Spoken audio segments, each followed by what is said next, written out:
1. It was past 2 o'clock when the job chaise turned into Hill Street, and, as the watchman, wending his way round Berkeley Square, monotonously announced, a fine night. A full moon rode in the cloudless sky, dimming the street lamps, even as the solitary traveller had noticed in Pall Mall, where gaslighting had replaced the oil burners. Linkmen, carriages and lights streaming from an open door on the east side of Berkeley Square indicated that not all the members of the ton had left London. But at the end of June, the season was drawing to a close, and it did not surprise the traveller to find Hill Street deserted. It would not have surprised him if the knocker had been removed from the door of a certain house on the north side of the street, but when the chaise drew up, a swift scrutiny reassured him. The Earl of Denville's town residence had not yet been abandoned for the summer months.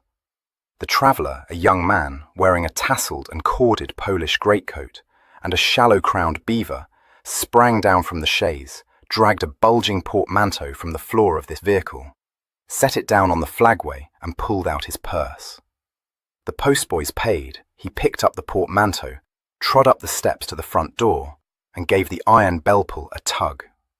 By the time the last echo of the clapper died away, the chaise had disappeared, but no one had responded to the bell's summons. The traveller gave it a second and more vigorous tug.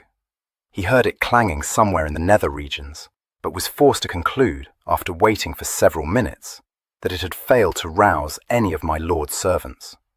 He considered the matter. It was possible, though unlikely, that the household had removed from London without taking the knocker from the door or shuttering the windows. To verify that the windows had not been shuttered, he retreated to the flagway and scanned the house, perceiving that not only were all the windows unshuttered, but that one of them, on the entrance floor, had been left open a few inches at the top. This gave, as he knew, onto the dining room, and to reach it presented a lithe and determined young man with no insuperable difficulty. Divesting himself of his greatcoat, and trusting that no watchman would come down the street in time to observe his clandestine entry, he proceeded to demonstrate to the uninterested moon that Colonel Dan Mackinnon, of the Coldstream Guards, was not without a rival in the art of perilous climbing. No such thought entered the Honourable Christopher Fancott's head. He was not acquainted with Colonel Mackinnon, and he did not think the feat of reaching the desired windowsill either dangerous or difficult. Once there, it was easy to thrust up the lower sash and to swing himself into the room. A couple of minutes later, he emerged into the hall, where, upon a marble-topped side table, he found a lamp burning low, with an unlit candle in a silver holder standing beside it. Observing these objects with an intelligent eye, Mr. Fancott concluded that their noble owner had told his servants not to wait up for him. The subsequent discovery that the front door was unbolted confirmed him in this belief.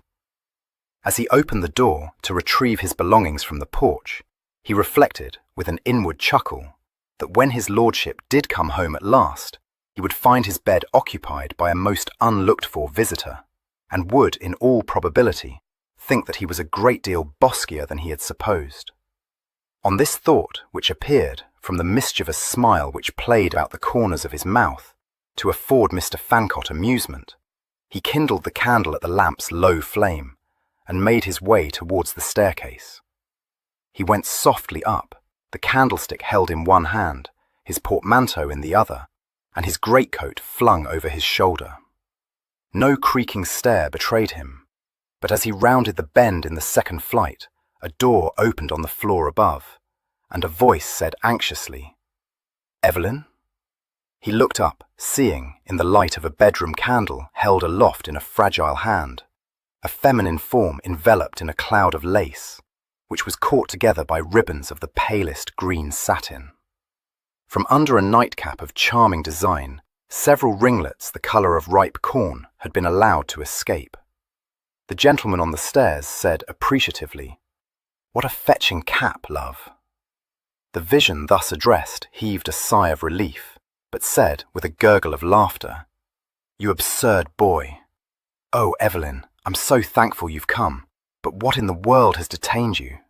I've been sick with apprehension." There was a quizzical gleam in the gentleman's eyes, but he said in accents of deep reproach, "Come, come, mamma. It may be very well for you to say, 'Come, come, mamma,'" she retorted, "but when you faithfully promise to return not a day later than—" She broke off, staring down at him in sudden doubt. Abandoning the portmanteau, the gentleman shrugged the greatcoat from his shoulder, pulled off his hat, and mounted the remaining stairs 2 at a time, saying still more reproachfully, "No, really, mamma, how can you be so unnatural a parent?" "Kit!" uttered his unnatural parent in a smothered shriek. "Oh, my darling, my dearest son!" Mr. Fankert, receiving his widowed mamma on his bosom, caught her in a comprehensive hug, but said on a note of laughter, "Oh, what a rapper! I'm not your dearest son." Standing on tiptoe to kiss his lean cheek, and dropping wax from her tilted candle down the sleeve of his coat, Lady Denville replied with dignity that she had never felt the smallest preference for either of her twin sons. "Of course not. How should you, when you can't tell us apart?" said Mr. Fankert, prudently removing the candlestick from her grasp. "I can tell you apart," she declared. "If I had expected to see you, I should have recognized you instantly. The thing was, I thought you were in Vienna." "No, I'm here," said Mr. Fankert, smiling lovingly down at her. "Stuart gave me leave of absence. Are you pleased?" "Oh no, not a bit," she said, tucking her hand in his arm and drawing him into her bedchamber. "Let me look at you, wicked one. Oh, I can't see you properly. Light all the candles, dearest, and then we may be comfortable. The money that is spent on candles in this house. I shouldn't have thought it possible if Dinting hadn't shown me the chandler's bill, which, I must say, I wish she had not. For what, I ask you, Kit, is the use of knowing the cost of candles? One must have them, after all, and even your father never desired me to purchase tallow ones." "I suppose one might burn fewer," remarked Kit, applying a taper to some half-dozen which stood in 2 chandeliers on the dressing-table. "No, no, nothing more dismal than an ill-lit room. Light the ones on the mantelpiece, dearest. Yes, that is much better. Now come and tell me all about yourself." She had drifted over to an elegant daybed and patted it invitingly, but Kit did not immediately obey the summons. He stood looking about him at the scene he had illumined, exclaiming, "Why, how is this, mamma? You were used to live in a rose garden, and now one would think oneself at the bottom of the sea." As this was the impression she had hoped to create when, at stupendous cost, she had had the room redecorated in varying shades of green, she was pleased and said approvingly, "Exactly so. I can't think how I endured those commonplace roses for so long, particularly when poor Mr. Brummel told me years ago that I was one of the few females whom green becomes better than any other colour." "It does," he agreed. His eyes alighted on the bed and crinkled at the corners as he saw that the billowing curtains were of gauze. Very dashing. Improper, too. An enchanting ripple of laughter broke from her. "Fudge! Do you think the room pretty?" He came to sit beside her, raising her hands to his lips and planting a kiss in its palm. "Yes, like yourself, pretty and absurd." "And like you," she retorted. He dropped her hand, not unnaturally revolted. "Good God, no, mamma." "Well, absurd at all events," she amended, thinking, however, that it would have been impossible to have found 2 more handsome men than her twin sons. The polite world to which they belonged would have said, more temperately, that the Fankert twins were a good-looking pair, but by no means as handsome as had been their father. Neither had inherited the classical regularity of his features. They favoured their mother, and although she was an accredited beauty, dispassionate persons were agreed that her loveliness lay not so much in any perfection of countenance as in her vivacious charm. This, asserted her more elderly admirers, was comparable to the charm of the 5th Duke of Devonshire's first wife. There were other points of resemblance between her and the Duchess. She adored her children, and she was recklessly extravagant. As for Kit Fankert, at 24, he was a well-built young man, slightly above the average height, with good shoulders, and an excellent leg for the prevailing fashion of skin-tight pantaloons. He was darker than his mother, his glossy locks showing more chestnut than gold, and there was a firmness about his mouth which hers lacked. but his eyes were very like hers, lively, their colour between blue and grey, and laughter rarely far from them. He had her endearing smile as well, and this, with his easy, unaffected manners, made him a general favourite. He was as like his brother as fourpence to a groat, only those most intimately acquainted with them being able to tell them apart. What difference there was did not lie perceptibly in feature or in stature, unless they were stood side by side, when it could be seen that Kit was a shade taller than Evelyn, and that Evelyn's hair showed a trifle more burnished gold than Kit's. Only the very discerning could detect the real difference between them, for it was subtle and one of expression. Kit's eyes were the kinder, Evelyn's the more brilliant. Each was more ready to laugh than to frown, but Kit could look grave for no reason that Evelyn could discover, and Evelyn could plummet from gaiety to despair in a manner foreign to one of Kit's more even temper. As children they had squabbled amicably, and turned as one to annihilate any intruder into their factions. During boyhood it had been Evelyn who inaugurated their more outrageous exploits, and Kit who extricated them from the consequences. When they grew to manhood, circumstances separated them for long stretches of time, but neither physical separation nor mental divergence weakened the link between them. They were not in the least unhappy when apart, for each had his own interests, but when they met after many months, it was as though they had been parted for no more than a week. Since they had come down from Oxford, they had seen little of one another. It was the custom of their house for a younger son to embrace a political career, and Kit entered the diplomatic service under the patronage of his uncle, Henry Fancott, who had just been rewarded for his labours in the ambassadorial field with a barony.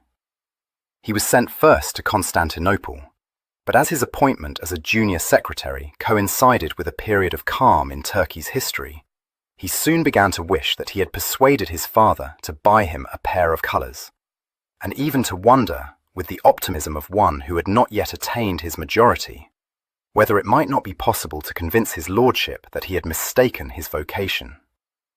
Stirring events were taking place in Europe, and it seemed intolerable to a spirited youth already dedicated to the service of his country to be thrust into a backwater. Fortunately, since the late Earl was quite the most unyielding of parents, he was transferred to St. Petersburg before the monotony of his first appointment had goaded him into revolt. If he had owed his start in diplomatic life to his uncle, it was his father who was responsible for his second step.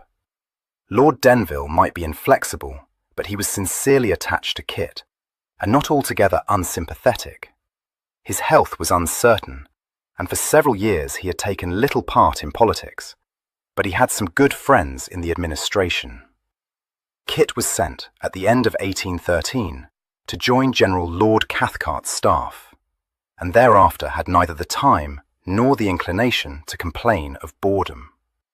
Cathcart was not only ambassador to the Tsar, but also the British military commissioner attached to his armies, and in his train, Kit saw much of the successful campaign of 1814. For his part, Cathcart accepted Kit unenthusiastically, and would have paid no more heed to him than to any of his other secretaries, if his son had not struck up an instant friendship with him. George Cathcart, a very youthful lieutenant in the 6th Dragoon Guards, was acting as his father's military aide-de-camp. Much of his time was spent in carrying dispatches to the several English officers attached to the Russian armies, but whenever he returned to what he insisted on calling headquarters, he naturally sought out his only contemporary on the ambassadorial staff. Inevitably, Kit came under his lordship's eye, and soon found favour. Cathcart thought him a likeable boy, with a good understanding and easy manners. Exactly the sort of well-bred lad who was invaluable to an overworked and elderly diplomat, obliged to entertain on the grand scale. He had tact and address, and, for all his engaging light-heartedness, an instinctive discretion. When his lordship journeyed to Vienna to attend the Congress there, he took Kit with him, and there Kit had remained. Lord Castlereagh, noticing him with aloof kindness for his uncle's sake, introduced him to the newly appointed ambassador, who happened to be his own half-brother, and Lord Stuart took a fancy to him. What Kit thought of Stuart, whom the irreverent at the Congress dubbed Lord Pumpernickel, he kept to himself, and if he was sorry to leave Cathcart, he was glad not to be sent back to St. Petersburg when the war was over. By then he had not only recovered from envy of George Cathcart's rare good fortune in having been appointed to Wellington's staff in time to have been present at Waterloo, but had become so much interested in the tangled policies of the peace that St. Petersburg would have seemed to him almost as remote from the hub of international affairs as Constantinople. He had met Evelyn abroad twice in the past 2 years, but he had only once visited England to attend his father's funeral.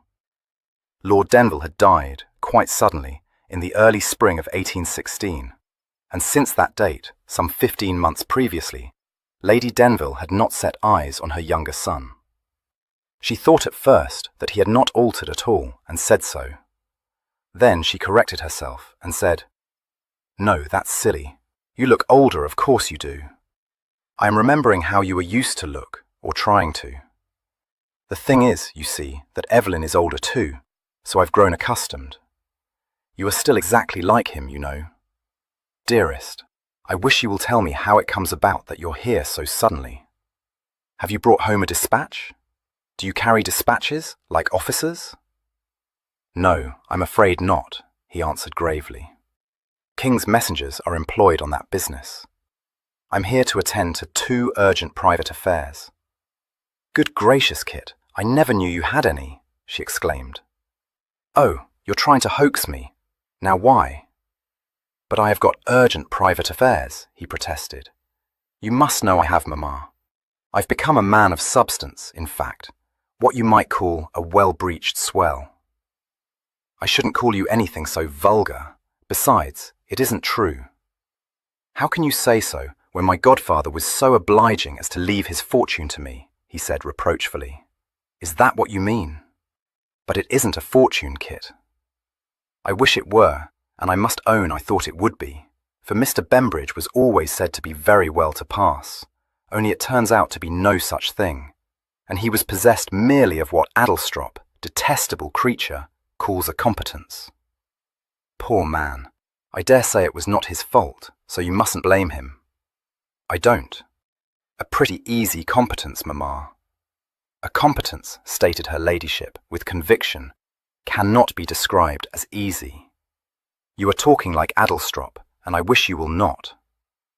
Kit was aware that the family's man of business had never been a favourite with his mother, but these embittered references to him seemed to call for explanation. "What's Adelstrop done to offend you, Mamma?" he asked. "Adelstrop is a... Oh, let's not talk about him. Such a screw and so malignant.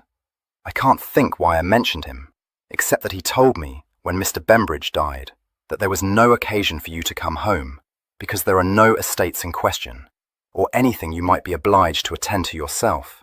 Nothing but those detestable funds, whatever they may be, and pray don't tell me, Kit, for you might as well talk gibberish. I perfectly understand that they are holy, and must on no account be touched, and, for my part, I would never invest my money in anything so stupid." "Of course you wouldn't," agreed Kit. "It would never stay in your purse long enough to be invested in anything." She considered this for a moment, and then sighed and said, "No, that's true. It is the most lowering reflection. I have frequently tried to cultivate habits of economy, but I don't seem to have the knack of it. None of the Cliffs have. And the dreadful thing is, Kit, that such habits only lead to waste." He gave a shout of laughter, but, although her eyes twinkled sympathetically, she said earnestly, "Yes, but they do. I purchased a cheap gown once, because Papa cut up stiff over one of Celeste's bills, but it was so horrid that I was obliged to give it to Rimpton without once wearing it. And when I gave orders for an economical dinner, Papa got up from the table and went straight off to the Clarendon, which is quite the most expensive hotel in London. Yes, you may laugh, but you have no experience of such matters. I assure you, the instant you begin to practice economy, you will find yourself spending far more than ever you did before you embarked on such a ruinous course. No, shall I? Perhaps I had better sell out of the funds immediately and start wasting the ready. Nonsense. I know very well you haven't come home to do that. So what has brought you home, dearest? I'm persuaded it wasn't to look after these prodigious affairs of yours, so don't try to bamboozle me. Well, not entirely, he admitted. He hesitated, colouring a little, and then said, meeting her look of inquiry, "To own the truth, I took a notion into my head, stupid, I dare say, but I couldn't be rid of it, that Evelyn is in some sort of trouble, or just botheration perhaps, and might need me. So I made my prodigious affairs serve as a reason for wanting leave of absence. Now tell me, I'm an air-dreamer." "I wish you may," she said instead, in a marvelling tone. "Do you still get these feelings, both of you? As though one's own troubles were not enough to bear? I see. I am not an air-dreamer. What's amiss, Mamma?" "Oh, nothing, Kit. That is to say, well, nothing you can cure, and nothing at all if Evelyn returns tomorrow." "Returns? Where is he?" "I don't know," disclosed her ladyship. "No one knows?" He looked startled and, at the same time, incredulous. Then he remembered that when she had first seen him and had mistaken him for Evelyn, she had sounded disproportionately relieved. She was not an anxious parent. Even when he and Evelyn were children, their truancies had never ruffled her serenity, and when they grew up and failed to return to the parental home at night, she had always been more likely to suppose that she had forgotten they had told her not to look for them for a day or two, than to wonder what accident could have befallen them. He said in a rallying tone, "Gone off upon the sly, has he? Why should that cast you into high fidgets, Mamma? You know what Evelyn is." "Yes, I dare say I shouldn't even have noticed that he wasn't here at any other moment. But he assured me, when he left London, that he would return within a sennight, and he has been away now for 10 days. So? You don't understand, Kit. Everything hangs upon his return. He is to dine in Mount Street tomorrow, to be presented to old Lady Staveley, and she has come up from Berkshire particularly to make his acquaintance. Only think how dreadful if he were to fail. We shall be at fiddlestick's end, for she is odiously starched up, you know, and I collect, from something Staveley said to me, that already she doesn't like it above half." "Doesn't like what above half?" interrupted Kit, quite bewildered. "Who is she, and why the deuce does she want to make Evelyn's acquaintance?" "Oh dear, hasn't Evelyn told you?" "No, I dare say there has been no time for a letter to reach you. The thing is that he has offered for Miss Staveley, and although Staveley was very well pleased, and Cressy herself not in the least unwilling, all depends upon old Lady Staveley. You must know that Staveley stands in the most absurd awe of her, and would turn short about if she only frowned upon the match. He is afraid for his life that she may leave her fortune to his brother, if he offends her. I must say, Kit, it almost makes me thankful I have no fortune. How could I bear it if my beloved sons were thrown into quakes by the very thought of me?" He smiled a little at that. "I don't think we should be. But this engagement, how comes it about that Evelyn never so much as hinted at it? I can't recall that he mentioned Miss Staveley in any of his letters. You didn't either, Mamma. It must have been very sudden, surely. I'll swear Evelyn wasn't thinking of marriage when last I heard from him, and that's no more than a month ago. Is Miss Staveley very beautiful? Did he fall in love with her at first sight?" No. I mean, he has been acquainted with her for, a long time. 3 years at least. And has only now popped the question. That's not like him. I never knew him to tumble into love but what he did so after no more than one look. You don't mean to tell me he has been trying for 3 years to fix his interest with the girl? It won't fadge, my dear. I know him too well. No, of course not. You don't understand, Kit. This is not one of his flirtations. She saw laughter spring into his eyes, tried to keep a solemn look in her own, and failed lamentably. They danced with wicked mirth, but she said, with a very fair assumption of severity, "Or anything of that nature. He has outgrown such follies." "Has he indeed?" said Mr. Fancott politely. Yes, well, at all events, he means to reform his way of life. And now that he is the head of the family, there is the succession to be considered, you know. So there is, said Mr. Fancott, much struck. What a gudgeon I am! Why, if any fatal accident were to befall him, I should succeed to his room. He would naturally exert himself to the utmost to cut me out. I wonder why that should never before have occurred to me. Oh, Kit, must you be so odious? You know very well. Just so, Mamma, he said, as she faltered and stopped. How would it be if you told me the truth? 2. There was a short silence. She met his look and heaved a despairing sigh. It is your Uncle Henry's fault, she disclosed, and your father's. She paused and then said sorrowfully, and mine. Try as I will, I cannot deny that, Kit. To be sure, I thought that when your papa died, I should be able to discharge some of my debts and be perfectly comfortable, but that was before I understood about jointures. Dearest, did you know that they are nothing but a take-in? No, how should you? But so it is. And, what is more, she added impressively, one's creditors do know it, which makes one wonder why they should take it into their heads to dun me, now that I am a widow, in a much more disagreeable way than ever they did when Papa was alive. It seems quite idiotish to me, besides being so unfeeling. He had spent few of his adult years at home, but this disclosure came as no surprise to him. For as long as he could remember, poor Mamma's financial difficulties had been the cause of discomfort in his home. There had been painful interludes which had left Lady Denville in great distress. These had led to coldness and estrangement, and to a desperate policy of concealment. The Earl had been a man of upright principles, but he was not a warm-hearted man, and his mind was neither lively nor elastic. He was 15 years older than his wife, and he belonged as much by temperament as by age to a generation of rigid etiquette. He had only once allowed his feelings to overcome his judgment, when he had succumbed to the charm of the lovely Lady Amabel Cliff, lately enlarged from the schoolroom to become the rage of the Tun, and had offered for her hand in marriage. Her father, the Earl of Baverstock, was the possessor of impoverished estates and a numerous progeny, and he had accepted the offer thankfully. But the very qualities which had fascinated Denville in the girl offended him in the wife, and he set himself to the task of eradicating them. His efforts were unsuccessful, and resulted merely in imbuing her with a dread of incurring his displeasure. She remained the same loving, irresponsible creature with whom he had become infatuated, but she lavished her love on her twin sons, and did her best to conceal from her husband the results of her imprudence. The twins adored her. Unable to detect beneath their father's unbending formality his real, if temperate, affection, they became at an early age their mamma's champions.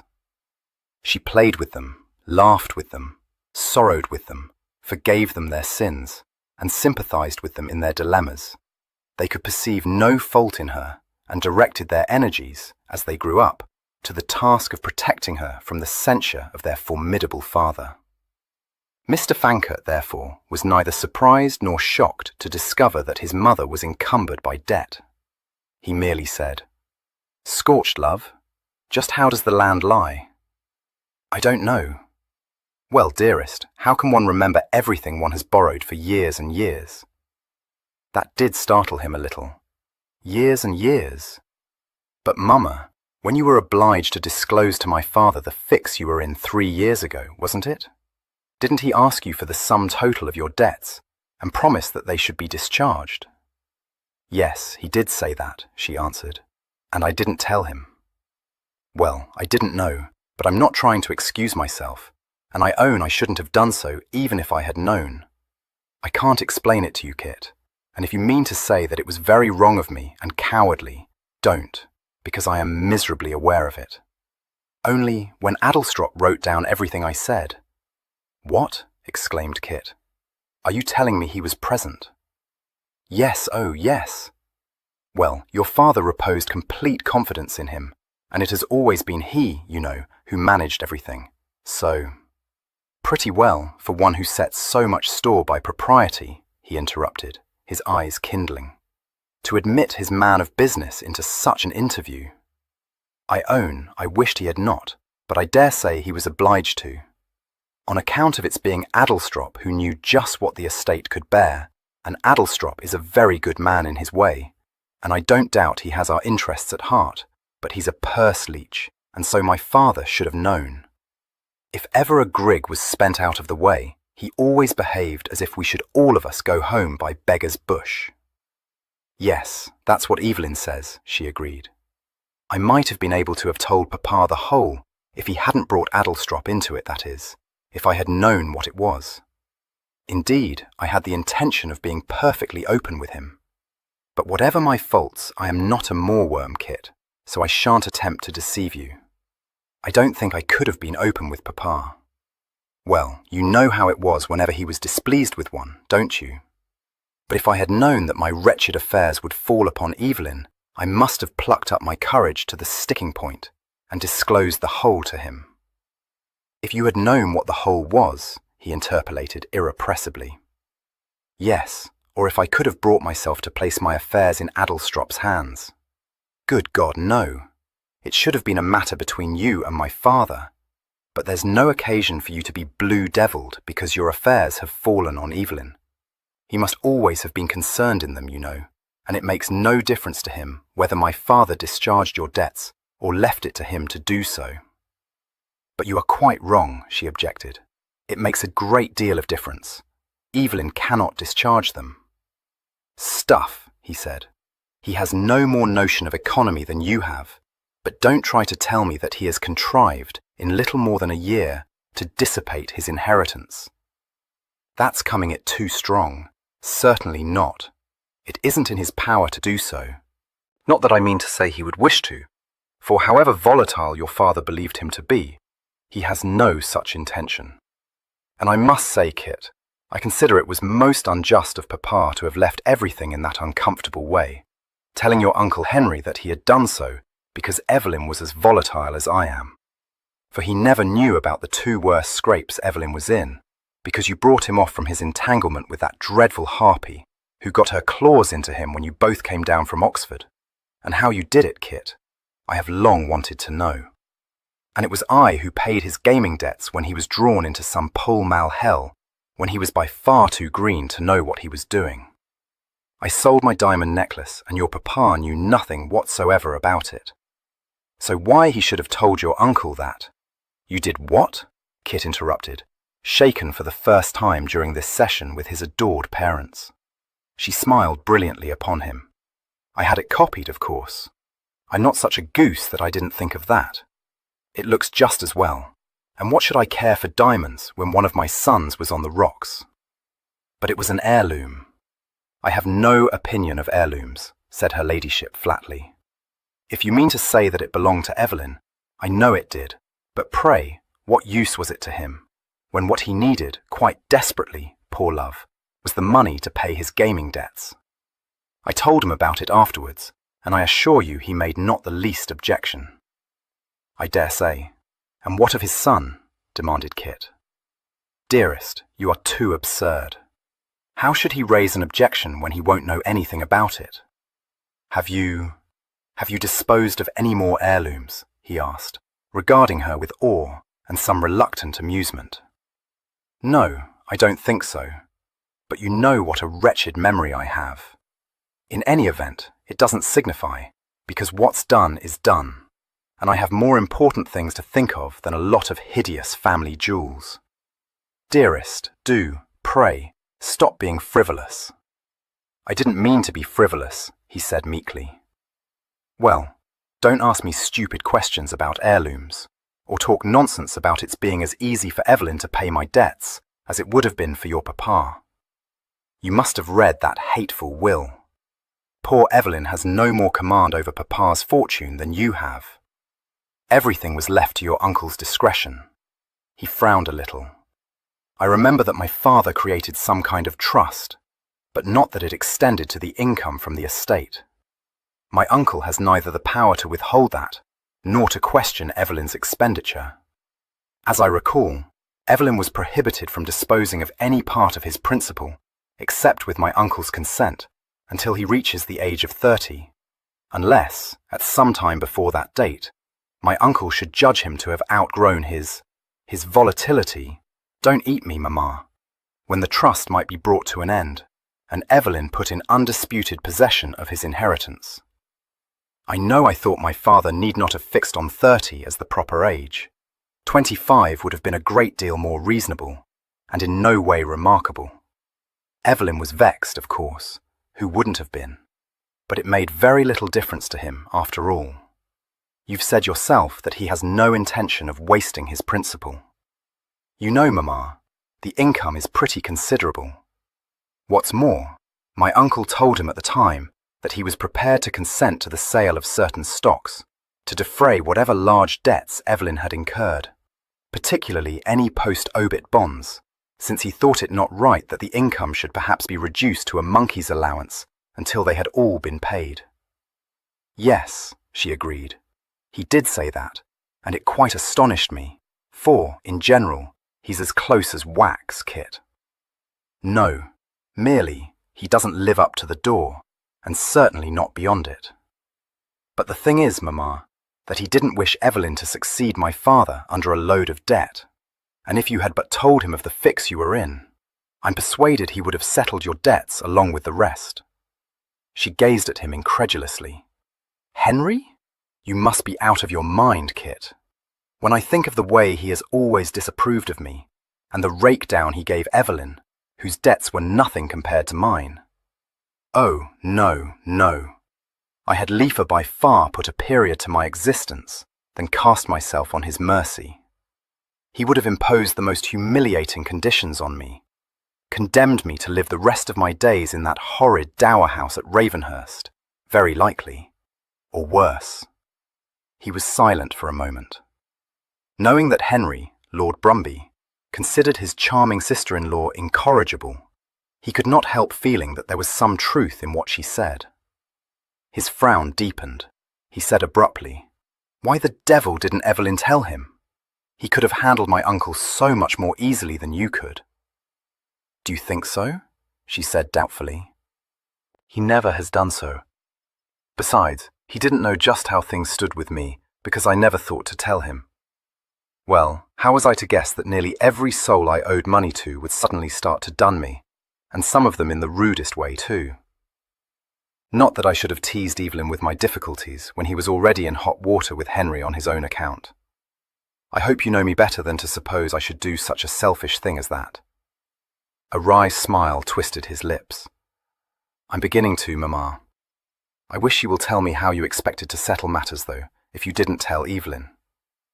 "Well, I didn't know then that I should be obliged to," she explained. "I mean, I never had done so, except now and then, in a gradual way, when I was particularly asked to, so you can imagine what a shock it was to me when Mr. Child positively refused, though with perfect civility, to lend me 3,000, which would have relieved my immediate difficulties, and even begged me not to overdraw the account by as much as a guinea more, just as if I hadn't paid the interest, which, I promise you, I did." Mr. Fankert, considerably bemused, interrupted to demand, "But what's this talk of Child, Mamma? My father never banked with him." "Oh no, but my father did, and your Uncle Baverstock does, of course, now that Grandpapa is dead. So I have been acquainted with Mr. Child for ever, a most superior man, Kit, who has always been so very kind to me, and that is how I come to have an account with him." Mr. Fankert, his hair lifting gently on his scalp, ventured to inquire more particularly into the nature of his mamma's account with Child's bank. As far as he could ascertain from her explanation, it had its sole origin in a substantial loan made to her by the clearly besotted Mr. Child. Something in his expression, as he listened in gathering dismay, caused her to break off, laying a hand on his arm and saying imploringly, "Surely you must know how it is when one finds oneself, what does Evelyn call it? Oh, in the basket. I collect that has something to do with cockfighting, so disgusting and vulgar. Kit, haven't you got debts?" He shook his head, a rueful gleam in his eyes. "No, I'm afraid I haven't." "None?" she exclaimed. Well, none that I can't discharge. I may owe a trifle here and there, but... Oh, don't look at me like that. I promise you I'm not a changeling, love. How can you be so absurd? Only it seems so extraordinary, but I expect you haven't had the opportunity to run into debt, living abroad as you do, she said excusingly. He gave a gasp, managed to utter, Just so, Mamma, and went into a fit of uncontrollable laughter, dropping his head in his hands and clutching his chestnut locks. She was not in the least offended, but chuckled responsively and said, Now you sound like yourself again. Do you know, for a moment, only for a moment, you look like your father. You can't conceive the feel it gave me. He lifted his head, wiping his streaming eyes. Oh no, did I? Was it very bad? I'll try not to do so again. But tell me, when Child would give you no credit, didn't you then tell Evelyn? No, though I did think I might be obliged to, till it darted into my mind, in the middle of the night, to apply to Edgbaston for a loan. Isn't it odd, dearest, how often the answer to a problem will flash upon one in the night? Apply to Lord Edgbaston, he ejaculated. Yes, and he agreed to lend me 5,000 at interest, of course. And so then I was in funds again. Oh, Kit, don't frown like that. Are you thinking that I should rather have applied to Bonamy Ripple? I couldn't, you see, because he had gone off to Paris, and the matter was a little urgent. For as long as Kit could remember, this elderly and extremely wealthy dandy had run tame about his home, regarded by himself and Evelyn as a fit subject for ridicule, and by their father with indifference. He had been one of Lady Denville's many suitors, and when she had married Lord Denville, he had become her most faithful chichis bear. He was generally supposed to have remained a bachelor for her sake, but since his figure resembled nothing so much as an overripe pear, and his countenance was distinguished only by an expression of vacuous amiability and the snuff stains on his fat cheeks, not even the more determined brewers of scandal broth could detect anything in his devotion but food for mockery. The twins, inured to his frequent appearances in Hill Street, accepted him with much the same contemptuous tolerance as they would have felt for an overfed lapdog which their mamma chose to encourage. But although Kit would have hooted with ribald laughter at the suggestion that any impropriety attached to Sir Bonamy's fidelity, he was far from thinking it desirable that his mother should apply to him for help in her financial difficulties, and he said so. Good gracious, Kit, as though I hadn't often done so, she exclaimed. It is by far the most comfortable arrangement because he is so rich that he doesn't care how many of my bonds he holds, and never does he demand the interest on the loans he makes me. As for dunning me to repay him, I am persuaded such a notion never entered his head. He may be absurd and growing fatter every day, but I have been used to depend on him for years, in all manner of ways. It was he who sold my jewels for me, and had them copied, for instance, besides. She stopped abruptly. Oh, I wish I had never mentioned him. It has brought it all back to me. That was what made Evelyn go away. Ripple? He asked, wholly at sea. No, Lord Silverdale, she replied. For the Lord's sake, Mamma, he expostulated. What are you talking about? What the deuce has Silverdale to say to anything? He has a brooch of mine, she said, sunk suddenly into gloom. I staked it when he wouldn't accept my vows and continued playing. Something told me the luck was about to turn, and so it might have if Silverdale would but have played on. Not that I cared for losing the brooch, for I never liked it above half, and can't conceive why I should have purchased it. I expect it must have taken my fancy, but I don't recall why. Has Evelyn gone off to redeem it? He interrupted. Where is Silverdale? At Brighton.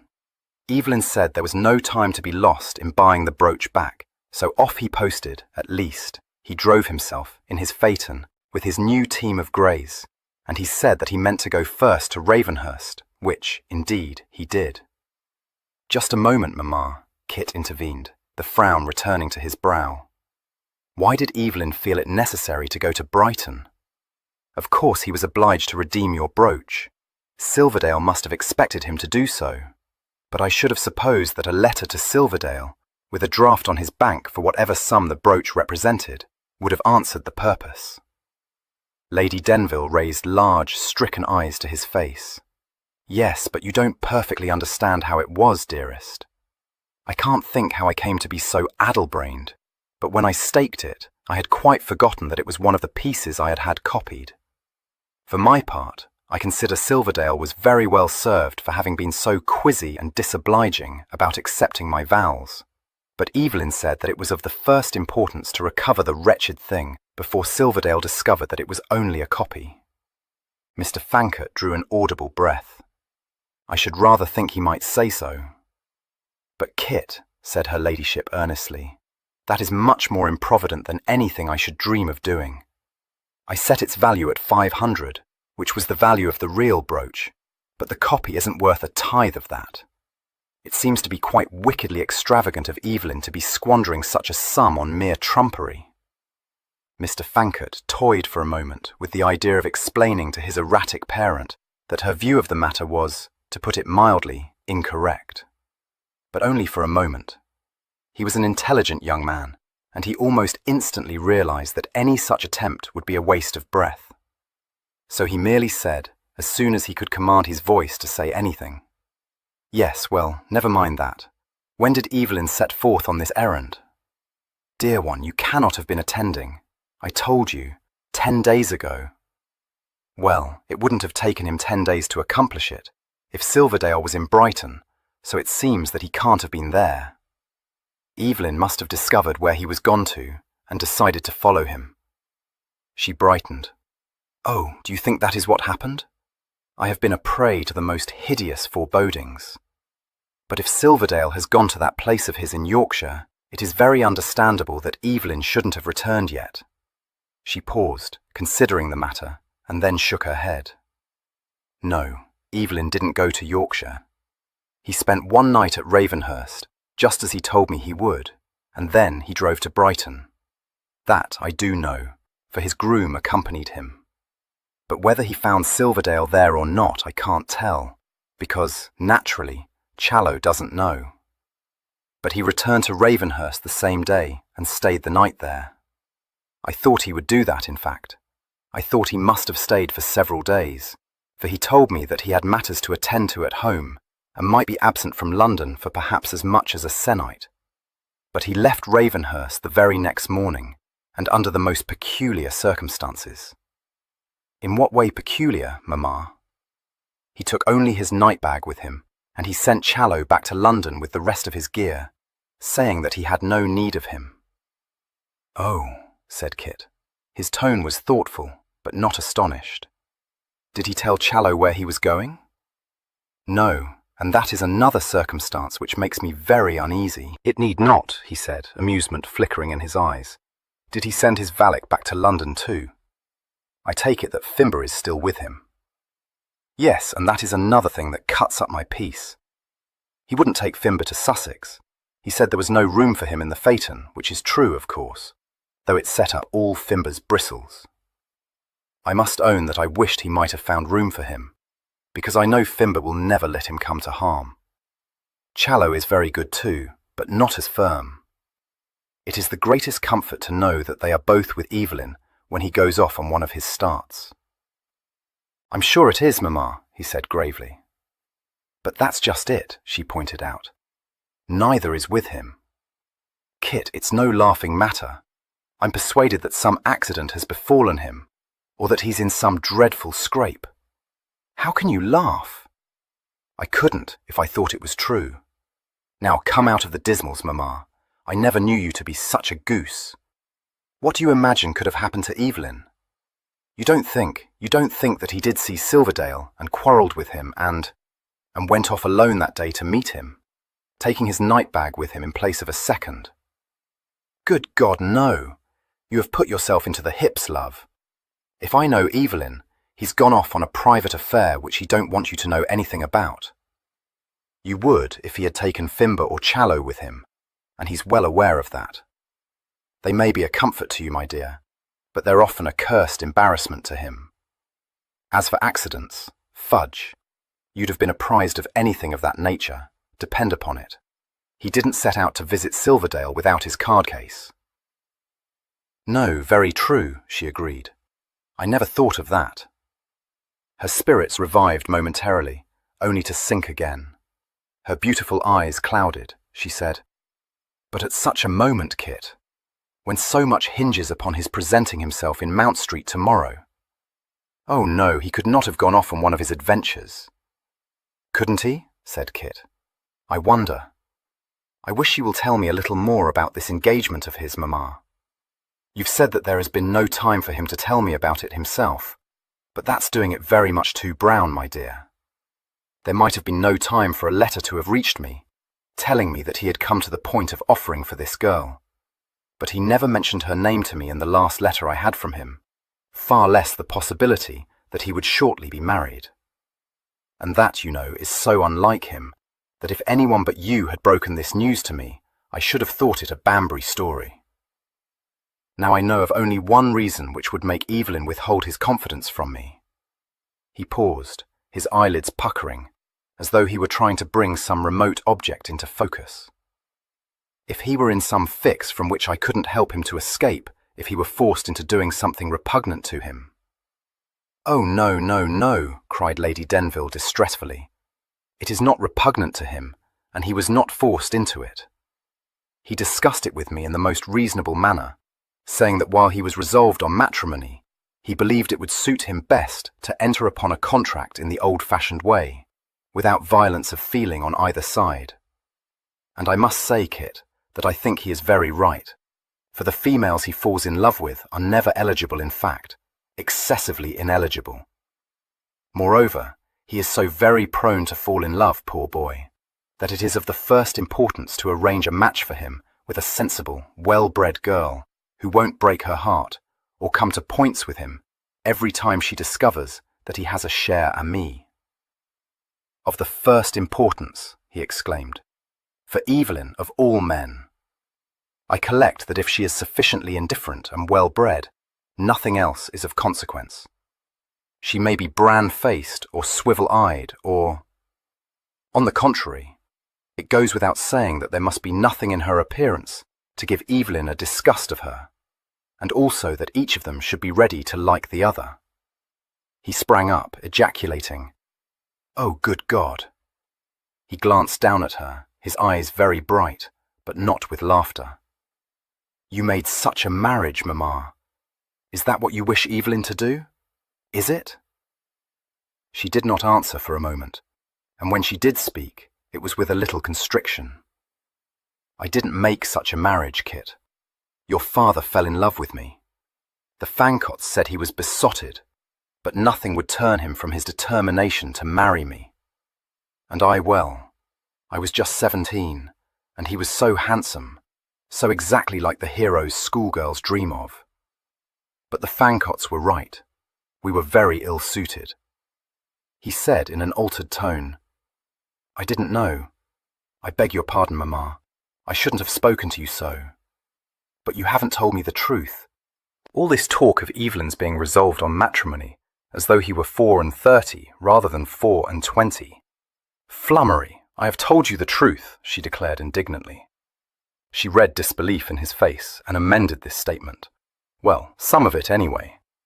He could not help smiling at this. "Tell me all the truth. A little while ago you said it was my uncle's fault, also your fault. But in what conceivable way could either of you make it necessary for Evelyn to contract a marriage of convenience? Evelyn doesn't depend on my uncle for his livelihood, nor is he answerable to him for anything he may choose to do. The only power my uncle has is to refuse to permit him to spend any part of his principal if he should wish to do so. But that is just what he does wish to do," she replied.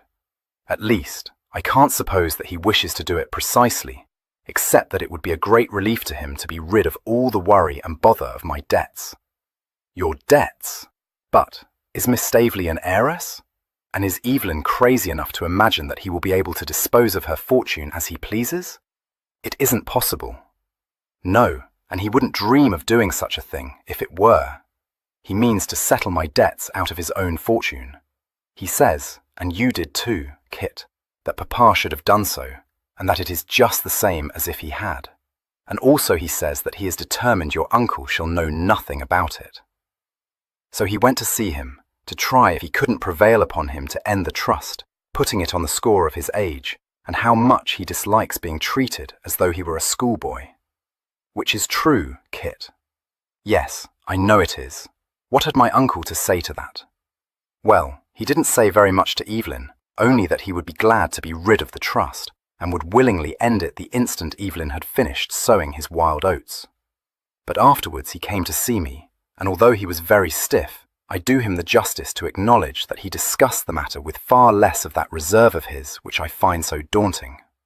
He spoke very kindly of Evelyn, saying that he has many excellent qualities, and that in spite of being far too heedless and rackety, he doesn't commit horrid excesses or frequent low company, which, Henry says, has become the fashion amongst a certain set of young men. And then he said he would be happy to see him married to some female of character, since he had been brought to believe that marriage would be the making of him, and cause him to become more settled and responsible, though not, he fears, such a pattern card as you. Much obliged to him. What can have possessed him to say anything so foolhardy? Did you give him snuff? She laughed. No, I was more inclined to embrace him for holding you in esteem. Besides, I know it to be true. Oh, I don't mean that you are a pattern card of virtue, so you needn't look so dogsick, suggested her ungrateful offspring. Odious creature. All I meant to say, and your uncle too, was that you are more dependable than Evelyn. You always were. I wish you will stop funning. This is a serious matter. She looked up at him, smiling ruefully. I know I'm light-minded, Kit, but not when it is a question of my son's welfare, I promise you. I would make any sacrifice. Indeed, I have been wondering whether I ought not to change this room again, and make it all blue, or pink, or straw-coloured, no matter how commonplace it would be. They say that green is an unlucky colour, you know, and there's no denying that my luck has been quite out for months, which is not the least helpful to poor Evelyn. I thought that if only I could win a fortune, all his troubles would be over. Well, they would have been, but the luck hardly ever runs my way. Yes, and that puts me in mind of something that has me in a puzzle. One is forever hearing of persons who have lost their fortunes at gaming, but one never hears of anyone who has won a fortune. It seems very odd to me. Where do all the lost fortunes go to? Never into your pocket, love, that's all I know. So don't, I implore you, change this room. I dare say that would cost a fortune. Yes, but I shouldn't grudge a penny of it, she said earnestly. She added, with a touch of asperity, and I am quite at a loss to understand why you should go into whoops. Never mind, Mamma, he said unsteadily. Only don't make sacrifices for Evelyn. I'm persuaded he won't appreciate them as he ought.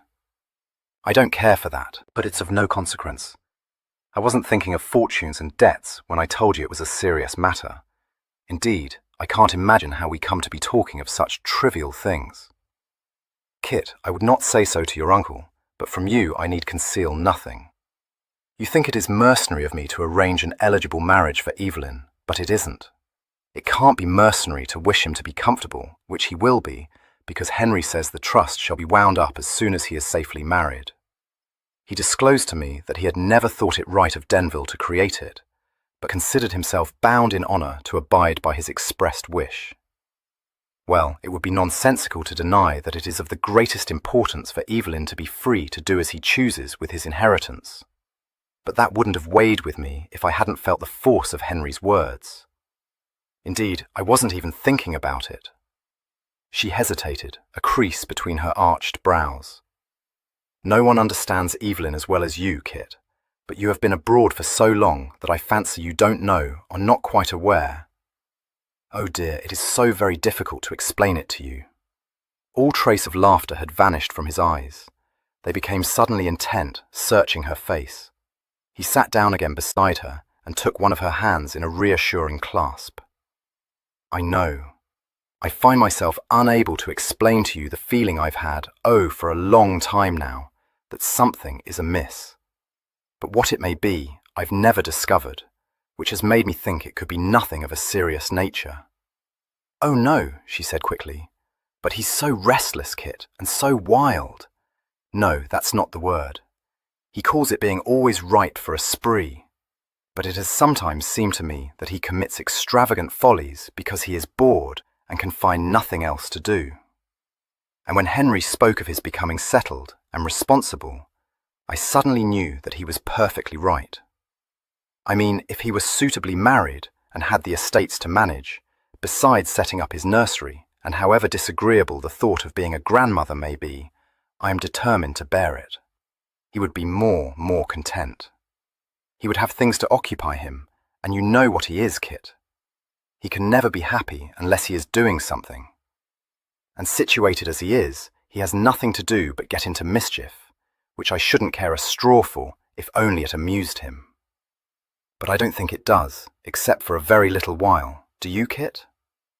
No. That is, I don't know, but I understand what you mean. She squeezed his hand gratefully. I knew you must. And you will understand that when Harry said that, about marriage being the making of Evelyn, I began instantly to cast about in my mind, and naturally hit upon Cressy. Cressy? Cressida, Miss Staveley. In every respect what one would wish for, Kit. A young woman of the first consideration, not a schoolroom chit, full of romantic notions. She has what Henry calls a well-regulated mind, though she is not, I assure you, a blue stocking. I don't say she is a beauty, but I think her very pretty, and with a good deal of countenance, besides having a well-formed figure and truly exquisite taste. She will fill her position to admiration better by far than I ever did, for she conducts herself with perfect propriety, and will never give Evelyn cause to blush for her. And how comes it about that this highly finished piece of nature is on the shelf? He asked sceptically. She is not on the shelf. To be sure, she is 20, which might lead you to suppose that she had never received any eligible offers, but that is not the case at all. She received several offers when her grandmamma brought her out, but she refused them all, because she thought it her duty to remain with her papa. She said she had met no one she liked better than Staveley, but the fact is that she is his only child, and she has kept house for him since she was 16. He was used to dote on her too. What caused him to stop doting on her? Oh, I dare say he still does so, but he would be afraid for his life to betray it. What must he do, when one would have supposed him to be past the age of such folly, but form an attachment for a female not very much older than Cressy, and marry her? Well, I never had a very high idea of his understanding. He formed a passion for me, you know, when I was first out, and behaved like a perfect moonling. But I thought he had grown to be quite rational. But to have allowed himself to be caught by Albinia Gillyfoot, he must be about in his head. She keeps him dancing attendance on her, which will very soon make him regret his imprudence. And she's as jealous as a cat, particularly of poor Cressy. Oh, so that's why poor Cressy is willing to accept Evelyn, is it? Of course it is. Really, nothing could have been more providential. I hope she thinks so. No, but I do, and so does your uncle. When I mentioned Cressy to him, he almost approved of me. Her eyes danced. He said he had never looked for so much good sense in me. Unexceptionable, he called her, and one with strength of character. And what does Evelyn call her? Inquired Kit, in a voice of polite interest. Evelyn told me that he believed she might be the very thing he had in mind. You mustn't think I urged him in any way, Kit. Indeed, I begged him not to make her an offer if he felt he could not like her, but he assured me that he does like her. He is not very well acquainted with her, for although she has frequently visited me, and I have chaperoned her to balls now and then, because I am her godmother, her mamma having been a particular friend of mine, he has never paid her any extraordinary attention. Not his style, eh? If you mean she is not the style of the girls he tumbles in and out of love with, no, and a very good thing too. He believes they may deal very comfortably together, and so do I. He won't feel leg-shackled, and she won't fall into a grand fuss over his little affairs. She must be accustomed to such things. I could furnish you with the names of at least 3 of Staveley's mistresses, and you may depend upon it that Cressy is well aware of his being quite a man of the town. Kit, I know you don't like it, but I must tell you that Evelyn's mind is made up. He is determined to marry. I needn't tell you how impossible it is to turn him from his purpose when he gets that obstinate look in his face. I don't know what passed between him and Cressy when he popped the question, but he told me afterwards he thought himself very fortunate. Nothing was farther from his intention than to cry off. Why, he even said that he meant to return from Ravenhurst in good time to Adonize himself for the encounter with old Lady Staveley. And if he doesn't return tomorrow, his tale will be told, for Lady Staveley is bound to take a pet and small blame to her. Only think how brass-faced it would be of him. And then he would offer for some girl not nearly as suitable, and be wretchedly uncomfortable for the rest of his life. Oh, Kit, what am I to do? If he hasn't suffered an accident, I have the most lowering fear that something has happened to put his engagement in Mount Street out of his mind. You can't deny that he does forget things. Since very much the same explanation of his twins' continued absence had long since occurred to him, Mr. Fankert made no attempt to deny it, merely saying in a heartening tone, "Well, if he doesn't return in time to attend this party, you must inform Staveley that he has been taken ill suddenly." I thought of that myself, but it won't do, Kit. If Evelyn could send me a message, he could send one to Mount Street as well. "Too ill to write," he said promptly. "One of the servants brought the news to you." "Well, of all the bird-witted suggestions," she exclaimed. "If that were the case, I should be compelled to post off to Ravenhurst immediately, and I don't mean to do any such thing. What's more, Kit, if I were to set that story about, Evelyn would drive into London the very next day, as sure as check. Looking as bright as a button and exchanging greetings with half a dozen persons, and very likely more." He grinned. "Yes, very true. That would make mice feet of the whole business, wouldn't it?" "Oh, Kit, don't joke me. I am going distracted." He put his arm round her. No, don't go distracted, Mamma. If the worst comes to the worst, I can always take Evelyn's place, can't I?" 3. These light-hearted words, uttered with no other purpose than to banish the woebegone expression from Lady Denville's face, were productive of an unexpected result. She had relaxed within Kit's arm, leaning her head on his shoulder, but his frivolous speech acted on her like a powerful restorative. She sat up suddenly, and staring at him with widened eyes, breathed, "Kit, the very thing." Startled, he said, "I was only funning, Mamma." She paid no heed to this, but embraced him warmly, saying, "I might have known you would come to the rescue. How could I be such a ninny-hammer as not to have thought of it myself? Dear Kit." Mr. Fankert, realizing too late that he had committed an error of judgment, made haste to retrieve his position. "You didn't think of it because it's an absurdity. I said it only to make you laugh. Of course I couldn't take Evelyn's place. But you could, Kit. Why, you have frequently done so. When we were hey-go mad boys, kicking up larks. Mamma, you must surely perceive that this is a very different matter. Setting aside all other considerations, how could I hope to fob myself off as Evelyn at such a gathering?" "But nothing could be easier," she responded. "Mamma, do, pray, consider. I apprehend this party is to be composed of the various members of the family. Well, I know Staveley, admittedly, but not another soul should I recognize, least of all the girl to whom I should be supposed to be betrothed." She disposed unhesitatingly of this objection. "You will recognize Cressy because she will receive you, with Staveley and his new wife.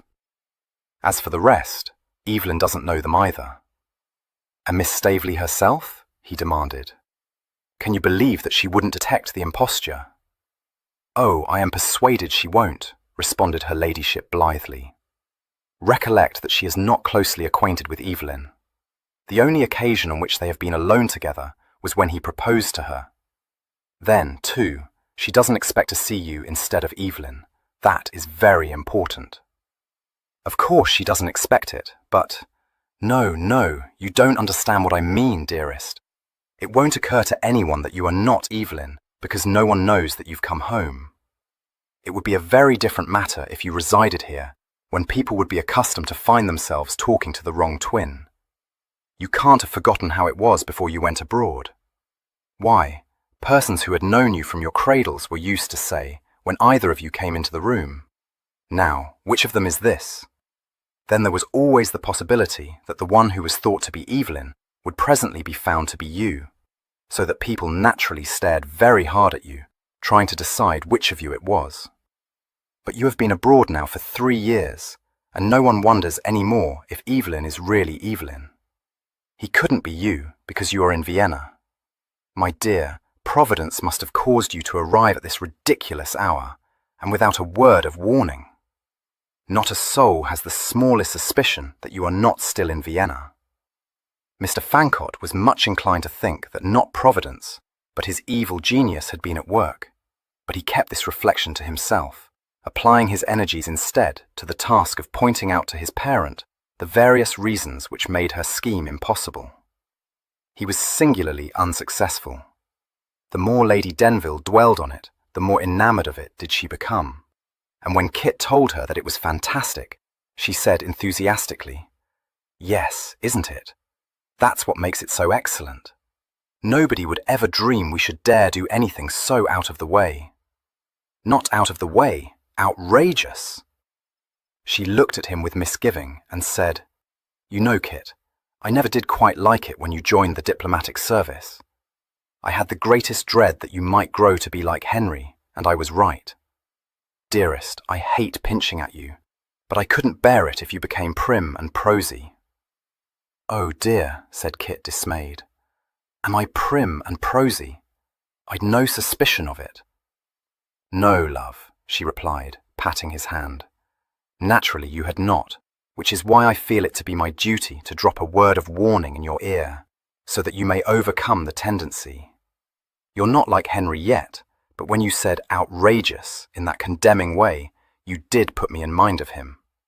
You didn't care a rush about doing outrageous things before he pushed you into being a diplomat, and never would you have raised all the foolish objections. I was 3 years younger then, Mamma. So was Evelyn, but he hasn't changed. In your place, he wouldn't hesitate for a moment, or think about propriety, or be afraid to take a trifling risk or two. I can't think what has come over you, Kit. The diplomatic service and a want of dash. Alas, that you should have given birth to a pudding heart, Mamma." "That I would never believe," she declared. "Thank you, love. It pains me to disillusion you, but when I think of coolly walking into Staveley's house and palming myself off as Evelyn, I find myself shaking like a blancmange." She laughed. "Oh no, Kit, that's coming it too strong. You never did so in your life. I know very well you are not afraid, but you do seem to me to be sadly cautious." She put up her hand to his cheek, compelling him to turn his head fully towards her. "Don't banter me, but tell me the truth, wicked one. Do you think you couldn't do it?" He hesitated. Then he said bluntly, "No. For one evening, amongst a set of persons who are not well enough acquainted with Evelyn to know his mannerisms, I'm pretty confident I could do it. And, in certain circumstances, I'm not yet so prim and prosy that I shouldn't enjoy doing it." "There," she said triumphantly. "I knew you couldn't have changed so very much." "No, Mamma, but this isn't a matter of playing a Canterbury trick on people, who would think it a very good joke if they found me out. But to cut such a sham to gain an advantage is quite another pair of shoes. And only think, Mamma, what a humiliating insult I should be offering to Miss Staveley." "I don't see that, Kit. For one thing, she won't know it, and for another, she would be much more humiliated if you didn't take Evelyn's place. Do but consider. Can you conceive of anything more annihilating than to be obliged to tell all the relations who have been invited to meet one's betrothed that he has excused himself from attending the party? For my part, I should be grateful for the masquerade." She caught his hand and pressed it. "Kit, for Evelyn's sake, he would do it for you." That was undeniable. Evelyn would do it and revel in it, thought his twin, with a gleam of amusement. "Only for one day," urged Lady Denville. "If we could be sure of that. What if it should prove to be very much more than one day? I couldn't maintain such an imposture. I should be bound to run against his cronies some, perhaps, whom I shouldn't even recognize. Oh, if Evelyn doesn't come back in a day or two, we shall say you are unwell, or have been obliged to leave town on business. But he will, Kit. Indeed, I have a feeling that he will return tomorrow. I hope to God he does, said Kit fervently. Yes, but we must be provident, dearest, and be ready to meet any mischance. And, do you know, I have suddenly thought that it might be a good thing if you should be obliged to go to the party in his stead. I very much fear that old Lady Staveley has heard tales about him which have made her suspect him of being rather wild, in fact, quite ramshackle, which is untrue, of course, or, at all events, grossly exaggerated. And although he means to behave with the greatest propriety, I can't help thinking that you would deal with her much better, through being a diplomat and knowing how to look grave and sober at formal parties, which Evelyn hasn't the least idea of. I won't conceal from you, Kit, that if Cressy's aunts and uncles and cousins are a set of dead bores, which is extremely likely only consider one's own relations, I have the liveliest fear that Evelyn will say something outrageous, or excuse himself far too early in the evening, which would be fatal. If Evelyn does not return tomorrow, said Kit with feeling, I'll wring his neck the instant I set eyes on him. And if he does return, neither he nor you, my very dear mamma, will persuade me to take his place at this party. Nothing short of the direst necessity would induce me to do so. No, dear, and we must hope there won't be any necessity, she agreed cheerfully. But just in case there should be, you won't object to pretending you are Evelyn for a little while, will you? I mean, until he arrives, which I dare say he will, for even he couldn't be quite so forgetful, do you think? But if he doesn't, it would be most unwise to let the servants know the truth. Good God, mamma, do you imagine they won't recognize me? Well, the maidservants won't, and the footman won't, and Brig won't either, because he is getting so short-sighted and deaf. We ought to engage a younger butler, but when Evelyn only hinted to him that he should retire on a very handsome pension, he was thrown into such gloom that Evelyn felt obliged to let the matter drop. And what of Mrs. Dinting? Interposed Kit. Why should she suspect anything? If you were to encounter her, you have only to greet her, as Evelyn would, quite carelessly, you know. Depend upon it, she won't even wonder if you're Kit, because she would never believe you would come home after all these months and not pay a visit to the housekeeper's room to have a chat with her.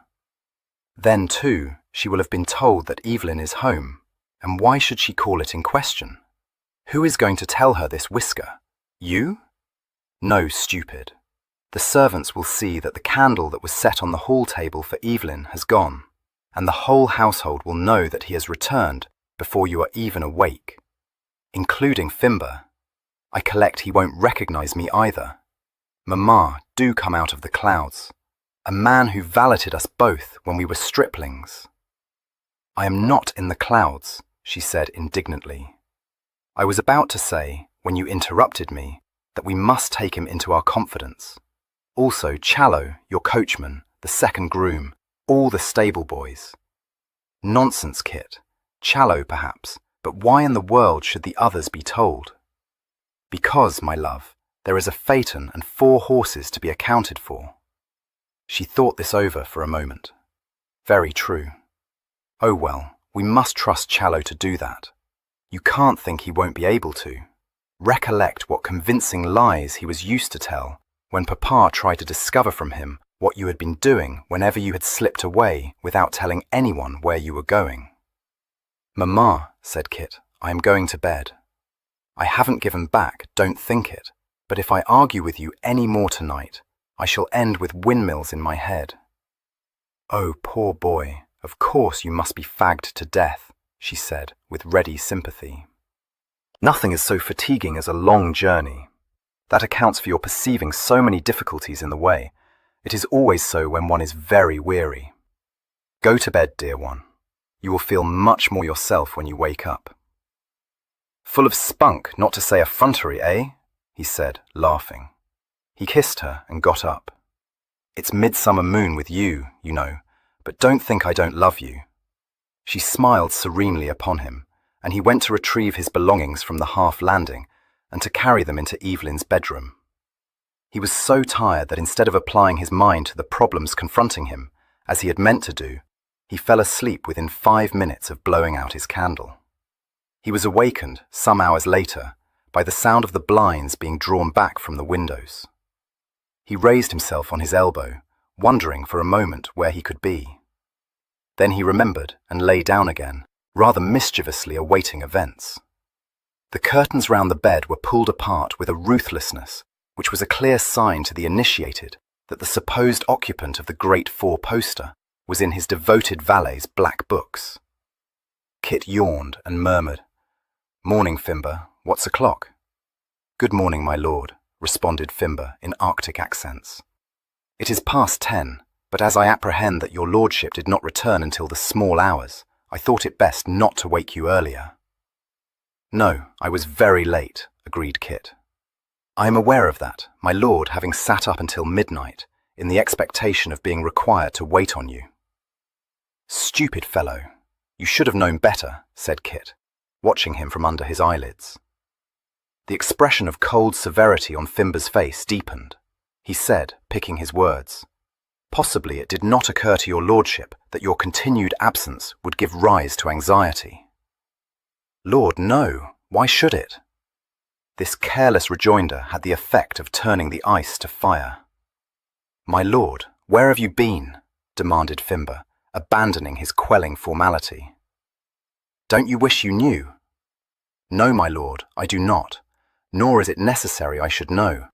For what I do know is that you wouldn't have been so anxious not to let me go with you if the business which took you off had been as innocent as you'd have me believe.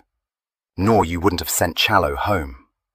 You should think shame to yourself, staying away all this time and never sending her ladyship word to stop her fretting herself to ribbons. For anything she knew, you might have been dead. Now, just tell me this, my lord, without trying to tip me a rise, which you know you can't do. Are you in a scrape?" "I don't know," replied Kit truthfully. "I hope not." "So you may well, my lord, at a time like this. If it's serious, tell me, and we'll see what can be done." "I can't tell you what I don't know, Fimber." "Indeed, my lord?" said Fimber ominously. "I should have thought that your lordship knew I could be trusted, but it seems I was mistaken." He turned away, deeply offended, and walked across the room to where Kit's open portmanteau stood. Kit had done no more than drag his night gear out of it, considerably disarranging the rest of its contents. Muttering disapproval to himself, Fimber stooped to unpack it. He lifted up a waistcoat, took one look at it, and turned swiftly to find Kit watching him quizzically. He stood staring for an incredulous moment, and then gave a gasp. "Mr. Christopher!" Kit laughed and sat up, pulling off his nightcap. "I thought you were the one person we couldn't hoax. How are you, Fimber?" "Quite stout, thank you, sir. And you wouldn't have hoaxed me for long. To think of you taking us all by surprise like this. Does her ladyship know?" "Yes, she heard me come in and got up, hoping to see my brother." "Aye, no wonder. But I'll be bound she was glad to see you, sir. Which I am too, if I may say so." He glanced critically at the waistcoat he was holding and sniffed. "You never had this made for you in London, Mr. Christopher. You won't be wearing it here, of course. Is that foreign man of yours bringing the rest of your baggage after you?" "No, it's coming by carrier. I haven't brought Franz with me. I knew I could depend on you to look after me." Receiving no immediate response to this, he said, surprised, "You're not going to tell me I can't, are you? Fimber." The valet emerged with a start from what bore all the appearance of a profound reverie. "I beg your pardon, sir. I was thinking." "Look after you? To be sure I will," he added, as he laid the condemned waistcoat aside and picked up the greatcoat which Kit had flung across a chair. "And time I did, Mr. Christopher. These Polish coats are gone quite out of fashion. Nor you can't wear that shallow in London. The present mode, sir, is for high crowns." "Never mind my dowdy rig," said Kit. "What the devil is my brother doing?" I don't know any more than you do, sir, and it's got me all of a twitter. It might be that he went off in one of his distempered freaks, and yet I don't think it somehow. My lady will have told you that he's in a way to become buckled. She did, but he has never so much as given me a hint of it, replied Kit grimly. Something damned brummish about the business. Well, if anyone knows the truth, you do, so tell it to me, without any hiding of the teeth. Is he turning short about? No, that'll go bail, he's not, Fimber replied. No one knows better than me the sort of bobbery hell get up to when he's in high leg. But he wouldn't play nipshot now, not when he's made the young lady an offer. What's more, he wasn't poking bogey when he told me, and her ladyship too, that he would be back within the sennight. For he bid me to be sure to engage the barber to come to trim his hair today. He will be here, sir, at noon. And what, pray, has that to do with me? Asked Kit, eyeing him with misgiving. It occurs to me, sir, that you are wearing your hair too long. His lordship favours more of a Corinthian cut. Oh, does he? Now, you may stop pitching your gammon and tell me this. Are you thinking that I might take my brother's place tonight? Well, sir, said Fimber apologetically, the notion did cross my mind. It seems as if it was meant, you coming home without a soul's being the wiser, and not bringing that foreigner with you, and no need to worry about your baggage, for you may leave it to me to see it safely stored. No need to worry about your clothing either, because his lordship has enough and to spare for the pair of you. Nor it wouldn't be the first time you've changed shoes with him, not by any means it wouldn't be. The circumstances were very different. I've told my mother that already. Fimber turned a shocked countenance towards him. You told my lady you wouldn't help his lordship to bring himself home. Well, never did I think to see the day when you would not be ready to throw stitch in anything for his sake, Mr. Christopher. As he would for you, no matter what might come of it. I know that, nor would I hang back an instant, however much against the pluck it might be, if I were convinced it was what he wished me to do. But that's where the water sticks, Fimber. I've a strong feeling that there's nothing he wishes less than to marry Miss Staveley. If that's so, I should be better employed trying my possible to bring him safe off. You can't do that, sir. Why, he's offered for her. You wouldn't have him play the jack, putting such a slight on the poor young lady. No, and he wouldn't do it. I don't say he hasn't often set people in a bustle with his starts, but I've never known him behave ungentlemanly, not in all the years I've served you both.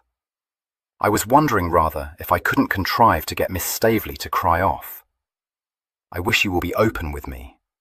Don't try to persuade me that he isn't blue-devilled. I know he is. Well, sir, since you ask me, in my opinion, he wasn't near as blue-devilled when I saw him last as what he has been ever since. Fimber broke off in embarrassment. Ever since when? Go on, man, said Kit impatiently. Fimber began with finicking care to fold the despised waistcoat. His reply was evasive.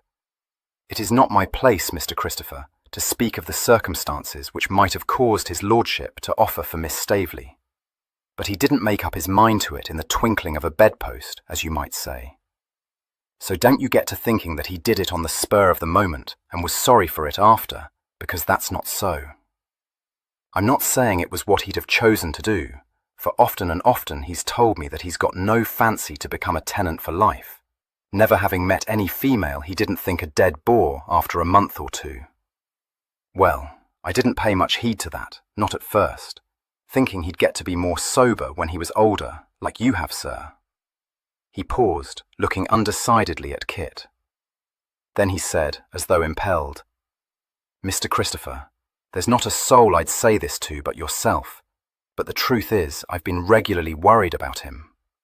Let alone that he's been going the pace more than he should, he's more rackety than ever he was when it was to be expected that he should always be prime for a lark. And he's beginning to take to the muslin company, which is what has me in a worse fret than all the rest.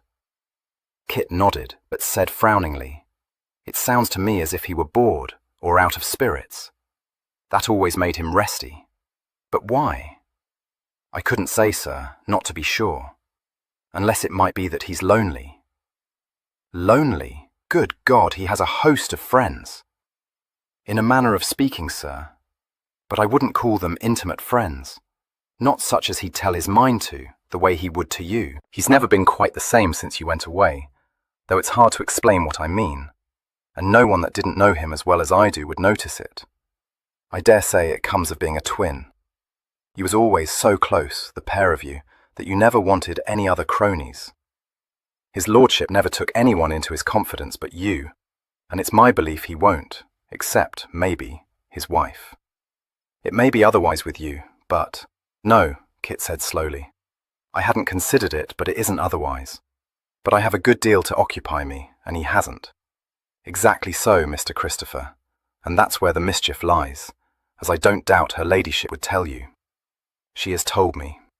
But whether the remedy lies in marrying him to a girl he don't care a rap for, I strongly doubt.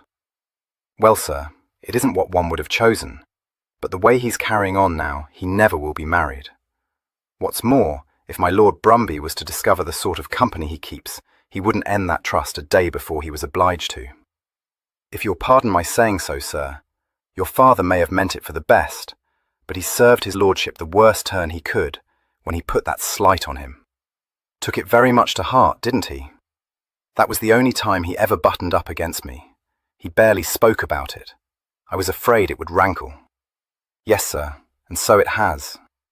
It wasn't a bit of use trying to persuade him that the thing to do was to prove to my Lord Brumby that he was very well able to manage his affairs. Well, you know what he is when he's been put into a real flame, Mr. Christopher. Not a bit of interest when he'd taken his estates. It's seldom he even visits them, which isn't surprising, for he's got no power to do a mortal thing without he has his uncle's leave, and I know well he feels downright humiliated. As bad as that, is it?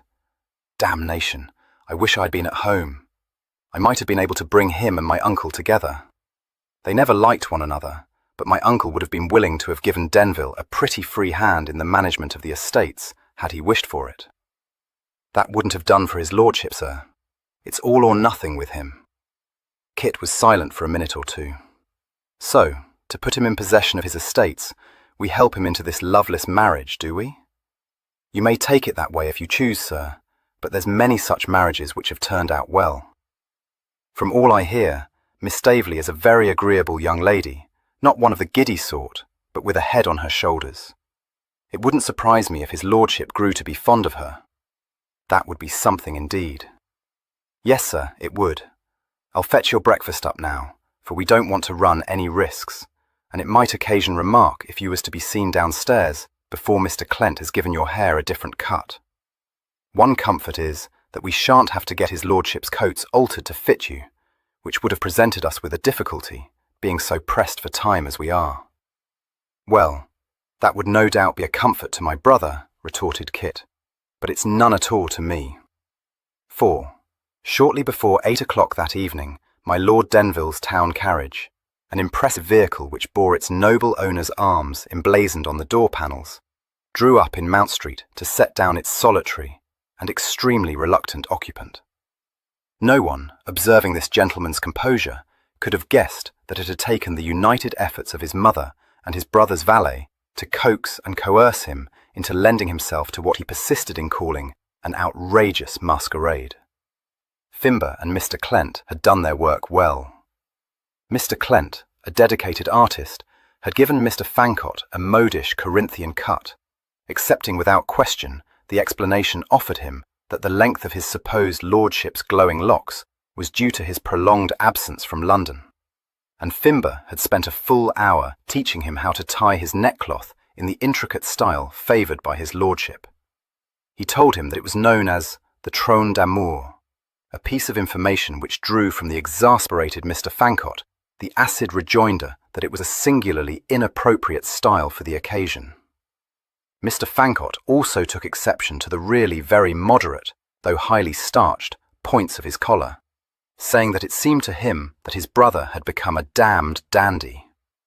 But Fimber, treating him firmly but with great patience, described in such horrifying detail the height and rigidity of the very latest mode in collar points that he subsided, thankful that at least he was not obliged to wear these uncomfortable winkers. He added that if he had known that he would be expected to rig himself in raiment more suited to a ball than to a family dinner party, nothing would have induced him to yield to his mamma's persuasions. Lady Denville, striving to impress upon him the need to treat with the greatest formality an old lady who could be depended upon to take an instant dislike to any gentleman arriving at an evening party in pantaloons, did nothing to reconcile him to the ordeal awaiting him. But Fimber, deeming it to be time to put an end to such contrariness, speedily reduced him to schoolboy status by telling him severely that that was quite enough nonsense, and that he would do as he was bid. He added as a clincher that Mr. Christopher need not try to gammon him into believing that he wasn't in the habit of wearing full evening dress 5 days out of the 7. Furthermore, neither he nor her ladyship wished to listen to any further gibble-gabble about walking to Mount Street. Mr. Christopher would go in the carriage, as befitted his station. So Kit, driven in state to Mount Street, entered Lord Staveley's house looking complete to a shade. Not only was he wearing the frilled shirt, the long-tailed coat, the knee breeches, and the silk stockings which constituted the fashionable attire of a gentleman bound for Almack's, he carried a chapeau bras under one arm, and one of his brother's snuff-boxes in his pocket, Fimber having thrust this upon him at the last moment, with an urgent reminder that my lord was well known to be a snuff-taker. Having relinquished the chapeau bras into the tender care of a footman, Mr. Fankert trod up the stairs in the wake of the butler, and entered the drawing-room on that portly individual's sonorous announcement. At first glance he received the impression that he was being scrutinized by upwards of 50 pairs of eyes. He discovered later that this was an exaggeration. His host, who was the only person whom he recognized, was chatting to a small group of people. He moved forward a step to greet the guest, and so also did 2 ladies. Fankert realized that he had been imperfectly coached. He had no idea which of them was the lady to whom he was supposed to have offered his hand. For one agonized moment he thought himself lost. Then he saw that the taller of the 2, a fashionably attired woman with elaborately dressed fair hair and a rather sharp-featured but undeniably pretty face, was in the family way, and, barely repressing a sigh of relief, he bowed to her and shook hands, exchanging greetings with a cool assurance he was far from feeling. He then turned towards her companion, smiling at her, and carrying the hand she extended to him to his lips. He thought that that was probably what Evelyn, a practiced flirt, would do. But even as he lightly kissed the hand, he was assailed by a fresh problem. How the devil ought he to address the girl? Did Evelyn call her Cressy, or was he still on formal terms with her? He had had as yet no opportunity to take more than a brief look at her, but he had received the impression that she was a little stiff, possibly shy, certainly reserved. Not a beauty, but a good-looking girl, grey-eyed and brown-haired, and with a shapely figure. Well enough, but quite unremarkable, and not at all the sort of female likely to appeal to Evelyn. At this moment, and just as he released Miss Staveley's hand, one of the assembled company, an elderly spinster who had been observing him with avid curiosity, confided to a stout matron in the over-loud voice of the deaf, "Very handsome, that I must own." Startled and far from gratified, Kit looked up, involuntarily meeting Miss Staveley's eyes. They held a look of twinkling appreciation, and he thought suddenly that she was more taking than he had at first supposed. He smiled, but before he could speak, Lord Staveley interposed, saying, "Come, Denville, my mother is anxious to make your acquaintance." He led the way across the room to where the Dowager Lady Staveley was seated in a large armchair, grimly watching their approach. Listening to his mamma's daunting description of the Dowager, Kit had insensibly formed the impression of a massive lady, with a hook nose and a commanding bosom. He realized that his imagination had misled him. The Dowager was small and spare, with a straight nose and a flat bosom. She had a deceptive air of fragility, and her thin fingers were twisted by gout. Her expression was not that of one anxious to make Lord Denville's acquaintance. When her son rather obsequiously presented Kit, she said, in a disparaging tone, and looked him over critically from head to foot before holding out her hand. That tickled his ready sense of humour and brought a dancing smile into his eyes. He said demurely, "I am honoured, ma'am," and bowed politely over her hand. "Fiddle," she snapped. "So you are William Denville's son, are you? You're not as good-looking as your father." Lord Staveley cleared his throat deprecatingly. A faded lady of uncertain age and a harassed demeanour, who was standing beside the dowager's chair, looked imploringly at Kit and uttered a faint, twittering sound. He was aware of tension amongst the assembled members of the family and began to be very much amused. He replied, "Oh no. But then, my father was exceptionally good-looking, wasn't he, ma'am?" She glared at him, and, in another attempt to put him out of countenance, said, "And by what I hear, you're not as well-behaved either." "He was exceptionally well-behaved too," countered Kit. Someone behind him gave a smothered guffaw. The faded lady, blenching, said, in the voice of one expectant of a blistering set-down, "Oh, pray, mamma." "Pray what?" demanded the dowager sharply. Lord Staveley, jerked out of paralysis by a nudge from his wife's elbow, hurried into the breach, saying, "I must make you known to my sister Clara, Denville. I believe you have not previously met, though you are acquainted, I fancy, with my eldest sister, Lady Ebchester."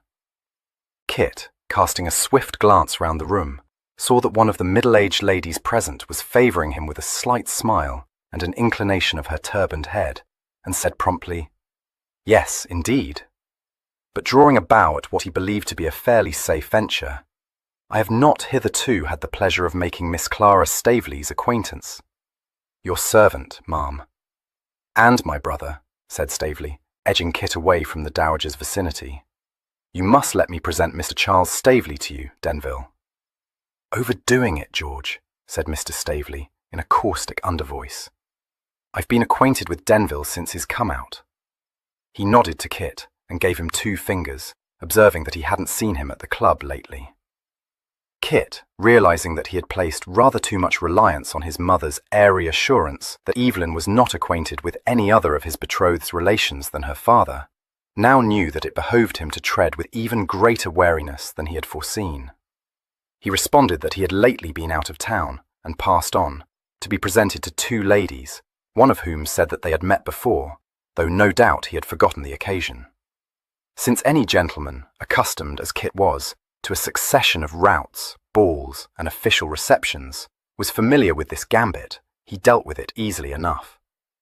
He was then spared any further introductions by the intervention of Lady Ebchester, who shook hands with him in a very robust way, adjuring her brother in a pungent aside to stop trying to addle the poor boy's brain by presenting him to every member of the family. "They all know who he is," she said trenchantly, "and if he don't know who we are, so much the better for him. If I had guessed you meant to invite the whole family, stock and block, I wouldn't have come here tonight, and nor, I dare say, would he. Anyone but a chucklehead would have known that it would only serve to make Mamma as cross as crabs." She waved him aside and addressed herself to Kit, saying, "No need to take fright. I don't know what maggot my brother got into his head, but very likely you'll never set eyes on most of these old quizzes again. How does your mother do?" "Very well, ma'am, and desired me to convey her compliments to you." "Mighty civil of her or of you," she replied. "We've never been on better than bowing terms. So you're going to marry my niece? I wish you happy. It won't be her fault if you're not." "Then we shall be, ma'am, for I am determining it shan't be mine." "You're full of pretty speeches," she said, putting him forcibly in mind of the dowager. "I see young Luckton wanting to edge in a word. Heaven knows what he's doing here, for he's the merest connection. However, I dare say you're glad to see a face you do know." She nodded dismissal, and he turned away to confront a young gentleman of dandified appearance, who was hovering close at hand, and who greeted him with a broad grin, and drew him a little apart, saying, "I warned you, Den. Devilish, ain't it? Dashed nearly sherried off to Brighton this morning. Can't think why I didn't. A want of nerve. No, that wasn't it. The old lady don't take a particle of interest in me. Fact is, I wanted a word with you.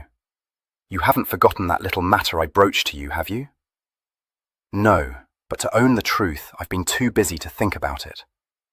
What a fellow you are, said Mr. Luckton. No wish to press you, but you said you'd give me an answer within a day. Oh, Lord, did I? Said Kit, thankful for the first time in his life for his twin's well-known forgetfulness. I was called away suddenly, and it went out of my mind. I guessed as much, so I've done nothing about it. Don't want to press you, Den, but I wish you will tell me one way or the other. Yes, but not at this moment, protested Kit. It's neither the place nor the occasion. Oh, very well, said Mr. Luckton discontentedly. He'll give you a look in tomorrow then, though I must say, he was interrupted by the sound of the dinner gong, and, as Lady Staveley came up at that instant to take possession of Kit, the rest of the sentence remained unuttered. Kit found himself placed between his hostess and Miss Cressida Staveley at the dinner table. He was relieved to see that the length of the table separated him from the dowager. Had it separated him from Cressida, he would have been profoundly thankful.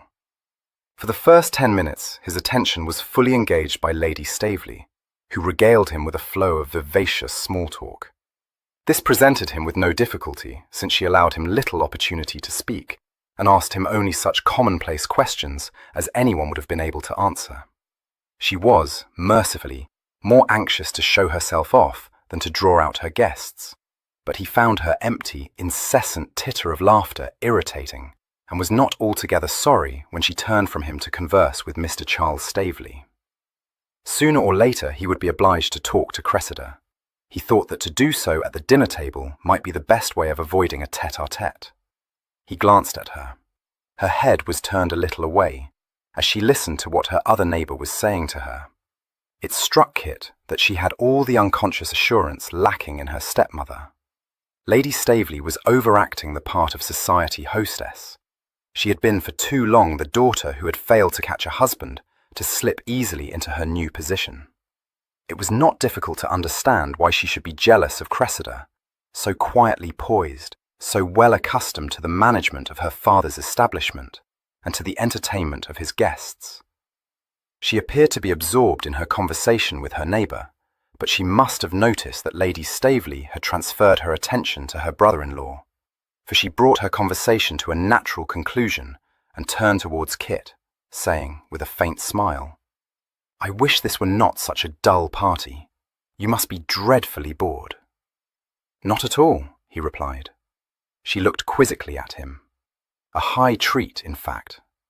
Well, I shouldn't describe it in quite those words, he owned, but the truly boring parties, you know, are the formal squeezes, when one is obliged to do the polite to all the people one would least wish to talk to.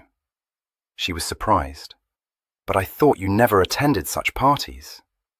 "Not when I can avoid them," he said, retrieving the slip, "which, in general, you find yourself able to do. And when you are not so able," she added thoughtfully, "you take care not to become bored by arriving late and leaving early, don't you?" A gross aspersion upon my character. She laughed. "Did you think that because I am not very much in the habit of attending such squeezes, that I don't know your reputation? You are the despair of hostesses. You have been listening to slanderous reports." She smiled, but shook her head. "You will be able to leave this party early, at all events.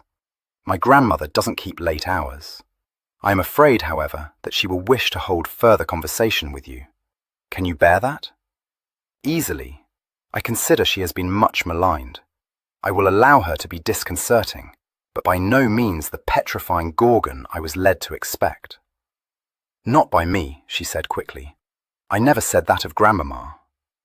Mr. Fankert, whose courage had been strengthened by the excellent food and drink offered him, replied coolly, "Oh yes, if not in actual words, by inference. Can you deny it?" She exclaimed instead, "What an odd, unexpected creature you are, my lord. Can you deny that you looked forward to this party with the gravest misgivings? You told me that the very thought of running the gauntlet of my family put you into a quake." "That was because I had been misled," said Kit brazenly. She looked at him, amused, yet with a puzzled crease between her brows. "But you weren't in a quake even before you decided that you had been misled." "I own, I thought Grandmamma would have put you out of countenance, but she didn't." To be honest with you, she did, but I thought it would be fatal to betray my embarrassment. Yes, very true. She despises the people she can bully. You gave her a homestall, and she may very likely have taken a fancy to you. Can she bully you? He asked. Oh, no. That is, I shouldn't let her do so, but the occasion hasn't arisen. She is always very kind to me. She fell silent for a few moments, and when she spoke again, it was in a more formal tone, and as though she were carefully picking her words. Lord Denville, when you did me the honour of asking me to marry you, we began to discuss the matter quite frankly. But we were interrupted, as I expect you will recall, and there has been no opportunity since that day to resume our discussion. She raised her eyes to his face. I should like to be able to do so before coming to an irrevocable decision. He had been regarding her over the rim of his wineglass, but he set the glass down at this, saying involuntarily, I thought you had come to a decision. How is this? She answered apologetically, I'm afraid I gave you reason to think so, and indeed at that moment, I believed I had done so. I can't explain it to you tonight. I had hoped to have seen you again before this party, but you had gone into the country and Albinia. Lady Staveley sent out the invitations without telling me. He cast a swift glance towards his hostess to assure himself that her attention was still being claimed by her brother-in-law before asking bluntly, Do you wish to cry off, Miss Staveley? She considered the question, frowning. You will think me a perfect wet goose, Denville, but the truth is that I don't know. If Albinia had not come into the room when she did. Unfortunate, he agreed. Yes, and so stupid if she but knew it, poor thing. To be sure, there was some awkwardness attached to our discussion, but we were on the way to an understanding, or so I believed. I have felt ever since that a great deal was left unsaid. You too, I dare say. When Albinia came in, you had just said there was one stipulation you must make, but you weren't granted the opportunity to tell me what that may be. Good God, did I really say anything so uncivil? He asked, startled. No, you were not uncivil. Remember that I begged you to be plain with me, not to stand on points.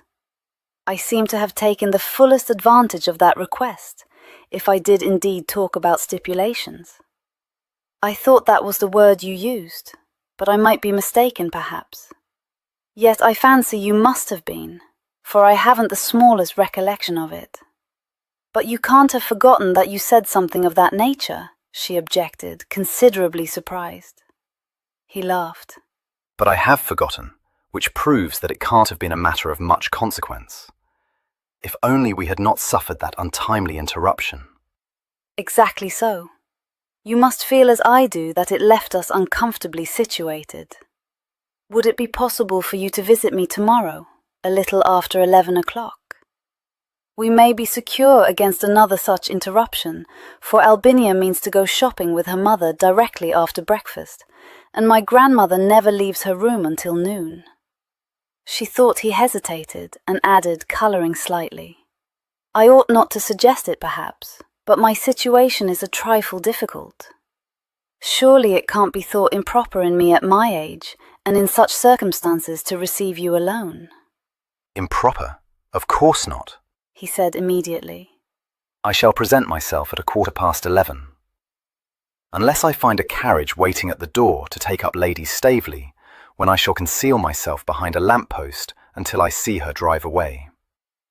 Thus investing a morning call with the trappings of an intrigue, she said, laughing. Her attention was then claimed by the cousin who sat on her other hand, and in a very few moments Kit was once more engaged by his hostess.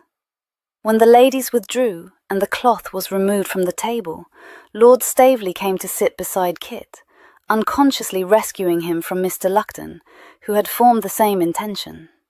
Conversation became general, and as Lupton was too shy to raise his voice among so many seniors, and Mr. Charles Staveley, in his late 40s, had only a casual acquaintance with young Lord Denville, no pitfalls awaited Kit. He would have been happy to have remained in the dining-room for the next hour, but Lord Staveley was under orders not to allow the gentlemen to linger over their wine, and he very soon declared it to be time to join the ladies. In the drawing-room, the supposed Lord Denville had inevitably been the subject of animated discussion.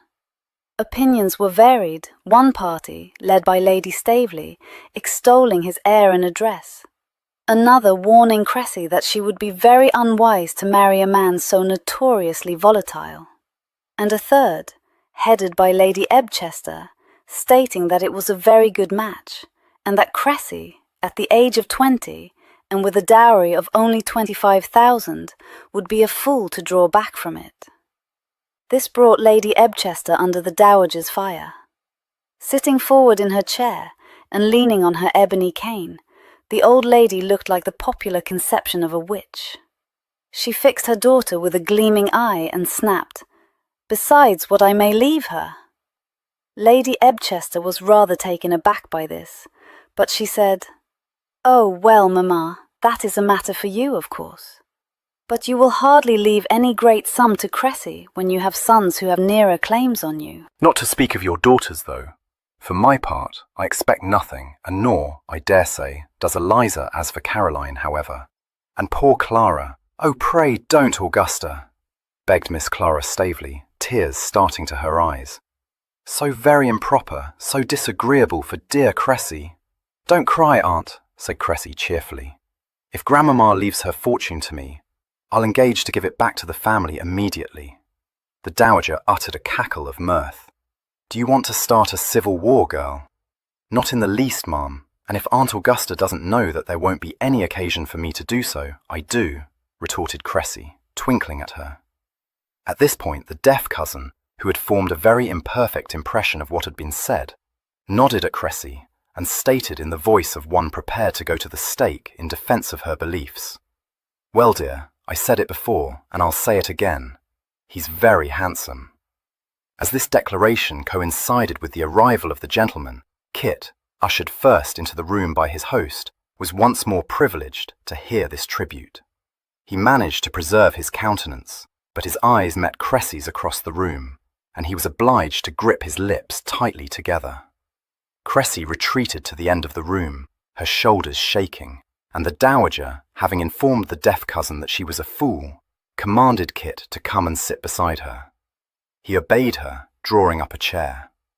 The dowager tartly adjured Clara not to hang about her, and told the rest of the company that they were at liberty to indulge in their usual bibble-babble. Correctly interpreting this as a prohibition on any attempt to intrude into her conversation with the principal guest, her relations meekly drifted away, to form small groups in various parts of the room. Gabblemongers, all of them, said the dowager, sardonically observing their efforts to maintain a flow of small talk. She brought her piercing gaze to bear on Kit's face and said, "Well, young man, what have you to say for yourself?" "I don't think I have anything to say for myself, ma'am, and I stand in too much dread of being thought a gabblemonger to say it if I had," he replied. "Balderdash," she said, "you've a mighty ready tongue in your head, sir." He smiled at her. "Well, what do you wish me to say, ma'am? You can't expect me to recite a catalogue of my vices, and as for my virtues, would you really think better of me if I puffed them off to you?" "Have you any?" she demanded. "Yes, a few, and quite a number of good intentions," he replied. "So your Uncle Brumby seems to have told my some, but I have a very good memory, and I recall that he once told me that your brother was worth a dozen of you." This speech, had it been shot at him before dinner, would have shaken him badly, but he was now sufficiently fortified to be able to answer it with smiling ease. "Yes, my uncle has a great kindness for my brother. Kit is his protégé, you know, ma'am." She seemed to be satisfied with this response, for she abandoned the subject and said, after considering him for a few moments, "Well, it's my way to open my budget, so I'll tell you to your head that I'm not mad after this marriage. Mind, I don't dislike you. In fact, you're better than I looked for. But whether you're the man for my granddaughter is another pair of shoes." Knowing Evelyn as he did, he found himself in agreement with her, and might have added that Miss Staveley was not at all the sort of girl to attract Evelyn's roving fancy. He said, "I can only hope, ma'am, that I may be able to prove you wrong. It will be my endeavour, I promise you." "I'll say this for you," she remarked dryly.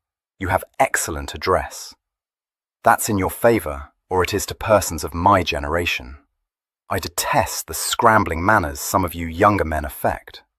Brumby tells my son you have no faults that won't be cured by a suitable marriage, but from all I hear, Denville, you're a here and therean.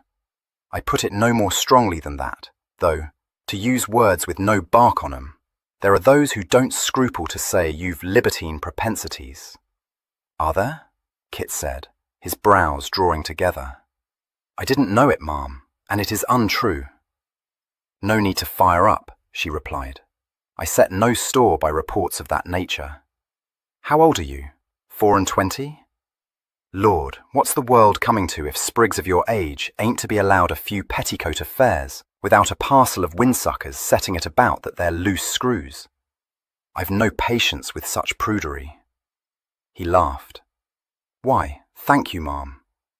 She directed another of her piercing glances at him. "All very well, young man, but if you marry my granddaughter, you'll put a period to your philandering. She's a rational girl and a well-bred girl, and I don't doubt she'd take it with composure, but she wouldn't like it, and I don't mean to have her made uncomfortable, that you may depend on." "Nor do I, ma'am, and that you may depend on," he retorted, a little stir of anger in his heart. His twin might have been going the pace rather too rapidly. He might be careless, even light-minded. He was certainly forgetful, but he was not insensitive. And Kit was ready to swear that if he married Miss Staveley, he would never use her unkindly, or wound her pride by blatantly pursuing some other female. Whether he would remain faithful to her was another and more doubtful matter, but he would conduct his affairs with discretion. Presumably Miss Staveley, no schoolroom miss, but a rational woman, entering openly into a marriage of convenience, was prepared for some divagations, and would demand no more of Evelyn than the appearance of fidelity. The dowager saw the flash in Kit's eyes and was pleased. All she said, however, was, "Easy to say, Denville." She relapsed into silence, staring grimly ahead. After a long pause, she said abruptly, "When I was young, our marriages were arranged for us by our parents. I could name you a dozen females who were barely acquainted with their bridegrooms. I don't know that it was a good thing." She brought her gaze back to Kit's face. "If you're expecting me to give you my blessing because you've a glib tongue and engaging manners, you're out in your reckoning. I want to know you better before I do that, and I want Cressy to know you better too. I'm tired now. Tell my daughter Clara I'm ready to go to bed. And you may tell your mother to come and visit me one morning. Good night." 5. Mr. Fankett returned to Hill Street, on foot, shortly before midnight, and just in time to witness the arrival of his parent, borne down the street in her own sedan chair, and attended by 3 middle-aged gallants and 1 very much younger gentleman who walked as close to the chair as possible, and bore all the appearance of one who was equally a prey to adoration and jealousy. Mr. Fankett, awaiting the cortege in the open doorway, was deeply appreciative of the scene, which was certainly impressive. My lady was carried by 2 stalwarts dressed in neat livery, and her chair, when it came into the lamplight, was seen to be of particularly elegant design, and to be lined throughout with pale green velvet. The gallants were plainly men of mode, and when the chair was set down, one opened the door, the second tenderly helped her to alight, and the third stood waiting to offer his arm for her support up the few shallow steps to her front door. Her young worshipper, quietly elbowed out of the way when he had tried to be the first to reach the door, was left disconsolate, gazing hungrily after the goddess. But she paused before she reached the steps and looked back, exclaiming in her soft voice, "Oh, my fan! I must have dropped it in the chair. Mr. Horning, will you be so very obliging to see if it is there?" Mr. Horning's drooping spirits revived magically. He dived into the chair, found the fan, and presented it to her ladyship, with a low bow and a smile which Kit thought perfectly fatuous. She thanked him prettily, gave him her hand to kiss, and said, "Now you must all go home, for here is Denville waiting for me, and we have a great deal to discuss. You know, he has been out of town lately."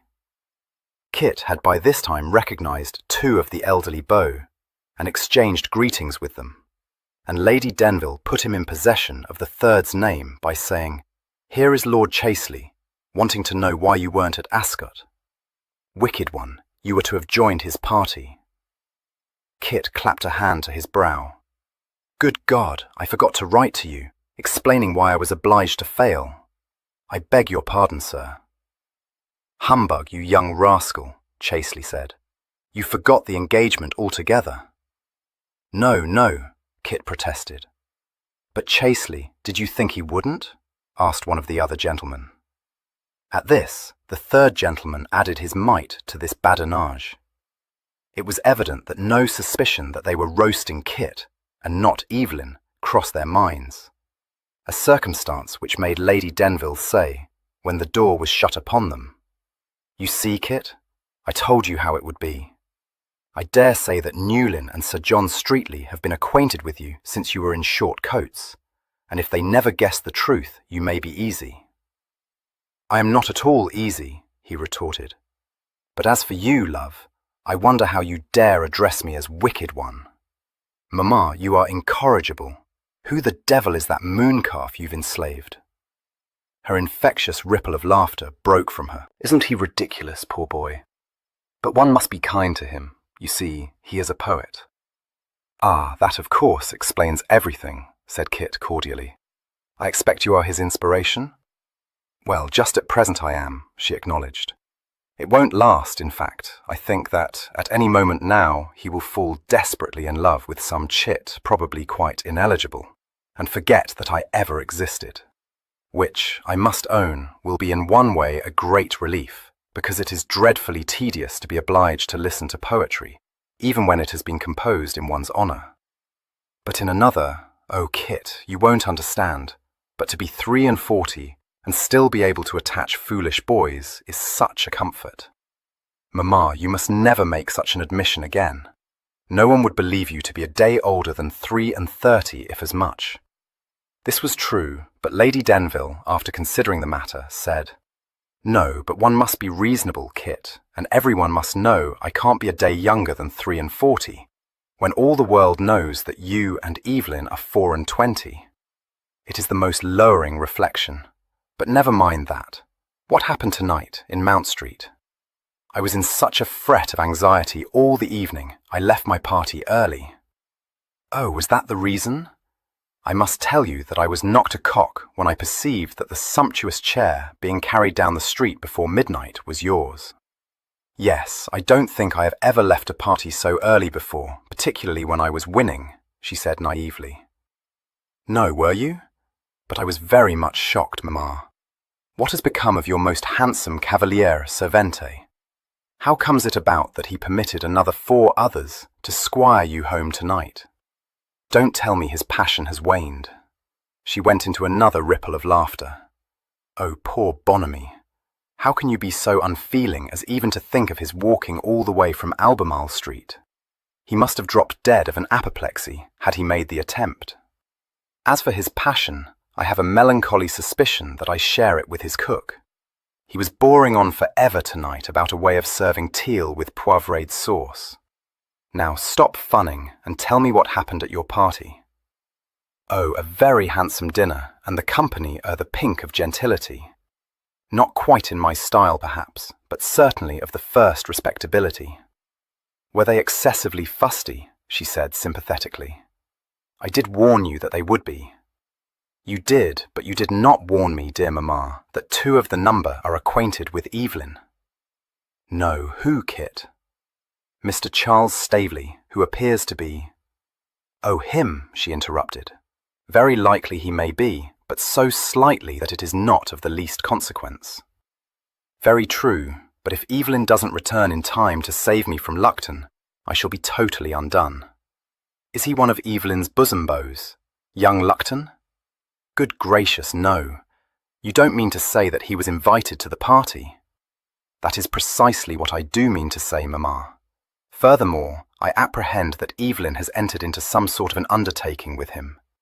What it may be, I haven't the least guess, and something seems to tell me that you haven't either. She shook her head. No, indeed. How excessively awkward for you. Yes, isn't it? He agreed. Particularly when one considers that he is coming to visit me tomorrow to learn what is my decision. That's what I call having a wolf by the ears. Most vexatious, she said sunnily. But there's no need to be in a worry, dearest. Perhaps Evelyn will have returned, or Fimber may know what it is that stupid creature wants. And if he doesn't know, Brigg will say that you are not at home. I see no difficulty in evading Lupton. No, love, I've no doubt of that. But not even my abominable twin could agree to receive a man on a matter of business and then say that he was not at home. But Kit, how foolish of you, she said reproachfully. You should have fobbed him off. So I might have, if it had not been made very plain to me that he thinks himself pretty ill-used at having been fobbed off for over 10 days already. Oh well, I dare say I shall be able to brace it through.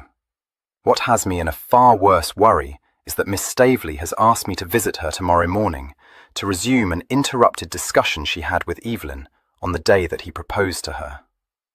Now that is tiresome, she exclaimed, dismayed. Very much more than tiresome, Mamma. It's one thing to masquerade as Evelyn at a party, but quite another to receive Miss Staveley's confidence under false pretences.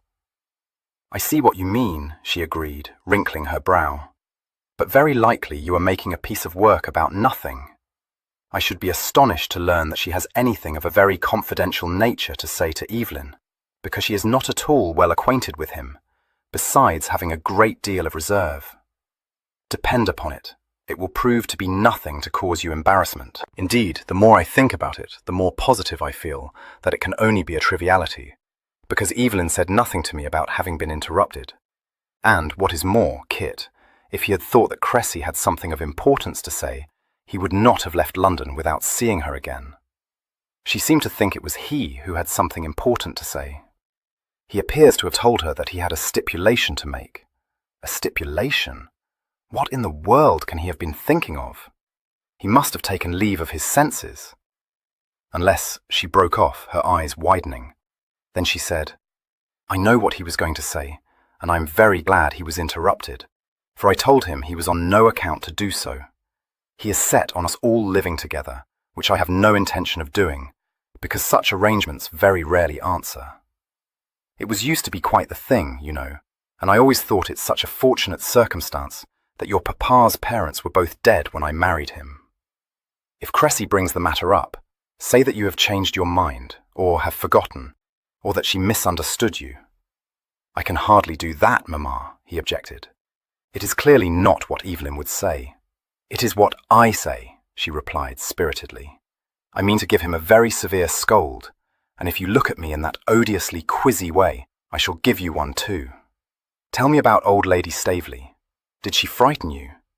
She wanted to do so, but I tried the effect of giving her a civil set-off, which answered very well. Lady Denville was awed. Kit, how brave of you! Yes, wasn't it? But there, Mamma, you know me. Pluck to the backbone. She laughed. Well, I should never have dared to do such a thing. You must make the attempt. She'll bullock you if you don't. Oh, I mean to keep out of her way. She came to London to make your acquaintance, and now that she has done so, I dare say she will return to Berkshire within a day or two, returned her ladyship blithely. You're out, love, said Kit, grinning wickedly at her. She remains in London until next month, when she means, according to what Lady Ebchester told me, to go to Worthing for the summer, taking Cressy with her. She charged me with a message for you. You are to visit her one morning. No, she ejaculated in the liveliest horror. Kit, you're shamming it. I am not. Those were her very words. Oh, you abominable creature.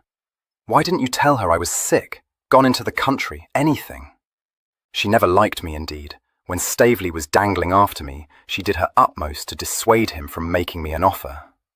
Not that there was the least necessity, for your grandfather would never have countenanced the match, when so many far more flattering offers were being made for me. Oh, Kit, how could you subject me to such an ordeal? She will annihilate me. No such thing. You have only to bear in mind that Evelyn is a matrimonial prize of the first water, and that will give you an immeasurable feeling of superiority. But Lady Denville, while agreeing that Evelyn might look as high as he chose for a bride, refused to be comforted. She informed Kit that when a redoubtable old lady had known one from the cradle, such considerations counted for nothing. She added tragically, gathering the shimmering folds of her cloak about her as she prepared to mount the stairs. I have it on the best authority that she described me once as a pretty widgeon. And when she looks at me in that beady way of hers, I shall feel like a widgeon. But a very pretty one, her son reminded her.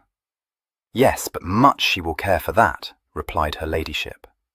She paused on the half-landing to add, and don't put yourself to the trouble of telling me that I am of higher rank than she is, because she won't care for that either.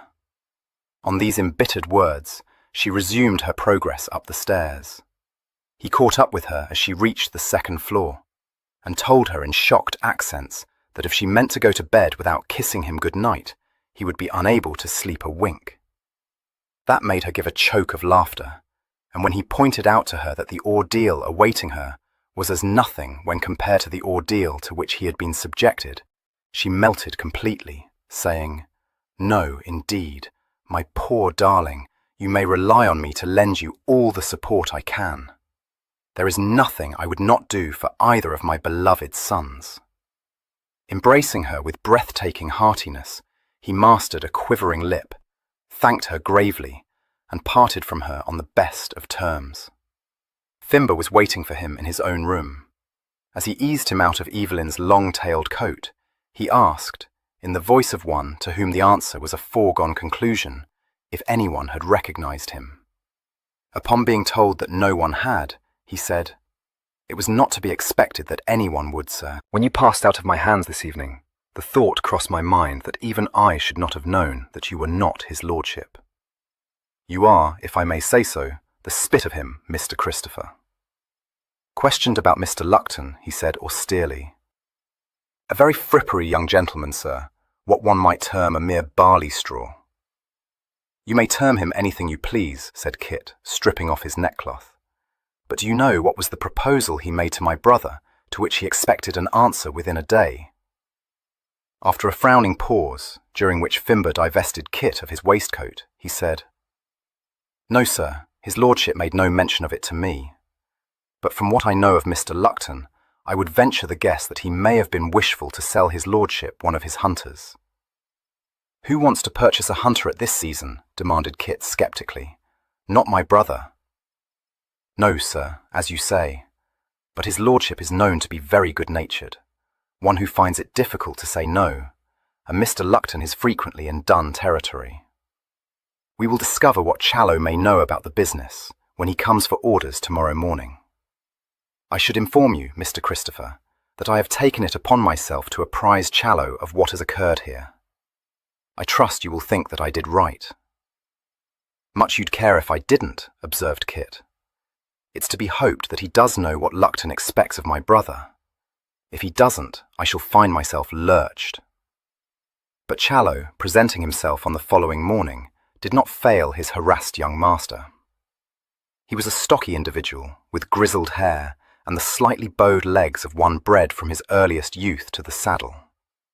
He had taught the twins to ride their first ponies, had rescued them from innumerable scrapes, besides putting his foot down on some of their more dangerous exploits, and while his public demeanour towards them was generally respectful, he treated them, in private, as if they were the schoolboys he still thought them. He greeted Kit with a broad grin, responded to an invitation to tip a Morley by grasping the hand held out to him and saying, "Now, that's enough, Master Kit. How often have I told you to mind your tongue?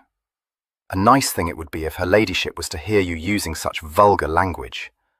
And who'd bear the blame? Tell me that.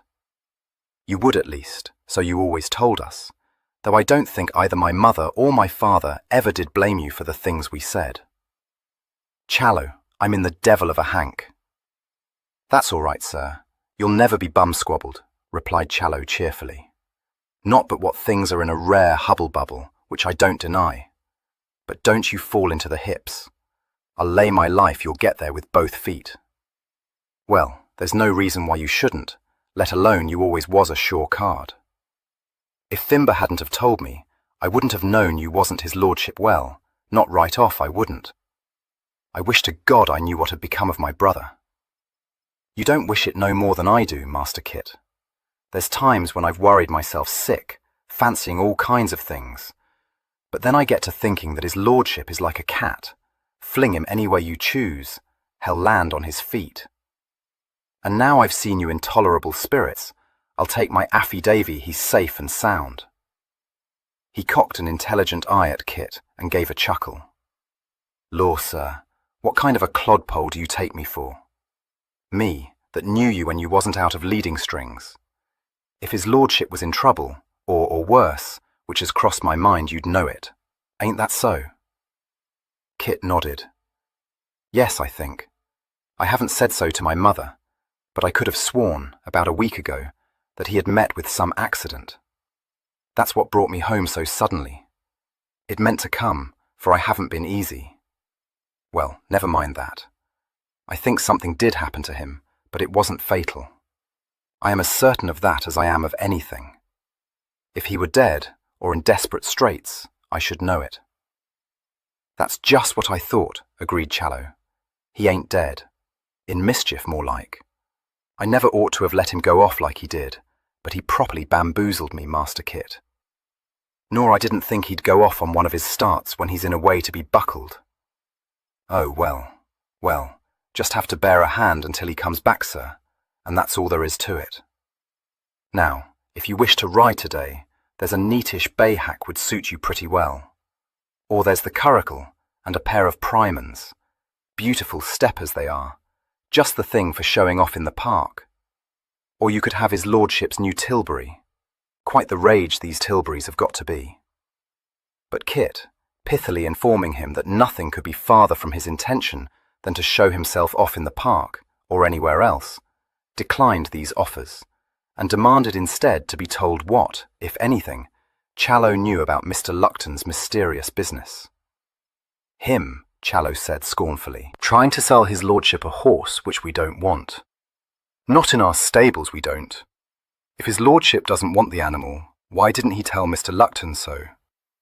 You know what his lordship is, sir. Too easy by half.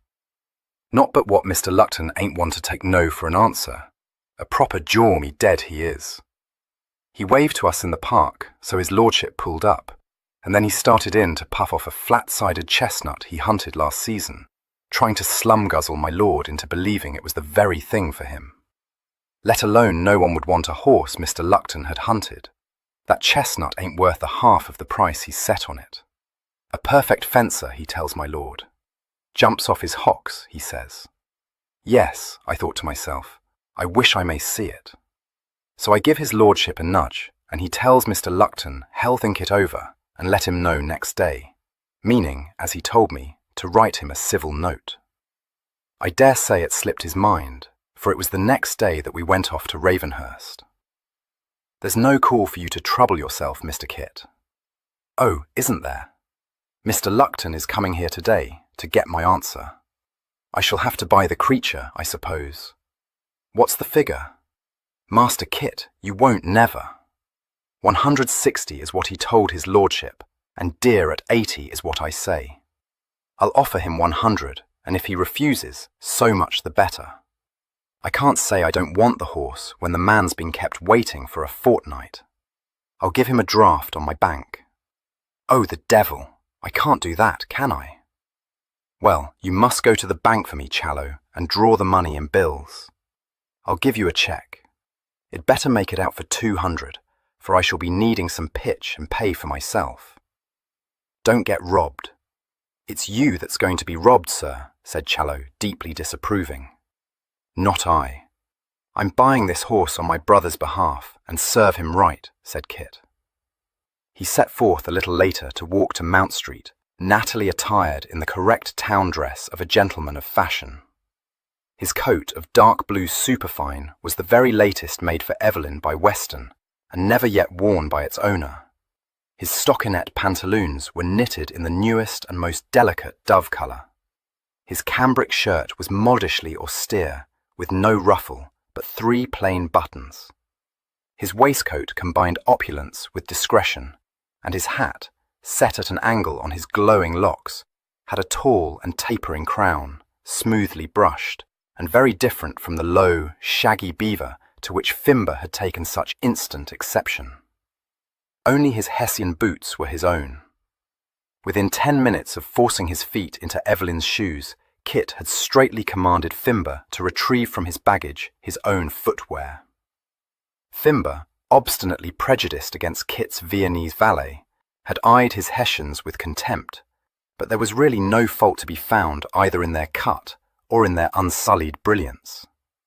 Starched shirt points of moderate height, a mathematical tie, dogskin gloves, an elegant fob, and a Malacca cane completed Mr. Fancot's attire, and caused his mamma to declare that he was precise to a pin.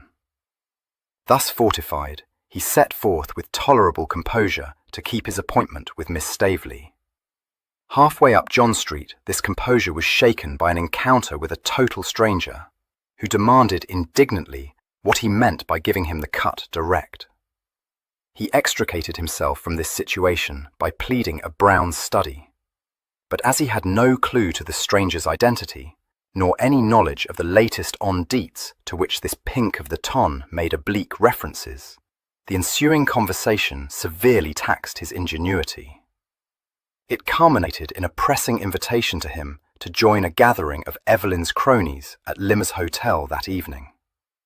He declined this on the score of having promised to escort his mother to a ton party, and parted from his insouciant new acquaintance imbued with a resolve to seek refuge at Ravenhurst without any loss of time. It had been forcibly borne in upon him that a prolonged sojourn in the metropolis would not only be extremely wearing, but would infallibly lead to his undoing. He was admitted to Lord Staveley's house by the butler, who came as near to bestowing a conspiratorial wink upon him as his sense of propriety permitted, and was conducted to a parlour at the back of the house. Here Miss Staveley awaited him, becomingly attired in a morning dress of jaconet muslin, made up to the throat, its sleeves tightly buttoned at the wrists, and its hem embellished with a broad embroidered flounce. As he bent ceremonially over her hand, the butler, surveying the scene with a fatherly and sentimental eye, heaved an audible sigh of great sensibility and withdrew, softly closing the door behind him. There had been constraint in Miss Staveley's manner, but the butler's sigh brought the ready twinkle into her eyes, and she said involuntarily, "Oh dear, poor Dursley is convinced that he is assisting in a romantic affair. Don't be dismayed. The thing is that he and all the upper servants have, most unfortunately, taken it upon themselves to champion what they imagine to be my cause." "Unfortunately," he said. "Why, yes.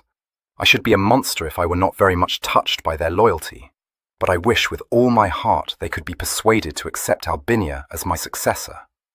You can't conceive how awkward they make it for both of us. Do what I will, they persist in coming to me for orders, even of referring her orders to me. I do most sincerely feel for her. Her situation is insupportable." "What of yours?" he asked. "Is that not insupportable?" "Yes," she acknowledged with a wry smile. "You know that." "It was my reason for entertaining your proposal, my lord." "That's frank, at all events," he remarked. Her eyes responded to the smile in his.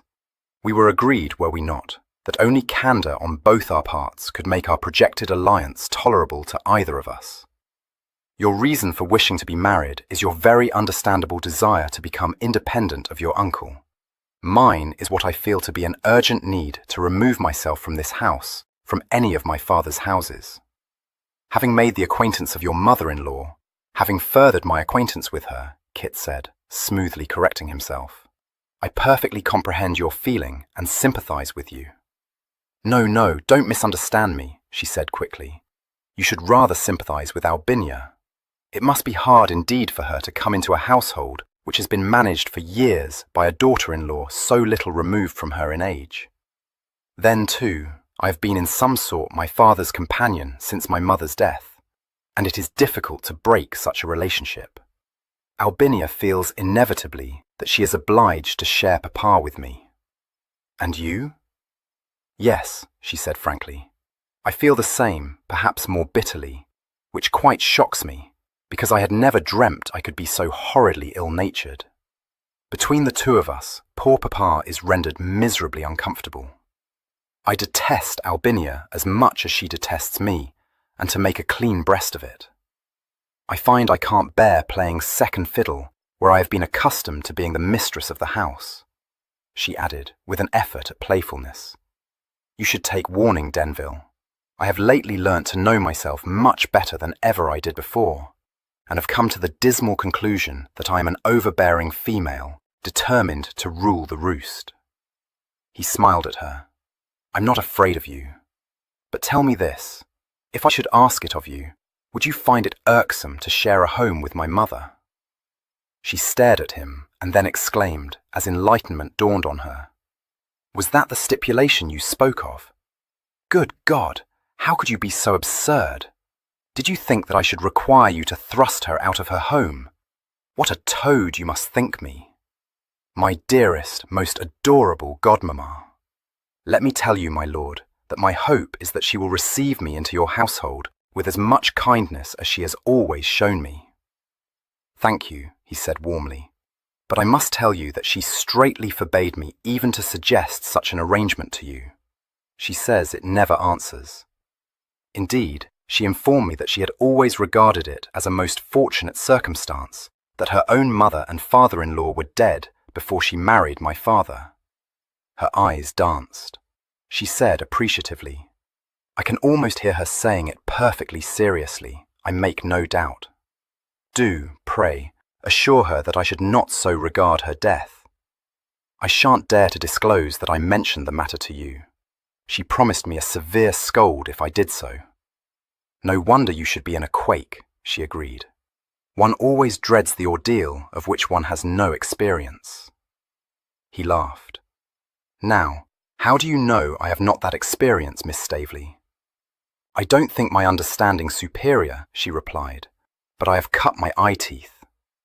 She looked curiously at him.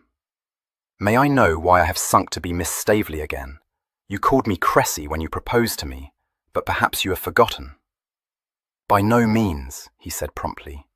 Merely, your habit of addressing me as my lord led me to fear that I had gone beyond the line. What a whisker, she remarked. I recall that Grandmamma told me last night that you had a ready tongue. I wish I could think that she meant it as a compliment. With Grandmamma, one can never be quite certain, but she did say that she had been agreeably surprised in you. Come, that's encouraging. May I hope that she will consent to our marriage? I don't know. I haven't asked her, you see, and all she has said so far is that she wants to know you better. I wish you will tell me, Cressy, whether you mean to be ruled by her decision. She shook her head. No, I make my own decisions. She thought for a moment and then said, with a gleam of mischief, I might make her decision my excuse. Oh, no, I don't think you would. You're no shuffler, he responded coolly. How can you know that? She asked, meeting his eyes with a surprised question in her own. He smiled. It isn't difficult to know it. No extraordinary intelligence is necessary to enable one to perceive that your mind is direct. You don't talk flowery commonplace, and you're not afraid to come to the point. He paused. That being so, tell me what it is you wish to say to me. I fancy you didn't invite me to visit you only to discover what my stipulation was. No, she acknowledged. Her colour was a little heightened, she said with a touch of shyness. I hardly know why I did ask you to come. You will think me very far from direct. You see, when you proposed to me, I was in a horrid quarrel with Albinia, a vulgar pulling of caps, as women do. I wished of all things to go away from here, not only because I was hurt and angry, but because I saw that it wouldn't do for me to remain. Albinia is anxious to be rid of me, and I can't blame her, for I find I am becoming one of those detestable people who are forever picking out grievances or coming to cuffs over trifles. And when I made the really shocking discovery that I was hoping that Albinia's child, which she is so certain will be a son, will be a daughter just to take the wind out of her eye, I knew that I must go away. She pressed her hands to her flushed cheeks. So ignoble, she uttered in a stifled voice. But very natural, Kit said. A son to put your nose out of joint, eh? She nodded. Yes, that was it. But to allow oneself to be put into a flame by such a cut spoken in a mere fit of crossness, too. I consider it stands greatly to your credit that you didn't divulge your ignoble wish. She forced a smile. I'm not quite as direct as that. You may put it so if you choose. I should have said that you are not so wanting in conduct. Thank you, that was kind in you. No, only truthful. Were you in a passion when I proposed to you? I didn't guess it. Oh no, not then. Merely determined to put an end to a miserably uncomfortable situation, and unable to think how it could be done. She hesitated and continued with a little difficulty. I had never meant to have remained here when my father was married again. I hoped that Grandmamma would have invited me to live with her. She didn't, however. I dare say you'll understand that I didn't care to ask her. Readily. Also that, Grandmamma having failed to come to the scratch, my arrival on the scene was providential. Yes, that's the truth, she said frankly. I don't mean that I would have accepted any offer. But although I was so little acquainted with you, I liked you very well, and I knew, from what Lady Denville told me, that you were kind and good-natured and— Stop, he interrupted. My poor girl, how could you allow yourself to be so taken in? If you mean to accept me at my mother's valuation, a shocking disappointment awaits you.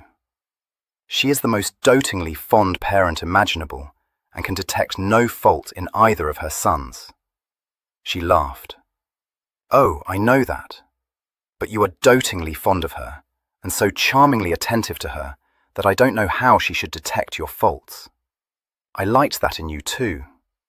And although I shouldn't have thought of marriage if Grandmamma had invited me to live with her, I knew that it wouldn't be easy to do that, because I had discovered by then that when one has held the reins for 4 years, as I did here and at Staveley, it is the most difficult thing in the world to become a mere young lady, obedient to the decrees of her elders. You see, I never was that. So when you offered for me, Denville, it did seem to me that I should be a ninny-hammer to refuse you, only because I was not in love with you, or you with me. You were not disagreeable to me. I dearly love your mamma, and you offered me not only your hand, but the position to which I am accustomed. She paused, and after thinking for a moment said, And to be honest with you, having endured several taunts on my age, and being at my last prayers, I was strongly attracted by the notion of catching one of the biggest prizes on the marriage mart. He shook his head. Very ignoble. Yes, wasn't it? She agreed, answering the laughter in his eyes with one of her merriest twinkles. But understandable, don't you think? Well, never having regarded myself in that flattering light. Oh, what flummery, she interjected. You must be well aware of it. But it's all nonsense, of course. When you had left me that day, and I had leisure to reflect, I knew it. She scanned his face, her brow puckered. I don't know how it is, but when you came here last night, I had almost decided to tell you it would not do. Thinking about it, not seeing you again after that interrupted talk which was attended by a good deal of awkwardness, was it not? And having had leisure to reflect more calmly, I had misgivings, began to think that we should not suit. That I had accepted your offer in a distempered freak. Then, last night, I met you again, and— She stopped, her frown deepening. He waited, speechless, and she said, with one of her open looks, I liked you much better than ever before. He still said nothing, for there was nothing he could think of to say. Various thoughts chased one another through his head, that Evelyn was more fortunate than he knew, that the part he himself was playing was even more odious than he had foreseen, that he must remove himself from her vicinity immediately, that when she saw Evelyn again, she must surely be conscious of his superior qualities. "And now, I don't know," she confessed.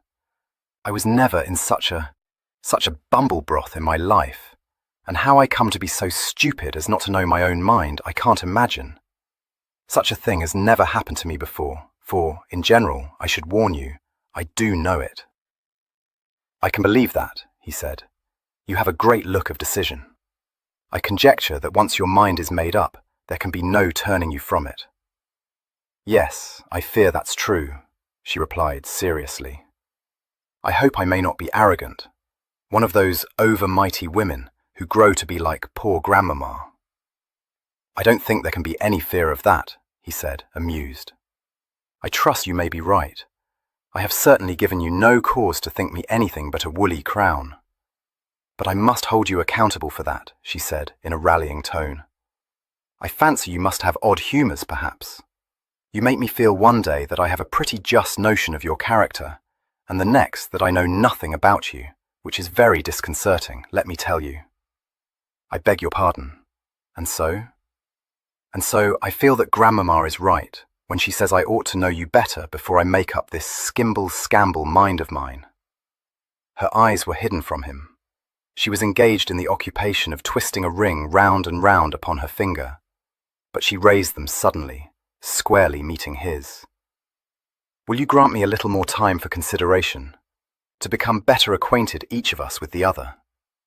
I dare say you mean to go to Brighton now that London is getting to be so thin of company. That's your custom, isn't it?"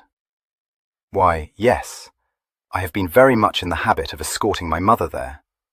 This year, I find myself obliged to go to Ravenhurst. I don't know for how long, or whether mamma means to accompany me," he replied. "Oh, well, Ravenhurst is not so far from Worthing, is it? The thing is, Denville, that I am going to Worthing with grandmamma next week, to spend the summer there, and I thought that perhaps you would drive over to visit us now and then, so that we may learn to know one another. You may be sure I shall do so. I must hope that you will find it such a dead bore at Worthing amongst all the dowagers that it will weigh the scales down in my favour."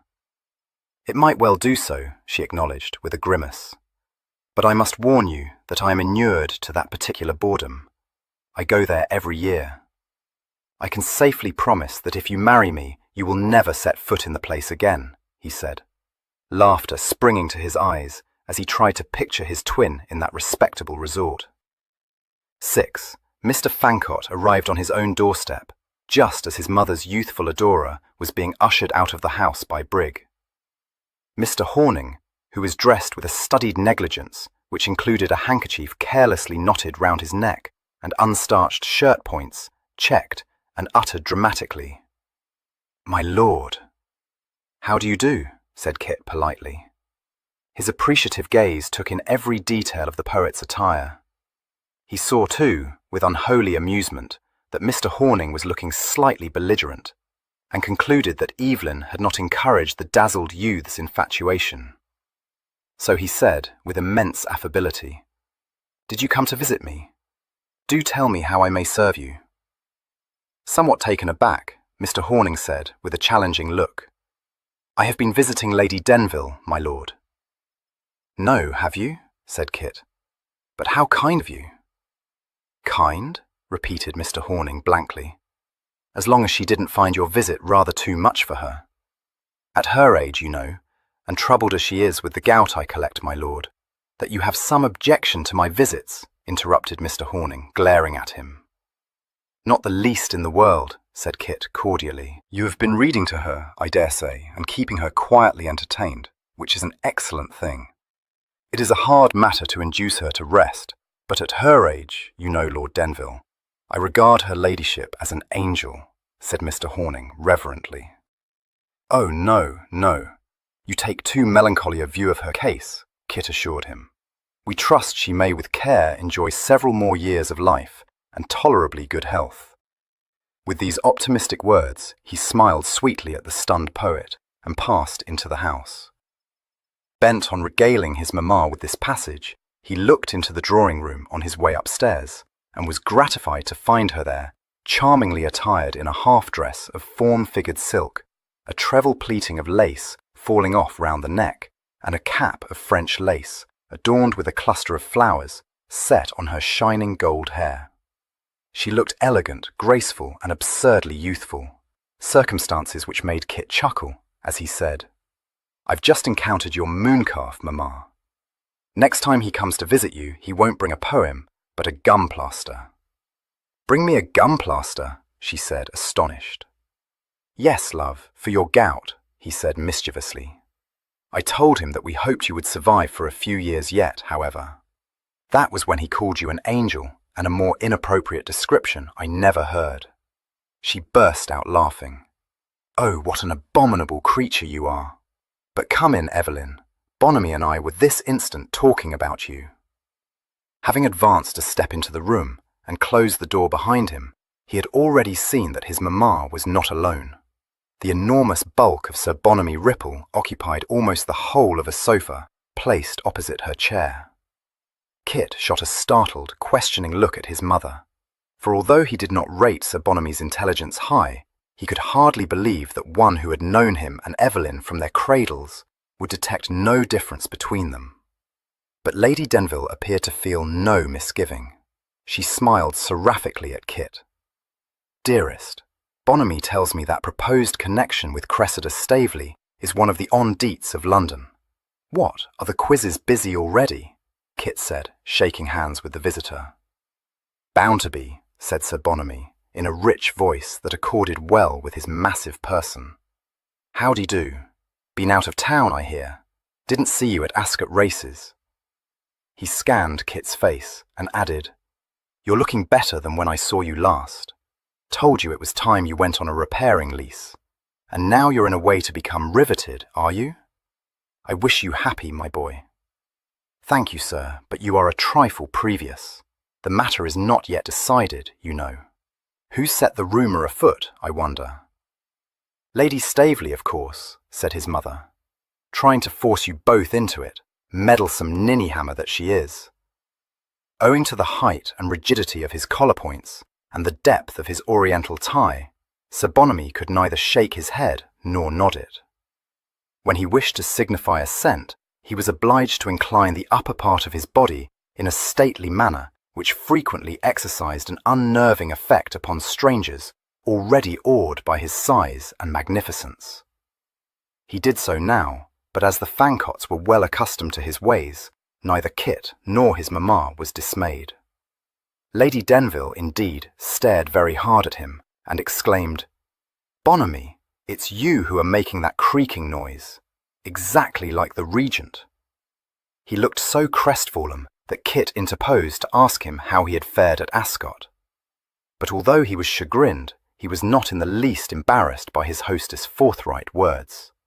He said, "Oh, tollol," in answer to Kit, but told Lady Denville that in point of fact his new corset was a replica of the one worn by the Regent, only rather larger. "For the truth is, Amabel, that I am growing to be a little too stout," he confided earnestly. Her eyes danced. "How can you say so? I'll tell you what you must do. You must subsist wholly on biscuits and soda water, as they say Lord Byron was used to do." He blenched perceptibly, but responded with great gallantry. "Ah, my pretty, if I could hope to win you at last, I would even do that. If this is a proposal of marriage, I think I ought to go away," said Kit. "She won't have me," said Sir Bonamy mournfully. He shifted his position ponderously so that he could look at Kit, who had sat down out of the direct line of his vision. "But I'll tell you this, Evelyn. You'll be a lucky fellow if you get yourself leg-shackled to Staveley's girl. They tell me she's a very amiable, pretty young woman. She can't hold a candle to your mother, of course, but I never saw the woman that could, which is why I've stayed a bachelor all my life. I could never fancy any other female. Never shall. That's why you see me now, a lonely man, with no one to care for, and no one to care a straw for me." As he presented the appearance of a comfortable hedonist, Kit was bereft of words. Lady Denville, however, was not so tongue-tied. With what her undutiful son subsequently informed her was an entire absence of propriety, she exclaimed, "Well, of all the plumpers! As though I didn't know about the birds of paradise you've taken under your protection any time these 25 years. And several of them, as I recall, were dashers of the first water, far more beautiful than I ever was." "No one was ever more beautiful than you, my lovely," said Sir Bonamy simply. He heaved a deep sigh, which made the Cumberland corset creak alarmingly, but almost immediately grew more cheerful as he disclosed to Kit that his object in coming to Hill Street was to beg him to bring his mamma to a little dinner party which he was planning to hold at the Clarendon Hotel before he retired to Brighton for the summer months. "They have a way of cooking semelles of carp, which is better than anything my Alphonse can do," he said impressively. "You cut your carp into large collops, you know, and in a stewpan you put butter, chopped shallots, thyme, parsley, mushrooms, and pepper and salt. Of course, anyone knows that. But at the Clarendon, something else is added, and devilish good it is, though I haven't yet discovered what it may be. It is not sorrel, for I desired Alphonse to try that, and it was not the same thing at all. I wonder if it might be just a touch of chervil, and perhaps 1 or 2 tarragon leaves." He slewed round to smile fondly upon Lady Denville. "You will know, I dare say, my pretty. I thought I would have it removed with a fillet of veal. We must have quails, that goes without saying, and ducklings, and nothing beside except a few larded sweetbreads and a raised pie. And for the second course, just a green goose, with cauliflowers and French beans and peas, for I know you don't care for large dinners. So I shall add only a dressed lobster, and some asparagus, and a few jellies and creams, and a basket of pastries for you to nibble at. That," he said, beaming upon his prospective guests, "is my notion of a neat little dinner."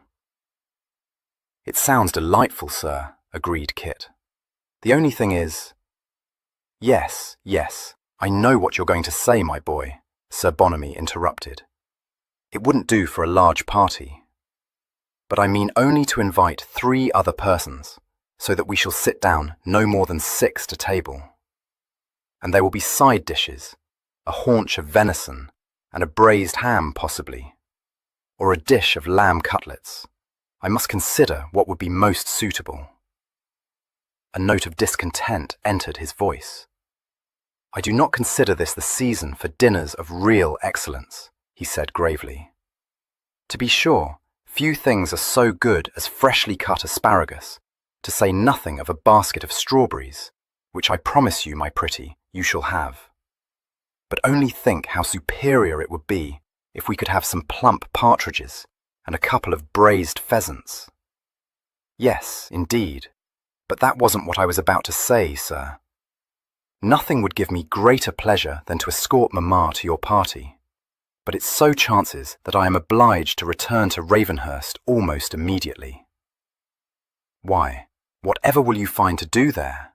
asked Sir Bonamy, opening his small round eyes to their widest extent. "A great deal, I promise you," responded Kit easily. "If Miss Staveley does me the honour to marry me, my uncle, as I dare say mamma has told you, means to wind up the trust. There are arrangements to be made, a quantity of things to be done, before I could venture to bring my bride to Ravenhurst." "But don't you mean to be in Brighton this summer?" demanded Sir Bonamy, greatly astonished. "I thought you had acquired the same house on the Steyne which you rented last year." "Yes, so I have, and it is naturally at my mother's disposal. I expect I shall be joining her there presently. I don't know what her plans may be, but I can't think that she needs my escort to your party, sir. Her poet will be delighted to take my place." "If you mean that silly young chuff I sent to the right about not 10 minutes before you came in, Evelyn, I won't have him at my party," said Sir Bonamy, roused to unwonted violence. "A fellow that knows no better than to come to visit a lady, dressed all by guess, and with a handkerchief knotted round his throat." "Aye, and what do you think he was doing when I walked in? Reading poetry to her, What a booberkin. I can tell you this, my boy. In my day, we'd more rum gumption than to bore a pretty woman into a lethargy. I was not in a lethargy, stated her ladyship. No female of my age could be bored by poems written in her honour, particularly when the poet has been so obliging as to liken her to a daffodil. She observed, with sparkling delight, the revulsion in both gentlemen's faces, and added soulfully, "Tossed like a nymph in the breeze." She went into one of her trills of laughter as the gentlemen exchanged speaking glances. "Confess, Bonamy, you never said such a pretty thing to me."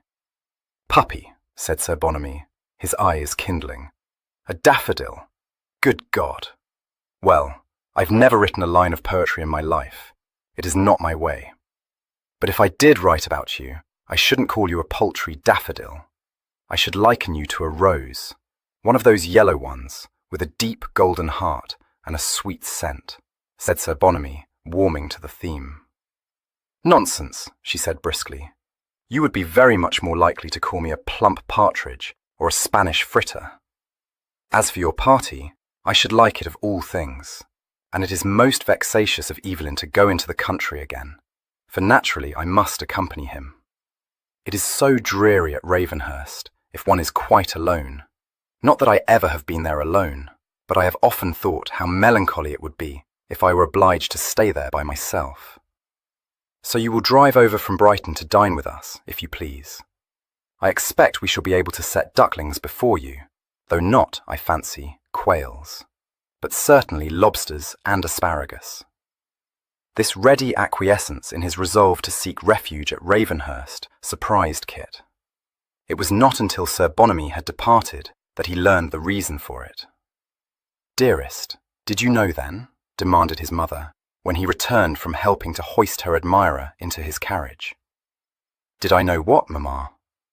"Why, that your Uncle Henry is coming to London on a matter of business. Bonamy told me that he had heard someone say that he was coming, and he said that he would invite him to his party." To be sure, Bonamy couldn't recall who had told him of it, but I wholly believe it, because it is just the provoking sort of thing Henry would do. When anyone would have supposed that he would be fixed in Nottinghamshire, or do I mean Northamptonshire?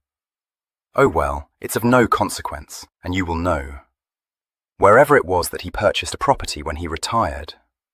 My darling, I know you have a kindness for him, but you must own that nothing could be more unfortunate than this ridiculous start. I don't feel that he can be depended on not to recognise you, do you? On the contrary, said Kit emphatically. He would know me within 5 minutes of clapping eyes on me. When is he coming to London? Oh, not until next week, she assured him. There's no need to be in a pucker, Kit. No, not if I can get out of town, he said. He looked at her, between amusement and exasperation. Mamma, I don't think you can have the smallest notion of the dangers of this appalling situation. I met a friend of Evelyn's on my way to Mount Street and gave him the cut direct. God knows who he is. I brushed through, said I had been in the clouds, and he swallowed it. But what if he'd guessed I wasn't Evelyn? A pretty case of pickles that would have been, wouldn't it? Yes, but he didn't guess, and I'm persuaded no one will, except your uncle or some particular friend of yours, and you may easily avoid them. However, I think you are very right to remove from London, for I perfectly understand that it must be very exhausting to be always on the watch for Evelyn's friends. Not that I believe any of them would suspect a take-in. Well, look at Bonamy. I did think that he might recognise you, and I let you come into the room just to see whether he would. It wouldn't have signified if he had, because I should have disclosed the whole to him, and he wouldn't have breathed a word to a soul, but he hadn't a notion. Her eyes searched his face, trying to read his thought. She stretched out her hand, and when, with a faint, rueful smile, he took it in his, she said coaxingly, Dearest, why do you look like that? Are you not enjoying yourself? Not at all. No, Mamma, I am not enjoying myself, he replied, with admirable restraint. Oh dear, she sighed, I thought you would. Why, you were used positively to revel in hoaxing people. quite as much as Evelyn did. And if ever you were discovered, it was always he who made the fatal slip, never you. His fingers closed round her hand. Do but consider, he begged. In the old days we were just kicking up a lark. We never ran that rig for a serious purpose. Now, think, love. What if the fellow I met today had known me? You might trust Ripple with the truth, but how could I trust a stranger, who, for anything I know, may be no more than a chance acquaintance of Evelyn's? The story would have been all over town by now, and what would be Miss Staveley's feelings when it reached her ears? She thought this over and nodded. Very true. It wouldn't do, would it? So awkward to explain it satisfactorily. You don't think Cressy suspects, do you? He shook his head. No, because she scarcely knows Evelyn. But she's no fool, Mamma, and if she grew to know me, then she would recognise the imposture as soon as she met Evelyn again. Yes, but she won't grow to know you. You shall leave for Ravenhurst immediately, and if Evelyn hasn't returned by then, though surely he will have done so, I shall join you next week. It would look very particular, you know, if I were to leave London in a pelter. Of course it would, and I beg you won't do so. You need not come to Ravenhurst at all, love. You will be bored to death there. Kit, how can you think me such an unnatural wretch? She said indignantly. It is all my fault that you are obliged to air your heels in the country, and the least I can do is to bear you company. For it isn't as though you have a cher amie in England, which, of course, would be far more amusing for you, though I don't think you could take her to Ravenhurst, even if you had. No, he said unsteadily. I don't think I could. His gravity broke down. He went into a fit of laughter, gasping. Oh, Mamma, what next will you say? First it was Ripple's corset, and now my cher amie. Such a want of delicacy, love. Fiddle, Kit. What a wet goose I should be if I thought you knew nothing about the muslin company. Of course you do, though not, I fancy, as much as Evelyn does, which I am excessively thankful for. Oh, Kit, what can have happened to Evelyn? Where is he? He stopped laughing and put his arm round her, giving her a reassuring hug. Don't worry, Mamma. I know no more than you do what can have happened to him, but I'm very sure he's safe and sound somewhere. As for where he is, it seems to me that since he was last heard of at Ravenhurst, I may be able to discover a clue if I go there myself. So no falling into the dismals, if you please. Promise?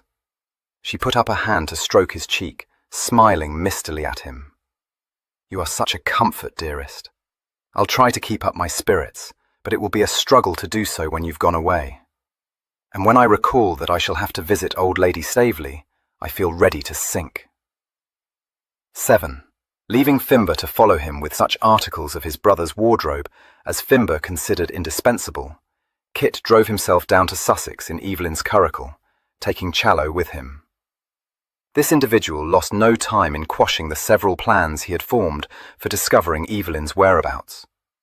He described these, with the freedom of an old and trusted servant, as caper-witted, adding, with some severity, that saving only his lordship, he had never known anyone with more maggots in his head than Mr. Kit.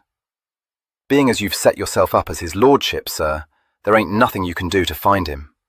A capital go it would be if you was to go round the countryside asking after him. Accustomed to the faithful henchman's strictures, Kit said mildly, I'm not really as bacon-brained as you think, not that that's praising myself to the skies. As far as inquiring after my brother goes, I know very well I'm hamstrung. But yes, sir, you are, and if you've taken a notion into your nousebox that I can do it for you, you're beside the bridge. In course, no one wouldn't think there was any havey-cavey business going on if I was to start asking after my lord when he's known to be at Ravenhurst. Oh no, not if I didn't ask any but wopstraws they wouldn't. And don't you humbug yourself into thinking everyone won't know it, Mr. Kit, because there ain't anything that happens at Ravenhurst but what it's talked of all over. You'll have to show yourself abroad now and now too, for you don't want it to look as if you was hiding yourself. That'd make you look brummish straight off. Yes, I know all that, Kit said. I was thinking of the toll gates and the pikes. Well, sir, I don't deny I've thought of 'em myself, confessed Challoner. It's my belief it won't fadge to go asking questions there any more than it will anywhere else.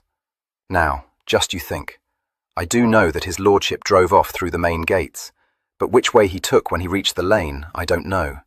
And even if I was to discover that, cunning-like, from Tugby, at the lodge, it's my belief it wouldn't do us a bit of good.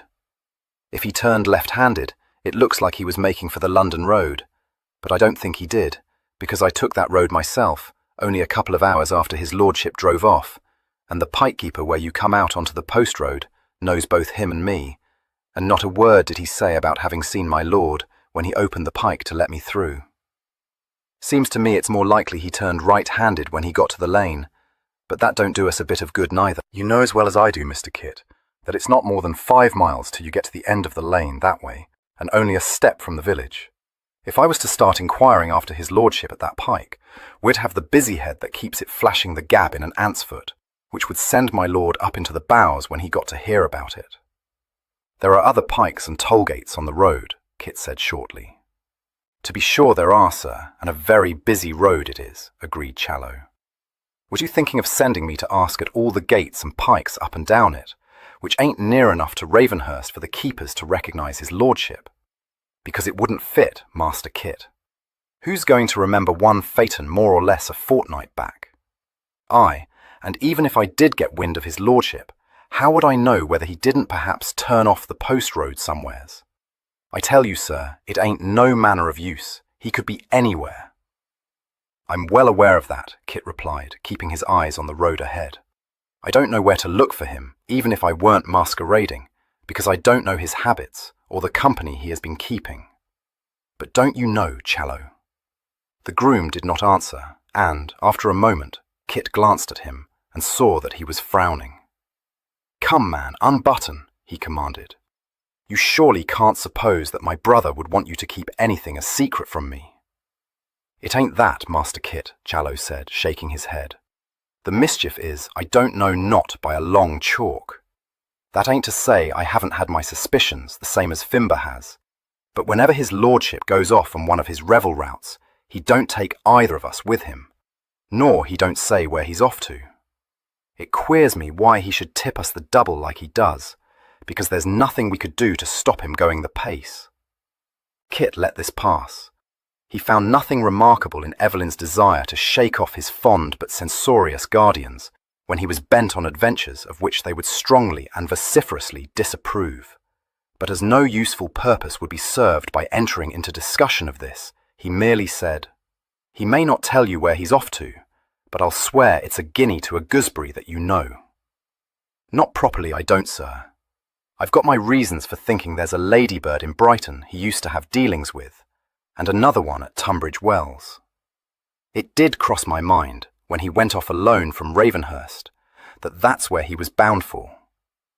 Well, I don't mind owning to you, sir, that when he didn't come home to London when he was looked for, what with her ladyship getting in a twitter, and him being engaged to dine at my Lord Staveley's, I took it upon myself to hop onto the stage, and see if I couldn't get news of him at the Wells. I didn't say anything about it to her ladyship, nor to you neither, Mr. Kit, because I'll take my oath my lord ain't there, nor hasn't been. They hadn't seen him at the Sussex, nor the Kentish, nor even the New Inn, that's certain sure. I got into talk with the ostlers, for if my lord had stabled his greys at any of the inns, they wouldn't have been forgotten, even if he was. You ain't seen them yet, but I give you my word they're complete to a shade, perfect in all their paces. 4 of the tidiest ones you ever clapped eyes on, sir." "What about the livery stables?" interrupted Kit. "No, sir, not at any which my lord would have trusted with that team. Naturally I thought of that, when I got to wondering if perhaps he'd set his peculiar up private, and wasn't putting up at an inn at all." He coughed discreetly, adding, on a note of apology, "If I'm not speaking too free, Master Kit." Kit paid no heed to this, but said, frowning ahead of him, "My brother wouldn't have remained with one of his peculiars at such a time as this." "Just what I think myself, sir," said Challoner.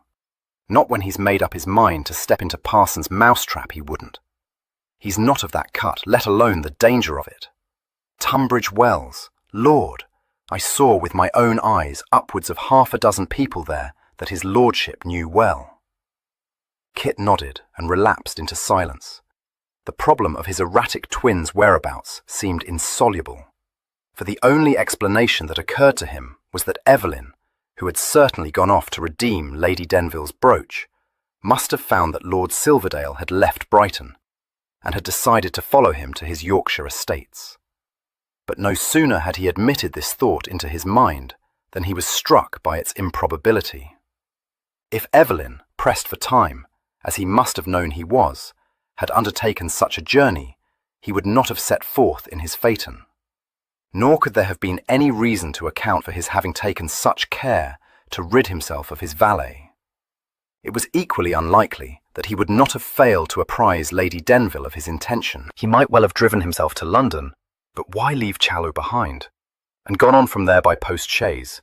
But that he had not done so was proved by the absence of his greys from their stable. Kit was recalled from these ruminations by Challoner, who presented him with a fresh problem. "Begging your pardon, Mr. Kit," said that worthy, "but what was you meaning to do at Ravenhurst?" "Do?" repeated Kit, whose only thought so far had been to escape from a locality so fraught with peril as London. "I don't know, what should I do? Fish, shoot a few wood-pigeons and rabbits." "Ah," said Challoner, in the voice of one who had foreseen this answer. "I'm sure I wouldn't want to throw a rub in your way, sir. But if you want to gammon everyone into believing you're his lordship, you won't go fishing. That ain't by any means his lordship's notion of sport." Kit, who had momentarily forgotten Evelyn's dislike of fishing, felt much inclined to damn his lordship. He quelled the impulse, but said, with a touch of exasperation, "You've only to add that, as I'm nothing like as good a shot as my brother, and must therefore not take a gun out, to tip me a final settler. Don't put yourself to the trouble of doing it, but tell me instead what the devil I am going to do." Now, responded Challoner, indulgently chiding. "There's no call for you to take a pet, Master Kit. All I'm saying is that if you do take a gun out, you don't want anyone to go with you, no loader, nor Mr. Willie, which is my lord's new gamekeeper. You ain't seen him yet, nor he won't know you from my lord if he don't see you shooting." "Thank you," said Kit, a reluctant grin banishing his frown. "Stop depressing my pretensions, and tell me who is likely to recognise me at Ravenhurst." "I've been thinking of that, sir, and it don't seem to me that anyone will, barring Mrs. Pinner, and seeing as how she lives in the cottage by the west gates now, I dare say you could keep out of her way." He sounded doubtful, but Kit had no doubt at all that there was no possibility of keeping out of his old nurse's way. He exclaimed, "Keep out of Pinny's way? I don't mean to try. If I can't trust her, there's no one, not even my mother, whom I can trust." "That's true enough," agreed Challoner. "What's more, sir, if anyone was to get a suspicion you wasn't his lordship, not that I think anyone will, for the new butler, which my lord engaged a year ago, when it got to be beyond old Mr. Brigg to be jauntering up and down from London, ain't never laid eyes on you. And he don't know his lordship very well neither, for, barring the couple of nights we spent at Ravenhurst a fortnight back, my lord hasn't been next or nigh the place since he was here in November, with a party. For the shooting, however, if he did happen to be more of a downy one than I take him for, he won't think no more about it when me and Fimber and Mrs. Pinner carry on as though everything was natural and above board." "Well, why should he, Master Kit? No one that didn't know you like we do would ever think of you taking it into your head to run a rig like this." Kit opened his mouth to refute the suggestion that he had ever taken any such idea into his head, but shut it again, as he remembered that it had been his own light-hearted words which had put it into his mamma's head. Perceiving that the unwonted frown had deepened on his young master's brow, Challoner said encouragingly, "Now, you don't need to get into the hips, sir, only because I've dropped a warning in your ear. You carry it with a high hand, and you'll do." It seemed, when they reached Ravenhurst, that he was right. Since his arrival was unexpected, he found the great gates shut. Tugby, whom he had known all his life, came out of the lodge, looking startled, when Challoner blew a sharp summons on the yard of tin, but as soon as he saw Kit, he hurried forward to open the gates, ejaculating, "My lord! Well, I never did. "Didn't expect to see me again so soon, did you?" said Kit cheerfully. "No, that I didn't, my lord, but I'm mighty glad you've come back. We don't see enough of you these days." He set wide one half of the gate and returned to pull back the other, looking up at Kit and saying, "And have you had word from Mr. Christopher, my lord? I hope he's well." "Yes, he's in prime twig and sends his remembrances to all his old friends here." "Ah, we want him home, don't we, my lord?" said Tugby. "It don't seem right to see you here without him." Driving through the park, along the well-kept avenue, very much the same thought was in Kit's mind. Ravenhurst was the home of his boyhood, and he loved it. But all his memories of it were so inseparably linked with his twin that the place seemed empty without him, and even a little strange. Half ashamed to find himself sentimentalizing, he tried to shake off his depression and to take pleasure instead in seeing that, although it had seldom been visited since his father's death, everything was in excellent order. But when he entered the house, the feeling of emptiness was oppressive, and made him regret that he had come back to it alone. It had little to do with Evelyn, as he realized. When the family was in residence, upwards of 20 indoor servants were employed, and he could scarcely remember a time when no guests had been entertained there. And since the household had always known when to expect my lord and my lady, he had never before found the saloons and the drawing rooms shrouded in holland covers. He thought it was enough to cast the most cheerful person into gloom, and wondered for how long he would be obliged to remain there. He also wondered, and with a flicker of amusement, for how long his mother would bear it. She frankly disliked country life, and the only things that made her sojourns at Ravenhurst tolerable were a succession of visitors and its proximity to Brighton. His arrival threw the reduced staff into some disorder, but neither the new butler nor his wife showed the smallest disposition to question his identity. He said, quite in Evelyn's careless manner, that he supposed he must have forgotten to tell them that he meant to return within a few days, and added, by the way, that her ladyship would be joining him the following week. These tidings appeared to stun the butler, but Mrs. Norton, her eyes kindling with housewifely fervour, instantly began to formulate a number of plans for my lady's reception, and to ask so many questions about the number of servants my lady meant to bring down with her from London, that Kit very soon escaped from the house and walked across the park to visit his old nurse. As he had expected, she recognized him, if not as soon as she saw him, the instant he spoke to her. She gave him a fond welcome, asked him several searching questions about his health, recalling to his memory various childish disorders which he had long since forgotten, and accepted with no more than a shake of her head and a disapproving click of the tongue the intelligence that he was impersonating Evelyn. But when she discovered, after some still more searching questions, that the masquerade had been forced on him by the inexplicable disappearance of his brother, he found her far more sympathetic than any of the 3 other conspirators. She exclaimed, "Oh, if ever there was such a whisky-frisky, downright naughty boy! Never you mind, Master Kit dear. I'll give him a good rake-down when I see him. The idea of him getting up to his tricks at his age, and just when he's going to be married too. But don't you fret, my dearie, no one will know you. And, as for his lordship, you should know better than to get into the fidgets over him. If he's in a scrape, mark my words, if he don't save his groats and come safe home, bless him." Kit was not surprised to find that his nurse knew of Evelyn's matrimonial plans. But when he presently learned from Fimber, whom he found unpacking his valise in the bedroom in the west wing of the house, which Evelyn had inhabited a fortnight before, that the rest of the household was similarly well informed, he could not help wondering whether any secret could be kept from servants, particularly such a perilous secret as his own. Fimber seemed to be untroubled by doubts, but he said, as he set out Kit's brushes on the dressing table, that he had been thinking the matter over and had reached certain conclusions. Eyeing him with misgiving, Kit demanded, "What conclusions?" "Well, sir," responded Fimber, It must be remembered that it has become extremely unusual for his lordship to visit Ravenhurst, so that your arrival today has given rise to a good deal of curiosity. In any ordinary circumstances, as I hope I don't need to assure you, I should instantly give the Nortons a heavy set-down, but in this case I felt it would be better to drop a hint to them. A hint of what?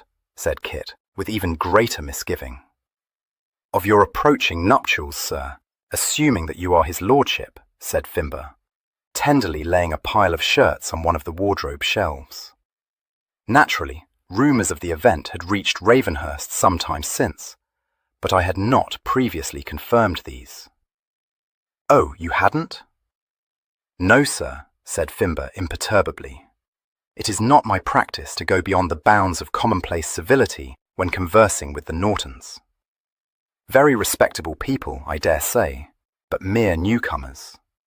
I apprehended that they would try to discover from me what had brought you back to Ravenhurst, and I was prepared to meet with astonishment, not to say disbelief, Mr. Christopher. What the devil did you tell them?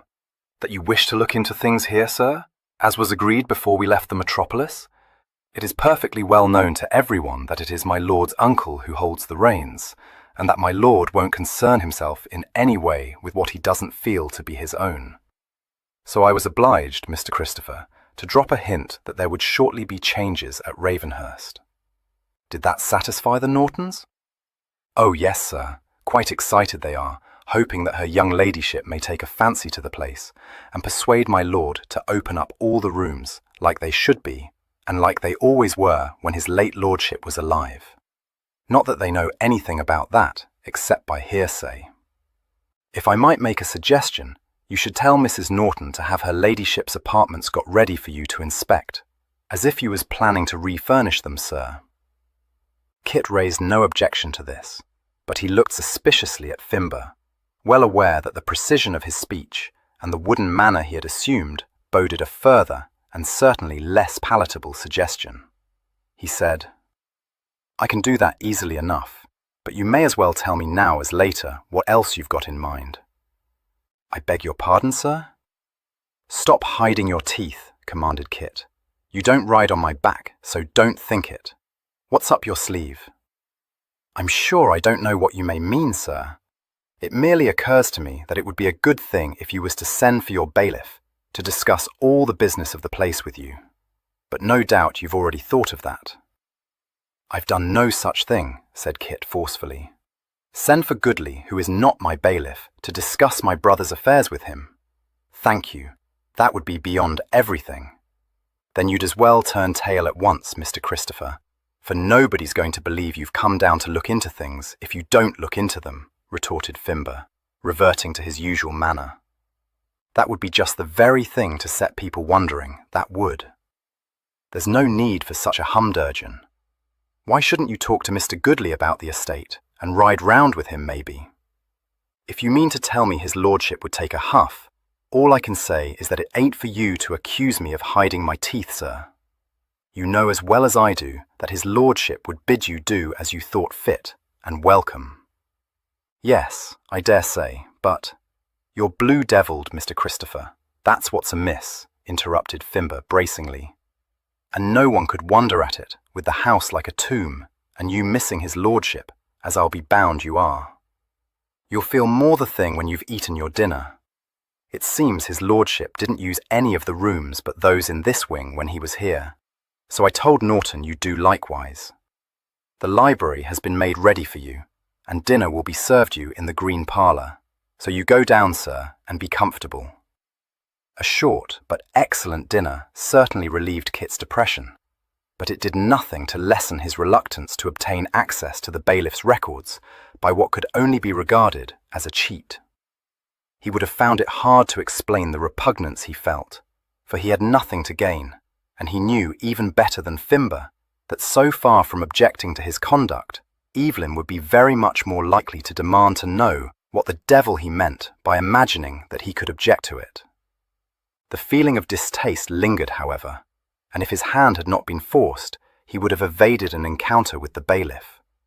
But this worthy presented himself at the house before Kit had finished his breakfast on the following morning, and when his supposed employer joined him, perforce, in the library, he greeted him with a warm smile and an apology for failing to wait upon him when he had visited Ravenhurst a fortnight earlier. He disclosed that when he had laid the quarterly accounts before Lord Brumby, my lord had informed him, with gratifying condescension, that he had every expectation of being able, shortly, to resign his trusteeship, and had charged him to do all that lay within his power to put my Lord Denville in possession of every relevant detail that concerned the management of his Sussex estate. He added, beaming upon Kit, that if he had had warning of his previous visit, he would not have failed to have waited upon him. For, if I may be permitted to say so, my lord, and, I believe, all who are employed at Ravenhurst have been eagerly awaiting the day when you would assume the control of your inheritance. Not that I or anyone would utter a word in disparagement of my Lord Brumby. No one could have been more punctilious in the execution of his duties than Mr. Henry Lord Brumby, I should say. But it is not the same thing, sir. Not to those of us who watched you and Mr. Kit grow up from your cradles. And how is Mr. Kit, my lord? Mr. Kit, resigning himself to the inevitable, said that he was very well, accepted gracefully felicitations on his twins' approaching marriage, and expressed his willingness to spend the rest of the golden summer's morning amongst the several forbidding tomes which Goodley had brought up to the house for his inspection. Fortunately, it did not occur to Goodley that his noble master was much more interested in the property bequeathed by the late Earl to his younger son than in his own vast inheritance. During the next 2 days, Kit's boredom was enlivened by instructive rides round the estates with Goodley, and by a ceremonial visit from the vicar of the parish. On the 3rd day, the reduced staff at Ravenhurst was thrown into a state of excited expectation, and himself one of instinctive foreboding, by the arrival of 2 coaches from London, accommodating, amongst a number of lesser menials, the steward, my lord's and my lady's own footman, and the extortionately paid and vastly superior individual who held sway over the kitchens in my lord's townhouse in Hill Street. These vehicles were followed some time later by a large fourgon, which was found to contain, besides a mountain of trunks, several housemaids, 2 kitchen porters, 2 subordinate footmen, and such articles of furniture as my lady considered indispensable for her comfort.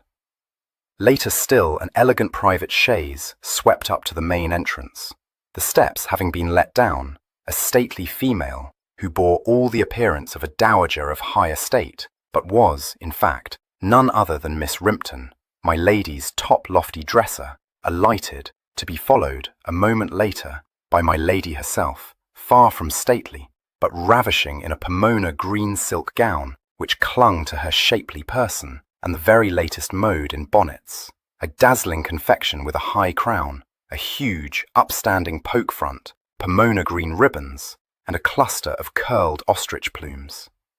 Mr. Fankert, arriving on the scene just in time to hand this vision down from the chaise, was the immediate recipient of an unnerving announcement, delivered in an urgent undervoice. "Dearest, the most dreadful thing," said her ladyship, casting herself into his arms and speaking into his ear. There was nothing to be done but to pack up immediately and come down to support you. And don't, I implore you, try to lure it in my dish, Kit, because I never foresaw it, and am wholly overset already. 8. It was some time before Kit was able to detach his mamma from the various senior members of the household who were either demanding or receiving instructions from her, but he managed to do it at last, and to withdraw with her to the library. Shutting the door upon the ominously hovering form of Miss Rimpton, he said, between laughter and anxiety, "For God's sake, mamma, tell me the worst. I can't bear the suspense for another moment. What is the dreadful thing that has brought you here 5 days before your time? Why all those servants? Why so much baggage? Oh, dear one, do but let me rid myself of this hat before you bombard me with questions," she begged, untying its strings.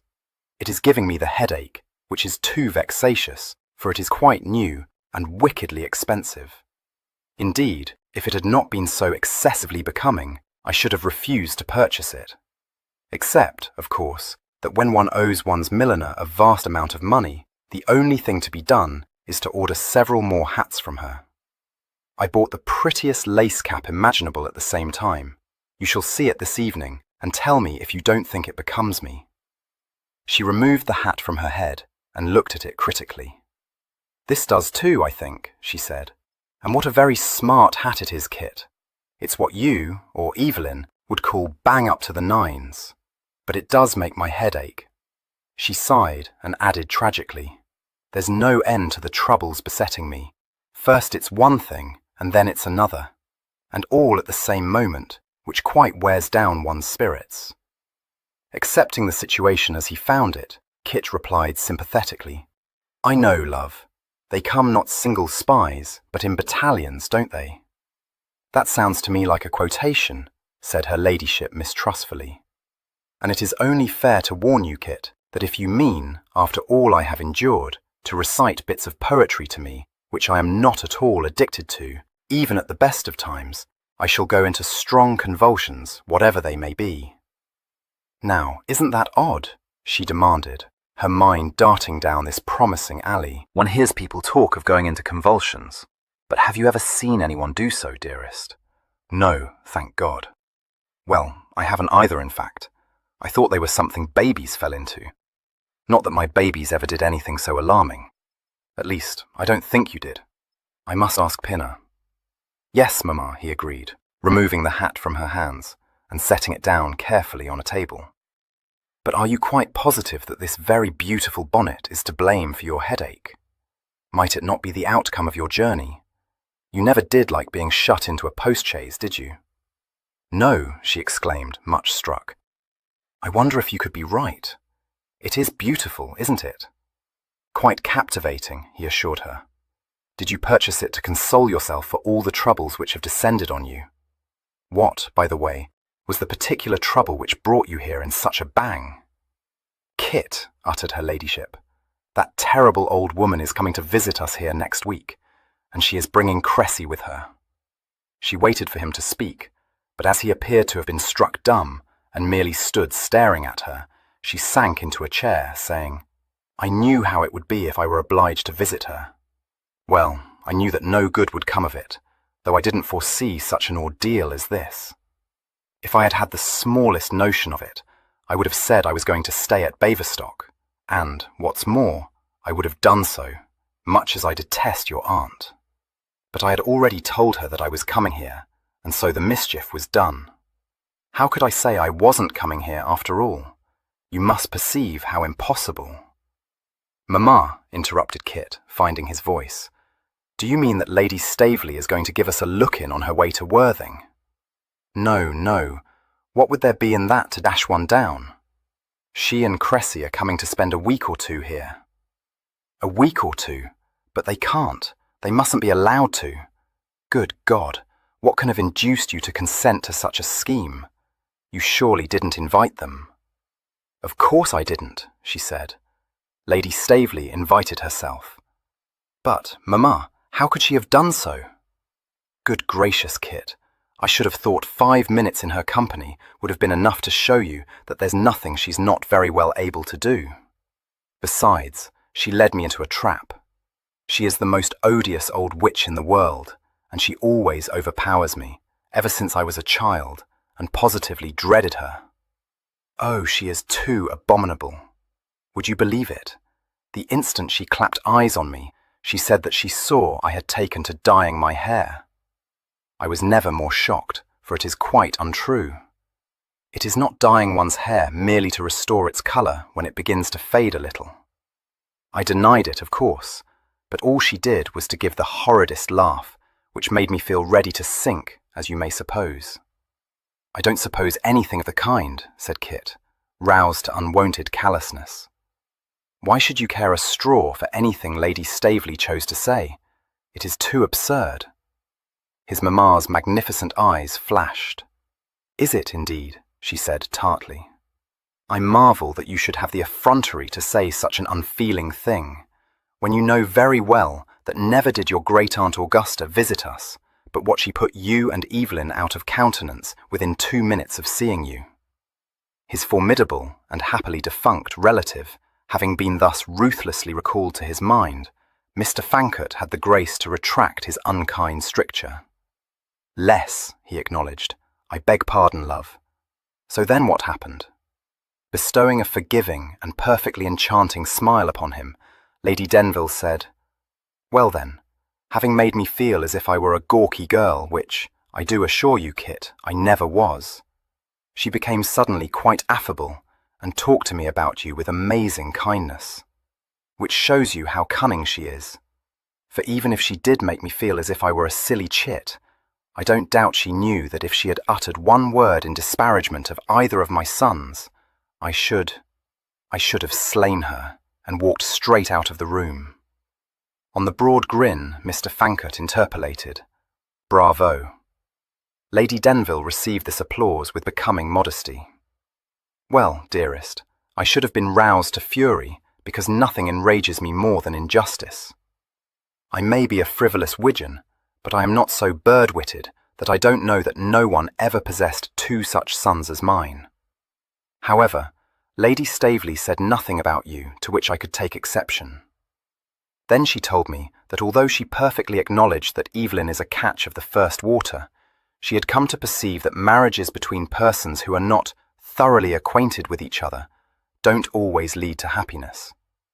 She said, not in the least exceptionably, but with true kindness, that she was persuaded I must agree with her." "Which I do, Kit." Then she confided to me that, although she had wished very much to invite Cressy to live with her, when Staveley married Albinia Gillifoot, oh, Kit, she dislikes Albinia even more than I do. We had the most delightful cause about her. She had not done so because she is too old to take her to parties. And so what would become of Cressy when she dies? She said she would be obliged to live with Clara Staveley and dwindle into an old maid, which is why she wishes to see her suitably married. Then she said that she believed that, with all my faults, I was truly devoted to my children, and she was persuaded I must feel, as she does, that before coming to a decision, Evelyn and Cressy ought to know one another better. Well, dearest, what could I do but agree with her? Especially when she told me that I must be the last person to wish to see my son make an unhappy marriage, for that was what I did myself. I must own, Kit, that I was very much touched. His pleasant grey eyes looked steadily down into hers, the suggestion of a smile in them. "Tell me, Mamma, were you so unhappy?" "Often," she declared. "I have frequently fallen into fits of the most dreadful dejection, and if I were inclined to lowness of spirit, I dare say I should have sunk under the trials that beset me. Only I can never stay for long in the dismals, for something always seems to happen which makes me laugh. You may say that I'm volatile if you choose, but I do think you should be glad of it, because there is nothing so dreary as ticklish women, behaving like watering pots at the least provocation, and being forever in the hips. And in any event, my sensibilities have nothing to do with the case. The thing is, that as soon as I agreed that it would be desirable for Evelyn and Cressy to become better acquainted, Lady Staveley floored me by saying that, since I had the intention of joining you here, she thought it would be an excellent scheme if she were to bring Cressy on a visit. I hope I didn't look no-how, but I fear I must have, for she asked, in that sharp way of hers, if I had any objection. Dearest, what could I say but that I thought it a delightful scheme, and only wondered that it hadn't occurred to me. I may be volatile, but I am not rag-mannered. Couldn't you have made some excuse? Surely you must have been able to think of something, Mamma. I thought of several things, but they would none of them do. Indeed, I had almost said that one of the servants here had begun in the smallpox, when it very fortunately struck me that if that had been so, you wouldn't have come to the house. And though I did think of saying that it was you who had the smallpox, I couldn't but feel that it would be a shocking bore for you to be obliged to remain cooped up here for weeks and weeks, and we must remember, Kit, that Evelyn may come back at any moment. Well, you know what he is. We should never be able to persuade him to take your place in the smallpox. Mamma, why, in heaven's name, smallpox? Scarlet fever in the village would have been much better, if you had to make illness the excuse. Yes, but I couldn't think of any other illness except the measles, and depend upon it, Lady Staveley and Cressy have probably had them already. He began to pace up and down the floor, frowning heavily. After a pause, he said, I shall have to go away back to Vienna, where, indeed, I must go pretty soon. Go away, she cried in the liveliest dismay. You cannot do so when the Staveleys are coming purposely to see you. It would be beyond anything. It could be accounted for. I could be taken ill in Vienna, or suffer a serious accident, something very bad. No one would think it odd of Evelyn to go to me immediately. Well, of all the harebrained notions. Next, you will say that no one would think it odd of me to remain in England under such circumstances. Come with me, he invited, pure mischief in his face. It was reflected in hers. Oh, how amusing it would be, she said involuntarily. Then she shook her head.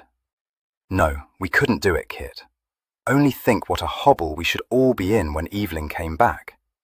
He wouldn't know what had become of me, and he would be bound to search for me all over.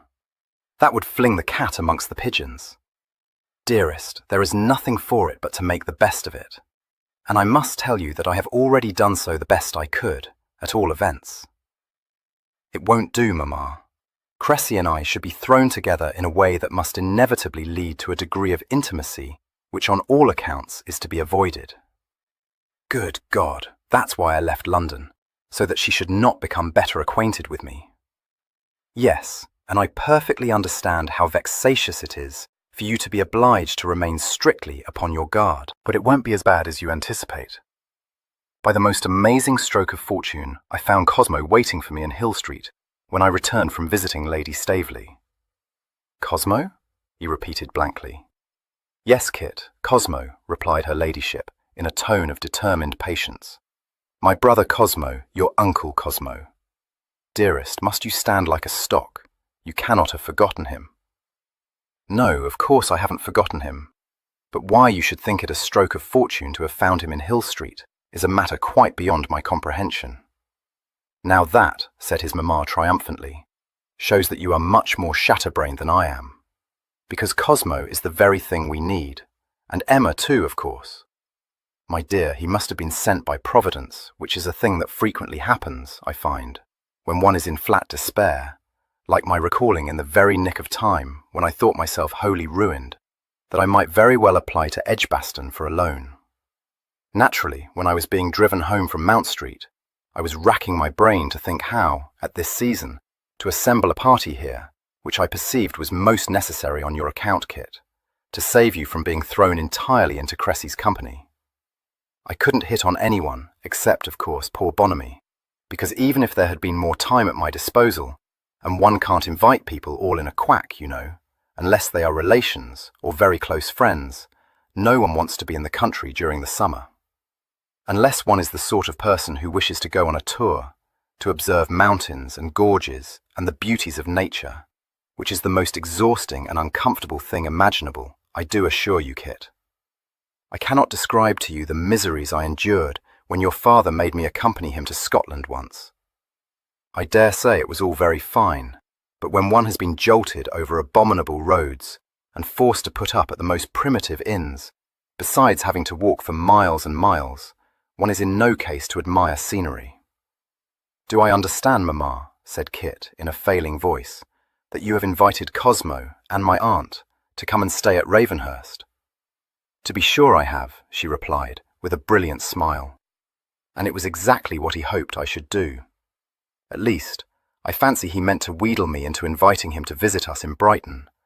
But you know what a nip-cheese he is, Kit. If he can but contrive to live at Rack and Manger somewhere, he is content. In general, he goes to Baverstock in the summer, but it seems that he cannot do so this year, because your Aunt Baverstock won't have him. I must say, one can't blame her for not wanting him and poor Emma to be running tame about the house for weeks on end, however detestable one may think her. I have always avoided inviting them myself, though not as rudely as Amelia. But in this instance, they are the very persons we need. Only consider, dearest, We scarcely ever see them, so they won't know you from Evelyn, and they play whist. For chicken steaks too, which will exactly suit Lady Staveley. So I told Cosmo he might come. I invited him and Emma to come, and I said that we should be delighted to welcome Ambrose as well. He may serve to entertain Cressy, perhaps. I've nothing to say against having my uncle and aunt to stay. In fact, it's a good notion, love. But the last time I saw my cousin Ambrose, he was the most odious little bounce I ever met in my life, said Kit, entering a most ungrateful caveat. Yes, wasn't he? Agreed her ladyship, quite unruffled. But he was only a schoolboy then, after all. I dare say he may have improved. In any event, we are obliged to have him as well, because Cosmo says he means to keep him under his eye during the whole of the long vacation, poor boy, and not give him another groat to spend until he goes up to Oxford again in October, on account of his having run monstrously into debt. Or so Cosmo says, but I dare say it is no such thing, and he owes no more than a few hundreds. But what with that, and his having been rusticated last term, it does sound as if he must have improved, doesn't it? I don't know why he was rusticated. Cosmo primmed up his mouth when I asked him, so I collect there had been petticoat dealings. But I do know that you and Evelyn were, at the end of one Hilary term, and even your papa only thought it a very good joke. Mr. Fancott, regarding her with a fascinated eye, drew an audible breath. No, mamma, I do not think it sounds as if he must have improved. On the contrary, it sounds as if he were growing to be a pretty loose fish. And let me inform you, love, that when Evelyn and I were sent down for the rest of the term, it was not because of petticoat dealings. Merely one of our hoaxes, as a matter of fact, the best rig we ever ran. Well, never mind, dear one, she said placably. No doubt it is just as you say. I merely thought that if he has got into debt, he does at least sound as if he were more of a Cliff than Cosmo, who is such a scratch that one can't help but wonder whether he is not a changeling. It doesn't signify. Indeed, we must hope that Ambrose hasn't improved too much, because it would never do if Cressy were to develop a tendre for him. You do perceive that things won't be so very bad, don't you? To be sure, he responded with suspicious alacrity. You have behaved in the knackiest way, mamma, so that all we have to do now is to hope that Lady Staveley will find my uncle and aunt so intolerably boring that she will rapidly bring her visit to a close. She rose and picked up her hat from the table. Brushing Kit's chin with its plumes, she retorted, On the contrary, there is a great deal more to be done, though I know very well you won't concern yourself with the preparations that must be made, horrid creature that you are. And though I dare say Lady Staveley will think Cosmo and Emma dead bores, she will be pleased to see Bonamy, don't you agree? She has been acquainted with him forever, and he is a very fine whist player. Kit gasped. Good God, I thought that was nothing but a bubble. You don't mean to tell me you've really persuaded Ripple to leave Brighton to come into the country, which he dislikes quite as much as you do, and play chicken whist with a griffin like Lady Staveley? She lifted a saucy eyebrow at him. What makes you suppose there was any need of persuasion, Master Rudesby? I beg your pardon, mamma, but this is devotion indeed. She chuckled. Yes, but the truth is that he is excessively good-natured, besides having been in the habit for years and years of thinking he loves me better even than his dinner. He doesn't, of course, but I never let him suspect that I know it. Which reminds me that I must take care to see that his favourite dishes are set before him. Yes, and to speak to the cook about sending to Brighton every day to procure fresh fish. Then, since we are at Ravenhurst, I think we must hold a public day, which we didn't last year because of being in mourning for Papa. Oh dear, what a vast quantity of things must be attended to. I shouldn't wonder at it if I were prostrate by the time our guests arrive. For the following few days the household was certainly plunged into a vortex of activity, but my lady's part in all the preparations was confined to issuing a great many contradictory orders, forming and abandoning several ineligible plans for the entertainment of her guests, and sending the underservants on errands which were afterwards discovered to have been unnecessary. Tempers became frayed, but no one bore my lady the least ill will, so charmingly did she give her orders, and so prettily did she thank anyone who performed a service for her. Instead, and until Kit put his foot down, sternly informing the senior members of the staff that he wished to hear no more complaints from any of them, the London servants and the resident servants blamed each other for every mistake or hitch that occurred, and a state of guerrilla warfare raged in the room and in the hall.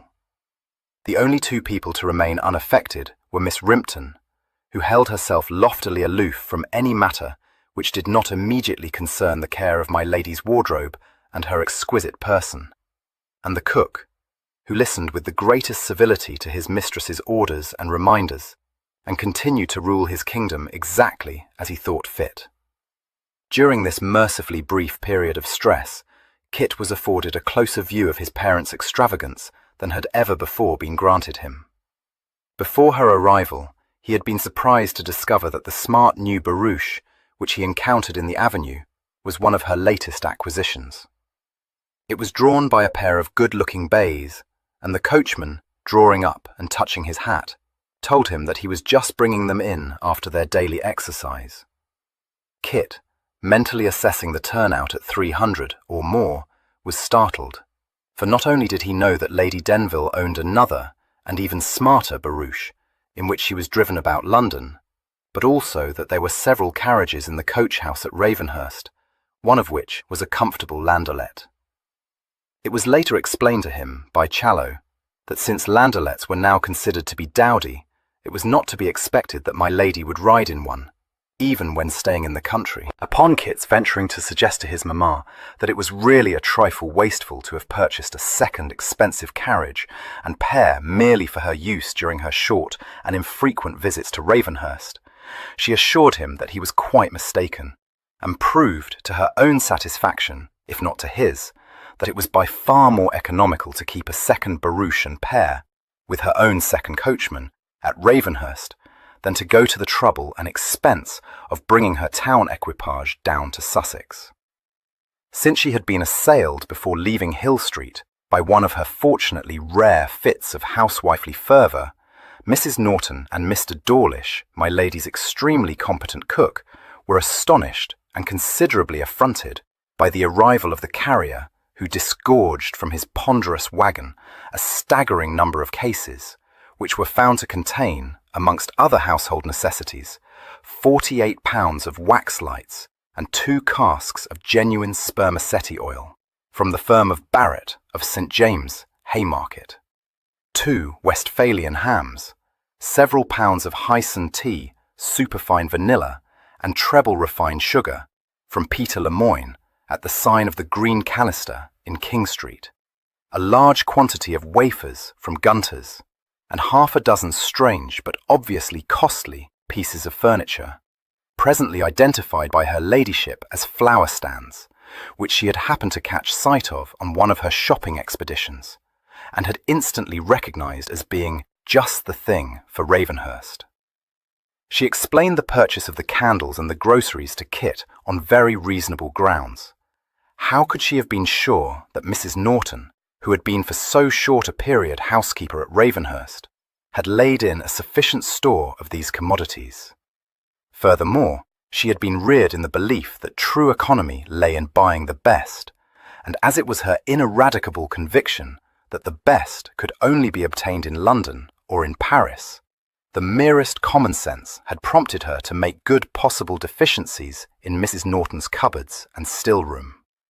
But since Mrs. Norton prided herself on her competence and foresight, her sensibilities were seriously ruffled until Lady Denville explained, with her most engaging smile, that she had ordered all these groceries only because she knew how vexatious it was to be obliged to provide for guests at a moment's notice, and had been determined to spare her housekeeper as much trouble as she could.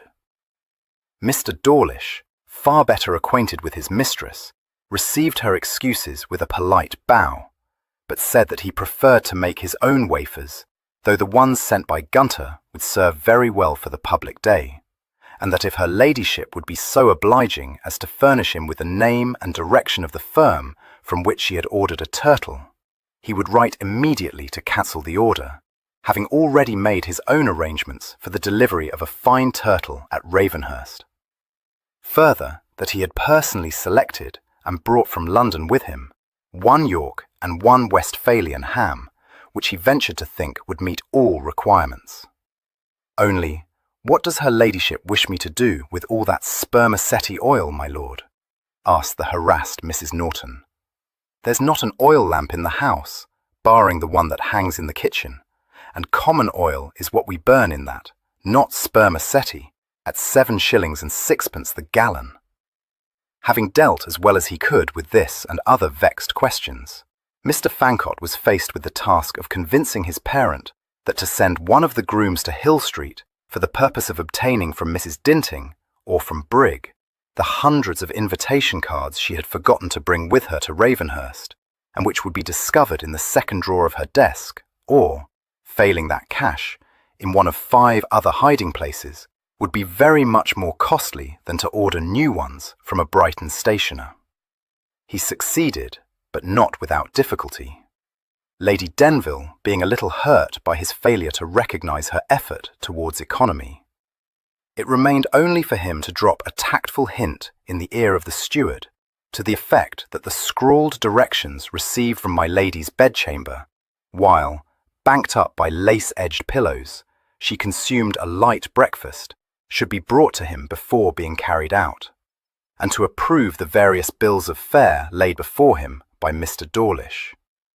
That artist, quick to perceive that my lord, doubtless because he contemplated marriage, had reformed his careless habits, lost no time in turning this improvement to good account. No one was more devoted to her ladyship.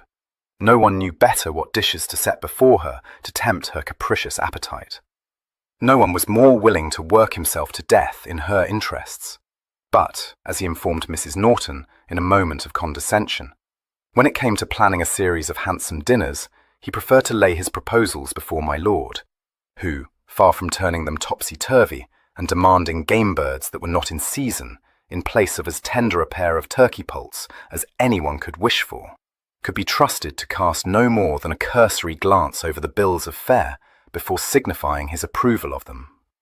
However, said Mr. Dawlish indulgently, there was no call for Mrs. Norton to get into the fidgets. When she had been acquainted with my lady for as long as he had, she would know that her starts never lasted above a day or 2. So indeed it proved. By the time the first guests arrived on Tuesday, my lady was herself again, her final activity having been to drift through the flower gardens, holding up a parasol to protect her complexion from the sun, and pointing out to the head gardener the blooms she wished to see in her 6 new containers.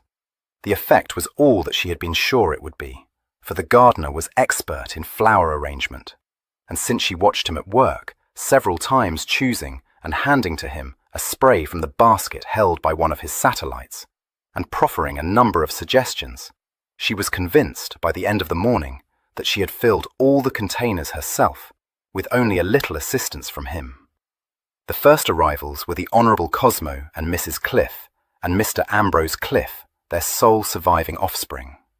They came in a somewhat antiquated travelling chariot, drawn by 1 pair of horses, a circumstance which caused my lady to exclaim, "Good God, Cosmo, did you hire that shocking coach, or is it your own? I wonder you will be seen in such a Gothic affair." Mr. Cliff, who was a tall, spare man, some few years older than his sister, replied, as he dutifully kissed her cheek, that post-charges were too heavy for his modest purse. "We are not all of us as fortunately circumstanced as you, my dear Amabel," he said. "Nonsense," responded her ladyship. "I dare say your purse is fatter than mine, for you never spend a groat out of the way.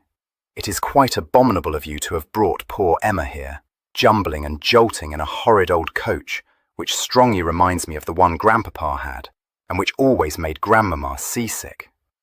Dear Emma, how much I pity you, and how glad I am to see you, though not looking as stout as one would wish. I shall take you up to your bedchamber immediately, and see you laid down to rest before dinner."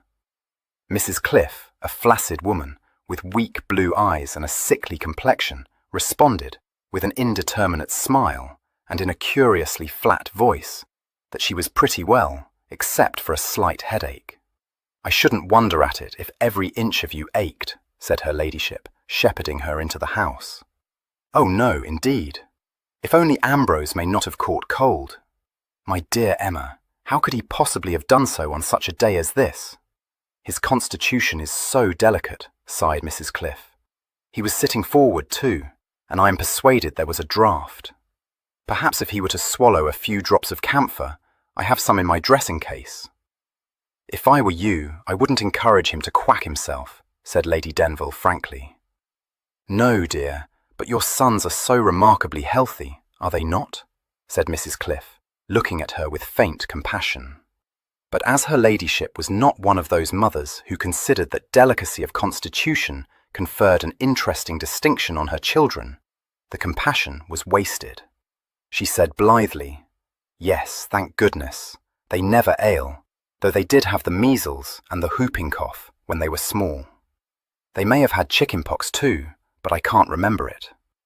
Mrs. Cliff admired her lovely sister-in-law, but she could not help feeling that she must be a very heartless parent to have forgotten such an event in the lives of her sons. Perhaps Cosmo was right when he said that Amabel cared for nothing but fashionable frivolities. But when Lady Denville presently left her, comfortably reposing on a daybed, with a shawl cast lightly over her feet, a handkerchief soaked with her ladyship's very expensive eau de cologne in her hand, and the blinds drawn to shut out the sunshine, she decided that no one so kind and so attentive could be heartless, however fashionable she might be. Meanwhile, Kit had led his uncle and his cousin into one of the saloons on the ground floor, where various liquid refreshments of a fortifying nature awaited them. Although an ingrained parsimony prompted Cosmo to stock his own cellar with indifferent wine, his palate was not so vitiated that he did not know good wine from bad. After a sniff and an appreciative sip, his expression became almost benign, and he said, with a nod at Kit, "Ah, a very tolerable sherry, cuz," said Ambrose, not to be outdone. "Much you know about it," said his father scornfully. "Sherry indeed. This is some of the mountain Malaga your uncle laid down, let me see. Aye, it must be 13 or 14 years ago.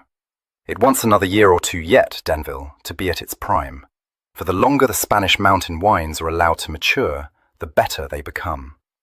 But it is very potable. Alas, what is now being sold as Malaga is a travesty of the mountain wines I drank in my youth." He took another sip and favoured his nephew with a smile. "I collect, my dear boy, that I shall shortly be called upon to offer you my felicitations. Very right, very proper. I live out of the world nowadays, but I understand that Miss Staveley is an unexceptionable female. I look forward to making her acquaintance. Your dear mother tells me that the match has Brumby's approval, so I must suppose that Miss Staveley's portion is handsome? I regret, sir, that I can give you no information on that point, since I have no idea what her portion may be," said Kit, regarding him with disfavour. Cosmo looked shocked, but said, after a moment's reflection, "But it is not to be supposed that your Uncle Brumby would favour the match if it were not so.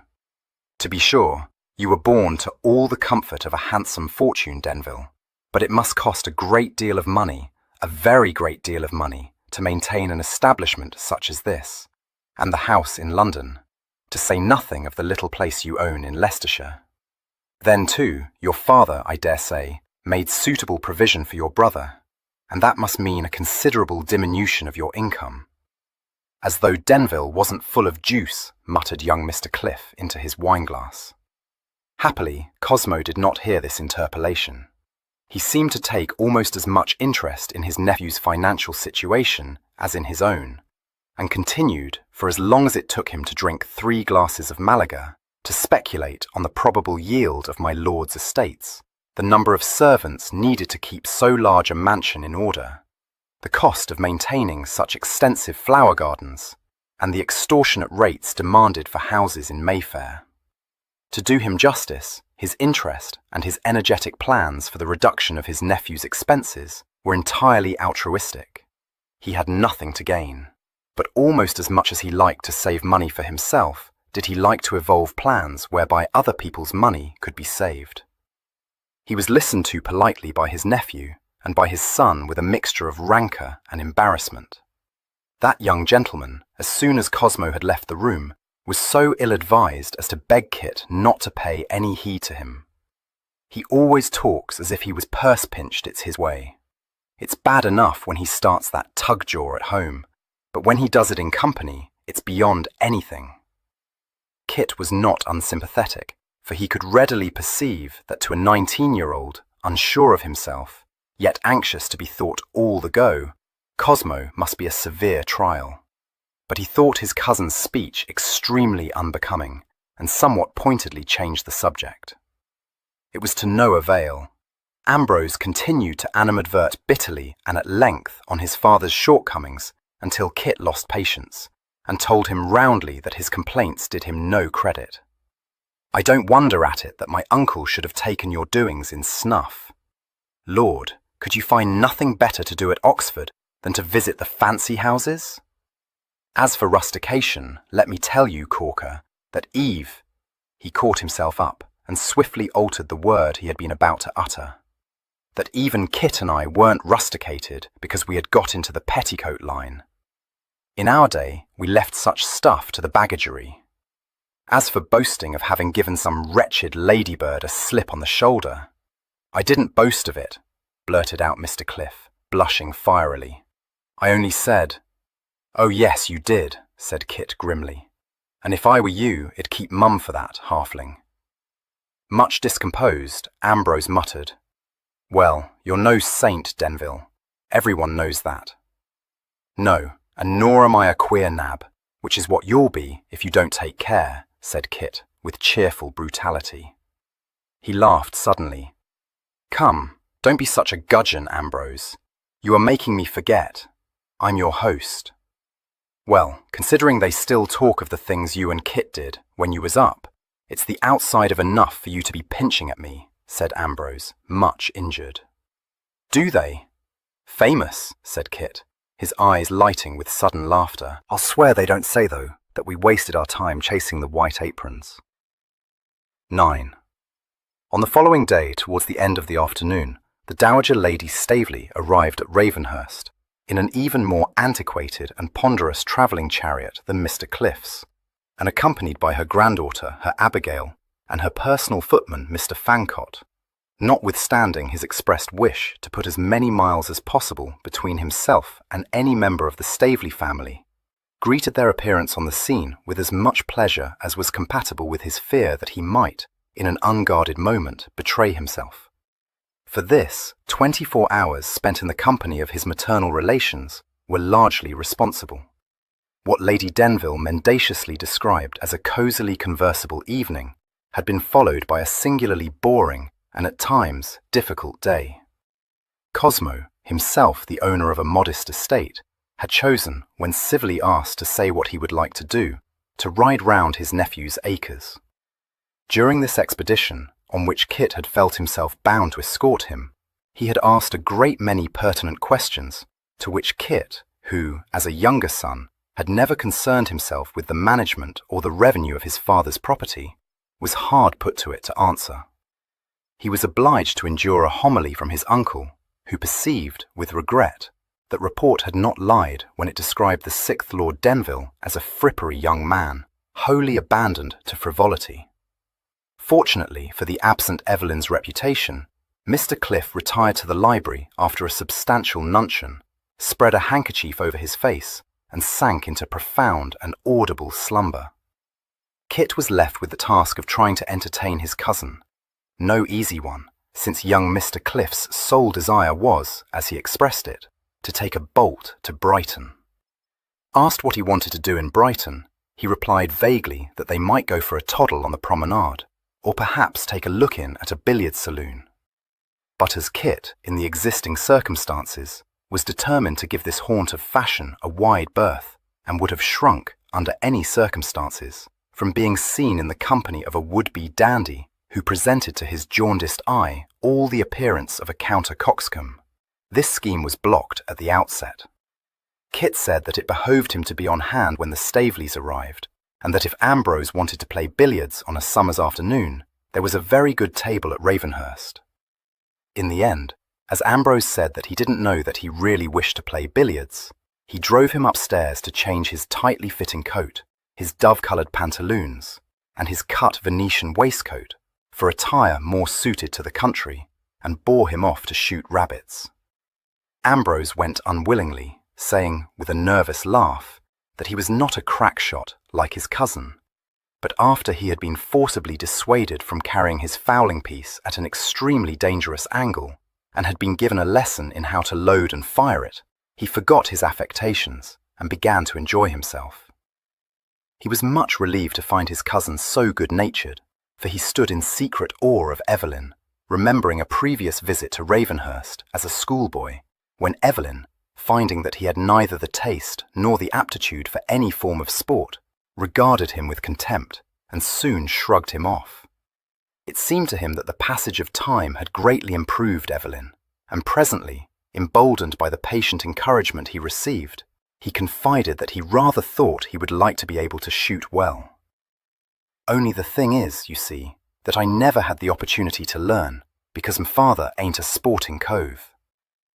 Realizing for the first time that Ambrose had grown up under disadvantages he had never himself experienced, Kit was inspired to suggest that while he was at Ravenhurst, he should place himself in the hands of the head gamekeeper, who would be delighted to have a pupil to school.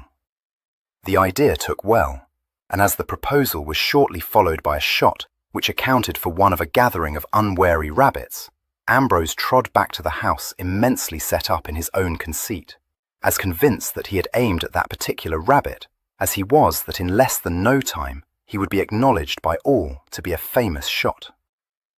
Half an hour after they had reached the house again, and just as Kit came downstairs, having changed his rough coat, his breeches, and his long gaiters for more formal attire, the Dowager Lady Staveley's impressive chariot was at the door, and Norton, aided by my lady's footman, and with two of his own satellites in support, was tenderly handing her down from it. Kit arrived on the scene in time to hear the blistering reproof she addressed to her helpers. He gathered that her mood was unamiable, and was not surprised to be greeted with a pungent criticism of the state of the lane, which led from the pike road to the main gates. However, she conceded magnanimously, "You have a very tolerable place here, very tolerable indeed. I was never here before, so I'm glad to have seen it." Her sharp eyes scanned the variegated facade. Yes. I do not call it splendid, but a very respectable seat. You should root up all those rhododendrons beside the avenue. Nasty, gloomy things. I can't abide 'em.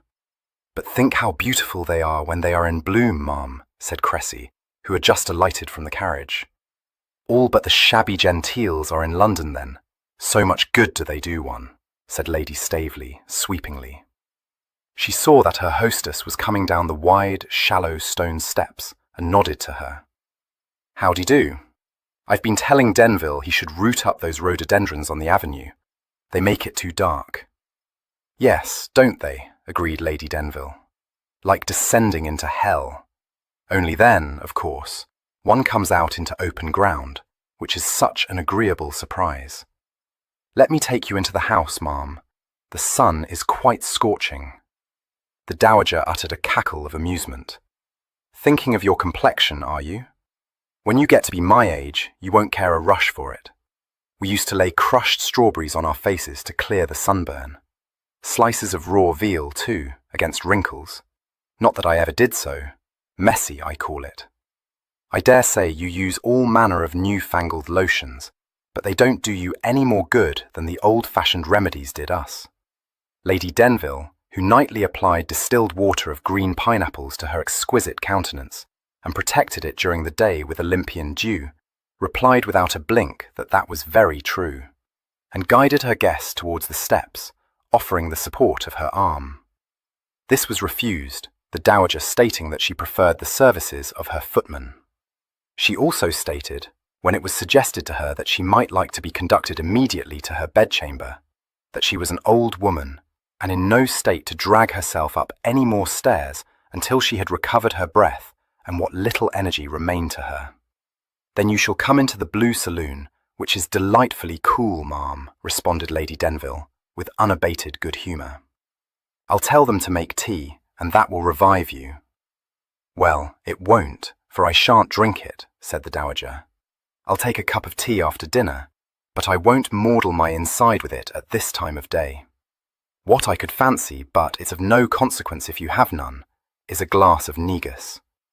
"To be sure, how stupid of me," exclaimed Lady Denville, directing a look of agonized inquiry at her butler.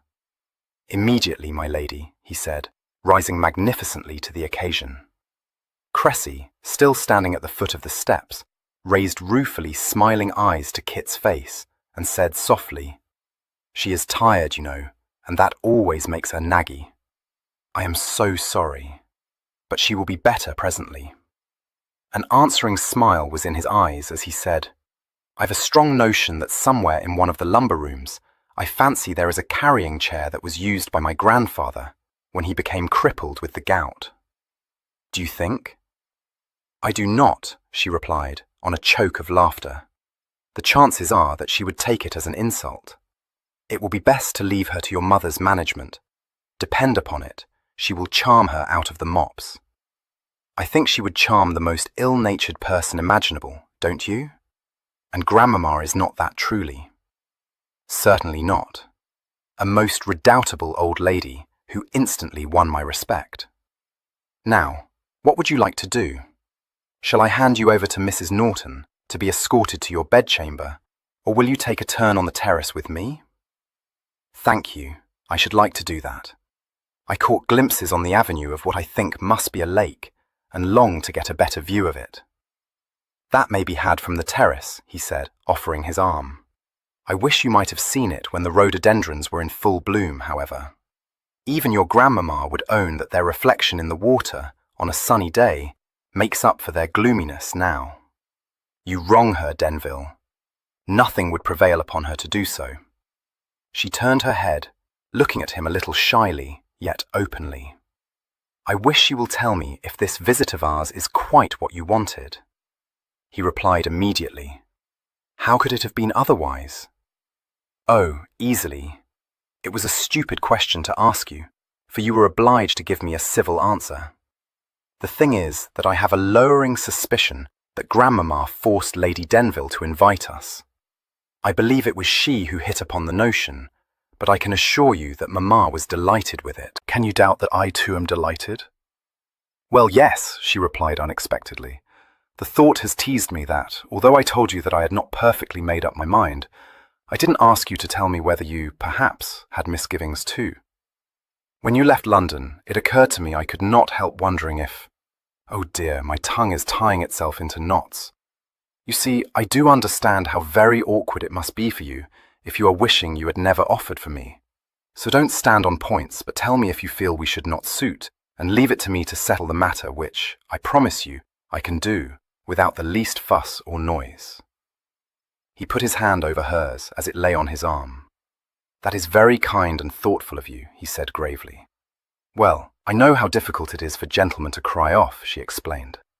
"It has always seemed to me to be monstrously unjust, too, for you may quite as easily make a mistake, as we females are held to do so frequently." "Very true. That is to say, I haven't yet had occasion to consider the matter, but I feel sure you are right." She smiled. "Are you ever at a nonplus?" That was charmingly said. "But let us have no flummery, if you please. And don't be afraid that you will offend me. Tell me the truth." "The truth, Miss Staveley, without any flummery, is that the more I see of you, the greater becomes my conviction that you are worthy of a better man than I am." She wrinkled her brow. "Is that a civil way of telling me that you would like to cry off?" "No, it is a way of telling you that you are a darling," he said, lifting her hand and lightly kissing it. The words were spoken before he could check them, and with a sincerity which brought a wave of colour into Cressy's cheeks. He released her hand, thinking, "I must take care, and I have never known a girl like this one." Aloud, he said, "Are you afraid to walk on the grass in those thin sandals, or will you let me show you the rose garden? It is quite at its best, and I have just caught sight of my young cousin. He will almost certainly join us if we remain here, and I wouldn't for the world expose you to that trial until you have recovered from the fatigue of your journey." Her quick flush had faded. She laughed, falling into step beside him. "Yes, indeed. I dare say we must have come quite 30 miles. Is your cousin so very dreadful? Yes, half flash and half foolish, he said, handing her down the unevenly flagged steps onto the shaven turf. We were used, my brother and I, to think him an irreclaimable jackstraw, and accorded him the roughest treatment on the rare occasions when we met him. It seems to me that you still do so. Not at all. I took him out to shoot rabbits this afternoon, my life in my hands. That's quite enough for one day. Seriously, he's a tiresome youth, what I should describe, if I were talking to one of my own sex, but not, of course, to you, as a shagbag. She said appreciatively, No, of course not. And how would you describe him to me? As a quiz and bumptious at that. But I'm beginning to think that the fault doesn't lie altogether at his own door. Are you acquainted with his father, my Uncle Cosmo? She shook her head. Ah, then that is another treat in store for you. He is one of Mother's brothers, but she seems to suspect that he may be a changeling. Don't be surprised if he asks you what you paid for your gown, and then tells you where you could have had it made up more cheaply. She was in a little ripple of amusement. I won't. You can't think what a relief it is to me to know that you too have relations who put you to the blush. I'm covered with confusion every time I recall that shocking party in Mount Street, with poor dear cousin Maria putting you out of countenance by saying in a voice to be heard all over London that you were very handsome, and that odious creature, Austin Luckton, trying to buttonhole you. My father was vexed to death when he heard that you did buy his horse. Is it a horrid commoner? Papa says that Austin can never judge a horse. Oh, not a commoner, he answered. Just a trifle short of bone. You may see him for yourself. I had him brought down here and have been hacking him. Not thinking him fit to go in Leicestershire, she said. What can have possessed you to buy him? I fear your reputation will be sadly damaged. He chuckled softly. No, will it? That's famous. He read a surprised question in her eyes and added, No, I don't mean that.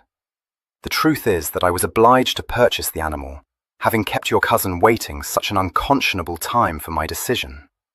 Do you hunt, Cressy? She shook her head. No, I'm afraid I don't. I have been out once or twice with Papa, but not in the shires. You, I know, are what Papa calls one of the tally-ho sort. I hope you won't require me to try to emulate you, for I'm very sure I couldn't do so. I like to ride, but I am not an accomplished fencer. To own the truth, I find it very hard to throw my heart over a bullfinch, and I hate drop fences. Capital, he said cheerfully. For my part, I hate hard-riding females.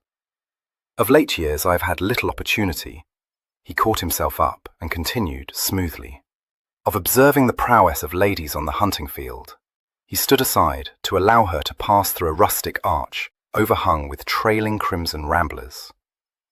Here, Mom, we enter into our celebrated rose garden. Do you like it? Oh, it is beautiful, exquisite, she exclaimed, standing at gaze for a minute, before moving forward swiftly to inspect more closely a new specimen, just bursting into full flower. Tell Newbegin, so he's our head gardener, and you will have made a slave for life. I should warn you, however, that my dear Mamma is firmly convinced that she, and she alone, made this garden. And it is perfectly true that it was she who conceived the notion. She was immersed in plans when I left for Constantinople, but— When you left for Constantinople, she repeated, looking quickly up at him. To visit my brother, he said glibly. Did you do that? How much I envy you. Are you fond of foreign travel? I have never done any, only in books, she said. It was used to be my greatest ambition to see the world a little, but Papa dislikes foreigners, and I never could persuade him to go even as far as to Paris. You visited your brother in Vienna too, didn't you? I wish you will tell me about it. There was no difficulty about this, and as they strolled companionably down the paths that separated the rosebeds, Kit soon found that her reading had taught Cressy a great deal. She listened eagerly, interpolating an occasional question, and from time to time Kit paused to break off a particularly fine bloom to give to her. When they made their way back to the house, She held quite a bouquet and said, conscience-stricken, "If we should meet your gardener now, he will become my enemy, not my slave."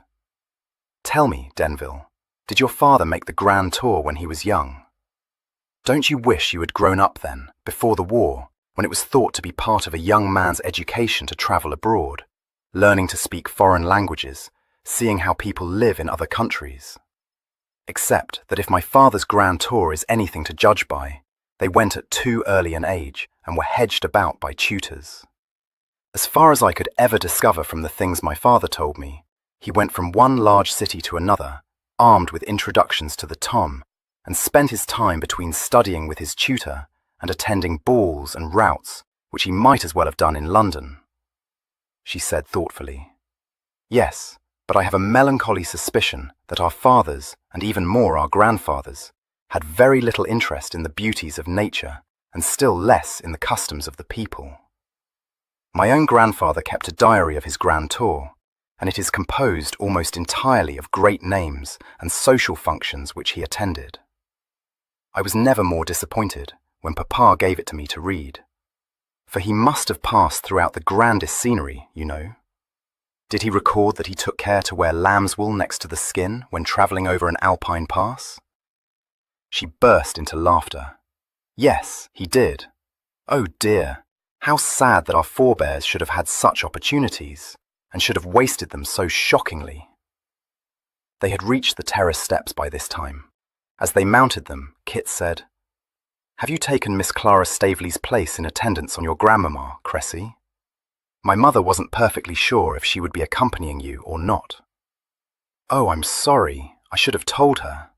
Yes, I always go with grandmamma to Worthing at the end of the season, so that Clara may enjoy what is known in the family as her holiday. In fact, she has gone to fetch and carry for my Aunt Caroline, and will very likely be required to take charge of the children as well, if I know my Aunt Caroline." She smiled. "Don't look so shocked. Let me tell you that my Aunt Elizabeth, who is the kindest creature imaginable, was used to think it as abominable as I can see you do, that Clara should become a mere drudge. She invited her once to spend the summer in Hertfordshire, determined that she should enjoy a holiday of ease and comfort. Clara had nothing to do but be cosseted and amused, and had almost moped herself into a decline, as she later confided to me, when Aunt Eliza summoned her to come instantly to her aid, one of her children having thrown out a rash, her eldest son, my cousin Henry, having taken a toss and broken his arm, and her housekeeper having been obliged to leave at a moment's notice to succour her ailing mother, who had been laid low with a palsy stroke. Aunt Eliza told me that Clara packed her trunks in the twinkling of a bedpost, and was on her way to Lincoln while she, and her very attentive children, were still trying to prevail upon her to remain at Stowborough Hall. I collect that there was all to do in Lincoln, and I know how exacting is my Aunt Caroline, but I promise you that when Clara resumed her post beside grandmamma, she was wonderfully refreshed." He was obliged to laugh at this lively history, but he said, cocking an eyebrow at her, "Yes, I too have an aunt who, according to what my mother tells me, derives immense satisfaction from immolating herself on the altar of family duty. But I hope you don't mean to try to bamboozle me into believing that you are of this cut." "Not in the least," she replied, "nor do I immolate myself. The worst I have to suffer when I go to Worthing with grandmamma is a certain tedium, and even that is alleviated by grandmamma's tongue." He had opened a door that gave access to the terrace from the house, and she said, pausing before she stepped across the threshold, "Thank you for my roses. Do you keep country hours at Ravenhurst? Will you desire one of the servants to take me to my room, if you please? It must be time I made myself ready for dinner." "Well, find my mother," he replied. "She will certainly wish to take you up herself." Lady Denville was not far to seek, for she was coming down the stairs as Kit conducted Cressy into the main hall. She was looking a trifle harassed, but when she saw Cressy, her face brightened, and she came quickly down the remaining stairs to fold the girl in a scented embrace. "Dearest child, I was wondering where you were, for I haven't exchanged above 2 words with you." "I beg your pardon, ma'am. Denville took me to see your rose garden, and was so kind as to pluck these for me. Aren't they beautiful? The garden, too, so charmingly laid out. We have nothing like it at Staveley. It is pretty, isn't it? Agreed her ladyship. Such a labour as it was to make it, but I've never regretted it. Cressy, I must warn you that this is the dreariest party. It positively overpowers me to think that I should have invited you to it, poor child. What with my brother prosing and moralising in the most boring manner, and Emma growing drabber under one's very eyes, and speaking like a mouse in a cheese, not to mention Ambrose, whom anyone would take for a mere April squire. You didn't invite me, godmother, Cressy interrupted, laughing. I know very well I've been foisted onto you, and I defy any party of which you are a member to be dreary. Yes, but I am already feeling excessively low and oppressed, said her ladyship, and I was obliged to tell Norton to set dinner forward, because your grandmamma particularly desired me not to expect her to keep late hours. So we shall dine at 6, my dear, though why one should dine in daylight merely because one is in the country I have never understood. However, it won't be so very bad, because I have ordered supper at 11, when I do hope Lady Staveley will have retired. You can't say I didn't warn you that I too have relations who put me to the blush, Cressy, interpolated Kit. Oh dear, exclaimed Lady Denville, stricken. Well, doesn't it show you how disordered my senses are? Besides, Cressy knows that her grandmamma always puts me in a quake. Of course I do, averred Cressy, her eyes alight with amusement. Was she very twitty, ma'am? Are you at outs with me for having left her to your management? I do beg your pardon, but I thought you would contrive to smooth down her bristles much more easily if I were not present. I expect you did too. Well, I don't know that I did that precisely, said Lady Denville, considering the matter. But I must own that when I took her to her room a few minutes ago, she was not so out of reason cross. I don't mean to say that she was in high good humour, but she very fortunately detected that the colour had faded a little from the brocade I chose for the curtains in the blue saloon, which I never thought to be thankful for, K. Evelyn, because I had it sent from Lyons, and the cost put your father all on end. Indeed, I was quite provoked myself when I saw how sadly it had faded. But one never knows when what seems to have been a mistake will turn to good account.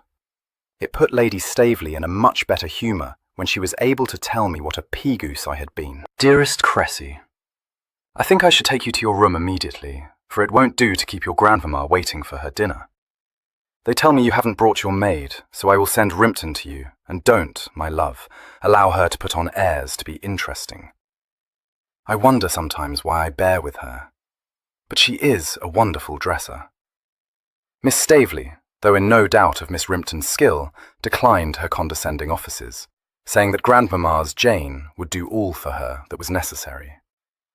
This was not of a nature to tax the skill of an Abigail, who was more a nurse than a dresser, for it consisted merely of hooking up a very becoming gown of light orange crepe. This was done in the dowager's room and under her eye. She accorded the gown a certain measure of approval, but said that the skirt was too narrow, adding the time-honoured observation that she didn't know what the world was coming to when females tried to make themselves look like hop poles. Disdaining the modern fashion of high waists and clinging skirts, she was herself attired in a stiff, black silk, worn over an underdress embroidered with silver thread. A cap of starched black lace was on her hair, mittens covered her arms, and in one hand she held a fan. Unlike her granddaughter, who wore the lightest of silk sandals, she had chosen from a large collection of outmoded shoes a pair with high heels and paste buckles. Cressy told her mischievously that the only thing wanting was a patch on her cheek. Patches went out of fashion before you were born, replied the dowager crushingly. You may go now, Jane. No, give me my cane, the ebony one. Yes, that will do. And tell William to come up directly to support me down those slippery stairs. She turned to survey Cressy as the door closed behind the placid attendant. And where have you been, miss? She demanded. Walking in the rose garden with Lord Denville, ma'am, said Cressy, undismayed by the sharpness of the question. My lady scrutinised her own rouged countenance in the looking-glass, picked up a down-puff with her twisted fingers, and gave her cheeks a further dusting of powder. Never thought to ask if I wanted your company. I knew that you didn't, Grandmamma, responded Cressy, quizzing her intrepidly. You told me not to hang about you, unless I wished to fret you to flinders, which, I promise you, I don't. Furthermore, dear ma'am, I couldn't suppose that when you had Lady Denville to take care of you, there was the smallest need for me to remain at your side. Amabel Denville is nothing but a pretty widgeon, declared the Dowager roundly. She always was, and she always will be. She glared at her own reflection, her jaws working. One of these days she'll be like me, an old bag of bones. But I'll tell you this, girl, if any of my daughters had possessed a 10th part of her charm, it'd have thanked God for it. Help me out of this chair. I ought to be in my bed, with a basin of gruel, but I'll come down to dinner, and if I feel able for it, I'll have a game of backgammon with Cosmo Cliff afterwards. But I dare say I shan't. I'm too old for all this junketing about the country. I only trust that if I'm carried off, you'll remember it was for your sake I came here. This malevolent speech did not augur well, nor did the Dowager's mood grow more propitious until the party went in to dinner, when she became very much more mellow. For this, her hosts had Mr. Dawlish to thank. Not for nothing did this genius command an extortionate wage.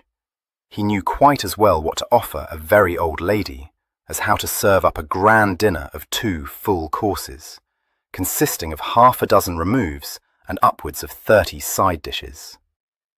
The Dowager, revived by a soup made with fresh peas, allowed herself to be persuaded to try a morsel of turbot, followed this up with several morsels of a delicate form, roasted whole, and served with a chevreuil sauce, and ended her repast with a dish of asparagus cut and delivered by the kitchen gardener a bare 10 minutes before Mr. Dawlish was ready to cook it.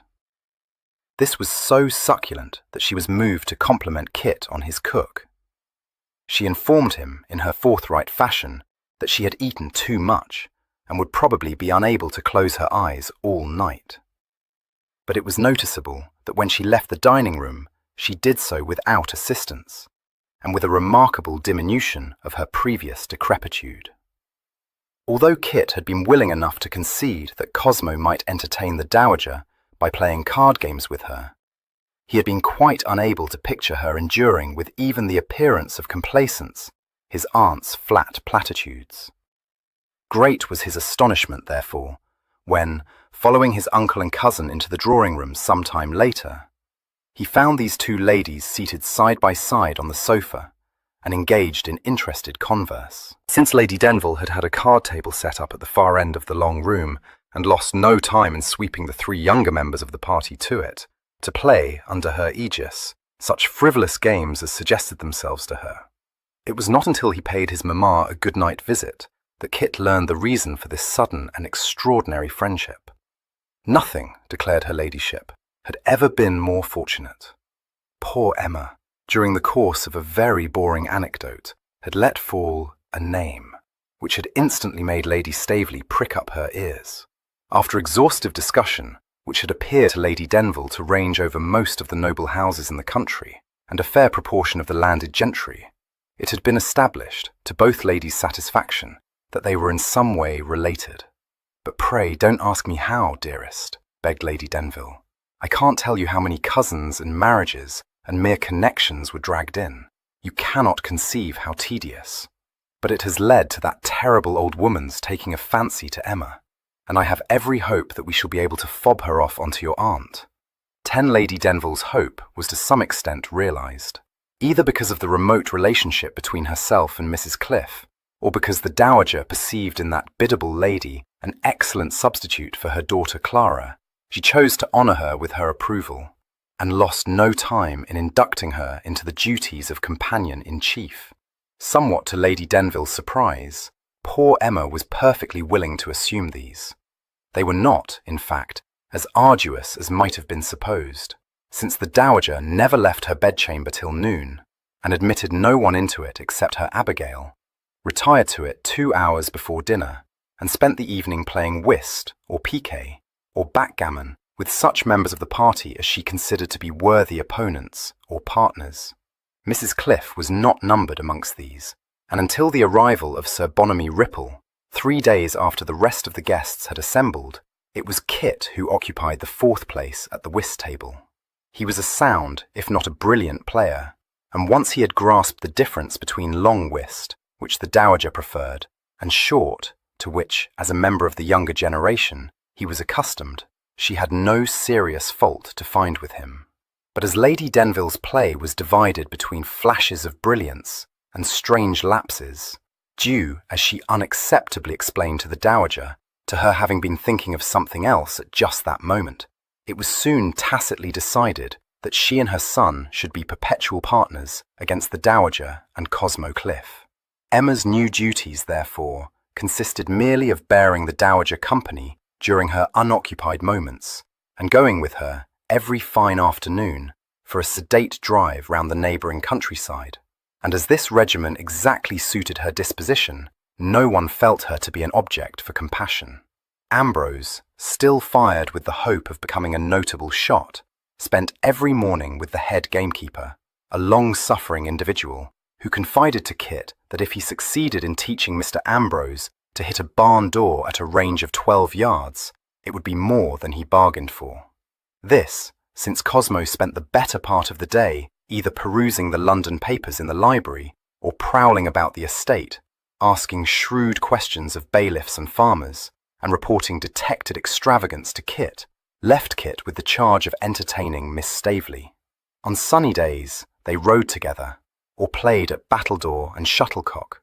When it rained, they played billiards, or sat in comfortable talk. Once, at her request, he took her to the long picture gallery, regaling her with an irreverent history of his ancestors, many of whose portraits lined the walls. She entered into the spirit of this, and capped with aplomb his top-lofty boast of a recusant priest in the collateral, with an account of the Staveley who had blotted the escutcheon by having journeyed so far into Dun territory that he had seen nothing for it but to take to the High Toby. Kit, acknowledging the superior distinction of this anecdote, wished to know if this enterprising scion had succeeded in making his fortune. But Miss Staveley informed him, with what he told her was odious pretension, that it was generally believed that her interesting forebear had perished on the scaffold, under the cognomen of Gentleman Dick. "That's good," he admitted. "But take a look at old Ginger Hackle here, one of my great-great-uncles, and said to have murdered his first wife. Here she is, beside him."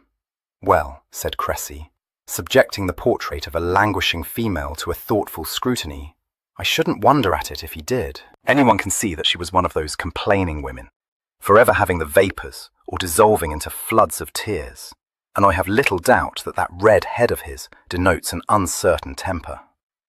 But the picture which held Miss Staveley's interest longest was the Hopner portrait of the Fankert twins, executed when they were schoolboys.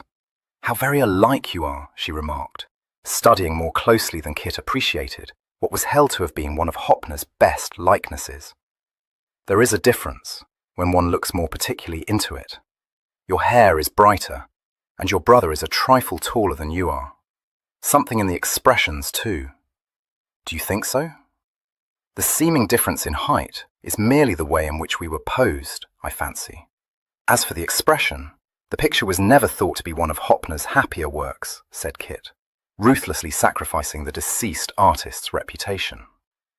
"Come and look at Lawrence's portrait of my mother." She allowed herself to be drawn onward, but she cast another glance at the Hopner before she left the gallery, and one surreptitious but searching one at Kit's profile. She said nothing, however, either then, or rather later, when the dowager delivered herself of the opinion that Lord Brumby had wronged his elder nephew. The dowager was inclined to be indignant with his lordship.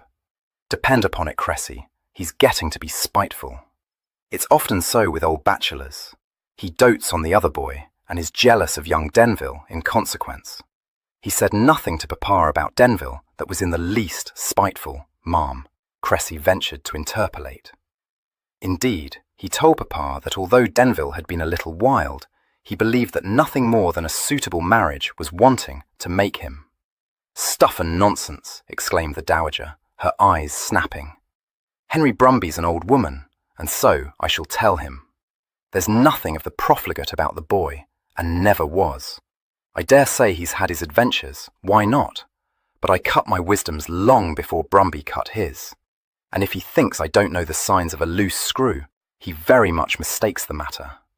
There ain't one to be seen in Denville, and that you may believe, girl. I like him." "Do you?" This sudden question slightly discomposed Cressy, but upon being adjured to answer it, she said, blushing a little, "Yes, I do. Much, much better than I did at the outset." But what?" demanded the Dowager, as Cressy hesitated. Cressy shook her head. "Nothing, ma'am. That is no, nothing." The Dowager looked narrowly at her, but said, after a moment, "Early days yet. I don't mean to press you, so I'll say no more. You ain't a simpering miss, so you won't underrate the advantages of this match. You know as well as I do that Denville's a matrimonial prize. Time was when I should have thought more of that than I do today. So was his father, and much good did it do silly little Amabel Cliff when she caught him." She sat ruminating for a moment, and then abruptly changed the subject, saying, "I collect that Bonamy Ripple is coming to join us tomorrow. What a bag pudding! However, I shall be glad to see him, for he plays a good game of whist and knows all the latest on dits." She paused again, before adding, with the utmost reluctance, "I'll say this for Amabel. To be able to drag Ripple away from Brighton at this season is something indeed." But when Sir Bonamy lowered himself, with the assistance of 2 muscular footmen, from his travelling carriage next day, no one would have supposed from his demeanour that the smallest force had been necessary to bring him away from the pavilion to the seclusion of Ravenhurst.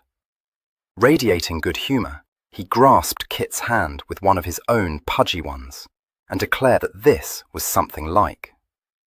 Wheezing only a very little from the exertion of descending from the carriage, he stood looking about him, a not unimposing, if preposterous figure, in the nattiest of country raiment, with a voluminous drab driving coat hanging open from his shoulders, and a shaggy, low-crowned beaver set rakishly askew over his curled and pomaded locks.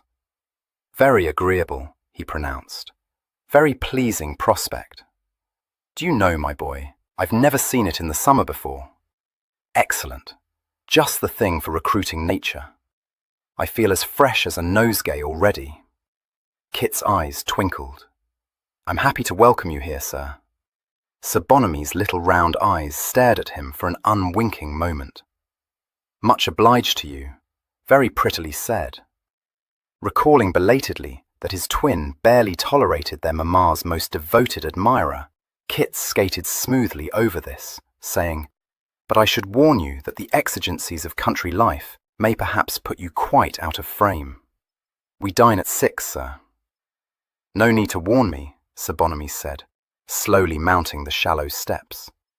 "I know the country habit, but you have a very good cook, and if one partakes of only a morsel by way of a nuncheon, one is ready for one's dinner by 6 o'clock with a mere snack for supper." "Oh, we shall offer you more than a snack," promised Kit. "You will certainly need a supporting meal after an evening spent in playing whist with the Dowager Lady Staveley." "So that's it, is it?" said Sir Bonamy, pausing at the top of the steps to get his breath back. His large frame was shaken by a chuckle. "Now I know why you're happy to welcome me. Quite right, quite right. You leave the old lady to me." "Ah!" This last exclamation was evoked by the emergence from the house of his hostess, who gave him both her hands and an embracing smile, saying, "Dear Bonamy, I knew I might depend upon you. Infamous to have invited you to such a dreadful party, but I needed you." Kissing her hands and continuing to hold them in his, Sir Bonamy said fondly, "Now, my pretty, you know how happy it makes me to hear that.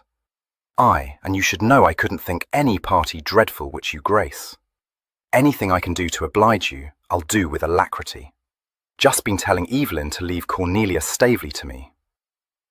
Yes, but there is a worse thing, disclosed her ladyship. I know I should have divulged it to you before, but I dared not, for fear you should refuse to come. No, no, he replied, releasing one of her hands so that he could pat the other. Nothing could have made me do so, not even if you had invited the greatest bore in the country. Well, that's just what I have done, she said candidly. It's Cosmo. Your brother Cosmo? He asked. And his wife, and his son, she said, making a clean breast of it. Well, well, he said tolerantly. I'm not acquainted with them, and I dare say Cliff won't fidget me very much. A dull dog, but there.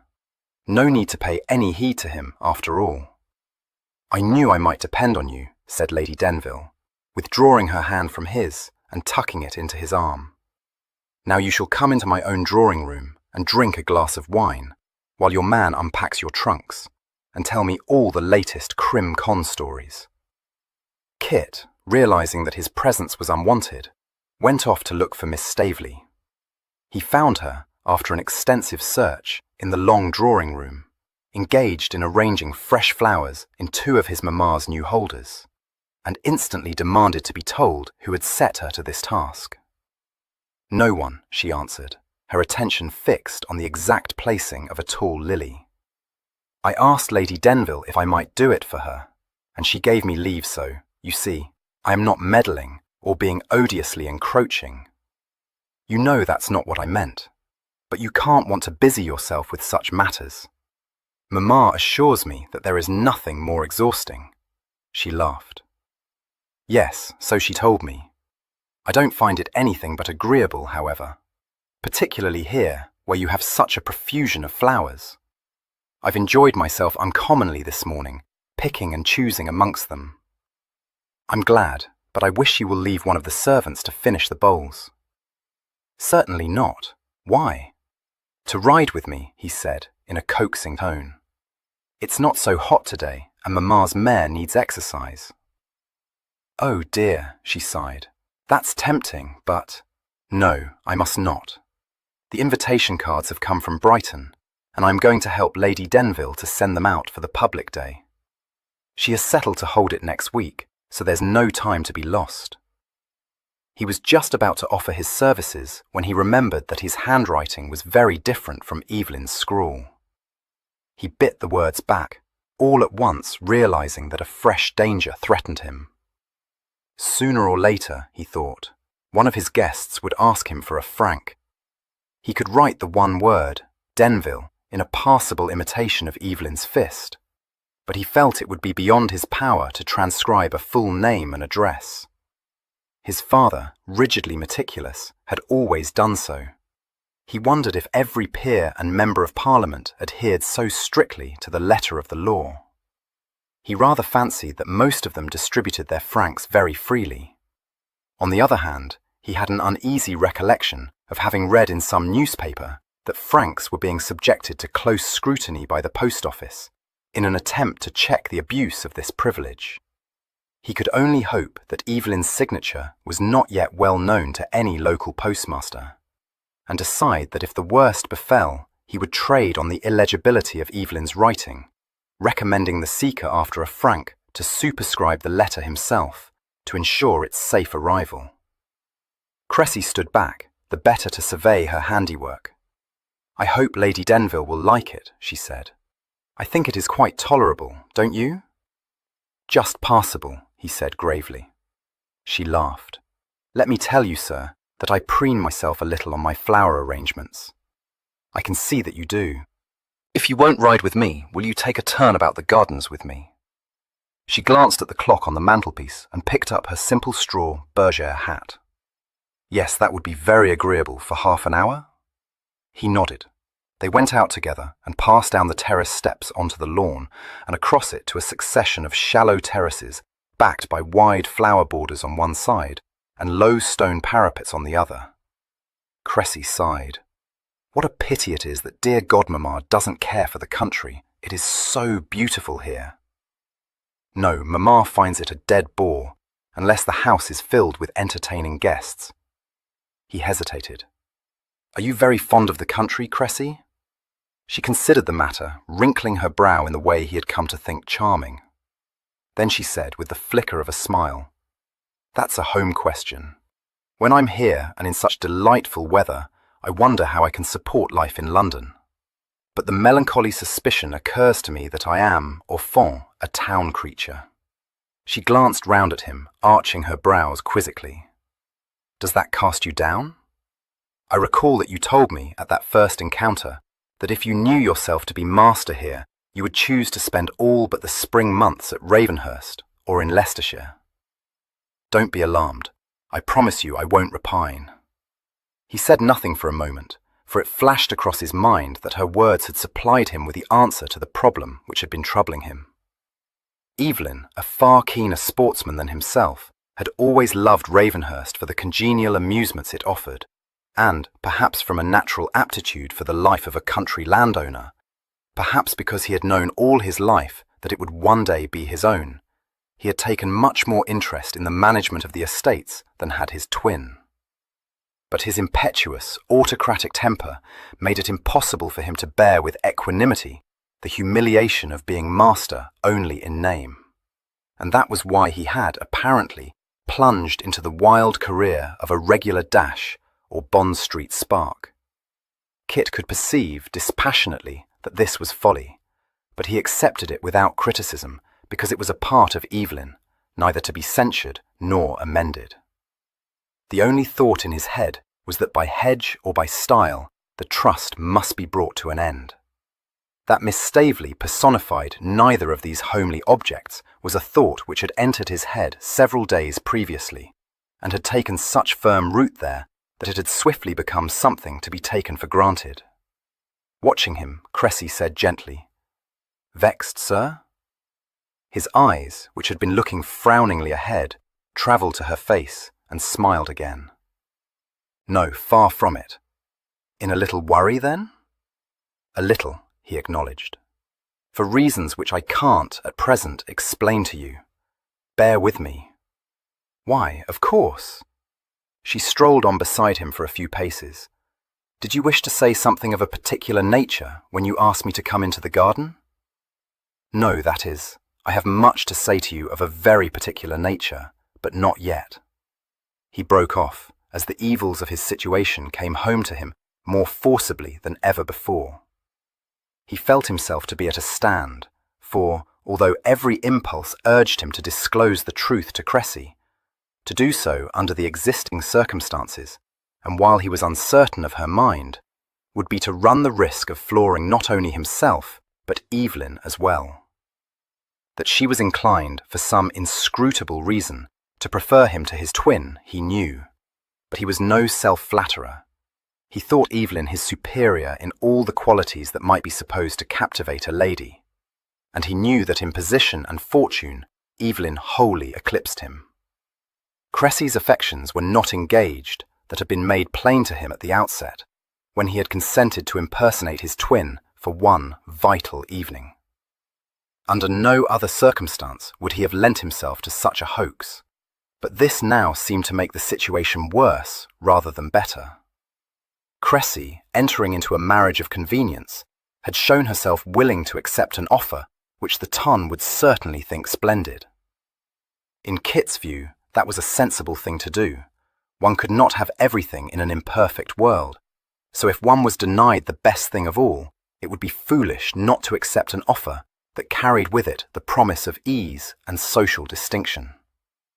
Kit's own affections might be very thoroughly engaged, but it seemed incredible to him that Cressy, apparently impervious to Evelyn's charm, had fallen in love with him.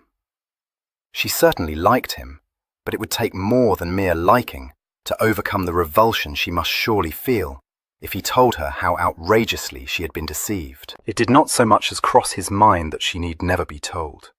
He was going to tell her the whole truth just as soon as he could do it, with Evelyn's knowledge, and when Cressy was no longer in the intolerable position of being a guest at Ravenhurst. The hoax, at no time acceptable to him, had begun to assume the colour of an unforgivable piece of chicanery.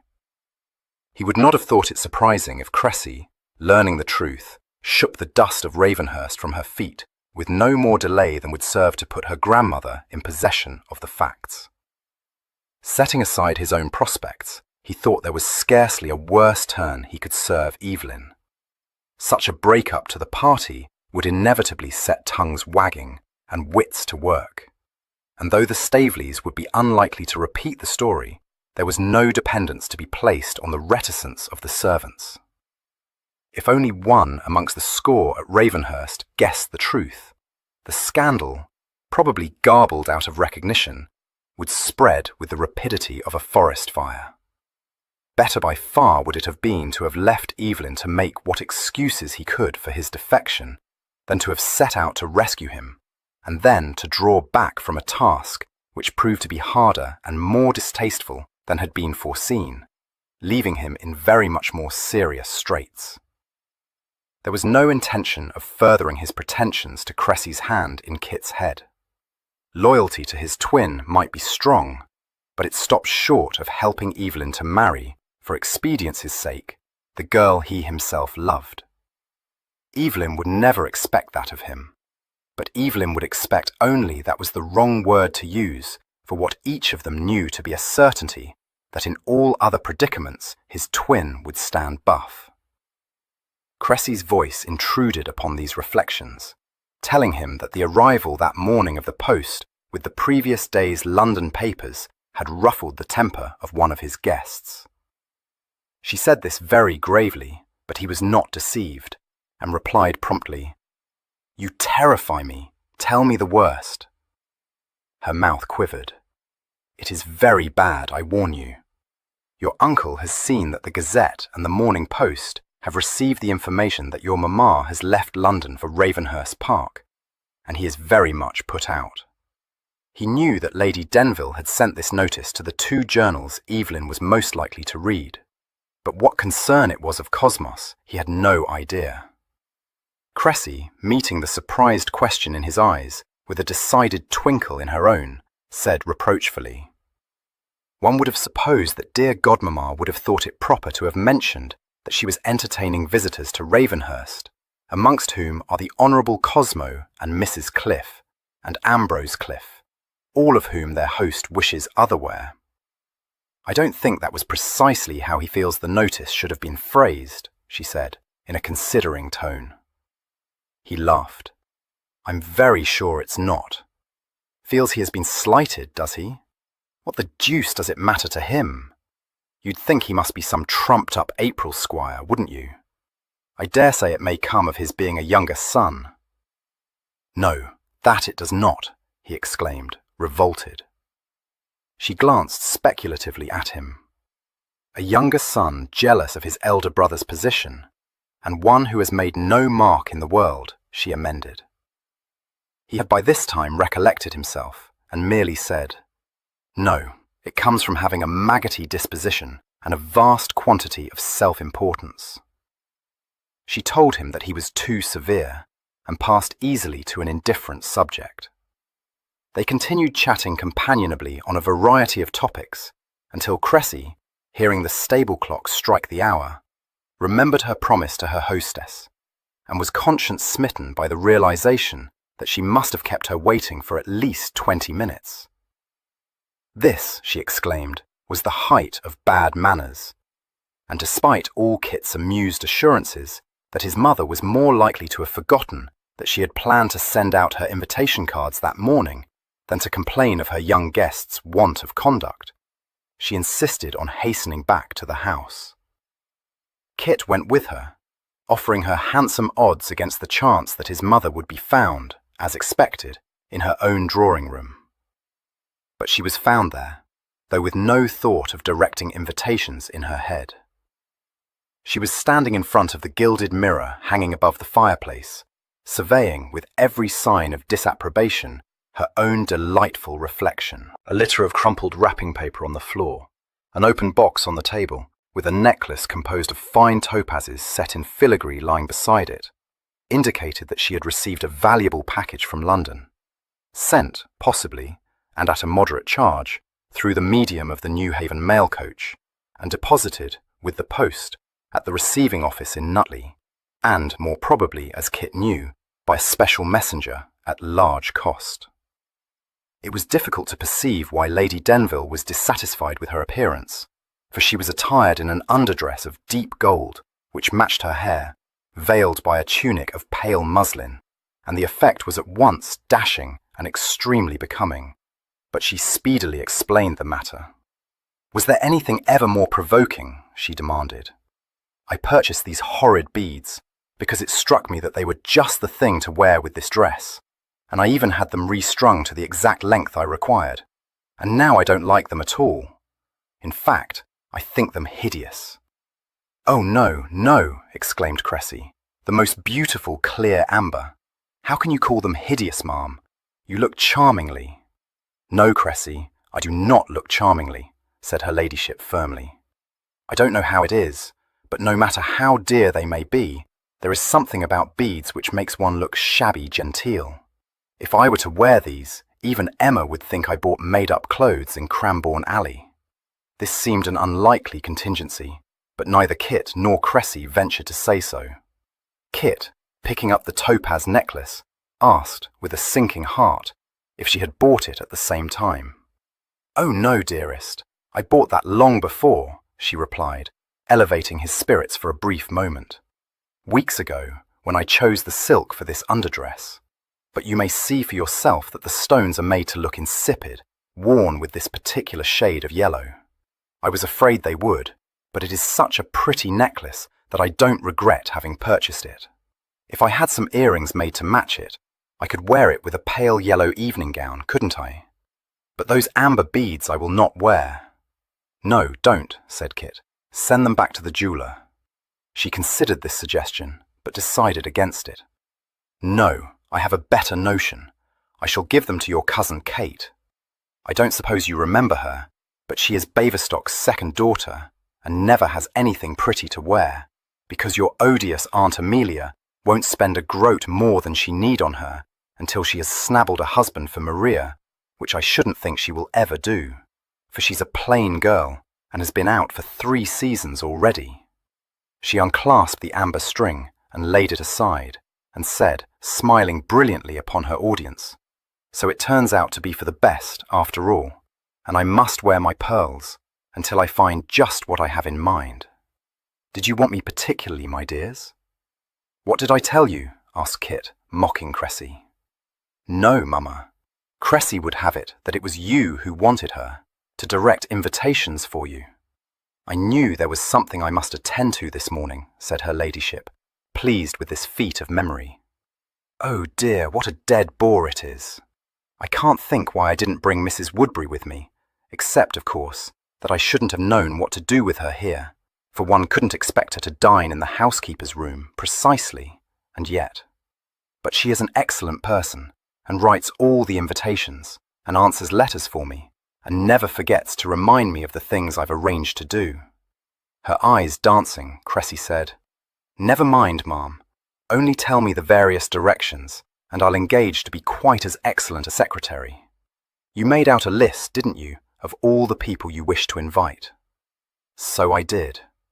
Not that I wish to invite any of them, because of all the tedious things imaginable, public days are the worst. However, it would be very uncivil not to hold one, so we must make the best of it. Dear Cressy, how fortunate that you should have remembered that I made up that list.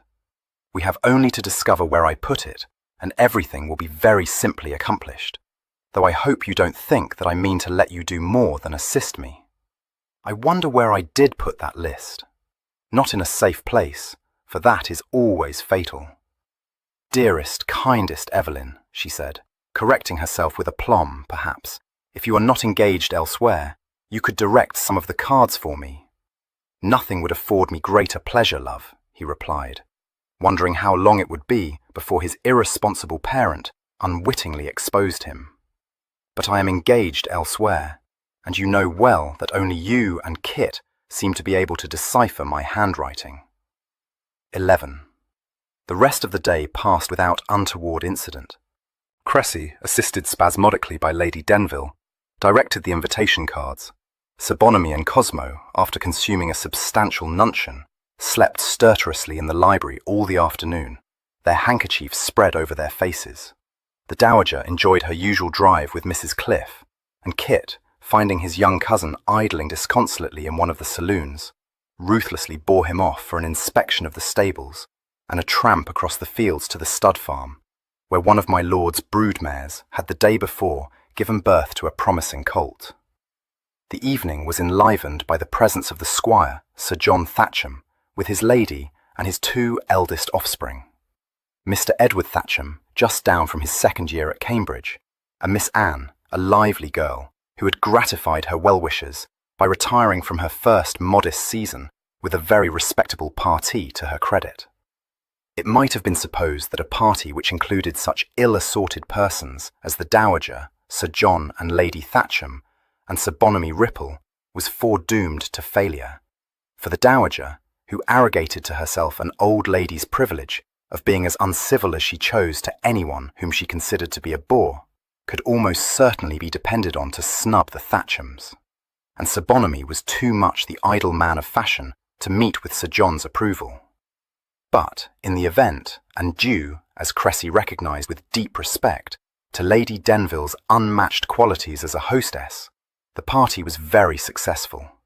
The only member of it to feel dissatisfaction being Cosmo, who pouted a good deal when he discovered that his sister had excluded him from the whist table, set up for the Dowager's edification in a small saloon leading from the long drawing-room.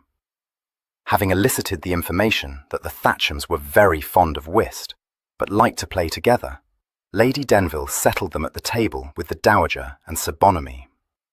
No one could have guessed from Sir Bonamy's good-humoured demeanour that he was in the habit of playing whist in the Duke of York's company, for £5 points, with a pony on the rubber to make it worth while. The rest of the party, with the single exception of Cosmo, who said that he was too old for such pastimes, gathered round a large table in the long drawing-room to play a number of games which the three youngest members of the party would, in their own homes, have condemned as being fit only for the schoolroom. But Lady Denville, who combined a genius for making her guests feel that she was genuinely happy to entertain them, with an effervescent enjoyment of her own parties, rapidly infected the company with her own zest for such innocent pastimes as command, cross-questions, and even jack-straws. It was all very merry and informal, and when it culminated in a game of speculation, Ambrose surprised everyone by displaying an unexpected aptitude for the game, making some very shrewd bids, and quite forgetting the languid air he thought it proper for a young man of mode to assume. And Cosmo, unable to bear the sight of his wife's improvident play, drew up his chair to the table so that he could advise and instruct her. At 10 o'clock, the Dowager, who had been behaving with great energy and acumen, winning several shillings, and sharply censuring Sir Bonamy for what she considered faults of play, suddenly assumed the appearance of extreme decrepitude, and broke up the game, saying that she was tired and must go to bed. As soon as she emerged from the saloon, leaning on Sir Bonamy's arm, Lady Denville rose from the table and went towards her, saying in her pretty, caressing voice, "Going to retire now, ma'am? I hope you are not being driven away by the noise we have been making." "No, I've had a very agreeable evening," replied the Dowager graciously. "No need to leave your game on my account." She nodded at Cressy. "Stay where you are, child. I can see you're enjoying yourself, and I don't want you." "Enjoying myself? Nothing of the sort, grandmamma. I've fallen amongst sharks and have lost my entire fortune. What Mr. Ambrose Cliff hasn't robbed me of has passed into Denville's possession." "I wonder that you should abandon me to such a hard bargaining pair," said Cressy gaily. "I dare say you'll come about," said the Dowager. She allowed Lady Denville to take Sir Bonamy's place and nodded generally. "I'll bid you all good night. Happy to have made your acquaintance, Lady Thatcham. You play your cards very tolerably indeed." She then withdrew, her ebony cane gripped in one claw-like hand, the other tucked in Lady Denville's arm. She favoured Kit, who was holding open the door for her, with a jocular command not to knock Cressy into horse-nails, but said somewhat snappishly to Lady Denville, as they went slowly along the broad corridor, that she didn't know why she troubled to escort her to her bedchamber. "Oh, it isn't a trouble," said Lady Denville. "I'd like to go with you, ma'am, to be quite sure that you have everything just as you prefer it. One never knows that they won't have sent up your hot milk with horrid pieces of skin in it, or warmed the bed far too early." "Lord Amabel, my woman takes good care of that," said the dowager scornfully. She added in a grudging tone, "Not but what you're a kind creature, and that I never denied." She proceeded for some way in silence, but when the upper hall was reached, said suddenly, "That was a good notion of yours, to set the young people to playing silly games. It ain't often I've seen that granddaughter of mine in such a glow of spirits. It's little enough fun she gets at home. Dear Cressy, I wish you might have heard some of her drolleries. She had us all in whoops, and even succeeded in captivating that dismal nephew of mine." The dowager uttered a crack of mirth. "Him! I've no patience with whipstraws, playing off the airs of exquisites." She paused outside the door of her bedroom. "I'll tell you this, though, Amabel, I like your son." "Thank you," Lady Denville said. Tears sparkled in her eyes. No one was ever blessed with two such sons as mine." "Now, don't be a pea-goose," said the dowager bracingly. "I should like to know what there is to cry about in that. I shall be very well satisfied if Cressy likes him well enough to marry him, for hell make her the kind of husband most of us wish for, and few of us have the good fortune to catch. Now, you be off, for whatever the rest of 'em want, you may depend upon it that Ripple's thinking of nothing but his supper." Whatever secret longings Sir Bonamy may have been cherishing, he was far too well-mannered to allow these to appear. Lady Denville found him chatting urbanely with Lady Thatcham, who, under his benign influence, was fast coming to the conclusion that her husband's freely expressed contempt of him, and every other member of the Prince Regent's set, was unjust. The game of speculation was coming to an end, with Cressy recovering some of her losses, a circumstance which she owed to the intervention of Cosmo, who had moved round the table to sit at her elbow. The stakes might be infinitesimal, but Cosmo could not bear to see her squandering her counters from what he called want of judgment, and what his disrespectful nephew later described as a want of huckstering instinct. Informality was maintained at supper, for which lavish repast the Thatchams, in spite of demurring that a 7-mile drive lay before them, were persuaded to remain at Ravenhurst. But it did not extend to the dishes provided by Mr. Dawlish, which ranged from lobsters to a succulent array of tarts, jellies and creams, upon which the younger members of the party regaled themselves with unabashed greediness. The Thatchams took their leave, Mr. Edward Thatcham gazing with youthful admiration at his hostess, informing her that he had spent the jolliest evening, reverently kissing her hand. Lady Denville took her sister-in-law and Cressy up to bed, and Kit returned to the supper-room, where the 3 remaining gentlemen were sitting amongst the broken meats. Ambrose in the sulks, because his father had reproved him for allowing Kit to give him a glass of fine old cognac. Cosmo delivering himself of a monologue addressed to Sir Bonamy, and Sir Bonamy savouring the bouquet of his brandy, and nodding occasionally from an amiable wish to lead Cosmo into believing that he was attending to him. He turned his little round eyes towards Kit and said, "Excellent supper. Very agreeable evening." "Thank you, sir, but the credit goes to my mother," said Kit. Very true, wonderful woman. Never anyone like her, my boy," said Sir Bonamy, gustily sighing. He heaved himself round in his chair, groping in his pocket for his snuff-box. In such high beauty, too. Doesn't look a day older than when I first clapped eyes on her. Before your time, that was. Kit, recalling one of Fimber's repeated admonitions, produced the snuff-box, which had been placed by that worthy in his own pocket, opened it, and offered it to Sir Bonamy, saying, "Will you try some of my sort, sir?" He knew immediately that in some way he had erred. Sir Bonamy's unnervingly expressionless gaze remained riveted to the snuff-box for several seconds, before travelling upwards to his face. It remained fixed for several more seconds, but Sir Bonamy only said, "A pretty box, that. Purchased it in Paris, didn't you, when you went there to meet your brother once?" "I believe I did," acknowledged Kit, not a muscle quivering in his face. Sir Bonamy helped himself to a pinch. "One of Bernier," he said. "You showed it to me when you came home." He had, apparently, no further observations to make. But when, much later, he visited Kit in the huge room which was traditionally the bedchamber occupied by the Earls of Denville, Kit's dismay was not attended by surprise.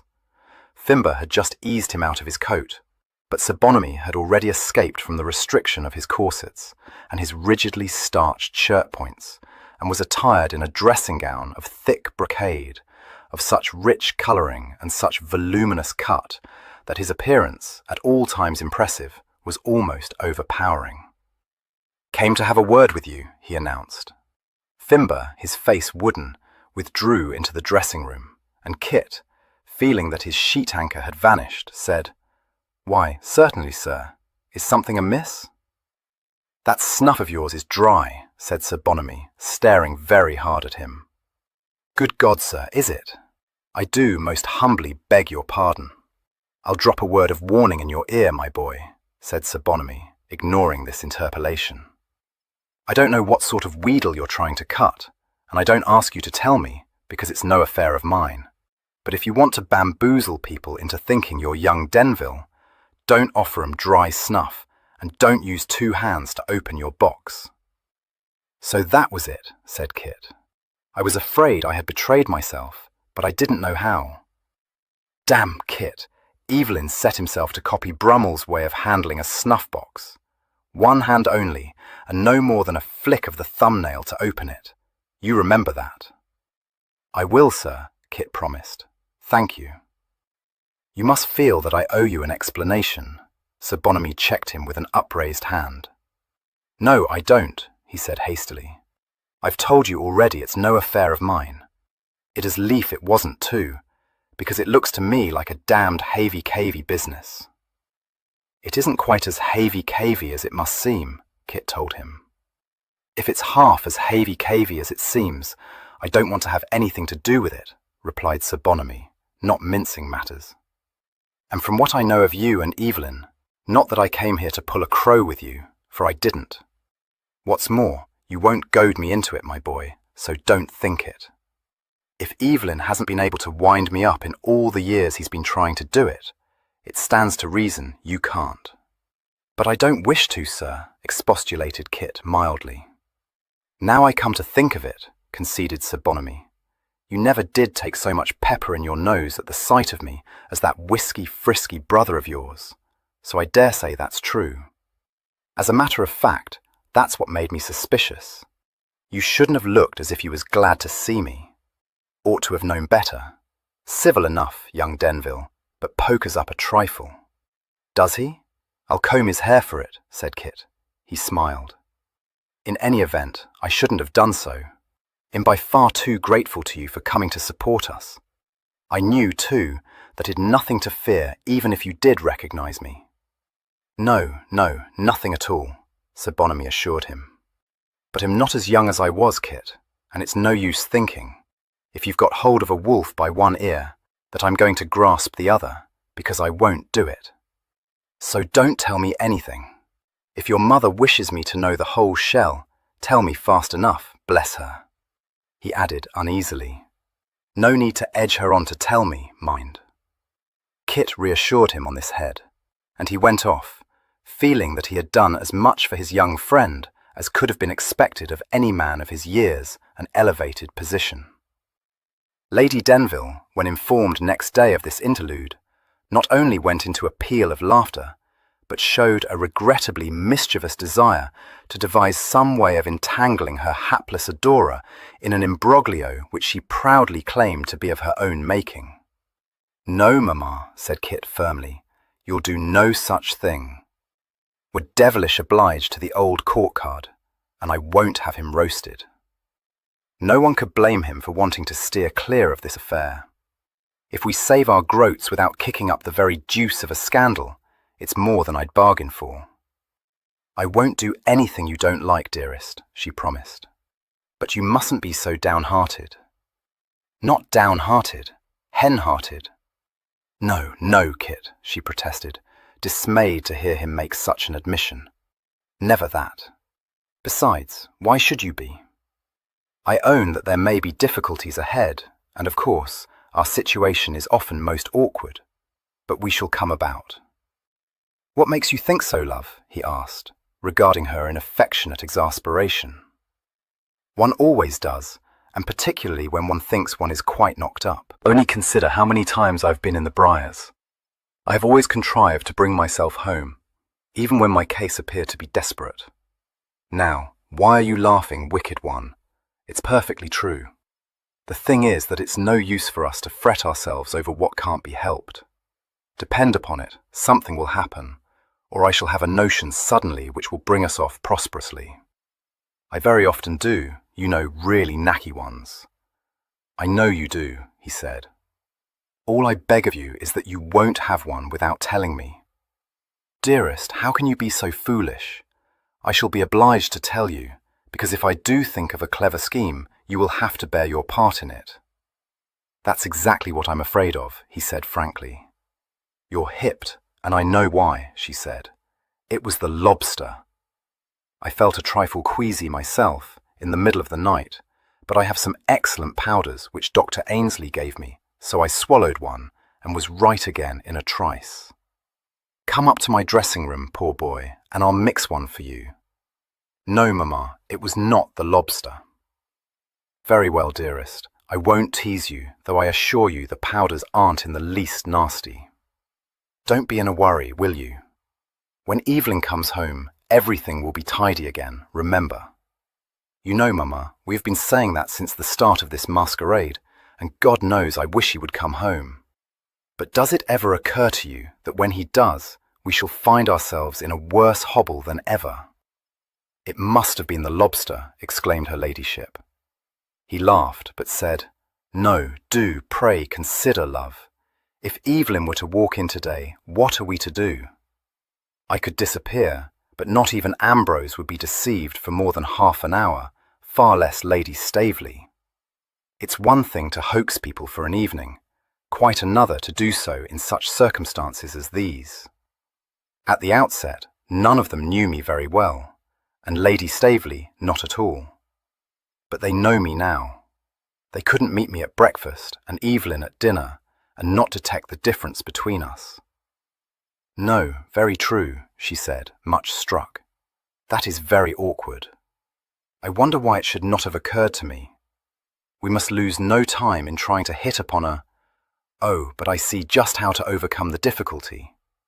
Evelyn must pretend to be you, of course. Mr. Fancott, declaring that he had now received a settler, went off, dutifully trying to think of some way of entertaining his male guests. Like the Dowager, Sir Bonamy, except under the press of extraordinary circumstances, never left his bedroom until noon. So when Kit learned from Norton that Mr. Cliff had gone out with Mr. Ambrose to see how he had come on under the gamekeeper's tuition, his thoughts turned, very naturally, to the ladies.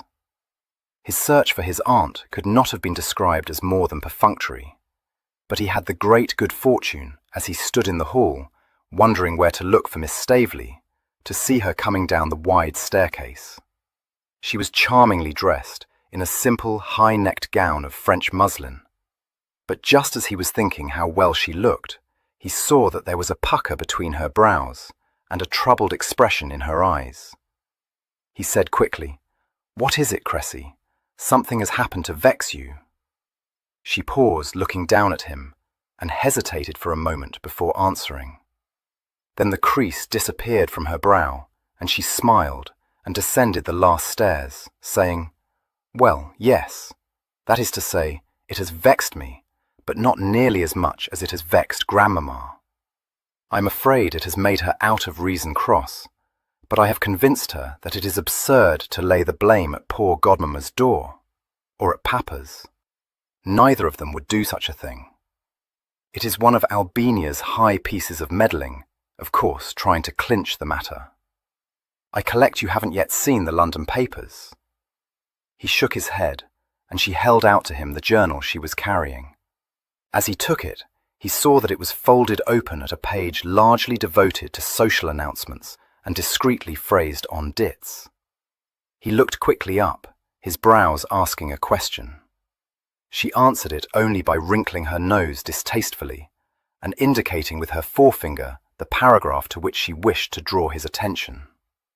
It stated, after enumerating the various persons of consequence to be found recruiting nature at Worthing, that the Dowager Lady Staveley, a well-known summer visitor to that elegant resort, was this year absent from the scene, having taken her granddaughter, the Honourable Cressida Staveley, to Ravenhurst Park, the principal seat of the Earl of Denville, where they were being entertained by the noble owner and his mother, the Dowager Countess.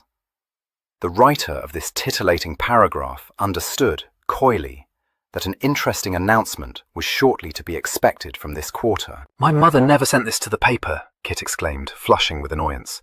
"Or anything that could have given rise to such a piece of impertinence." "No, of course she did not. I haven't the least doubt of its being Albinius doing trying to force my hand. Furthermore," added Cressy, brooding darkly over it, "I shall own myself astonished if I don't discover that she exerted herself to the utmost to persuade my father to insert a notice announcing that I had become engaged to marry the Earl of Denville. What a paper skull she is. She should have known him better. You may imagine how much it has set up Grandmamma's bristles." She began to laugh. "I don't know which has enraged her most, the detestably sly hint, or Albinius' impudence in having presumed to take it upon herself to give the post information about her movements." Kit's eyes were kindling, and she thought that Mamma would stoop to... She interrupted him, laying a hand on his arm and saying quickly, "Oh, pray, don't you rip up Denville." She gave a tiny choke of laughter. She did Godmamma the justice to say, even in the height of her rage, that she would not have thought it of her, which is more than she said of poor Papa, when she decided it must have been his doing. In fact, she said that it was just like him. I assure you it is not, however. The angry look was fading, but as Kit glanced again at the paragraph, his lips curled contemptuously. Insufferable! Your mother-in-law should have her neck wrung. As for the sneaking tattlemonger who composed this masterpiece... He tossed the paper aside. He took good care, you'll observe, to write nothing which I can either contradict or force him to apologize for. His face softened as he turned towards her again. "I don't know why I should fly up into the bows when it is you who are the victim, except for that reason. My poor girl, I'm well aware of the embarrassment it must cause you to feel. Don't let it cut up your peace or influence your decision." An odd little smile flickered for a moment in her eyes. "No, I shan't do that. As for Albinia, I left Grandmamma writing to her. You may depend upon it that it will be a thundering letter. I dare say she had liefer have her neck wrung than receive it.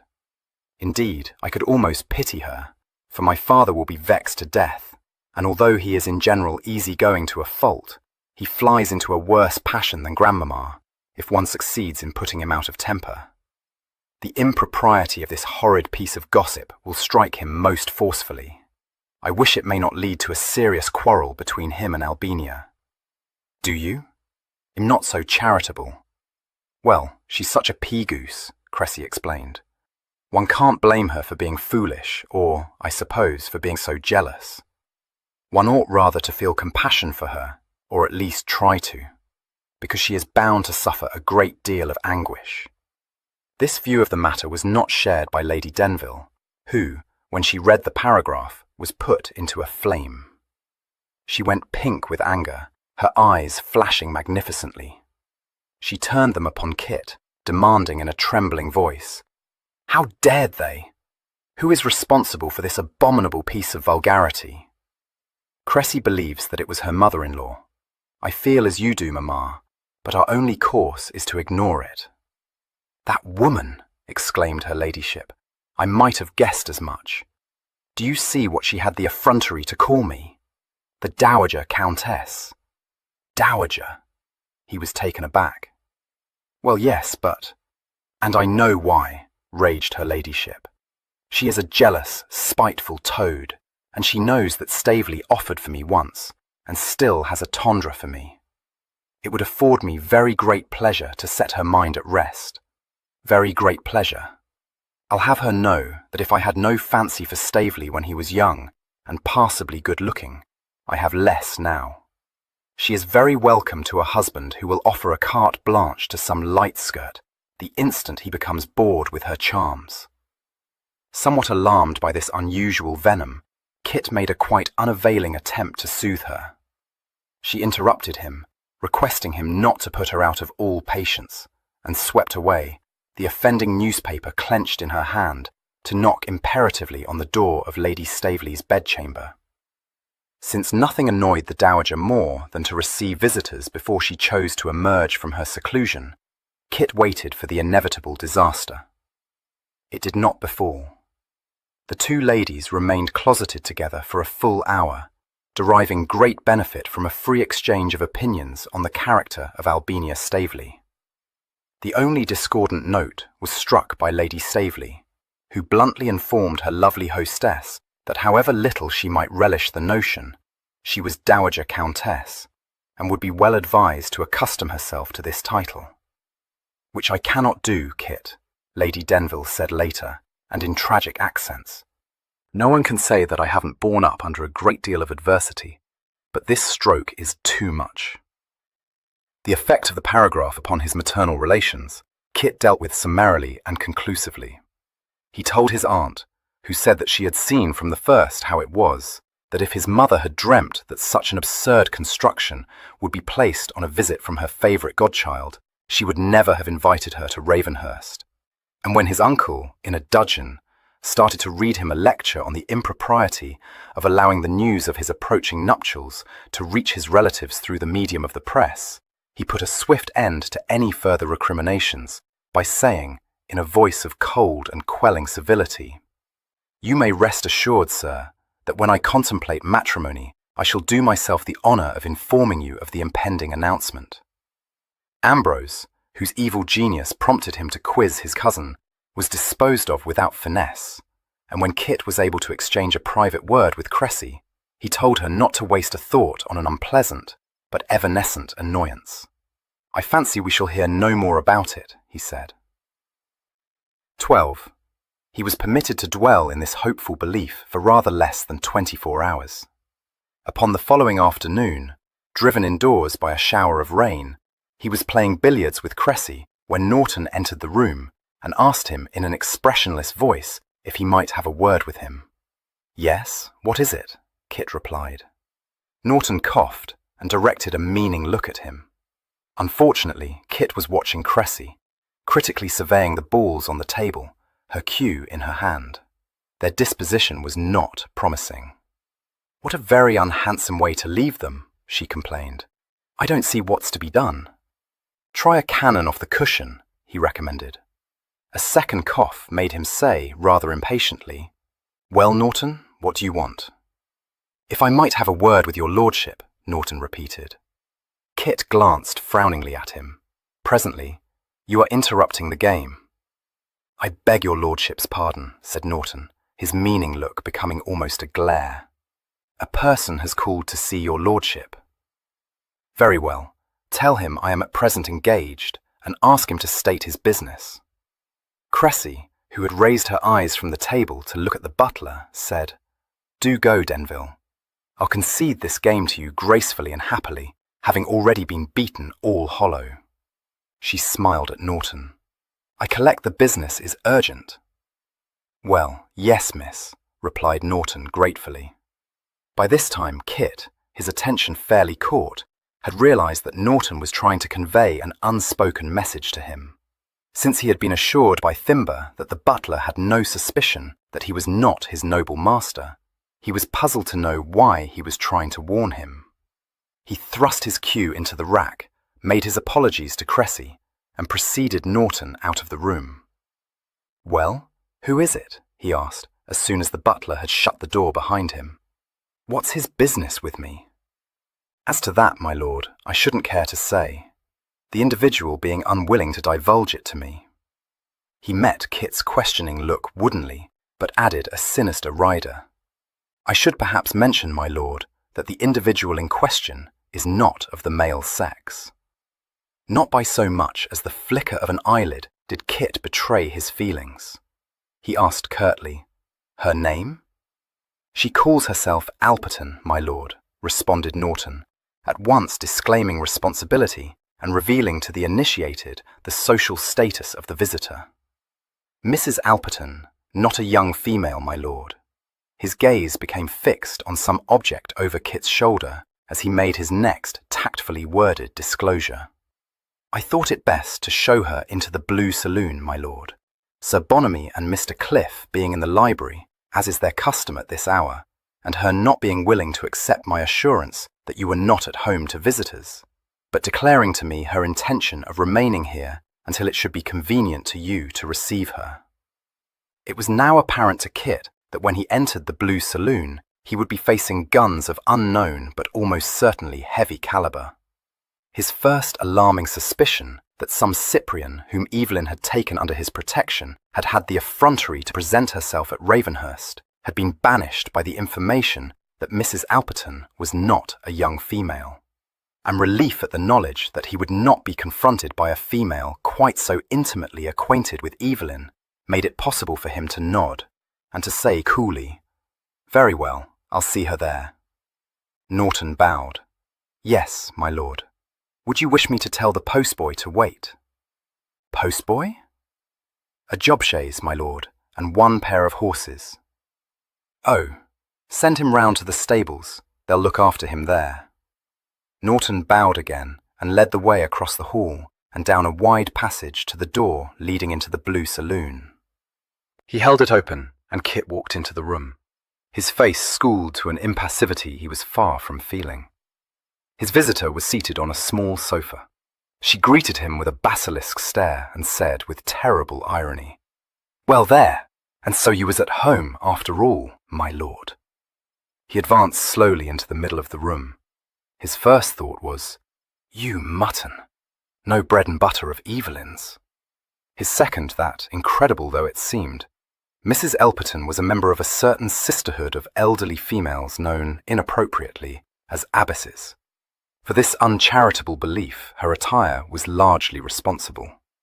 His notions of feminine apparel were vague. Had he been asked to describe what his mother was wearing that day, he would have been unable to do so.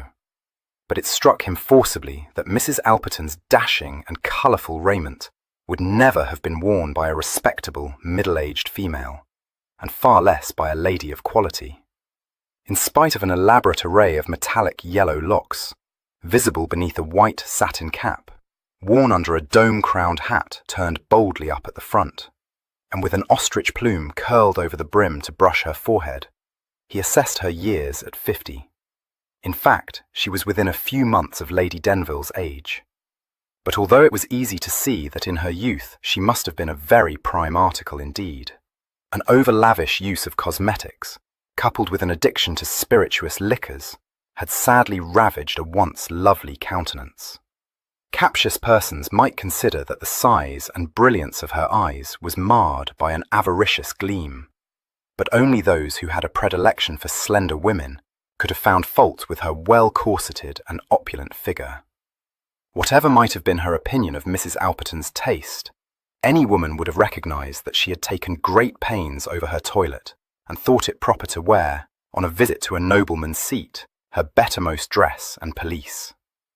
Kit merely hoped, very devoutly, that he could succeed in getting rid of her before any of his guests set eyes on her.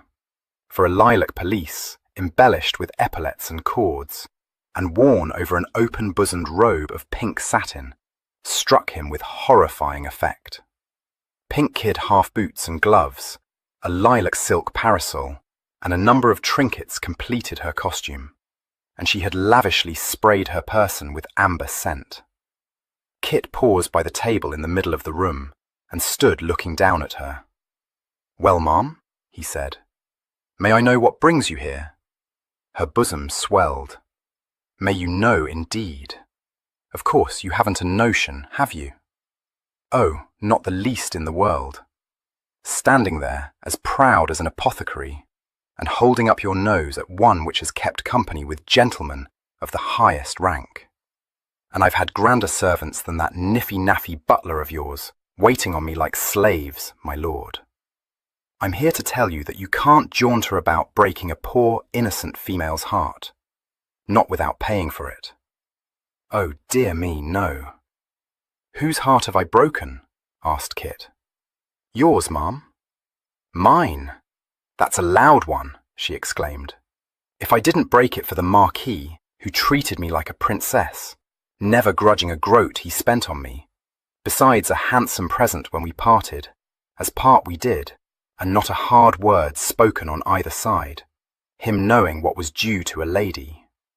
She stopped, unable to find the thread of her argument, and demanded, Where was I? You were saying, supplied Kit helpfully, that you did not break your heart for the Marquis. And nor I did, so it ain't likely I'd break it for a sprig scarce breeched, even if I were 10 years younger than I am, said Mrs. Alperton, taking a telescopic view of her age.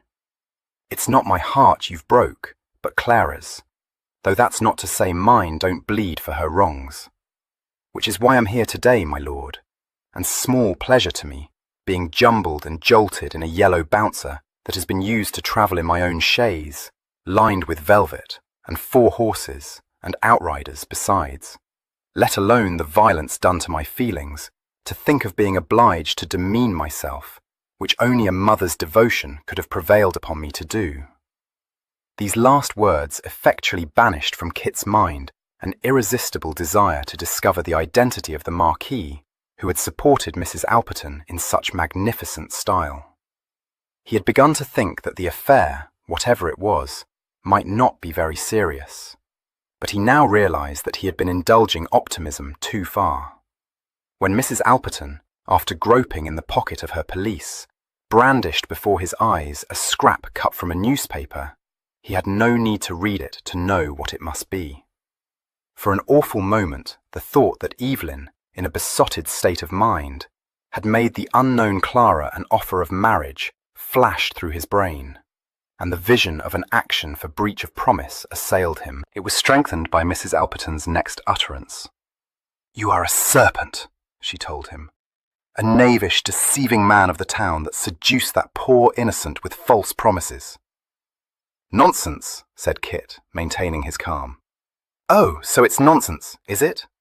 And I suppose you'll say next that you didn't give her a slip on the shoulder." He had no hesitation in answering this, for whatever folly Evelyn had committed, it was impossible to believe that he had seduced an innocent damsel, or, indeed, that a daughter of Mrs. Alperton's answered to that description. "Most certainly I shall," he said. "When you took my Clara under your protection, my lord, you promised you'd care for her. Well?"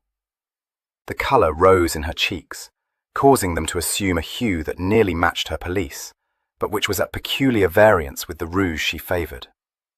Her eyes narrowed, and she said menacingly, "Trying to come crab over me, are you? Well, you won't do it, my fine sir, and so I tell you. You was able to put the change on that sweet, pretty lamb, but I'll have you know, in more than 7, and him up to all the rigs." "I don't doubt it," he said, smiling a little. Her colour mounted still more alarmingly, but after glaring at him for several seconds, she managed to get the better of her temper, and to say, abruptly abandoning her dramatic style for a more businesslike approach, "Well, have a round tale, if you please. You haven't been next or nigh Clara for close on a month, and when she wrote to you, as right she did, not a word did she get in reply from you, and her sick with apprehension, thinking you was ill or had met with an accident. Not so much as a whisper did you see fit to vouchsafe, to warn her of the shocking sight which was to meet her poor, deluded eyes in this paper.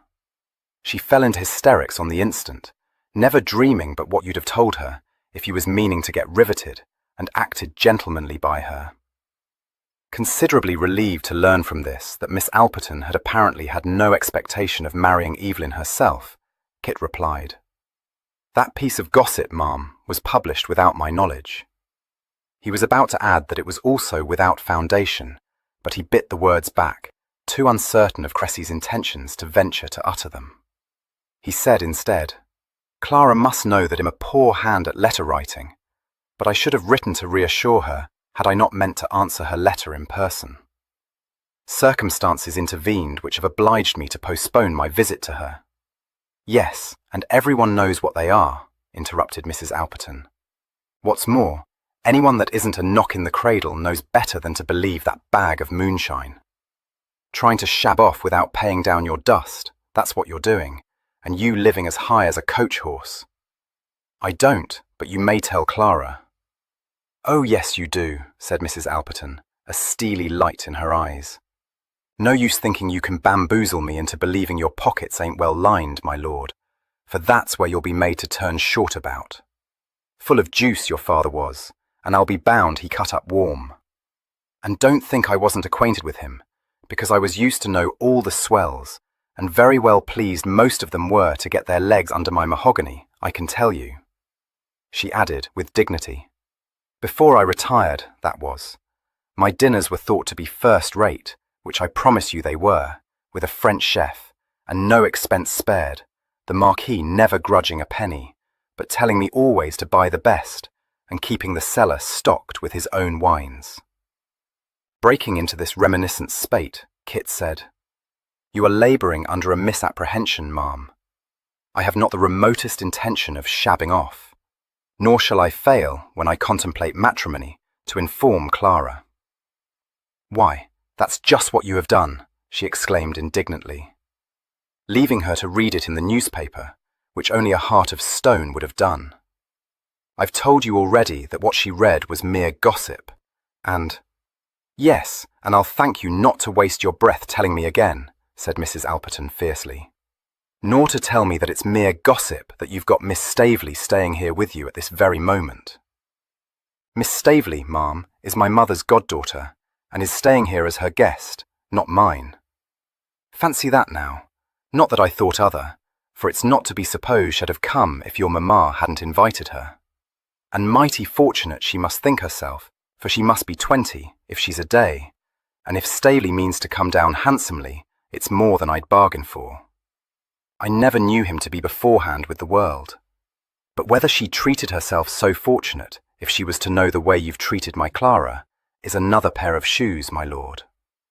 Kit stiffened imperceptibly, realizing, from the gloating smile on Mrs. Alperton's lips, that this was not mere recrimination. Her object in coming to Ravenhurst was blackmail. This placed him in a position of extreme peril, for although a denunciation of his supposed perfidy would destroy the end she had in view, he had seen enough of her to know that her hold over her temper was not strong, and he had little doubt that if he refused to comply with whatever demand she was about to make, she would not hesitate to carry her threat into execution. Probably, since her voice became strident under the influence of emotion, Cressy would be by no means the only person at Ravenhurst to hear her disclosures. How to get rid of her without affording her the opportunity to kick up such a scene, as he shuddered even to contemplate, was a problem to which he could discover no certain answer. With the best will in the world to do it, he was powerless to silence her by presenting her with any such sum as she was likely to consider adequate. He could neither give her a draft on Evelyn's account, nor upon his own. The will, moreover, was entirely lacking. He had no means of discovering the extent of Evelyn's obligation, or whether Mrs. Alperton was acting at her daughter's instigation. He suspected that no money given into her hand would ever reach Clara, and he was pretty sure that she had played no part in whatever bargain Evelyn might have struck with Clara. Not only would it be very unlike Evelyn to enter into sordid negotiations with his Aspasia's parent, it had been noticeable that throughout her discourse, Mrs. Alperton had refrained from making any such claim. Kit was determined to make no rash promises on his twin's behalf. Something of this must have shown itself in his face, for Mrs. Alperton, who had been closely watching him, said on a rising note, "And know it she shall, and so I warn you, my lord." "Tell me, Mrs. Alperton," said Kit, on a gentle note of mockery, "am I expected to believe that you are Clara's mouthpiece? It seems strangely unlike her. It was a bow drawn at a venture, since, for anything he knew, Clara had inherited her mother's temper, but he saw from Mrs. Alperton's face that he had hit the target. She looked angrily at him, but hardly hesitated before replying. "Oh dear me, no. Well, do you know that the sweet creature, loving you so truly as she does, would allow herself to be trampled to death rather than throw the least rub in the way of anything you wanted to do, even if it killed her, which I am afraid for my life it will do, for never have I seen her so low and disordered, scarcely able to raise her head from the pillow and done up with weeping. I shouldn't wonder at it if she was to dwindle into a decline." Kit shook his head. "You shock me, ma'am. Do you know, I had no notion she suffered from such a profound sensibility." He felt himself to be on safe ground, for his imagination boggled at the vision of Evelyn developing the smallest tendreur for so lachrymose a female. Apparently he had again hit the target, for Mrs. Alperton informed him, in a voice of suppressed fury, that he little knew how much Clara sank under agitating reflections, or how hard it was for her to wear a smiling face whenever he chose to visit her. "If that's so, I should suppose her to be thankful to be rid of me," he remarked, unable to repress an involuntary chuckle. He saw that Mrs. Alperton was about to burst into further recriminations, and flung up a hand. "No, no, enough, ma'am. You've performed your errand. I am excessively sorry to hear of Clara's distressing state, and I beg you will return to her bedside with all possible speed. Convey my deepest regrets to her that I have been the unwitting cause of her disorder, and assure her that as soon as it may be possible for me to do so, I shall hasten to visit her." The issue seemed for a few moments to hang in the balance, but Mrs. Alperton was made of resilient stuff. Abandoning all semblance of concern for her daughter's broken heart, she said roughly, "Not till you come down with the Darbys. I know your sort. A regular bounce, that's what you are, but you won't nurse my girl out of her due, not while I'm alive to protect her." "Mrs. Alperton," said Kit coldly, "you are making a mistake. I don't run thin, but I'm not a pigeon for your plucking.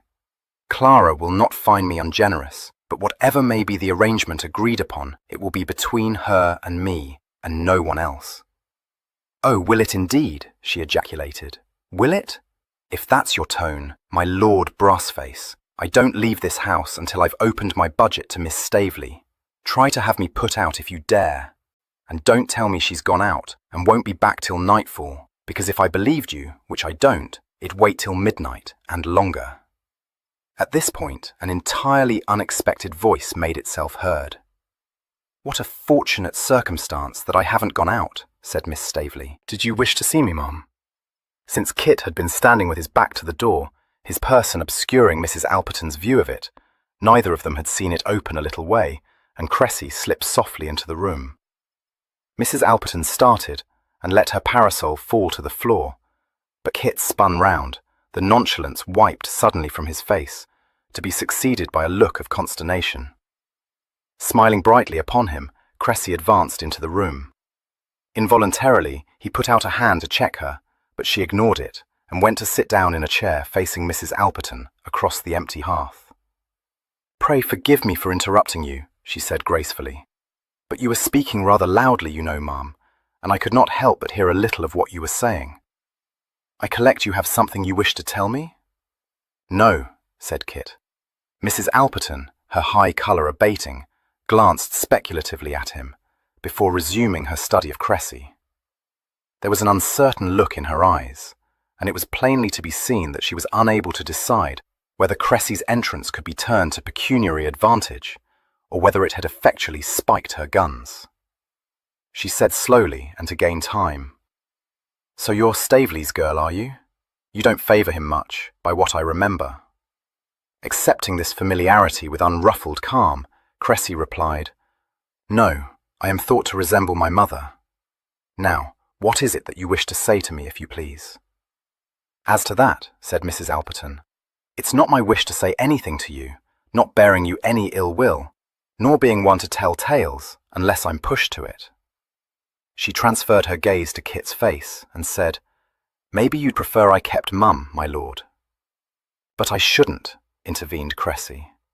Mrs. Alperton paid no heed to this, but continued to watch Kit maliciously. He met her eyes, and his own hardened. "I should infinitely prefer it," he said, "but I have warned you already that I am not a pigeon for your plucking. Take care what you're about, Mrs. Alperton. The glue won't hold. You'll bowl yourself out." "Not before I've bowled you out," she declared venomously. "Which I'll be glad to do, for I'm a mother myself, and it would go to my heart to see an innocent girl deceived like my poor Clara has been. Ah, my dear, you little know what a cozening rascal has been casting out his wicked lures to you." Kit leaned his shoulders against the wall, folded his arms across his chest, and resigned himself. "No, indeed," agreed Cressy. "Is Clara your daughter, ma'am?" "My daughter," said Mrs. Alperton in a throbbing voice, "seduced by that villain and left to starve without so much as a leave-taking." "How very dreadful," said Cressy. "I must say I am astonished. I should never have thought he would have behaved so shabbily." Mrs. Alperton was considerably taken aback. So too was Kit. He had hoped that Cressy would discredit the greater part of the story, but none of it was fit for the ears of a gently nurtured girl, and he had not dared to hope that she would not suffer a severe shock, attended by painful embarrassment. But neither he nor Mrs. Alperton had taken into account the peculiar circumstances of her girlhood, or the undisguised gallantries of her father. "Very improper indeed," pursued Cressy. "I do most sincerely pity her, and you too, ma'am, for nothing, I dare say, could be more disagreeable than to feel yourself compelled to remind Lord Denville of his obligations." "No," said Mrs. Alperton, a little dazed. "No, indeed." "But perhaps there is a misunderstanding," suggested Cressy hopefully. "The thing is that he is abominably forgetful, you know. You did very right to put him in mind of the matter, for I am persuaded he will do just as he ought, now that he has remembered it. Won't you, sir?" "Just as I ought," corroborated Kit. "Well, upon my word," gasped Mrs. Alperton. "I never did, not in all my life. I'm telling you he's a rake, miss." "Yes, but do you think you should, ma'am?" asked Cressy diffidently. "I perfectly understand your telling him so, but it doesn't seem to be quite the thing to tell me, for it is not in the least my affair, though I am naturally very sorry for your daughter." "I might have known it," said Mrs. Alperton terribly. "It wouldn't make a bit of difference to you if he was a murderer, I dare say. Oh, the sinful hollowness of the world! That I should have lived to hear a lady of consequence, and single too, talk so bold and unblushing. Well, they didn't do so in my day, whatever they may have thought. Not those that held themselves up as the pink of gentility.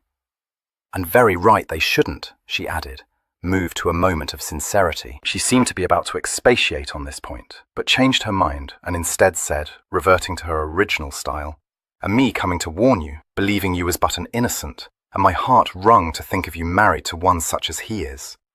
You'll live to regret it, my girl, for all his gingerbread and his grand title." "Good God, I should think so indeed," exclaimed Cressy Mary. "Lord Denville! But I've no such intention." Mrs. Alperton was fast losing control of the situation, but she made a gallant attempt at a recover. "Oh, you haven't? Then perhaps you'll tell me, Miss Staveley, what this means." Cressy, blinking at the scrap of print held up before her, presented for a moment all the appearance of one wholly bewildered. Then her puckered brow cleared, and she fell into laughter. "Now I understand," she said. "Do you know, ma'am, I have been quite in a puzzle to know why you should have wished to talk to me. It seemed the oddest thing. But I see it all now. You have read that absurd paragraph in the Morning Post, which has had us all in whoops. Oh dear, was there ever anything so nonsensical? But it is a great deal too bad," she said, resolutely schooling her countenance to an expression of gravity. "I beg your pardon, ma'am. Infamous of me to laugh, when the tattling wretch who wrote that ridiculous farrago has been the cause of your being put to so much pain and inconvenience. How very kind it was in you to have come to see me. Indeed, I am excessively obliged to you, and shockingly distressed to think you should have undertaken such a disagreeable task for nothing." "Not going to marry him?" Mrs. Alperton said incredulously. She looked from Cressy to Kit, and then, as she saw the smile in his eyes as they rested on Cressy, said roundly, "Humdudgeon! And I collect he's not nutty upon you either. Oh no, at least I sincerely trust he is not, for I'm persuaded we should not suit. That's a loud one, ejaculated Mrs. Alperton, with a scornful crack of laughter. You won't gammon me so easily. Why, anyone could see. Pray say no more, begged Cressy, suddenly assailed by maidenly shyness. There is no possibility of my marrying Lord Denville, ma'am, as you will understand when I tell you that my affections are already engaged. There was a moment's frozen silence, during which Mrs. Alperton seemed to wilt where she sat. Kit, withdrawing his intent gaze from Cressy's face, quietly left the room, feeling that she stood in no need of support, and that no time should be lost in summoning Mrs. Alperton's chaise to the door. He dispatched a footman on this errand, desiring him at the same time to send Challoner up to the house. That worthy arrived speedily. He evinced no surprise at the curt question which greeted him, but replied, "Yes, sir, I do know where it came from. According to what the postboy told me, it was hired in Tunbridge Wells. And a regular sauce-box he is, but he got no reason to tell me a whopper, so we may as well believe him as not. Also, according to him, Master Kit, the party which hired it had quite an argle-bargle with Norton before he let her into the house, saying as how his lordship would regret it to his dying day if he didn't see her.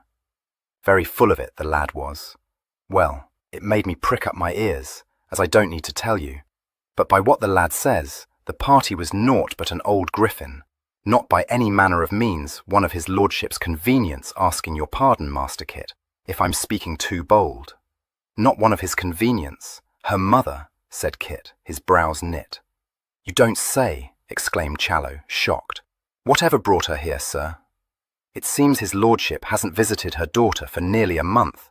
She thinks he has abandoned her. I hoped that perhaps. But if she comes from the Wells, we are no better off than we were before, for we know that wasn't where he went. I'll take my affy-davy it wasn't, asserted Challoner. And a very good thing too, if he has abandoned that one.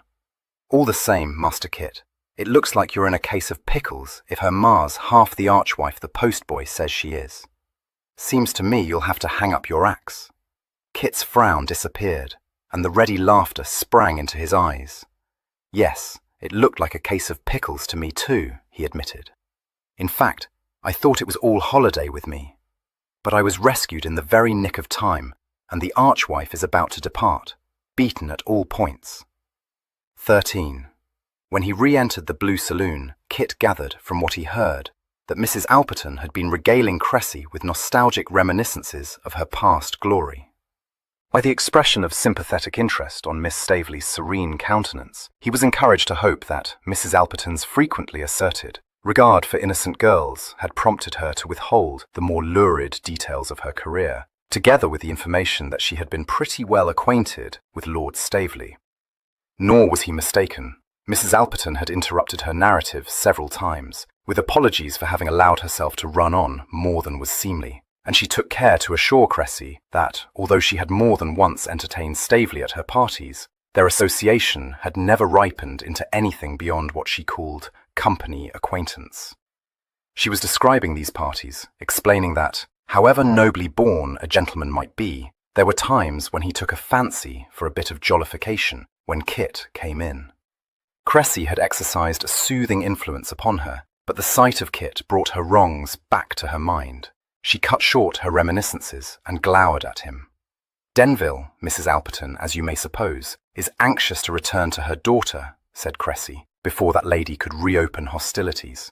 She has been telling me, too, how very ill able she is to afford the post charges, and I have ventured to say that I am persuaded you will see the propriety of discharging that obligation for her, since all the trouble and expense she has been put to was caused by your stupid forgetfulness.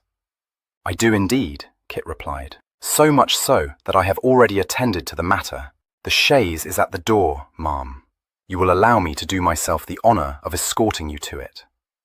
Mrs. Alperton, rising from the sofa, favoured him with a stately inclination of her head, but observed with a good deal of bitterness that this was the least she had a right to expect, and pretty scaly at that. She then took gracious leave of Cressy, sniffed audibly at Kit, who was holding open the door, and stalked from the room. He accompanied her out of the house and very civilly handed her up the steps of the chaise, begging her, as he did so, to assure the afflicted Clara that she was not forgotten and should not be left to starve. But Mrs. Alperton, somewhat exhausted by so much effort and emotion, had lost interest in her daughter's sorrows, and she merely cast Kit a look of loathing before sinking into a corner of the chaise and closing her eyes. Kit went back to the Blue Saloon. Cressy was still there, standing where he had left her, with her back to the fireplace. She said seriously, as soon as he came in, "She ought to have been offered some refreshment, you know. I did think of it, but I was in dread that at any moment someone might hear voices in here and come in, Lady Denville perhaps, or Mrs. Cliff. I don't think Mamma would have been any more perturbed than you were, but God forbid that my uncle should get wind of it." He shut the door and stood looking across the room at her. "Cressy, what did you mean when you told that harridan that your affections were engaged?" The colour deepened a little in her cheeks, but she replied lightly, "Well, she talked so much like someone in a bad play that I became carried away myself. Besides, I had to say something to convince her. I could see she didn't quite believe me when I said I wasn't going to marry your brother." He let his breath go in a long sigh and walked forward, setting his hands on her shoulders and saying, "You don't know how much I've wanted to tell you the truth. Cressy, my dear one, forgive me. I've treated you abominably, and I love you so much." Miss Staveley, who had developed an interest in the top button of his coat, looked shyly up at this. "Do you, Kit?" she asked. "Truly?" Mr. Fankert, preferring actions to words, said nothing whatsoever in answer to this, but took her in his arms and kissed her. Miss Staveley, who had previously thought him unfailingly gentle and courteous, perceived, in the light of this novel experience, that she had been mistaken. There was nothing gentle about Mr. Fancott's crushing embrace, and his behaviour in paying no heed at all to her faint protest could only be described as extremely uncivil.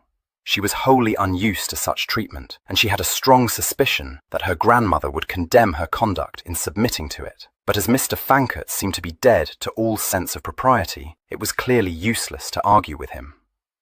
Several minutes later, sitting within the circle of Kit's arm on the sofa lately occupied by Mrs. Alperton, she said, "Why did you do it, Kit? It seems quite fantastic. Of course it was infamous as well. I beg your pardon, even though I can't be sorry I did it. If I hadn't come home that night, I might never have known you, or have known you only as Evelyn's wife." This terrible thought caused him to tighten his arm involuntarily. She soothed him by softly kissing his cheek, and by saying, as soon as she had recovered her breath, "But I don't think I should have married Denville. I had so very nearly made up my mind not to when I met you. Then I thought, being so grossly deceived, that perhaps I would, after all. But why was I deceived? I did it to get Evelyn out of a scrape," he confessed. "No one but Mamma and Fimber and Challoner knew I wasn't in Vienna, and in the old days, when we were prime for any lark, we often did exchange identities, and only those who knew us very well ever found us out. So I was pretty certain I could carry it off. But when I took Evelyn's place at that first dinner party, it was in the belief that it would be for one occasion only. If I had known that I should be obliged to maintain the hoax, nothing would have prevailed upon me to have yielded to Mamma's persuasions." Her eyes danced. "I knew it. She did persuade you." "Yes, but I must own," said Kit scrupulously, "that I put the notion into her head, not in the least meaning to do so, but by saying, in a funning way, that if Evelyn didn't come back in time to attend that party, I should be obliged to take his place. Only to make her laugh. You see, I found her in the deuce of a pucker because Evelyn was still absent, although he had been expected to return to London days earlier. I thought then that he had been delayed by some trifling hitch, so I consented to run that rig, though it went very much against the pluck with me. Can you understand, Cressy? The circumstances, the intolerable slight offered you, if Evelyn failed to appear at a gathering assembled to make his acquaintance?" "Indeed I can," she responded instantly. "I don't blame you at all. I am even grateful to you for having spared me such a daunting humiliation. What did delay Evelyn?" "I don't know." She had been leaning against his shoulder, but she sat up at this. "You don't know? But where is Evelyn?" "I don't know that either. That's the devil of it, he said frankly. At the outset, I thought merely not that he had forgotten his engagement in Mount Street, but that he had confused the date of it. Very likely, she agreed. He does forget, you know. People joke him about his shocking memory, and I am acquainted with one hostess who makes it a rule to send him a reminder on the day of her party. The rueful smile lit his eyes. Yes, but that's not it. He has been absent for too long. I think some accident befell him. That's why I came home in such a bang. I can't explain that to you, but we do know, each of us, when the other has suffered an injury.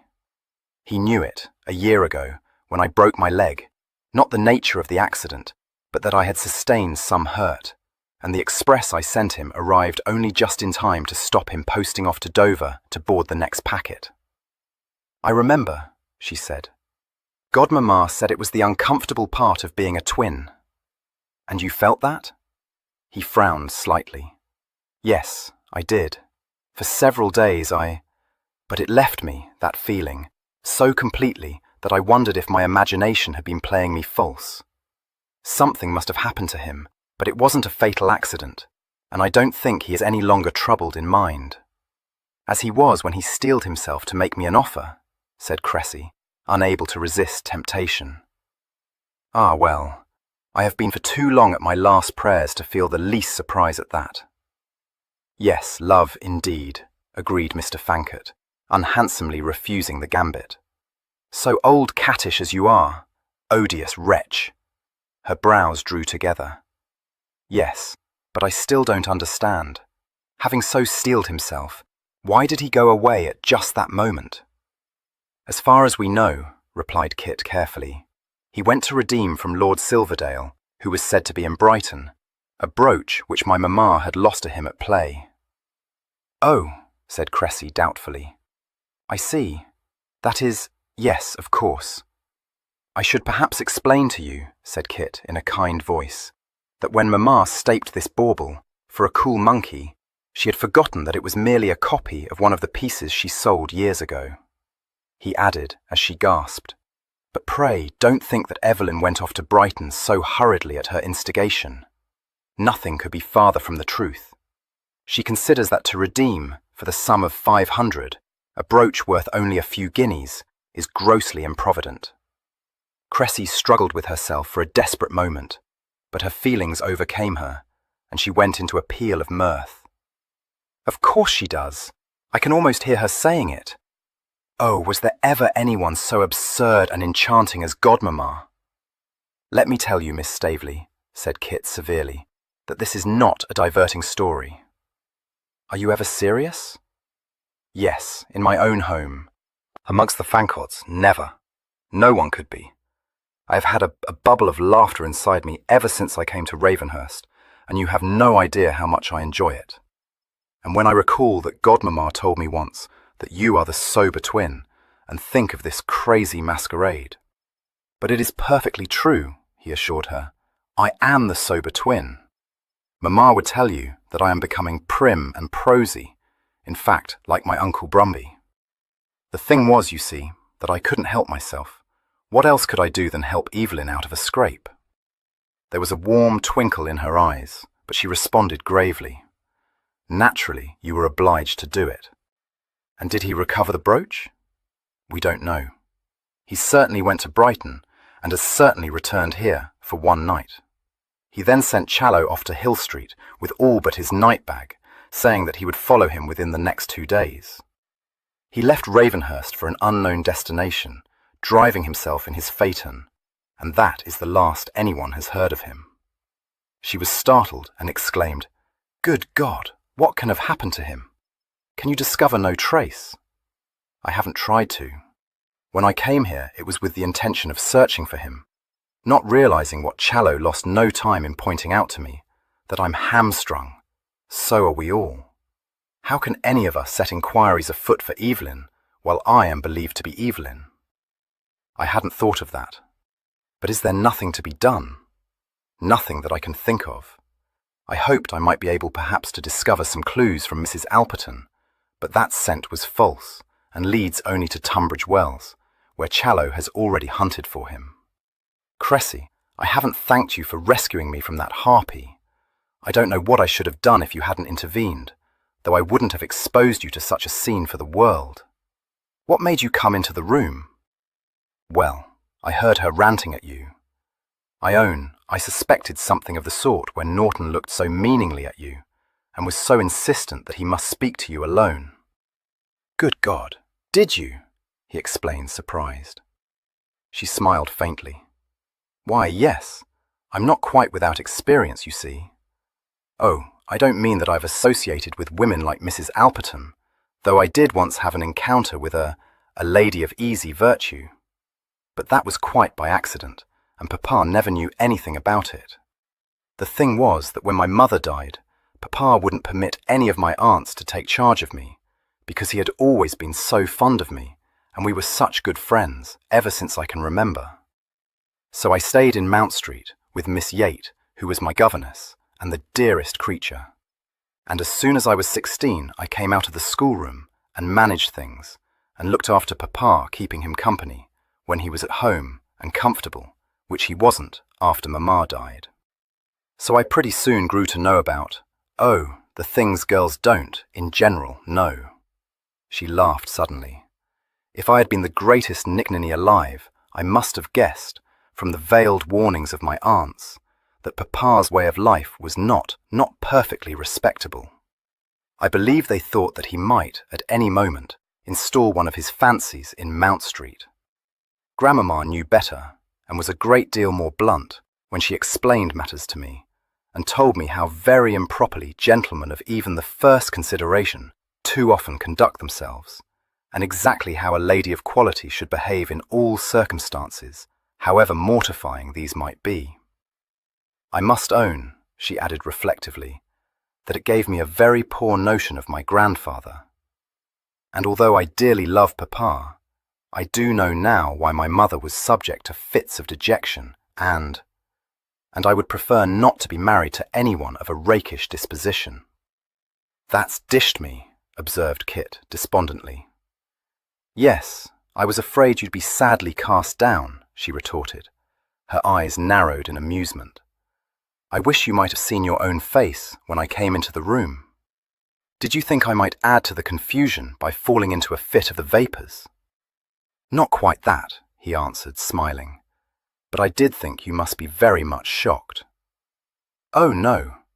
I knew that Denville had been a trifle in what Papa calls the petticoat line. What I did feel was that since you were not Denville, you might very easily have found yourself in a fix. Which I most certainly did, he interjected. She smiled at him and said, quoting his own words, So what could I do but help you out of a scrape? He caught her hand to his lips. Oh, Cressy, you are such a darling, he told her. Don't think badly of my twin. I know it must seem as though he's a shocking loose screw, but I promise you he's not. No, of course he's not. You can't suppose that I believe the fustian nonsense Mrs. Alperton talked about his leaving Clara to starve. As for his having seduced her, I should think it very much more likely that it was Clara who seduced him. Kit, I know it is most improper of me to ask you, but who was the Marquis? My dear, I haven't the least notion, and dared not inquire. I only know that he provided her with outriders, and stocked her cellars with wine from his own, and a carriage drawn by cream-coloured horses. I did venture to inquire, but she said he was a duke now, and turned respectable, and that she bore him no grudge, and so wouldn't take his character away. What a pity. I dare say we shall never know now. He sat frowning for a moment or two. I wonder if Evelyn did go after Silverdale. He has a place somewhere in the north, I collect. No, I don't think he would have done so without telling Mamma. He didn't. Sir Bonamy was talking about Silverdale yesterday. To Mr. Cliff, that is to say. He was talking about Brighton and the people staying at the pavilion. He mentioned Lord Silverdale. I heard him. Kit, cannot you think of any place where Denville might be? I do feel you ought to make a push to discover what has happened to him. You can't maintain this hoax for ever. Oh, I shan't be obliged to, he replied. He'll come back. Yes, I know it must seem odd in me not to be in flat despair, I think so myself, whenever I consider every appalling possibility. But I find, after conjuring up nightmares, that I don't believe one of them. Evelyn could not be dead or in distress, and I not know it. And when he does come, Lord, we shall still be in the suds. This is the very devil of a hobble, Cressy. But why? Of course it is bound to be a little awkward, but must it be so very bad? No announcement of my engagement to Denville has been made, and that horrid piece of printed gossip might just as well refer to you as Denville. Surely we must be able to contrive so that only our families need ever know that Denville made me an offer. Or if not, that I was forgetting that unfortunate dinner party, at least my aunts and uncles need never know that you played that hoax on us all. We can tell the truth, that I met you and found I liked you better. He smiled a little, but shook his head. That's not it. We are deeper in the suds than I think you know, love. Even assuming that your father would give his consent. He will. Albinia will take good care of that. I daren't assume so much. He must think me a poor exchange for Evelyn. I have neither his title nor his possessions, remember. His fortune is handsome. Mine is merely genteel. Well, Papa can scarcely take exception to that, for my fortune is merely genteel too. Of course, he may be disappointed when he learns that I am not going to be a countess after all. So let us immediately decide what title you mean to adopt when you are raised to the peerage, like your uncle. That should reconcile him, don't you think? To be honest with you, he said apologetically, no, I don't. I can't help feeling that he might even doubt my ability to achieve such a distinction. Papa is not very clever, but he's not such a goose as that. You may not be as wealthy as Denville, but I haven't the shadow of a doubt that you will make a much greater mark in the world than he will. Perhaps I ought to tell you that in preferring your suit to his, I am governed by ambition. You, in course of time, will become the Secretary for Foreign Affairs. In a year or two, interpolated Mr. Fancott affably. Her lips quivered, but she continued smoothly. And I shall go down to history as a great political hostess. That's much easier to picture. Do you think you could be serious for a few moments, little love? She folded her hands demurely in her lap. I'll try, sir. Then she saw that although he smiled, there was trouble behind the smile, and she became grave at once, unfolding her hands to tuck one into his, warmly clasping it. Tell me. His long fingers closed over her hand, but he did not immediately answer her. When he did speak, it was to ask her an abrupt question. What did Evelyn tell you, Cressy? You said that he had been very frank with you. How frank? Perfectly, I believe. I liked him for it, for not pretending that he had fallen in love with me, which I knew he had not. He did it charmingly too. Well, you know his engaging way. He explained to me how uncomfortably he was circumstanced, and that Lord Brumby would wind up the trust if he entered into a suitable marriage. I thought it very understandable that his present situation should chafe him beyond bearing. That was all he told you? Why, yes. Was there some other reason? Not precisely. His object was certainly to wind up that confounded trust, which has irked him more than I guessed. But I know him, Cressy, oh, as I know myself, and I am very certain that he would never have proposed such a cold-blooded marriage merely to rid himself of shackles which fretted him. As I understand the matter, he was forced into this by the urgent need to get possession of his principal. Do you mean that he is in debt? She asked, considerably surprised. Surely you must be mistaken. I had thought, from what Papa told me, that the income he enjoys is very large indeed. Could he have run so deep into debt that he must broach his principal? He shook his head. No, not Evelyn, Mamma. She gave a gasp, but said quickly, Oh, poor Lady Denville. Yes, I see, of course I see. I should have known, that is, pardon me, but I have heard gossip. I discounted the better part of it.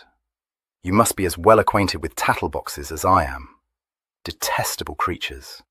I was aware, too, that Godmamma was a little afraid of Lord Denville, And of course I know that she is amazingly expensive.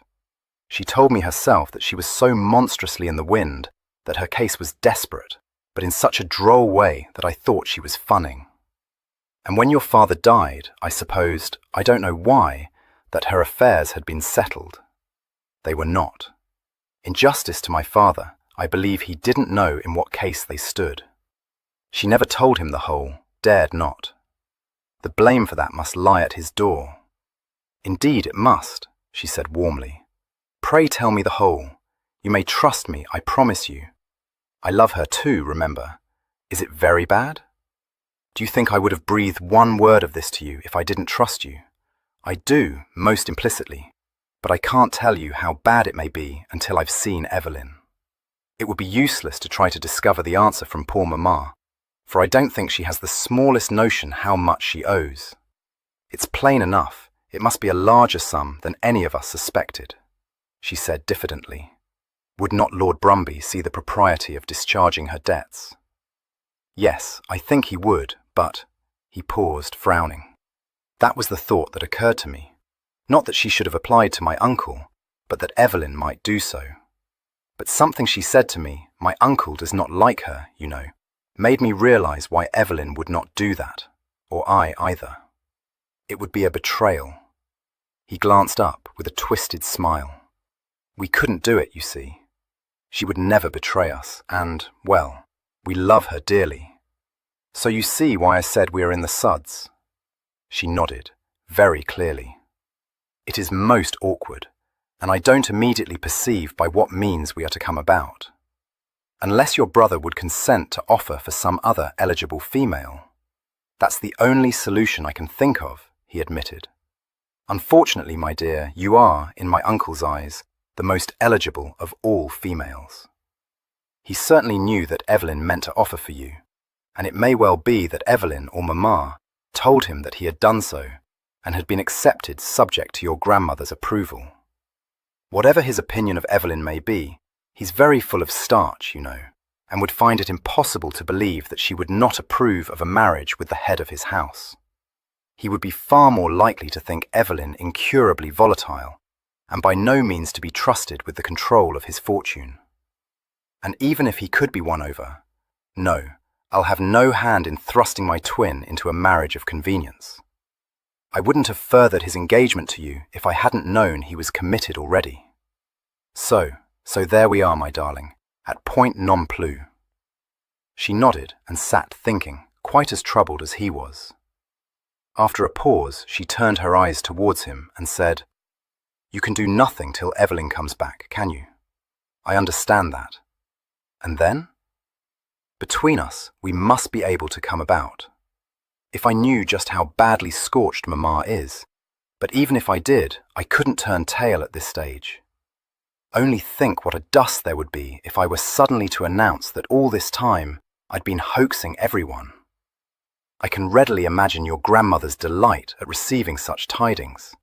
I should be ruining myself as well as Evelyn. You might, she conceded. One never knows with Grandmamma. She likes you so that it's possible she would think it a very good joke. She will have to know the truth in the end, after all. Yes, but not until Evelyn is here, to explain why he was compelled, as I know he must have been, to behave so abominably. She thought this over. No. I was wondering if we might not make up some tale, but we should very likely be bowled out if we did.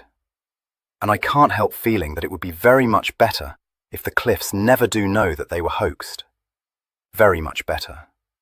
And how they are to be got rid of presents us with another problem. I have an uneasy suspicion that they mean to spend the rest of the summer at Ravenhurst. She laughed. Yes, but I am very sure Godmamma won't allow them to do so. Kit, how many persons know the truth? Besides those I've mentioned, only my old nurse and Ripple. What made you find me out? Did I betray myself? Ripple, who has known me all my life, wouldn't have done so if I hadn't done something he knew Evelyn would never do. Oh no, you didn't betray yourself in any way you could help. I hardly know how it was except that you are not quite like Evelyn, however much you appear to be his image. It puzzled me when I first met you, but I thought you were perhaps a man of several moods. I might not have found you out if I hadn't seen that portrait, and if I hadn't been present when Godmamma started to say Kit and changed it suddenly to kind Evelyn. I thought you hadn't noticed that slip. I yield to none in my devotion to Mamma, but a more caper-witted creature I hope I may never encounter. Let me tell you, my love, that her latest brilliant notion, a gem of high value, this one, is that if Evelyn should suddenly return to us, he must pretend to be me. That sent her off into another fit of laughter. Oh, she is so superb. Do you mean to tell her about this? I think we should, don't you? No, emphatically, said Kit, drawing her back into his arm. We'll keep our secret until Evelyn comes home. 14. The following day was not destined to be ranked amongst Mr. Fancot's happier memories. It included a picnic, arranged by Lady Denville for the entertainment of Cressy, Ambrose, the young Thatchams, the vicar's elder daughter, and Kit himself.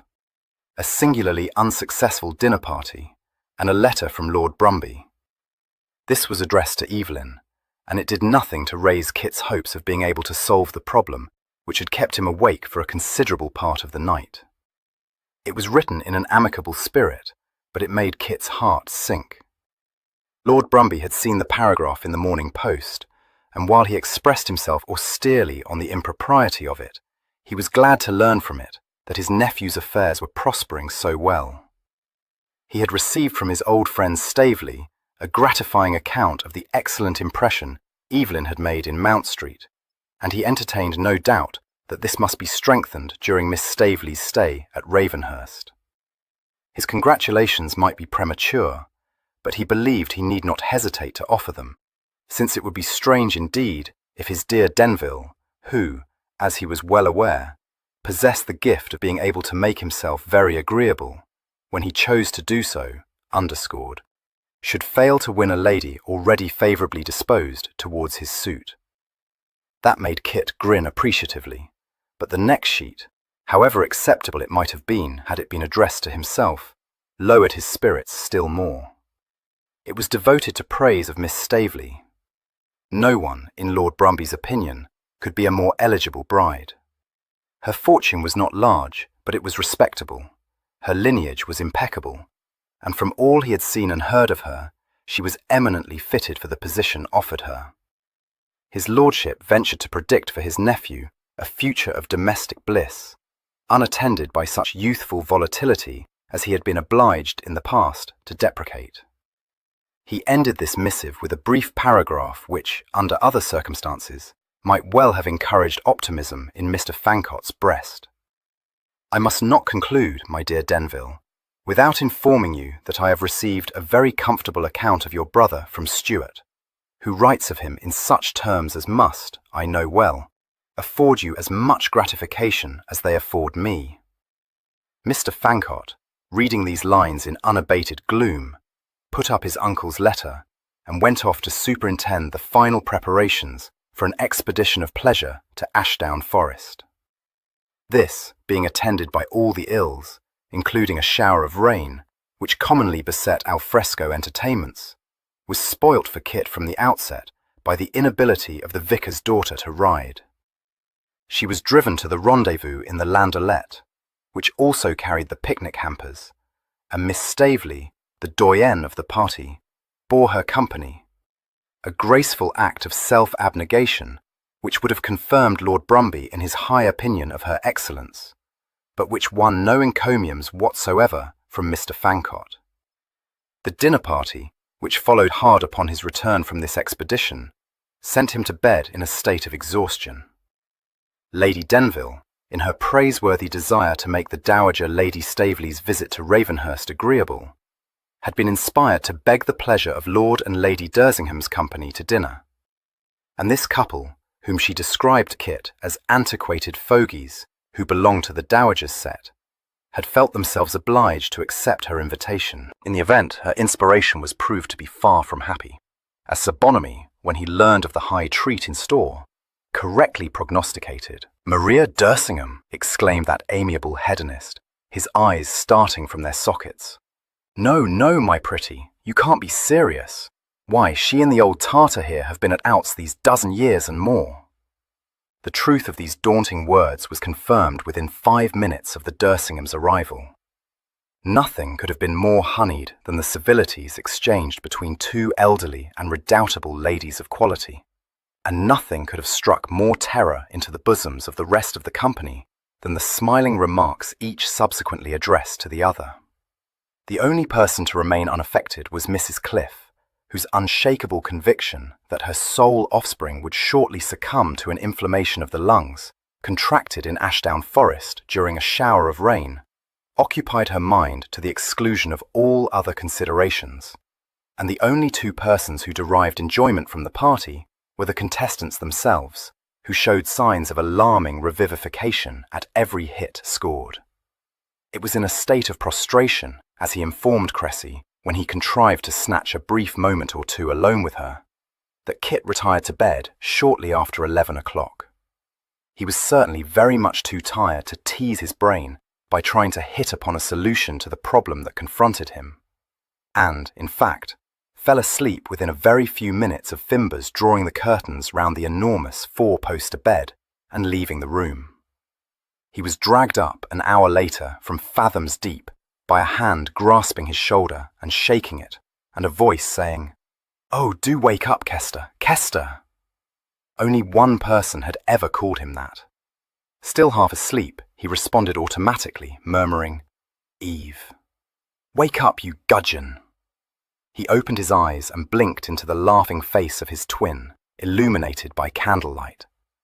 For a moment he stared, then a slow smile crept into his eyes, and he said, a little thickly and stretching out his hand, "I knew you couldn't have stuck your spoon in the wall."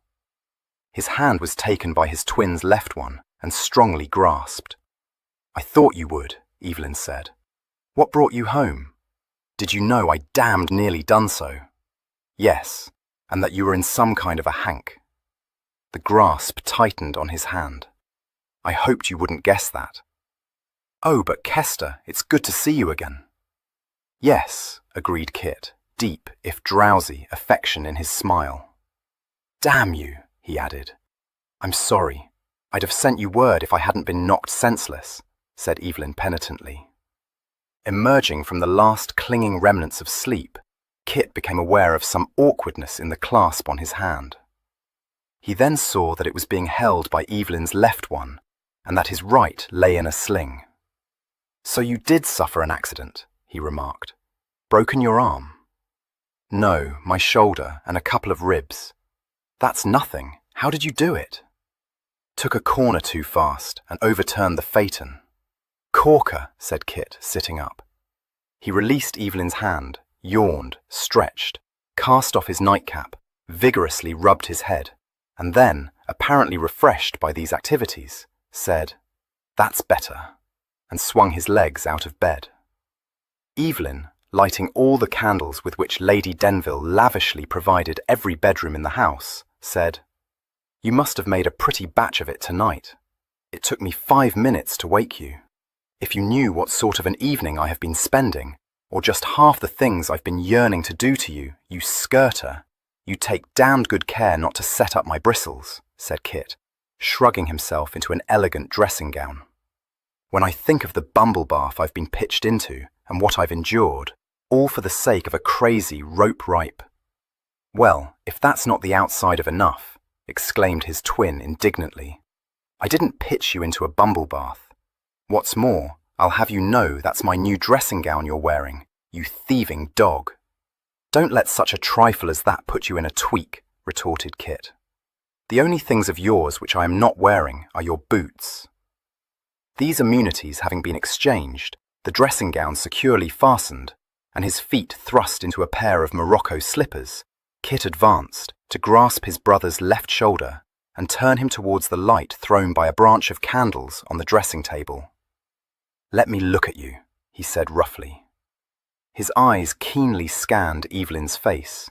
He said, "You've been in pretty queer stirrups, haven't you? Still out of frame, and not because of a few broken bones. Eve, why didn't you tell me the worry you were in?" Evelyn put up his hand to pull Kit's from his shoulder. he said, wryly smiling. It's no bread and butter of yours, Kester. Did Mamma tell you? Yes, of course. As for its being no bread and butter of mine. How is she? Interrupted Evelyn. Very much herself, bless her. At least I knew she wouldn't get into a stew. She isn't in a stew because I told her I knew you weren't dead. But she was in the juice of a twitter when I reached London, said Kit with some severity. Evelyn cocked a quizzical eyebrow at him. No, was she? Well, that's a new come out. Her spirits worn down by anxiety, I collect. Doing it much too brown, Kester. I've never known Mamma to be in a worry for more than 10 minutes at a time. No, Kit admitted, but this was something out of the way. Why the devil didn't you send her a message? I couldn't. I was out of my senses for days, and when I did come to myself, I wasn't in any case to be thinking of sending messages. If you'd ever suffered a deep concussion, you'd know what I felt like. So that was it. Here, sit down. What we need is some brandy. I'll go and fetch up the decanter. I brought it up with me and a couple of glasses, said Evelyn, nodding towards a chest against the wall. All right and tight with you, old fellow. Yes, except for this damned hobble we're in, Kit replied, pouring out 2 generous measures of fine old cognac. He handed one of the glasses to Evelyn and sat down on the daybed, confronting the chair in which Evelyn had disposed himself. Where have you sprung from? He asked.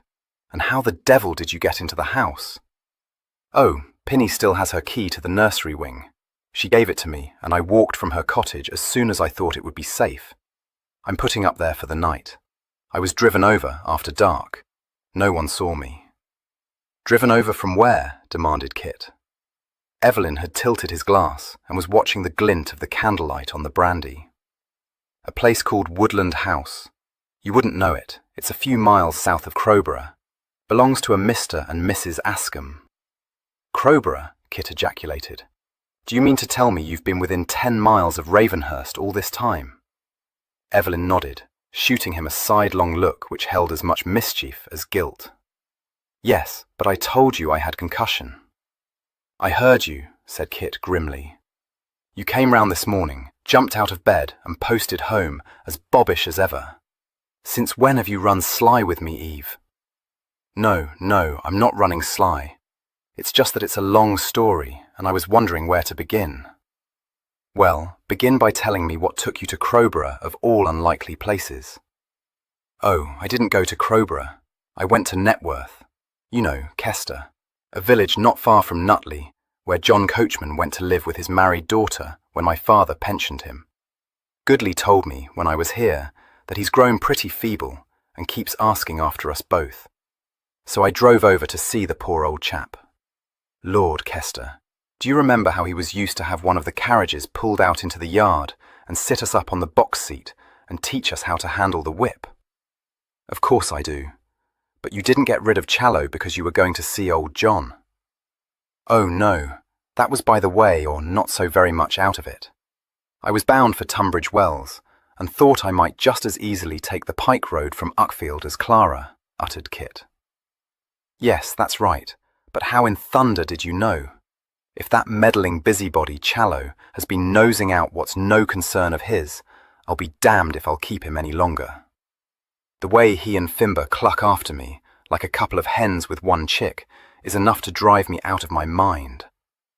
Yes, I know, but I didn't learn about Clara from him. He knew you'd got a ladybird in Tunbridge Wells, but not who she was or where she lived. Just as well.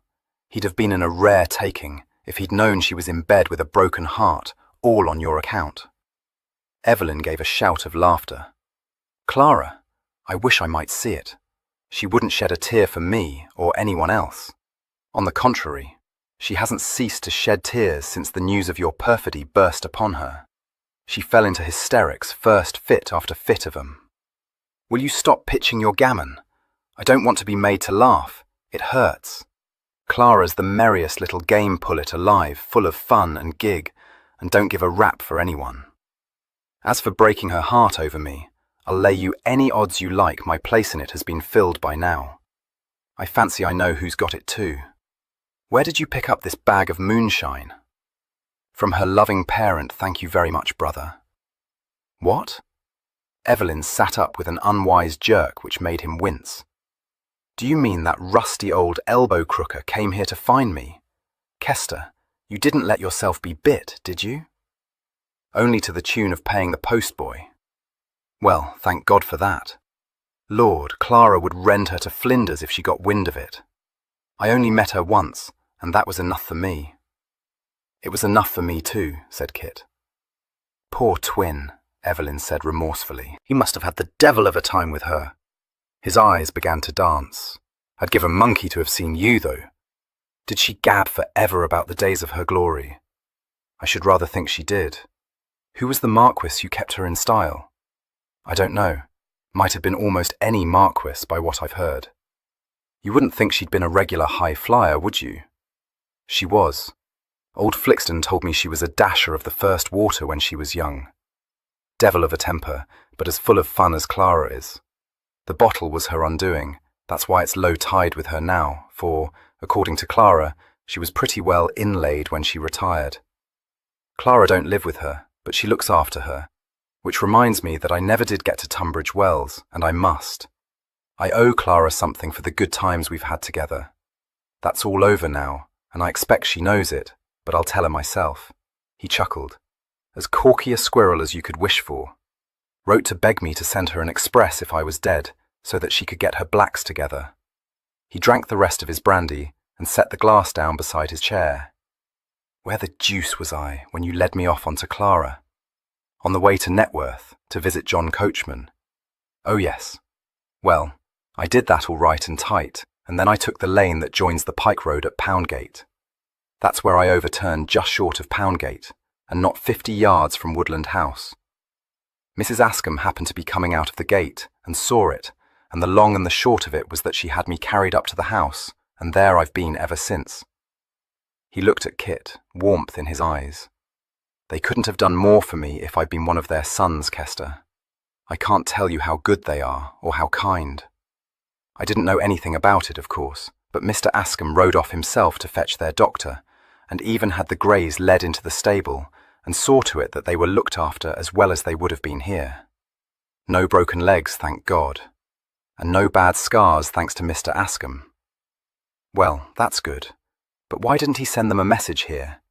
He surely must have known how anxious everyone must be." Yes, but he didn't know who I was. I couldn't tell them. Mrs. Askham was in a regular stew over it, thinking what would be her feelings if it had happened to Geoffrey or Philip. They are her 2 elder sons. I haven't met Geoffrey, he's a parson, but Philip was there, a very good fellow. He's up at Cambridge. Then there's Ned. He's still at rugby, but he's army mad. And in the nursery.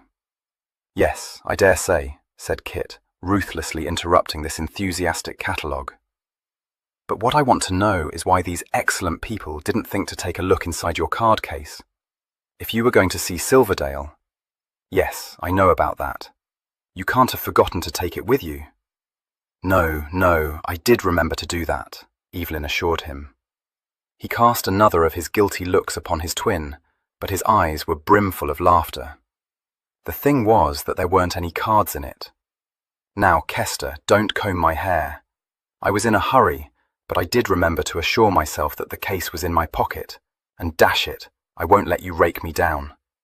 I am your elder brother and the head of the family, so just you keep your tongue between your teeth."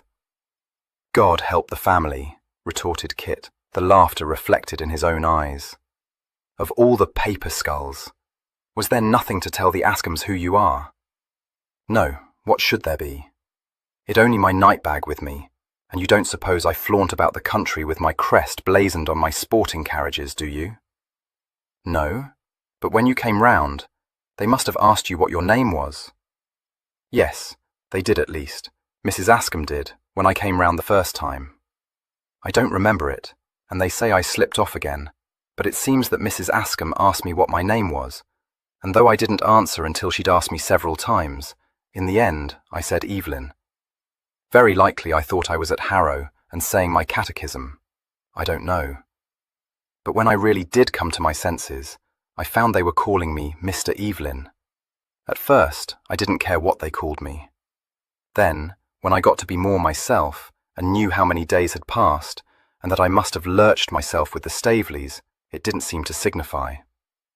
Well, Kester, I was all to pieces, and they didn't encourage me to talk, because Dr. Elstead had warned them not to do so. And later, I didn't want to tell them.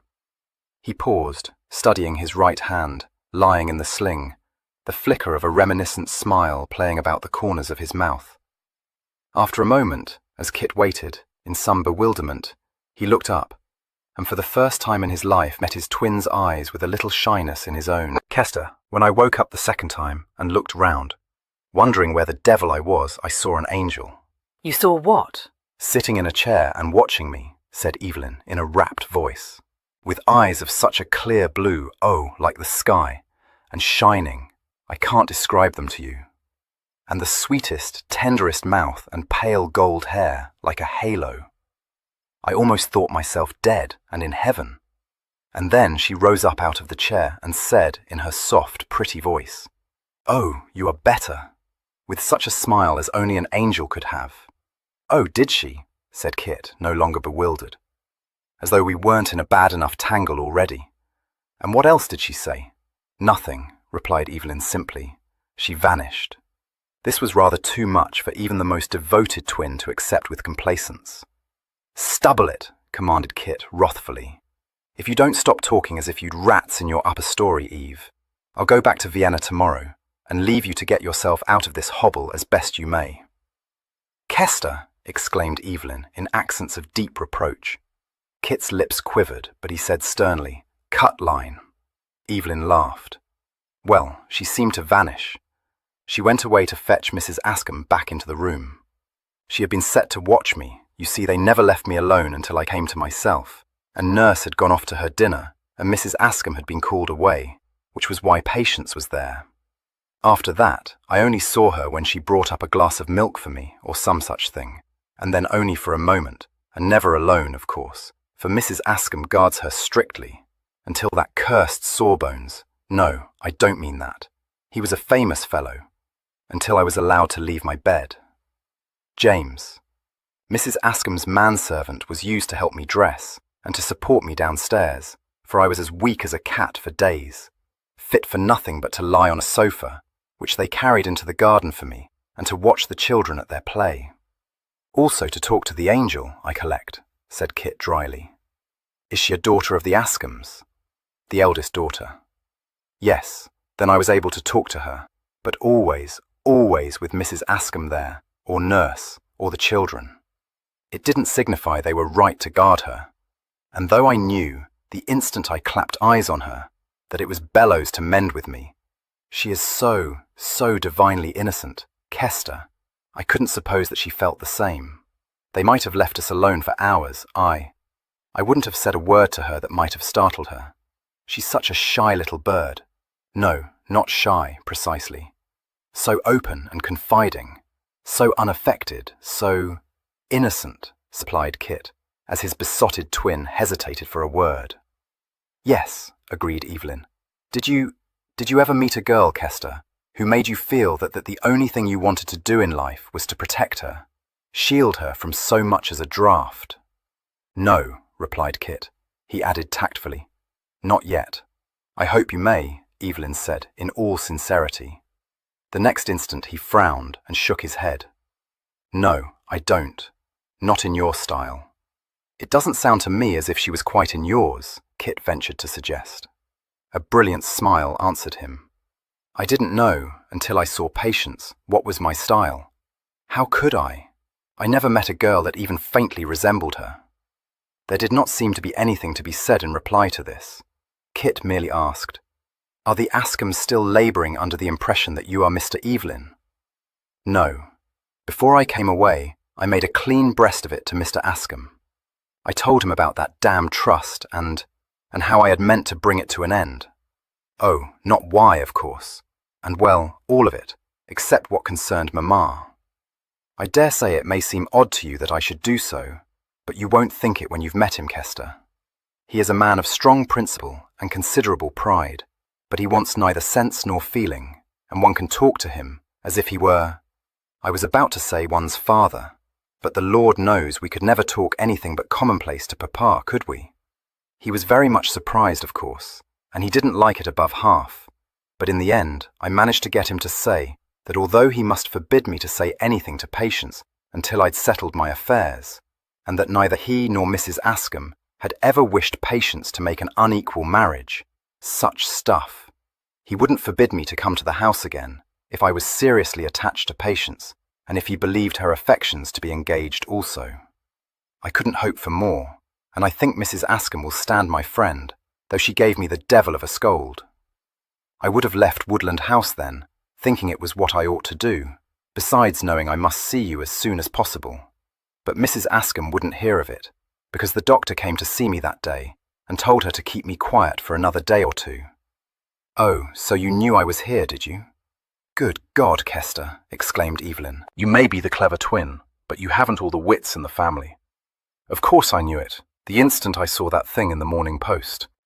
If old Lady Staveley and Cressida had gone to stay with Lord Denville at Ravenhurst, it was as plain as anything could be that you'd come home, and had stepped into my shoes. His voice changed suddenly with his mood. I know why you did it, only to get me out of a scrape. You couldn't have done anything else but...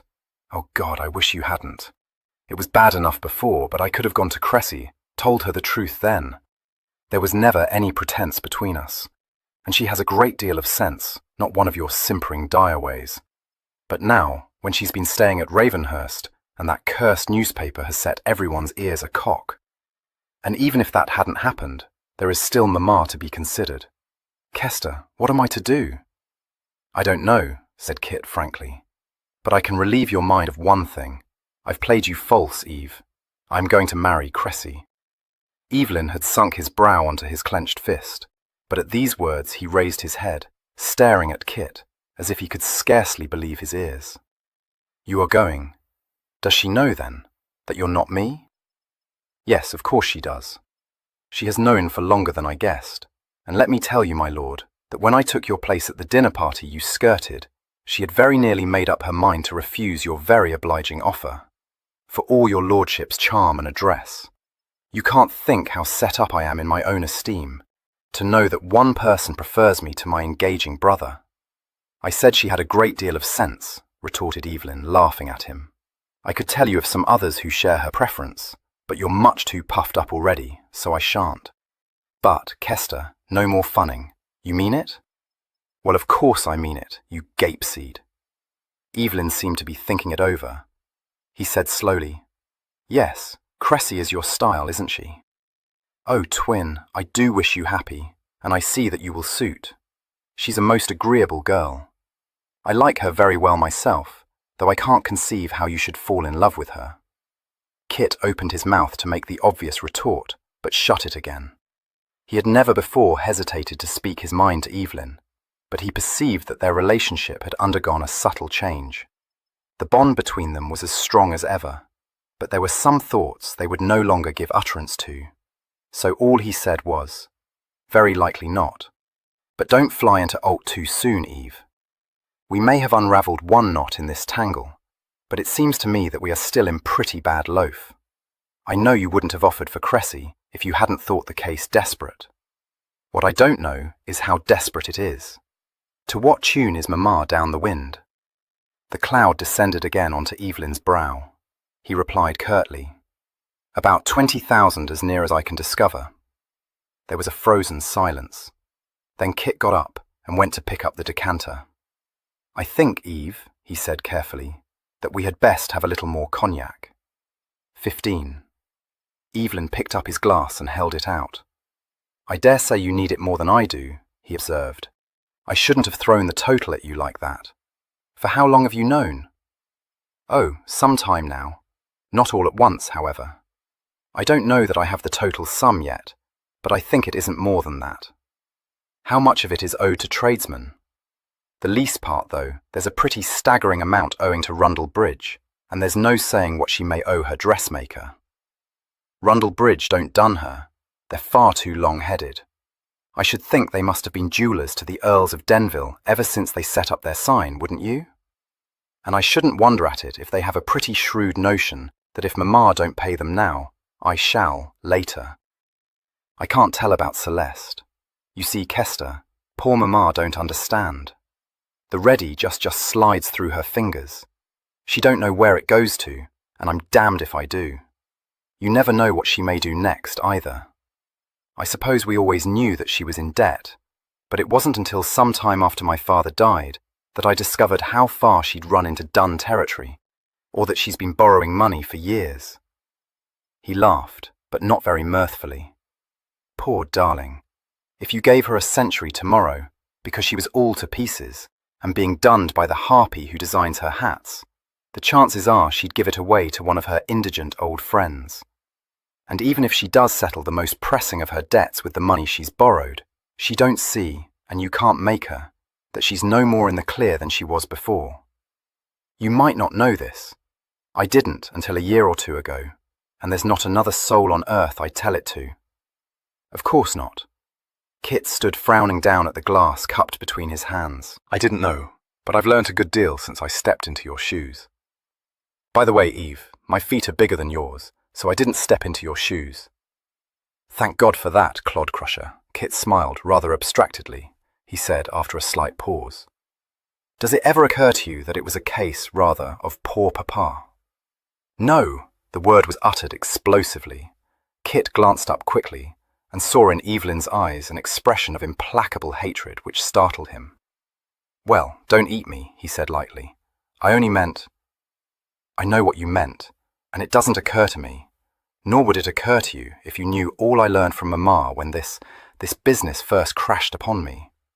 She was 17 when my father married her, as innocent as Patience, but not reared as Patience was. What she told me about that household. All Grandmother Baverstock ever cared for was that her daughters should be taught accomplishments, so that they might make good marriages. As for economy, Cosmo is the only Cliff I ever heard of who knows how to hold household. My father, years older than she was, fancied himself to be in love with her. Love? He was dazzled by her face and her captivating ways, and had no more love for her than I have for Cressida Staveley. That was soon over. Everything in Mama which makes her so lovable he disliked. Cold, selfish. Kester, he drove her off, pokered up when she showed her affection in that impulsive way she has. It was not the thing for Lady Denville to allow the world to suspect she had a heart. Can you wonder at it that she turned from him, let herself be drawn into... Well, never mind. You don't understand that, Kester, but I do, and I tell you that whatever sins or follies Mama has committed are to be laid at my father's door. Take a damper, Kit advised him. I'm entirely at one with you in believing that Papa was grossly to blame. But dearly as I love Mama, I can see how maddening she must have been to a man of his cut. You think he could have taught her to hold household? You may be right, but I doubt it. Now, don't fly up into the bows again. None of that signifies today. It's past mending. What we have to do, Eve, is to find a way to tow her off point nonplus now. I know she stands in Edgbaston's debt and in Child's. Anyone else? Yes, several people's, including Ripple. Well, he isn't dunning her, at all events, said Kit thoughtfully. Evelyn's angry flush had faded, but it surged up again. What difference does that make? Are you suggesting that I should permit Mama to remain in debt to him? Or anyone else? Would you be content to turn a blind eye to such obligations? No, confessed Kit. They must all be paid, of course, but not all immediately. It's the devil of a sum to raise, Eve. Fiddle, I could do it in the twinkling of a bedpost, if I could but persuade my uncle to wind up the trust. Kit shook his head. You must know he won't. He's not going to like this proposed marriage of yours. Then he should. He's been preaching sobriety to me from the day my father died. If I would become less volatile, he would gladly wind up the trust. If he wasn't cutting a sham, and I acquit him of that, he should welcome my marriage to such a girl as Patience. Unfortunately, said Kit, grimacing, he is enthusiastically welcoming your marriage to Cressy. You had a letter from him this morning. I'll give it to you. I don't want it. Does he imagine that with my heart given to Patience, marriage to Cressy would make me less volatile? Kit looked a little quizzically at him. What he will imagine, Eve, is that you're as volatile as ever you were, and will soon have formed a lasting passion for another lady. Hell discover his mistake. I don't deny I fancied myself in love a dozen times, or that I didn't think even the liveliest of my flirts a dead bore after a few weeks of dangling about her. To own the truth, when I offered for Cressy, I'd reached the conclusion that I was volatile.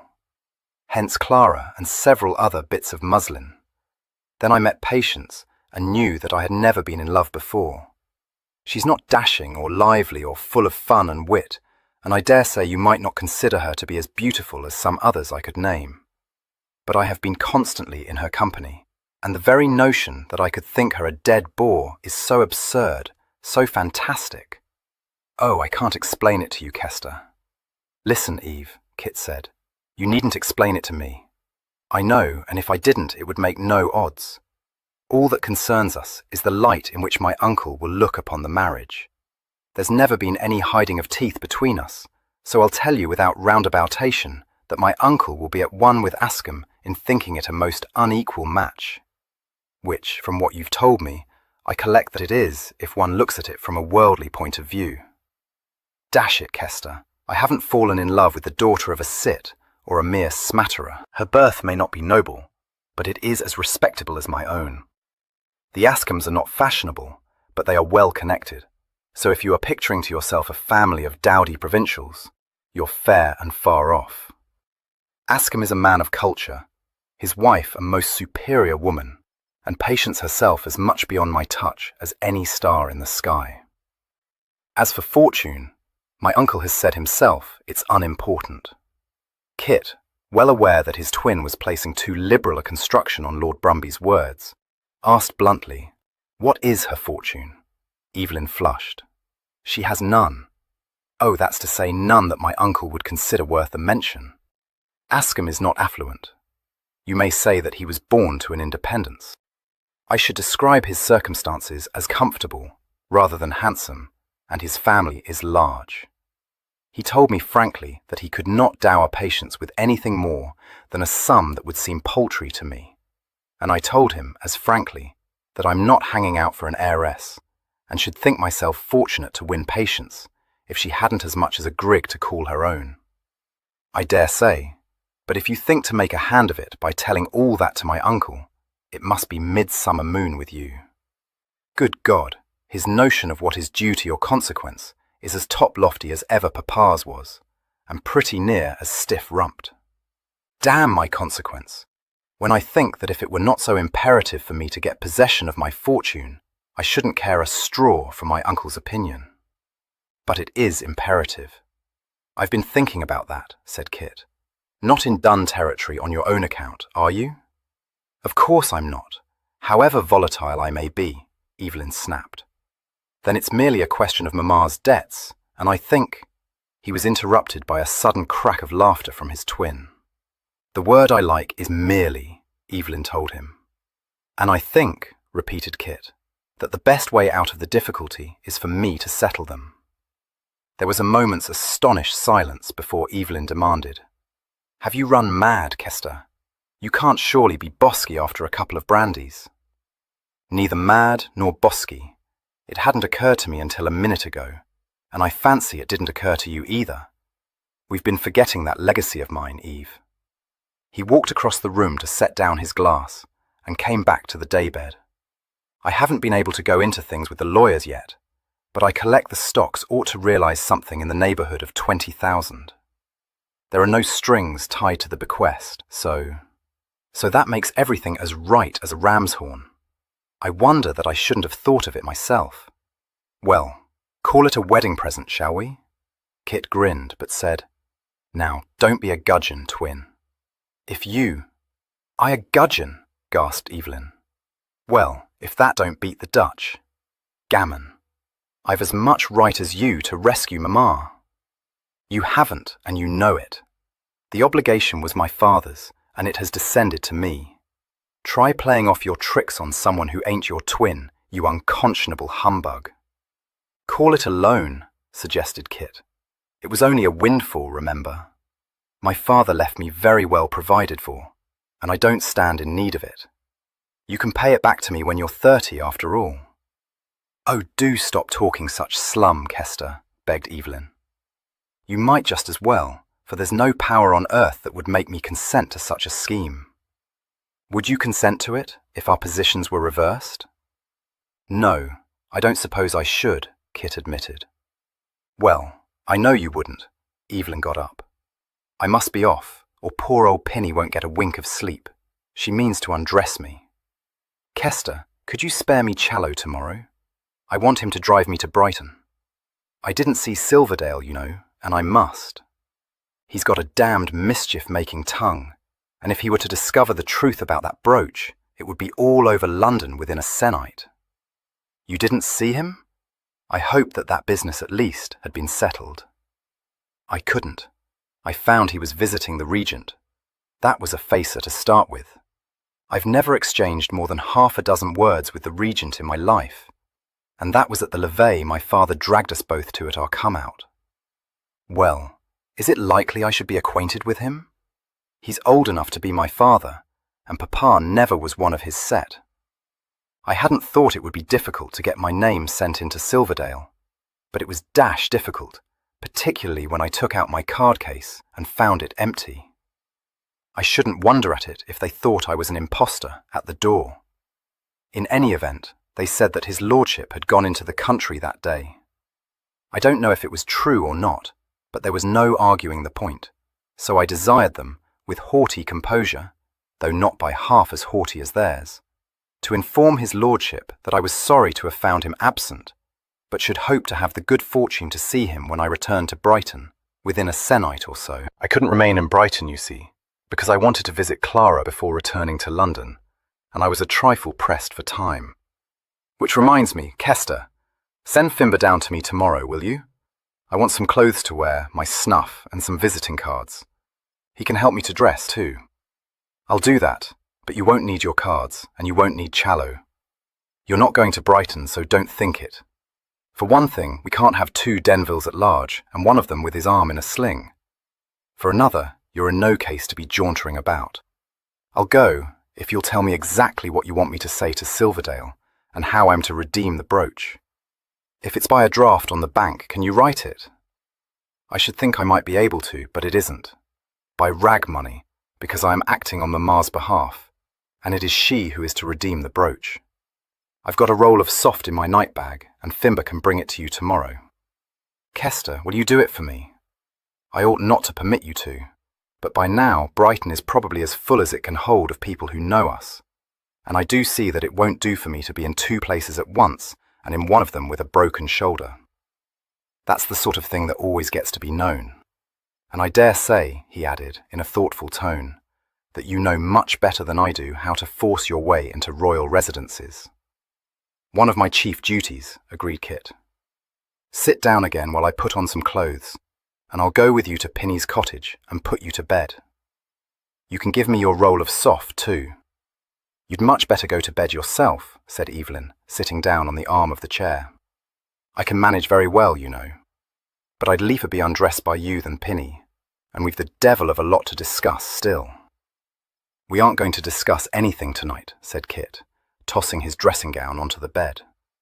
Too late, and you're worn to a bone, Eve. Oh no, just a trifle out of curl still, that's all. Shall I go and wake Mamma up?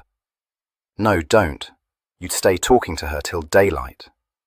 I'll tell her first thing, and I should think she'll be at Pinny's a good hour before breakfast. No, Kester. Mamma don't leave her room until an hour after breakfast. She does when we have our Aunt Emma staying with us, replied Kit, grinning, as he stepped into a pair of breeches. My aunt is an early riser. Did Pinny tell you that we are enjoying the rare felicity of entertaining her, and my uncle and our beloved cousin? She did. Also that Ripple is one of the party. What the devil do you mean by inviting that bag pudding to Ravenhurst? Demanded Evelyn. I didn't. It was Mamma's doing, but I've no objection. He's not such a bag pudding as we were used to think, you know. He and Cressy are the only ones other than Fimber and Challoner, of course, who have yet found me out. You must teach me your way of opening a snuff box, Eve. I made a mull of that, and the snuff in it was dry. Oh, shame, Evelyn exclaimed. He produced his snuff-box from his pocket and flicked it open. Thus. "Oh, very deedy," said Kit approvingly. "Left-handed too." "Good God, twin, I never use my right hand," Evelyn said, shocked. Kit chuckled, but said, as he knotted a handkerchief round his neck, "Why do you hold the old fellow in such dislike? I know we were used to think him a bobbing block, but there's no harm in him that I can discover, and you must own that he's good-natured." "He makes Mamma ridiculous," Evelyn said resentfully. "Oh, I don't know that. He may be barrel-bellied, but he's a tremendous swell. When you think of the position he's held ever since I can remember, and his wealth, which I understand to be staggering, it's more of a triumph for Mamma to have kept him tied to her apron strings all these years," said Kit cheerfully. "I'll tell you this, Eve. It'd liefer by far have him dangling after her than one or two of the other insinuating court cards I saw in Mount Street. That fellow Luth, for one. If ever I saw a loose screw, it'd have given something to have tipped him a settler." Evelyn said quickly, "Yes, so would I, but there's nothing in it, Kester. There has never been anything since we were children, when she was so lonely and unhappy she told me herself, begging me not to judge her harshly." "I judge her harshly?" Kit looked across at him, a question in his eyes. "Matlock?" "Yes, didn't you know?" Kit shook his head. "No. That is, I've sometimes wondered, looking back, and remembering things that happened then. Poor little Mamma. How should either of us judge her, who have had all her love? Did my uncle know?" "Can you doubt it?" said Evelyn savagely. "I suppose not. Well, that settles it. Whatever else we may do to bring her about, we will not approach him in the matter." "I should rather think not. But Kester—" He broke off, looking at Kit with a remorseful gleam in his eyes. "I wish I hadn't told you that. I can't think how I came to do so, except that I didn't recollect that you've been away since we came down from Oxford. It doesn't seem like that, does it? I wish you will forget I told you. You may, you know." The remorse faded, his irrepressible smile leaping into his eyes. She has done so. Of course, if anything were to happen to recall it to her mind, she would remember, but not otherwise. "For, after all, dearest," he continued, in exact and loving imitation of his wayward parent, "it happened a very long time ago, and crying over spilt milk is such a melancholy thing to do." 16. Lady Denville did not, after all, visit her prodigal son before breakfast, being strongly urged by Kit not to do so, on the grounds that she would in all probability wake him from a deep sleep, induced partly by exhaustion, and partly by a posset brewed by Nurse Pinner from some recipe known only to herself. Kit had visited his mamma while she was still attired in her filmy dressing-gown. The stately Miss Rimpton was deftly arranging her burnished locks à la Tite, and although she might be said, by the slight curtsy she dropped him, to have acknowledged the right of my lady's son to intrude upon his mamma's toilet, her face remained set in lines of austere disapproval.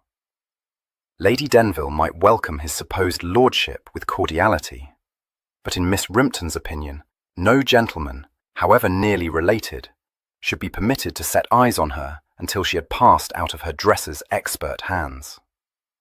She said, repressively, "One moment, my lady, if you please," and went on pinning up her mistress's hair in an unhurried way which was designed to put Kit in his place. It succeeded very well, since when she presently withdrew, having desired her ladyship to ring the bell when she should be ready to receive her further services, he exclaimed, "You know, that woman frightens me to death, mamma." "Yes, isn't she odious?" agreed Lady Denville, "but a positive genius. What is it you want, dearest? Don't tell me something dreadful has happened." "Not a bit of it," he replied, quizzing her. "Can't you guess?" "No, wicked one, how should I?" "Kit, you don't mean—" "Oh, is it Evelyn?" She flew up out of her chair as he nodded. "Oh, thank God. Where is he? When did he arrive?" "Last night, after we had all gone to bed. He let himself in with Pinny's key. He wanted to come and wake you, but I wouldn't allow him to do so." "Oh, Kit, how could you?" You must have known I should have been only too glad to have been awakened. Yes, love, I did.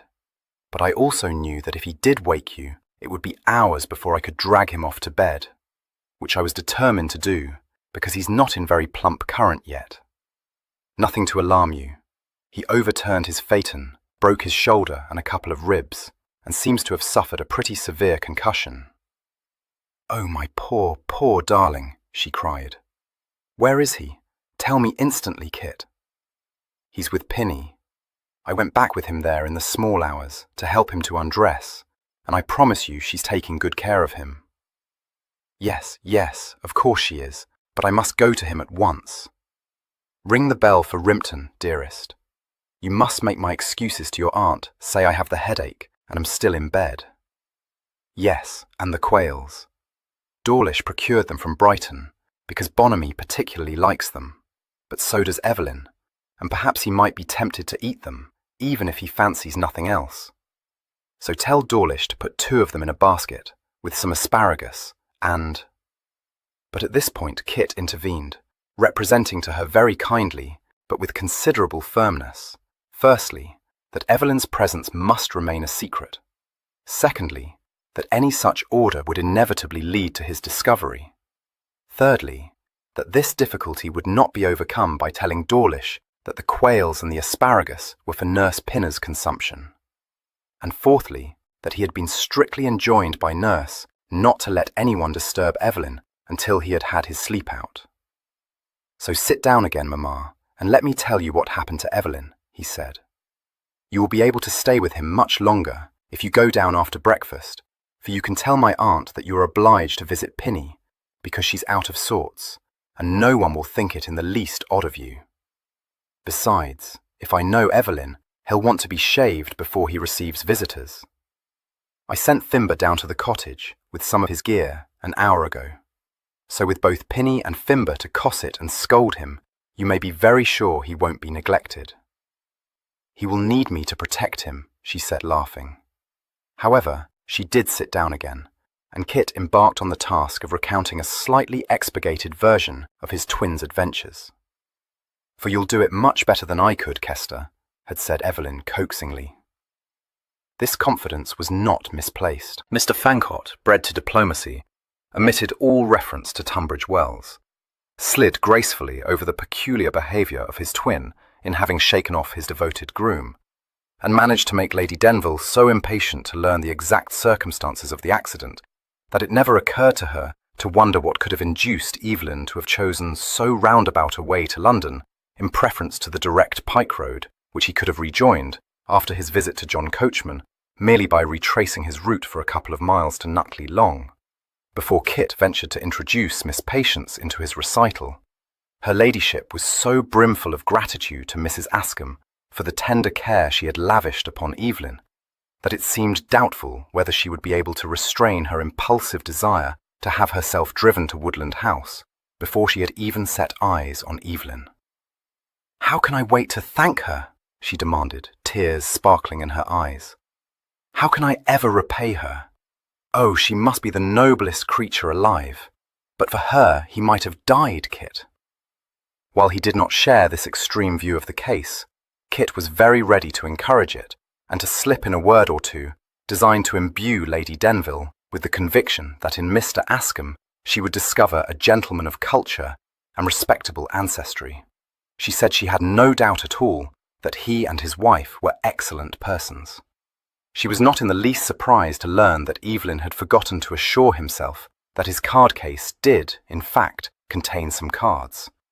It was just the sort of mischance, she said, that might be depended upon to overtake one at precisely the wrong moment. And she found nothing to wonder at in Evelyn's having asserted that his name was Evelyn rather than Denville. For, you know, dearest, a great many people do call him Evelyn. I think, perhaps, it is because he is that kind of man, and so very unlike your father, whom no one ever addressed as William. Do you recall that before Papa died, it was only the merest acquaintances who called Evelyn Martinhoe? But oh, Kit, if only the Askhams had known that he was Denville, they must have sent a message instantly, and you need never have pretended you were Denville. for no one could have expected Evelyn to attend a dinner party when he was out of his senses. Oh dear, Kit, I meant it for the best, but only think what has come of it. Try as I will, I cannot feel the least degree of certainty that Cressy won't recognise the difference between you. Even if I could hit upon a way of accounting for his suddenly being obliged to keep his arm in a sling. So, instead of rescuing him, I have very likely ruined him. Courageously facing the worst of his task, Mr. Fancott said, "No, Mamma, you haven't. I was about to tell you that he no longer wishes to marry Cressy. The fact is," she interrupted him, demanding in a voice of deep foreboding, "Who is it?" "It's Miss Askham, Mamma. Evelyn has fallen tail over top in love with her, and it's she he means to marry. I shall leave it to him to tell you about her, but she seems to be a most unexceptionable girl." "Oh no, Kit," she uttered imploringly, "when he has already offered for Cressy. Dear one, don't, I beg of you, imagine that I mean to pinch at him, for no one knows better than I do that it is impossible to find a fault in either of you indeed. I have always been so very sorry for other parents whose sons are so sadly inferior to mine. But I cannot but think it a pity that Evelyn should fall in love quite so often, and nearly always with such ineligible girls." "Yes, Mamma," he agreed, regarding her in affectionate amusement. "But consider how impossible it would be to find a girl in any way worthy of either of us." "Now you are being absurd," said her ladyship with great dignity. He laughed. "No, how can you say so?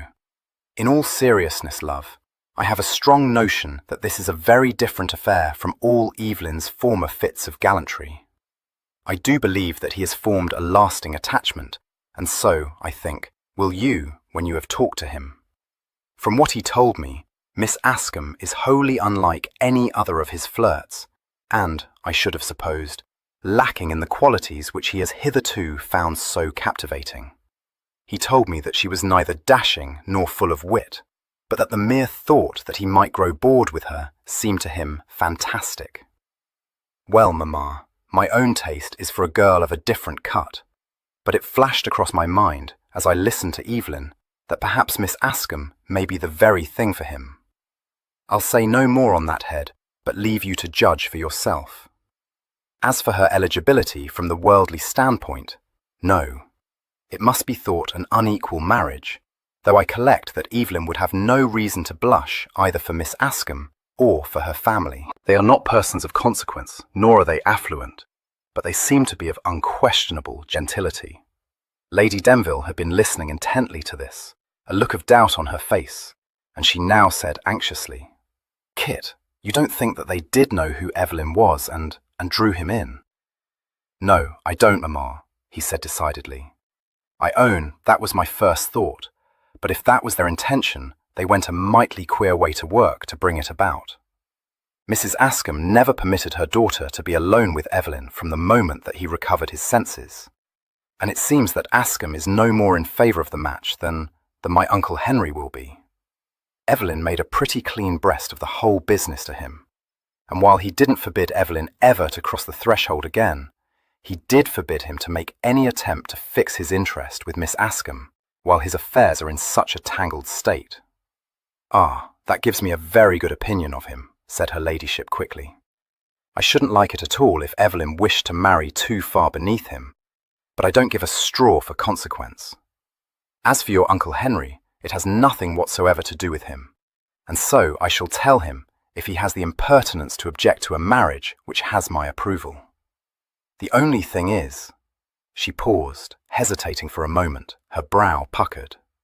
Then she directed an inquiring, not entirely unhopeful look at Kit, and said tentatively, "Dearest, do you think perhaps you would like to marry Cressy? I can't but feel that one of you ought to do so, when I reflect on the excessively awkward situation she has been placed in, poor child." She added hastily as Kit fell into uncontrollable laughter, "Not that I wish to press you, only that the thought has frequently crossed my mind that you and she would deal admirably together." "That thought has crossed our minds too, Mamma," he replied unsteadily. "I should like to marry Cressy, and, Since she feels she might like to marry me, it is precisely what I hope to do, and what I was just about to divulge to you. Then Cressy knows already. Oh, wicked one, not to have told me, cried her ladyship, her countenance transformed. Dearest, nothing could delight me more. She is the very girl I would have chosen for you if I hadn't already chosen her for Evelyn, which was a very foolish mistake, but not, thank goodness, one that can't be remedied.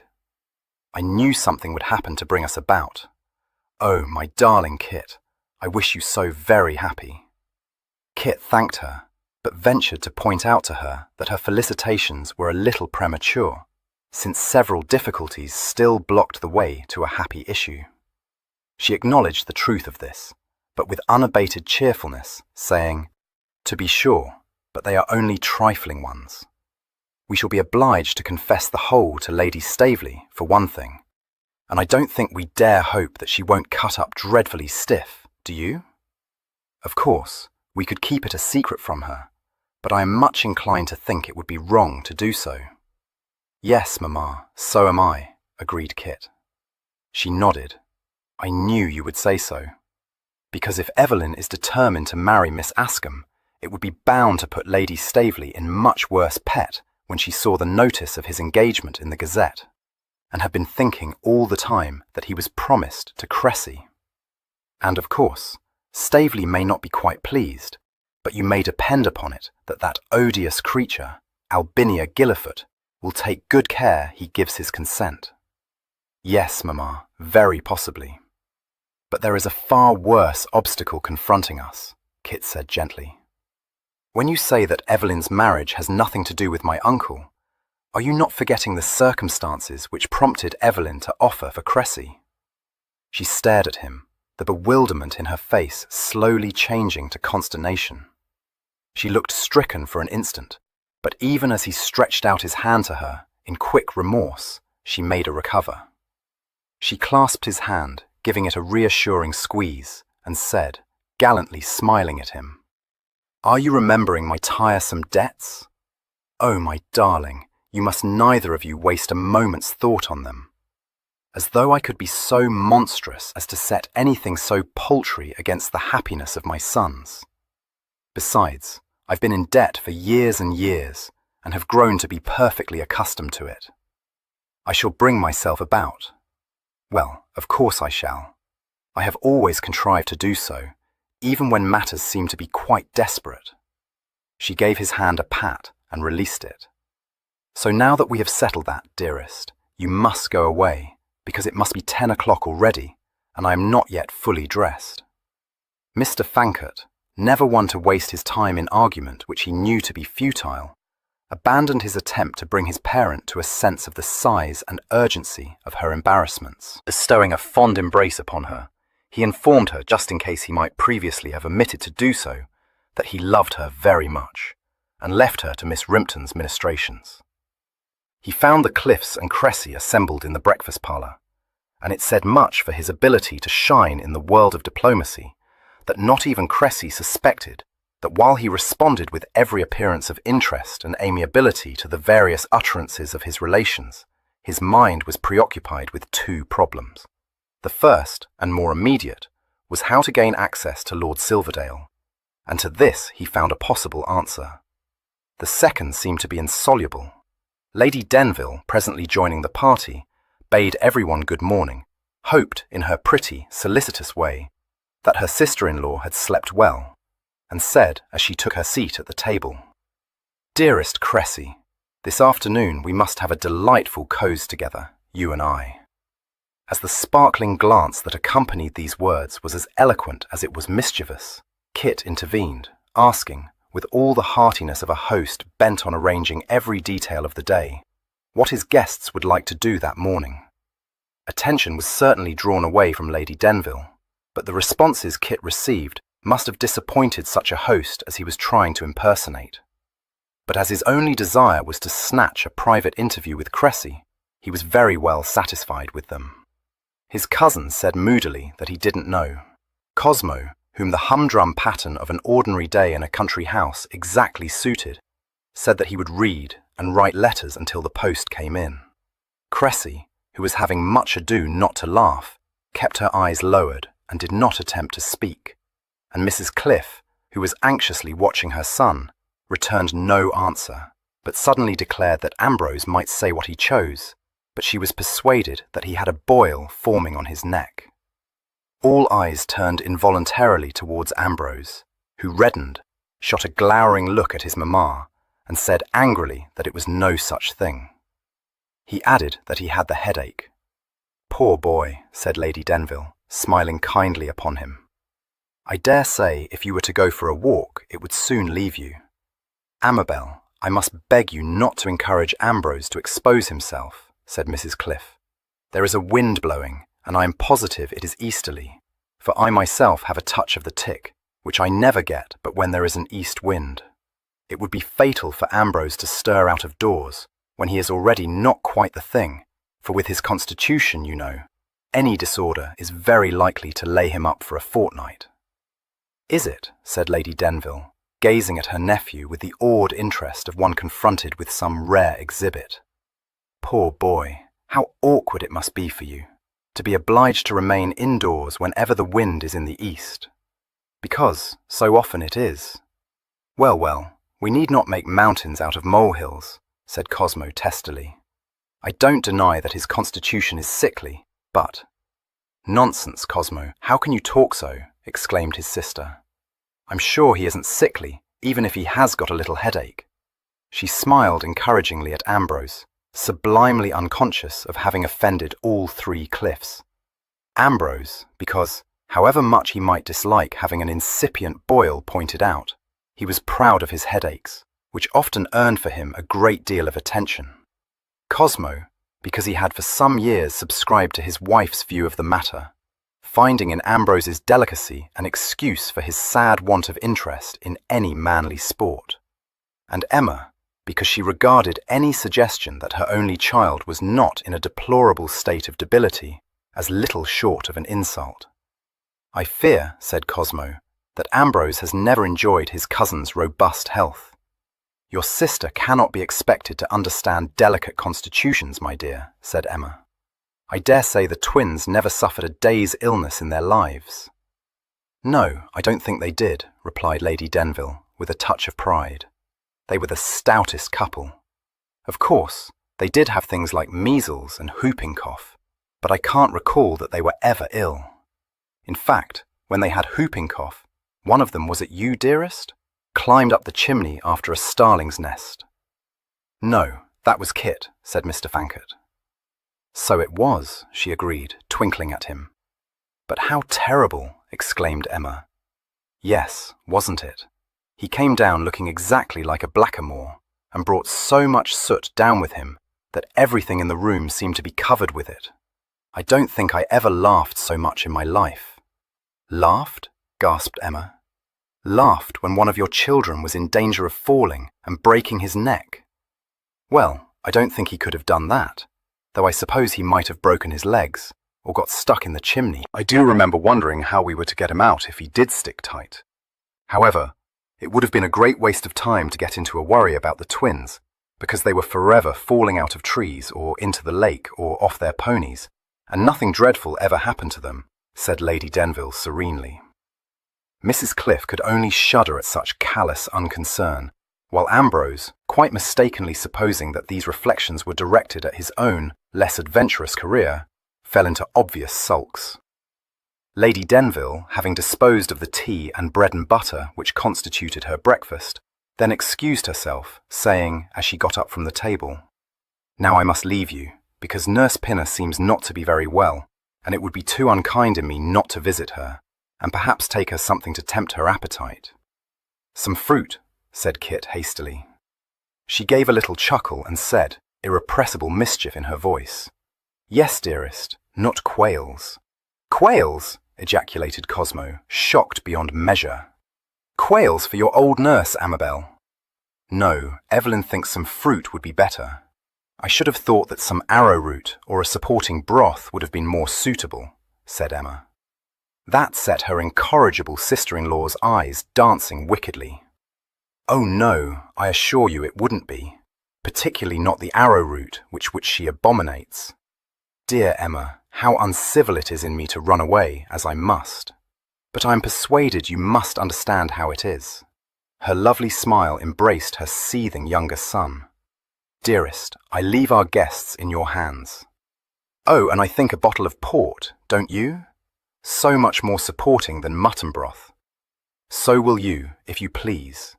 Don't tease yourself, Mamma, he interrupted, holding open the door for her. I'll attend to that. To be sure, I might have known you would, she said, wholly unaffected by the quelling look she received from him. You will know just what will be most acceptable. I sometimes wonder, said Cosmo, in accents of the deepest disapproval, as Kit shut the door behind her ladyship, whether your mother has taken entire leave of her senses, Denville. Mr. Fankert might be incensed by his wayward parent's behaviour, but no more than the mildest criticism was needed to make him show hackle. Do you, sir? He said, dangerously affable. Then it affords me great pleasure to be able to reassure you. Mr. Cliff's understanding was not superior, but only a moonling could have failed to read the challenge behind the sweet smile that accompanied these words. Reddening, he said, I imagine I may venture, without impropriety, to animadvert upon the conduct of one who is my sister.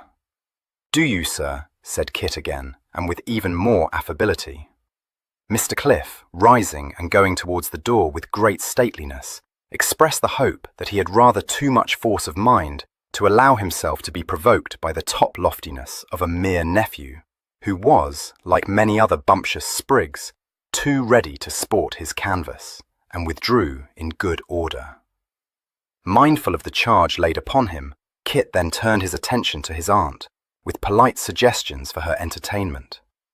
She received these with a slight air of affront, giving him to understand that her day would be spent in laying slices of lemon peel on her son's brow, burning pastilles, and if his headache persisted, applying a cataplasm to his feet. He listened gravely to this dismal programme, and with a solicitude which placed a severe strain upon Miss Staveley's self-command, and caused Ambrose to glare at him in impotent rage, suggested that in extreme cases a blister to the head was often found to be beneficial. Apparently feeling that he had discharged his obligations, he then invited Miss Staveley to take a turn in the shrubbery with him.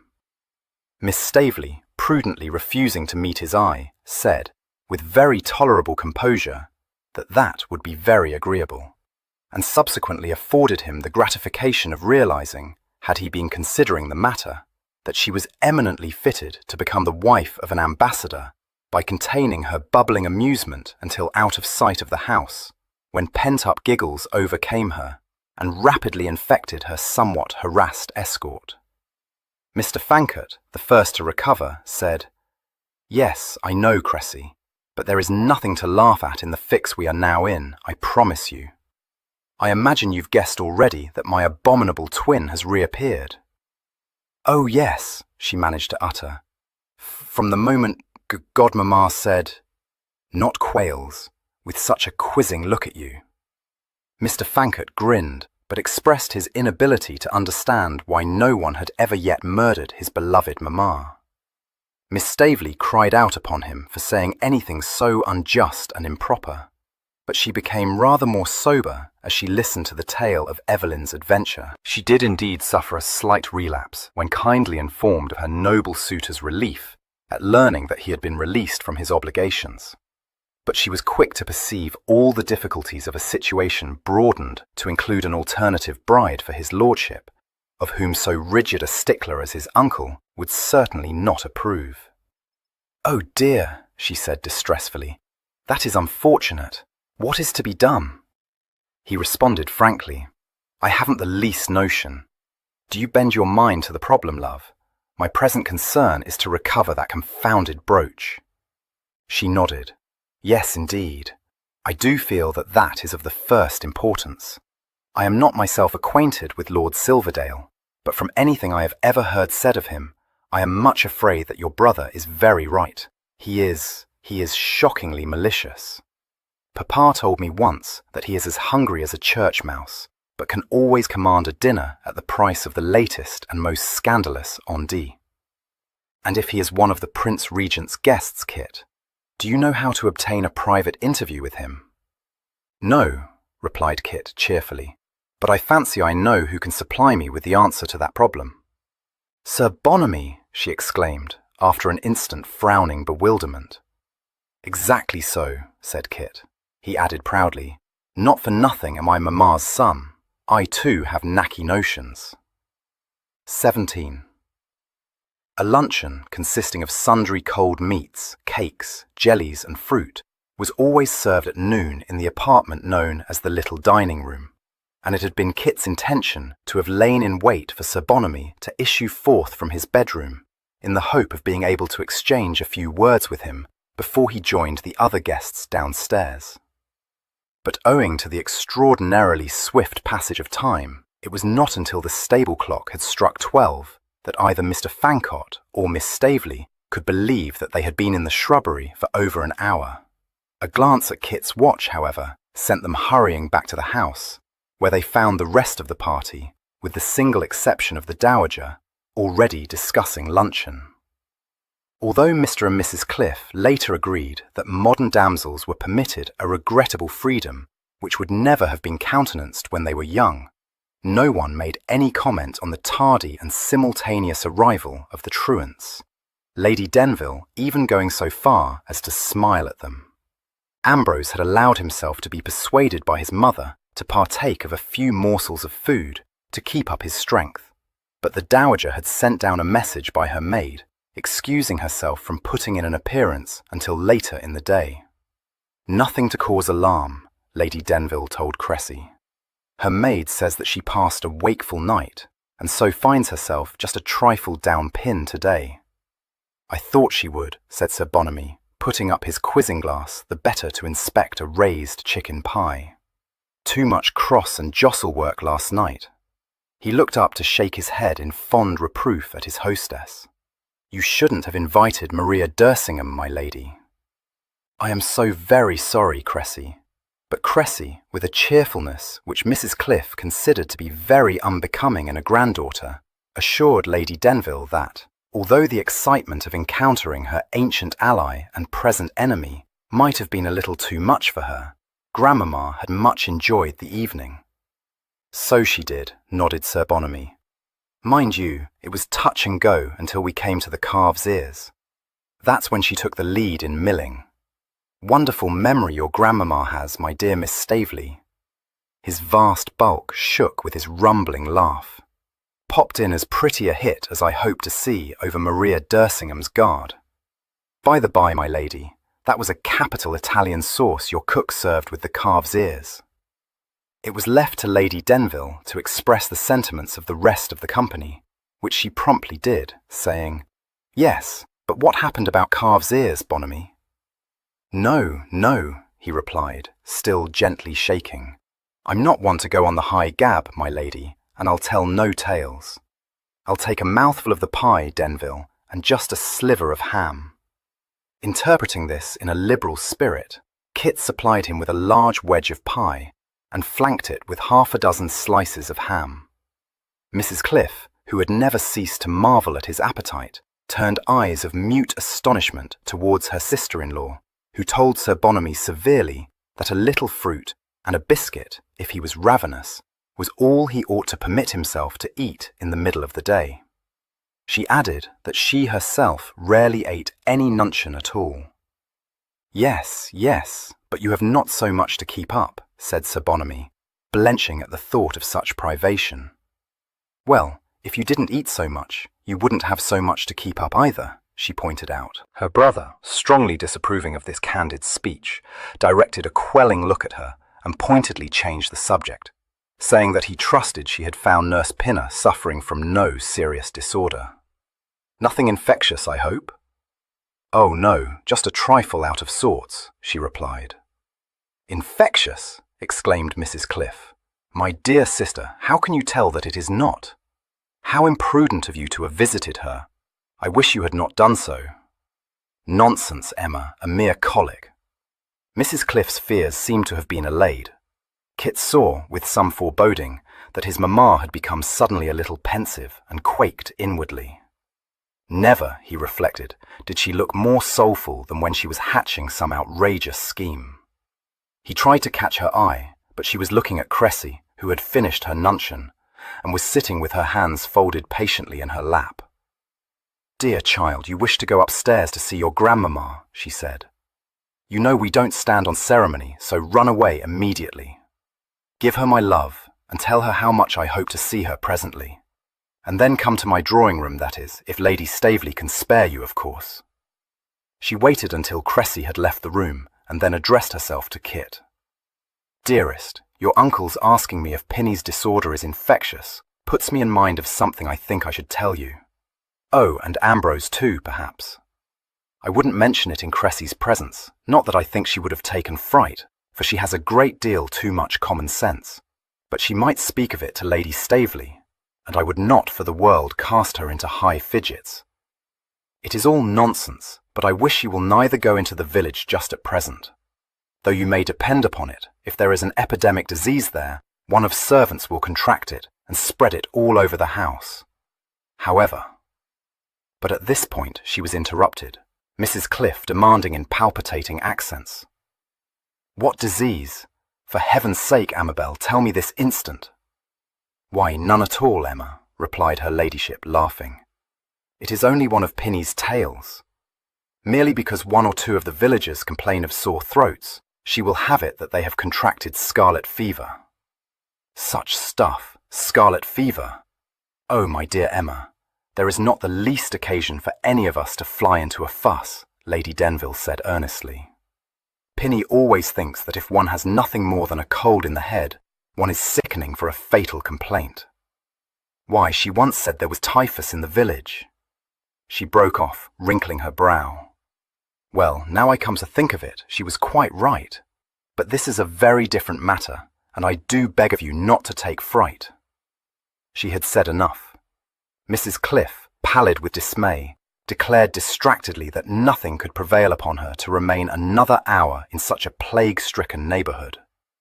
Amabel might think her timorous and uncivil, but she must understand that every consideration must yield to the paramount need to remove her only son out of danger. Lady Denville, to Kit's intense admiration, managed to beseech her not to fly from Ravenhurst without in any way lessening her alarm. Cosmo, when dramatically appealed to, wavered, and Ambrose, who had been dragged to Ravenhurst against his will, and had been wishing himself otherwhere from the moment he had crossed the threshold, seized the first opportunity that offered of lending his mother his support. He did not think the air at Ravenhurst salubrious. He had not cared to mention it before, but he had been feeling out of sorts for several days. A hint that a few weeks spent at Brighton might prove beneficial was well taken by Mrs. Cliff, but met with a flat veto from Cosmo, visibly appalled by the very thought of sojourning at so expensive a resort. In the end, and after much argument, it was settled that they should go to Worthing, where, according to what Mrs. Cliff had learnt from the Dowager, there were several excellent boarding houses which provided an extraordinary degree of comfort at very moderate charges. Here, protected from the chilling blasts of the north and east winds by the downs, Ambrose would be able to bathe or to ride along the sands without running the risk of contracting an inflammation of the lungs.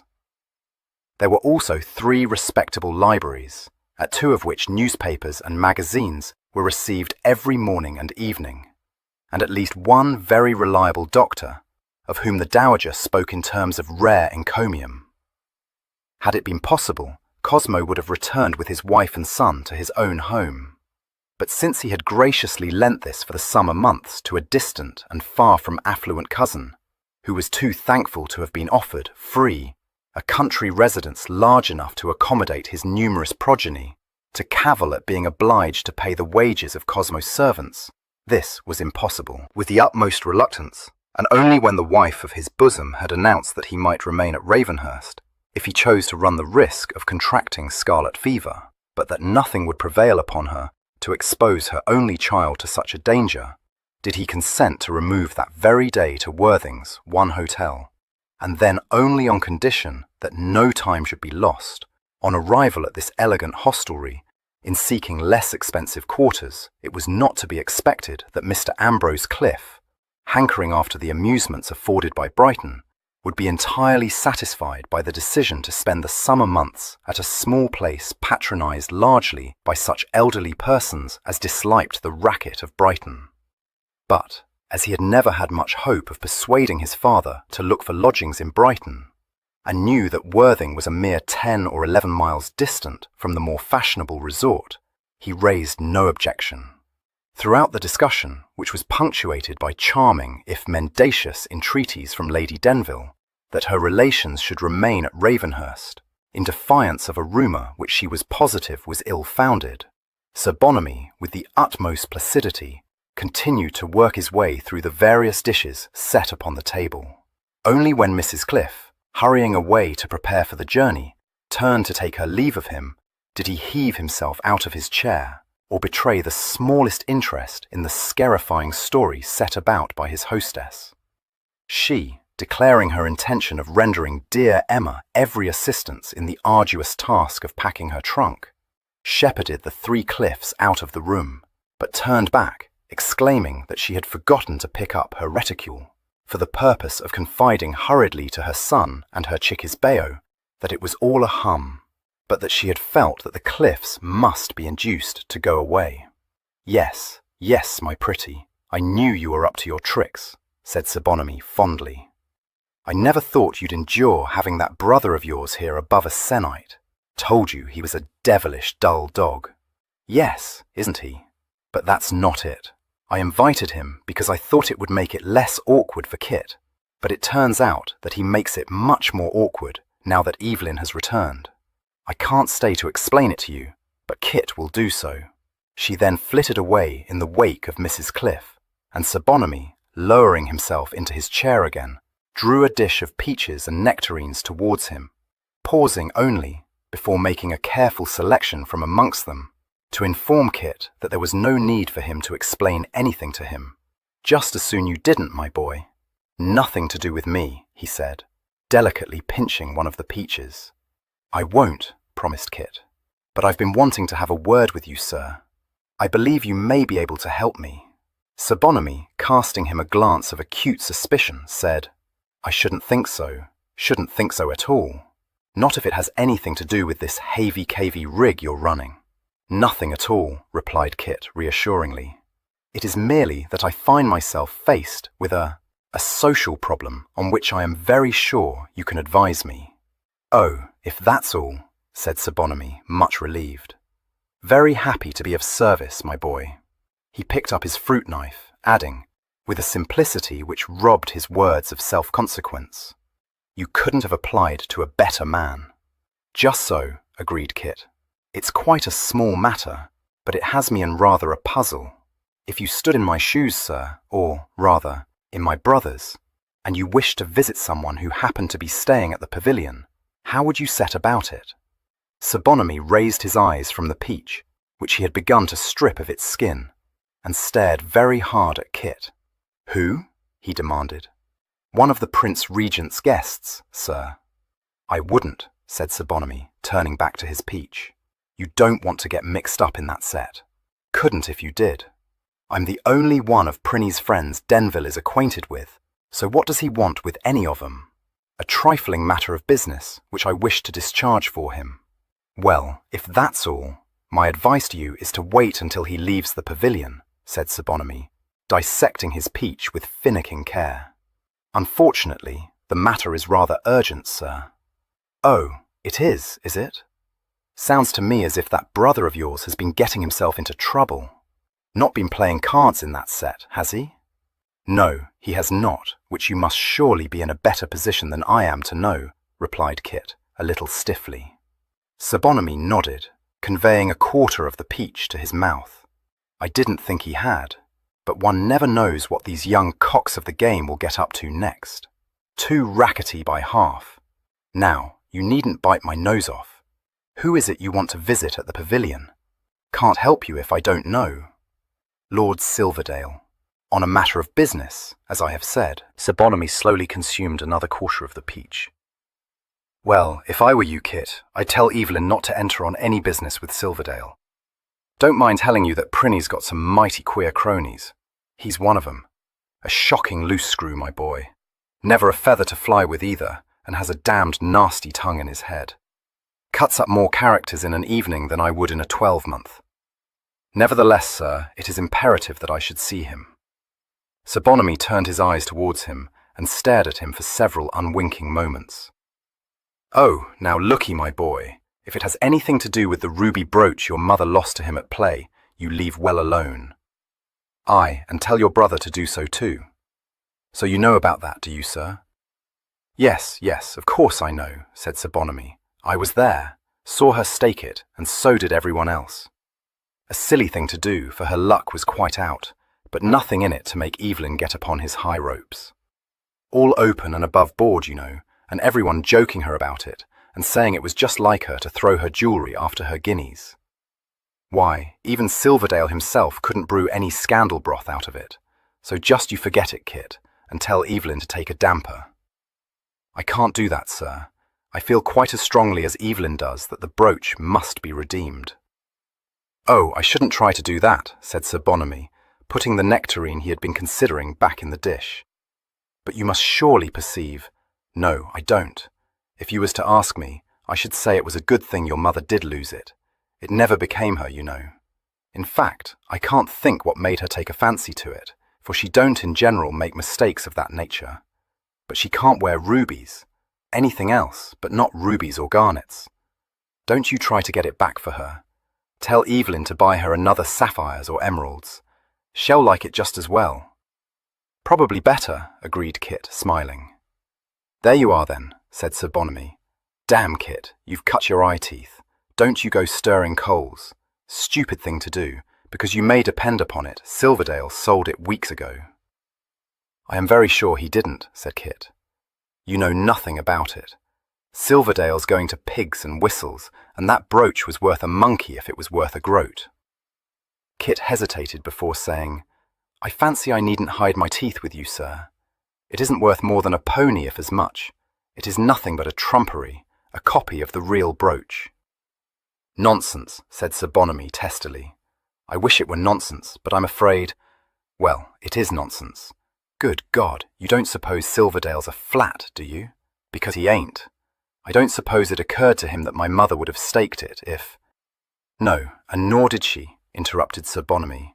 Told you I was there, didn't I? If you think I'd have let her put up a piece of trumpery, you've got less rum gumption than they give you credit for, more of a beetle head than one of the tightish, clever sort.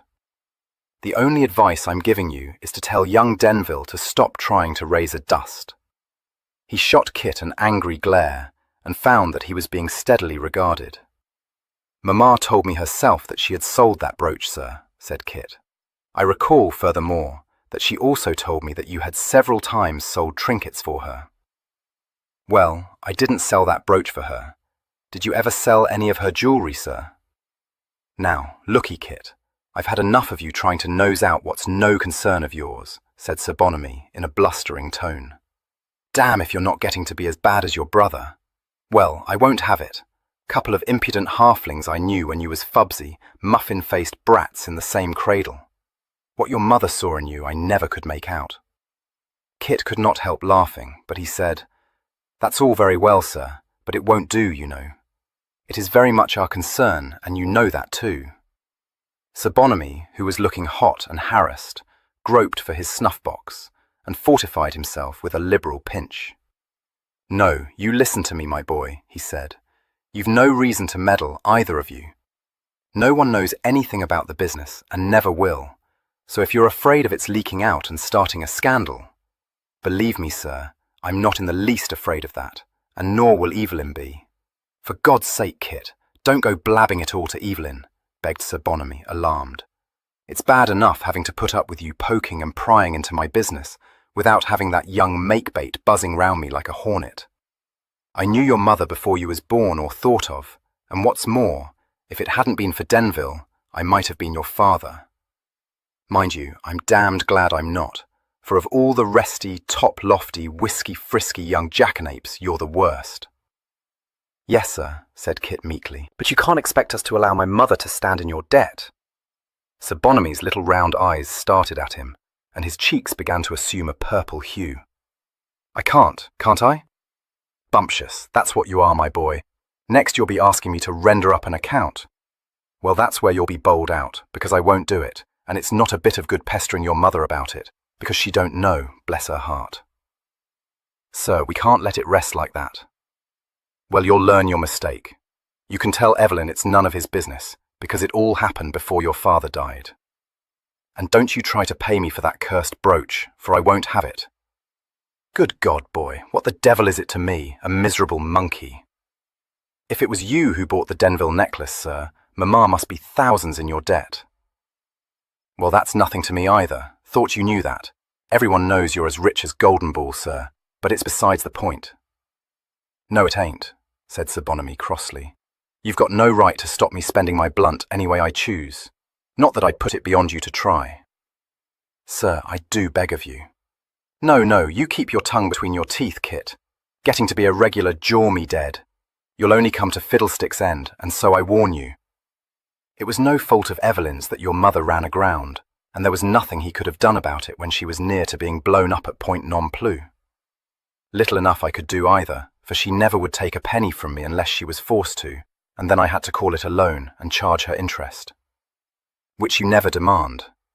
"No, of course I don't, but I'm not at all sure that I oughtn't to have done so," said Sir Bonamy reflectively. "She's got no more notion of business than a kitten, but she don't like to be beholden. Frets her more than you might guess." He chuckled. "Bless her, she thinks all's right and tight if she can pay interest. She don't tell me much more than she told your father, and I've got my suspicions that she's borrowed money from others besides me." "Well, I know she has, and that's where I'm at a stand, because she won't let me give her the rhino to pay her debts, and I can't redeem 'em without raising a nasty dust. She's got it fixed in her head that there's no harm in borrowing from people who don't hesitate to dun her for the interest she owes 'em, but that it's wrong to come to me. No use arguing with her. All she does is talk balderdash about imposing on me. And when I told her she ought to know there was nothing I wouldn't do for her, she said she did know it, and it made it worse." He sighed. "I dare say you don't like it, in fact. I know you don't, but I'm devoted to her, always have been, always shall be, but there's no understanding her." "I think I do understand what's in her mind when she doesn't like to hang on your sleeve, sir. You're mistaken in thinking that I don't like your devotion to her. We were used to be jealous of you, I think, but that was when we were muffin-faced brats. What could either of us feel, in the light of what I've learnt today, but thankful for it that you were devoted to her, and it most obliged to you?" Sir Bonamy looked rather gratified, but said shrewdly, "You speak for yourself, my boy. You ain't speaking for Evelyn, and if you think you are, you don't know him as well as I thought you did." "I know him as I know myself," Kit replied, "and I am speaking for him. I haven't said hell like it. He won't, and nor do I. He won't stomach it. Good God, sir, how could either of us accept such a situation with complacence? It was my father's duty to discharge Mamma's debts. He didn't do so, and Evelyn will tell you that he inherited his obligations as well as his fortune." "Well, I'd as lief he didn't tell me," responded Sir Bonamy. "I don't want to have him ranting at me as well as you. What's more, hell be wasting his breath, for he hasn't inherited your father's fortune yet, and from what I've seen of his carryings on, he ain't likely to get Brumby to wind that trust up a day before he must. I'll tell you this too, Kit. When he does get control of his fortune, he'll have enough to do to settle the rest of your mother's debts, without adding what she's borrowed from me to him."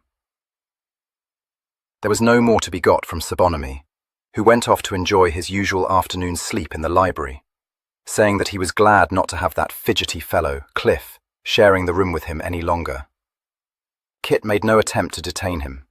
Every feeling might revolt against allowing his mother to be so deeply indebted to a man upon whom she had no claim, and who stood outside the family, but he could perceive no way either of forcing Sir Bonamy to state the sum of her obligation to him, or of discharging the debt, if he surmounted that first obstacle. The Cliffs were gone within an hour of rising from the luncheon table, and Kit waited only to see them off before going across the park to Nurse Pinner's cottage.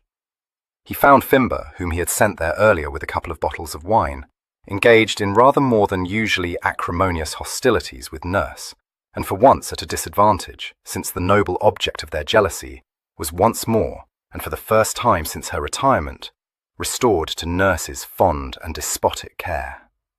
Fimber had scored a point in having his services in helping his lordship to dress preferred to Nurse's, but he had been obliged to yield to her superior skill in bandaging, to endure in tight-lipped silence her sharply authoritative warnings and instructions when he eased my lord into his shirt and coat, and to suppress his wrath at my lord's tacit refusal to send her out of his tiny bedroom while he was dressed.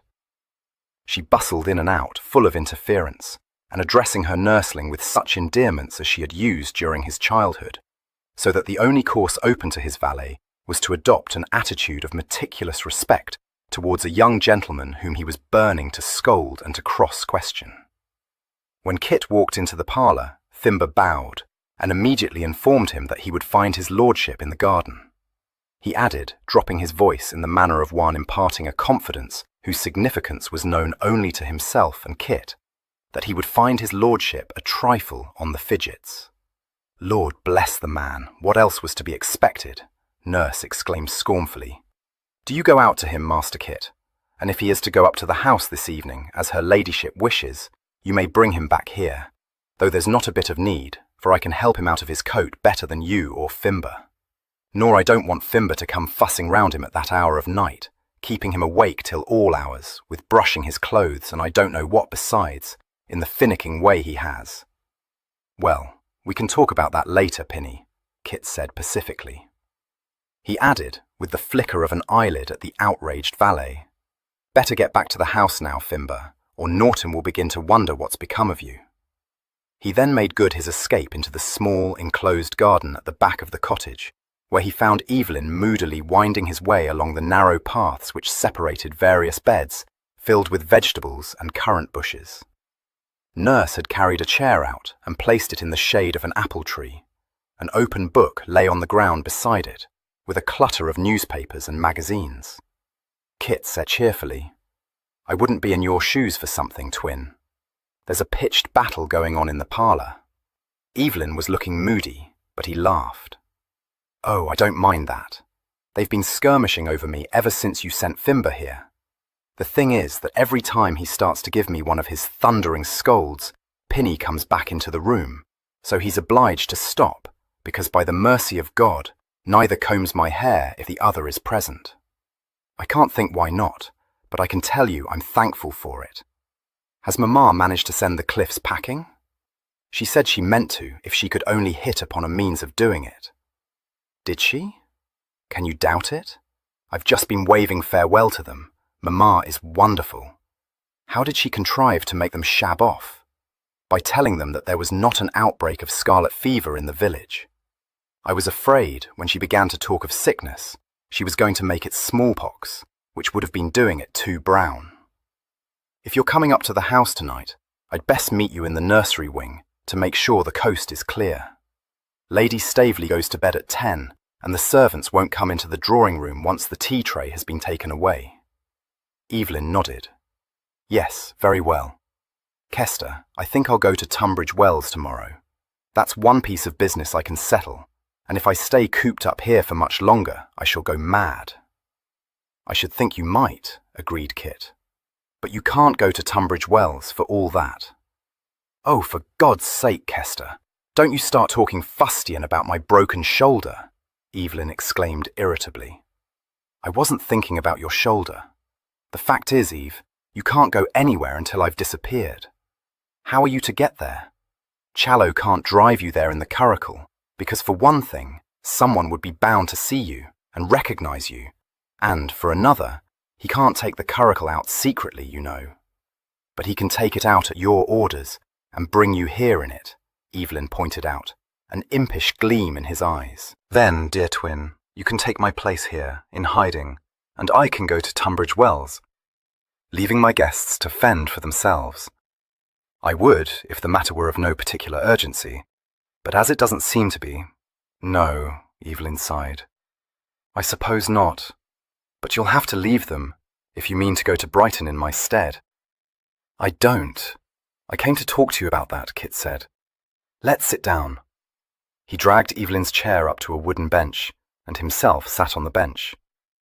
"You won't like this," he warned Evelyn. But you've got to know it." He drew from his pocket the roll of bills Evelyn had given him and handed it to him. "Here are your flimsies. They won't be needed. The brooch was not counterfeit. I doubt whether any of Mamma's jewellery is, not even the necklace she says she sold on your behalf." Evelyn frowned at him, flushing slightly. "What the devil do you mean? She told me herself she had sold the brooch and had had it copied." "Yes, that's what she told me. But she also told me that she had several times employed Ripple to sell trinkets for her, which I imagine you didn't know." "You may be very sure I didn't." "Well, the long and the short of it, Eve, is that Ripple never sold anything for her. He gave her the price of that brooch, and what he told her was a copy of it." Evelyn stiffened, his hand closing on the roll of bills so tightly that his knuckles whitened. His eyes blazed for an instant. Then he lowered them to his clenched hand and opened his fingers. "Why didn't you give him this, then?" Kit shrugged, half smiling. "You may be able to. I found I couldn't." "Kester, he had no right." "No, it is intolerable," Evelyn said in a suffocating voice. "How much does Mamma owe him?" "I don't know. He wouldn't tell me." "He will tell me." "He won't, Eve, or anyone. I think you had better hear what passed between us." Evelyn nodded, his lips compressed. But when Kit reached the end of his unquestioned recital, the white, angry look had left his face, and although he still frowned, there was a softer light in his eyes. He did not speak immediately, but a rather bitter smile curled his lips, and presently he said, "My father left me one thing I forgot to mention last night: humiliation. I shan't be rid of that until I've repaid Ripple. It isn't in your power to repay him, Twin. Not yet. But it will be when I'm 30, if not before. I must talk to him." "Of course, but he bade me tell you it was none of your business, since it all happened during my father's lifetime, when you couldn't have rescued Mamma." "And further," Kit said with a twinkle, "that he didn't want to have you buzzing round him like a hornet." Evelyn laughed, but ruefully. "No, no. How could he think I would?" "Well, he knows you don't like him. What's more, he told me that you hadn't been able to wind him up in all the years you've been trying to do it, so that it wasn't likely I could." Evelyn pulled a grimace. "Not so bacon-brained after all. I suppose I have tried to draw wool now and now. I don't dislike him precisely, or I shouldn't, if he didn't dangle after Mamma, calling her his pretty, talking of his devotion, when even she knows how many mistresses he's had in keeping. But I never suspected him of this. I own I thought it was all a hum, that he pretended to feel an unalterable attachment to Mamma, because to be her most favoured Chisisbeo added to his consequence." "Yes, so did I," Kit agreed. "I think now, however, that he is devoted to her in his way. Good-natured, too, and certainly generous, though he says himself that a few thousands here and there meant nothing to him." "I must see him," Evelyn said in a fretting tone. "He has placed me under an obligation, and however much I hate it, I am very sensible of it, and must tell him so, and make it plain to him that I hold myself responsible, in my father's place, for Mamma's debts." "You will do as you think right," Kit said equably. "We have also to consider, you, and Mamma, and I, where you should go to until I am safely out of the country. You can't remain cooped up here, and while Lady Staveley is known to be at Ravenhurst, you can't go to London or to Brighton. It's a pity I didn't break my neck instead of my shoulder." "That would have solved all our problems," remarked Evelyn. He turned his head to look at Kit, and added quickly, "No, no, I don't mean that. Only funning, Kester." "Not one of your more diverting jokes, brother," replied Kit. "I mean it hasn't sent me into whoops, precisely." I know. Don't rake me down," Evelyn begged in a penitent voice. "The fact is, I'm blue-devilled." Kit nodded, but said, "Very likely. Of course, we're in the deuce of a hobble, but we shall bring ourselves off. When did we ever fail to?" Evelyn smiled at him. "True. Don't let us talk about my affairs. I'll retire to Leicestershire. Let's discuss yours instead. I suppose you can't immediately announce your engagement to Cressy, but I'm strongly of the opinion that you should see Staveley before you go back to Vienna and get his consent. I've been considering that, and I think I should go with you to Mount Street. I don't know that, but I agree that I must see Staveley as soon as may be possible. But my affairs are simpler than yours, and don't call for discussion, Eve." "Mine are beyond discussion," Evelyn answered. "I've had plenty of time for thought, and I can see that my case is pretty hopeless. You said as much last night, didn't you?" "I neither said it nor thought it." "Well, you said that my uncle will be opposed to my marriage to Patience Askham, and that is the same thing. I've tried to think he might not dislike it, but of course he will. How could I ask Patience to wait for 6 years, even if I were sure that she loved me? I haven't tried to fix her interest, and as things are, no, even if her father would permit me to declare myself, I mustn't do it. If ever I knew such a fellow," exclaimed Kit in a rallying tone. "Either you're in alt or in flat despair." He laid a hand on Evelyn's knee and gripped it. "You're not quite knocked up, you gudgeon. I shall try to see my uncle before I leave England, and though I don't yet know just what I shall tell him, you may depend upon it that your part in my story will be positively saintly. If you try to pitch it as rum as that, he'll smell out a hoax immediately," Evelyn interrupted, laughing in spite of himself. "Not at all. I fancy you sacrificed your own interests to further mine, and that he will believe. It won't do to say anything about Miss Askham, and I don't mean to.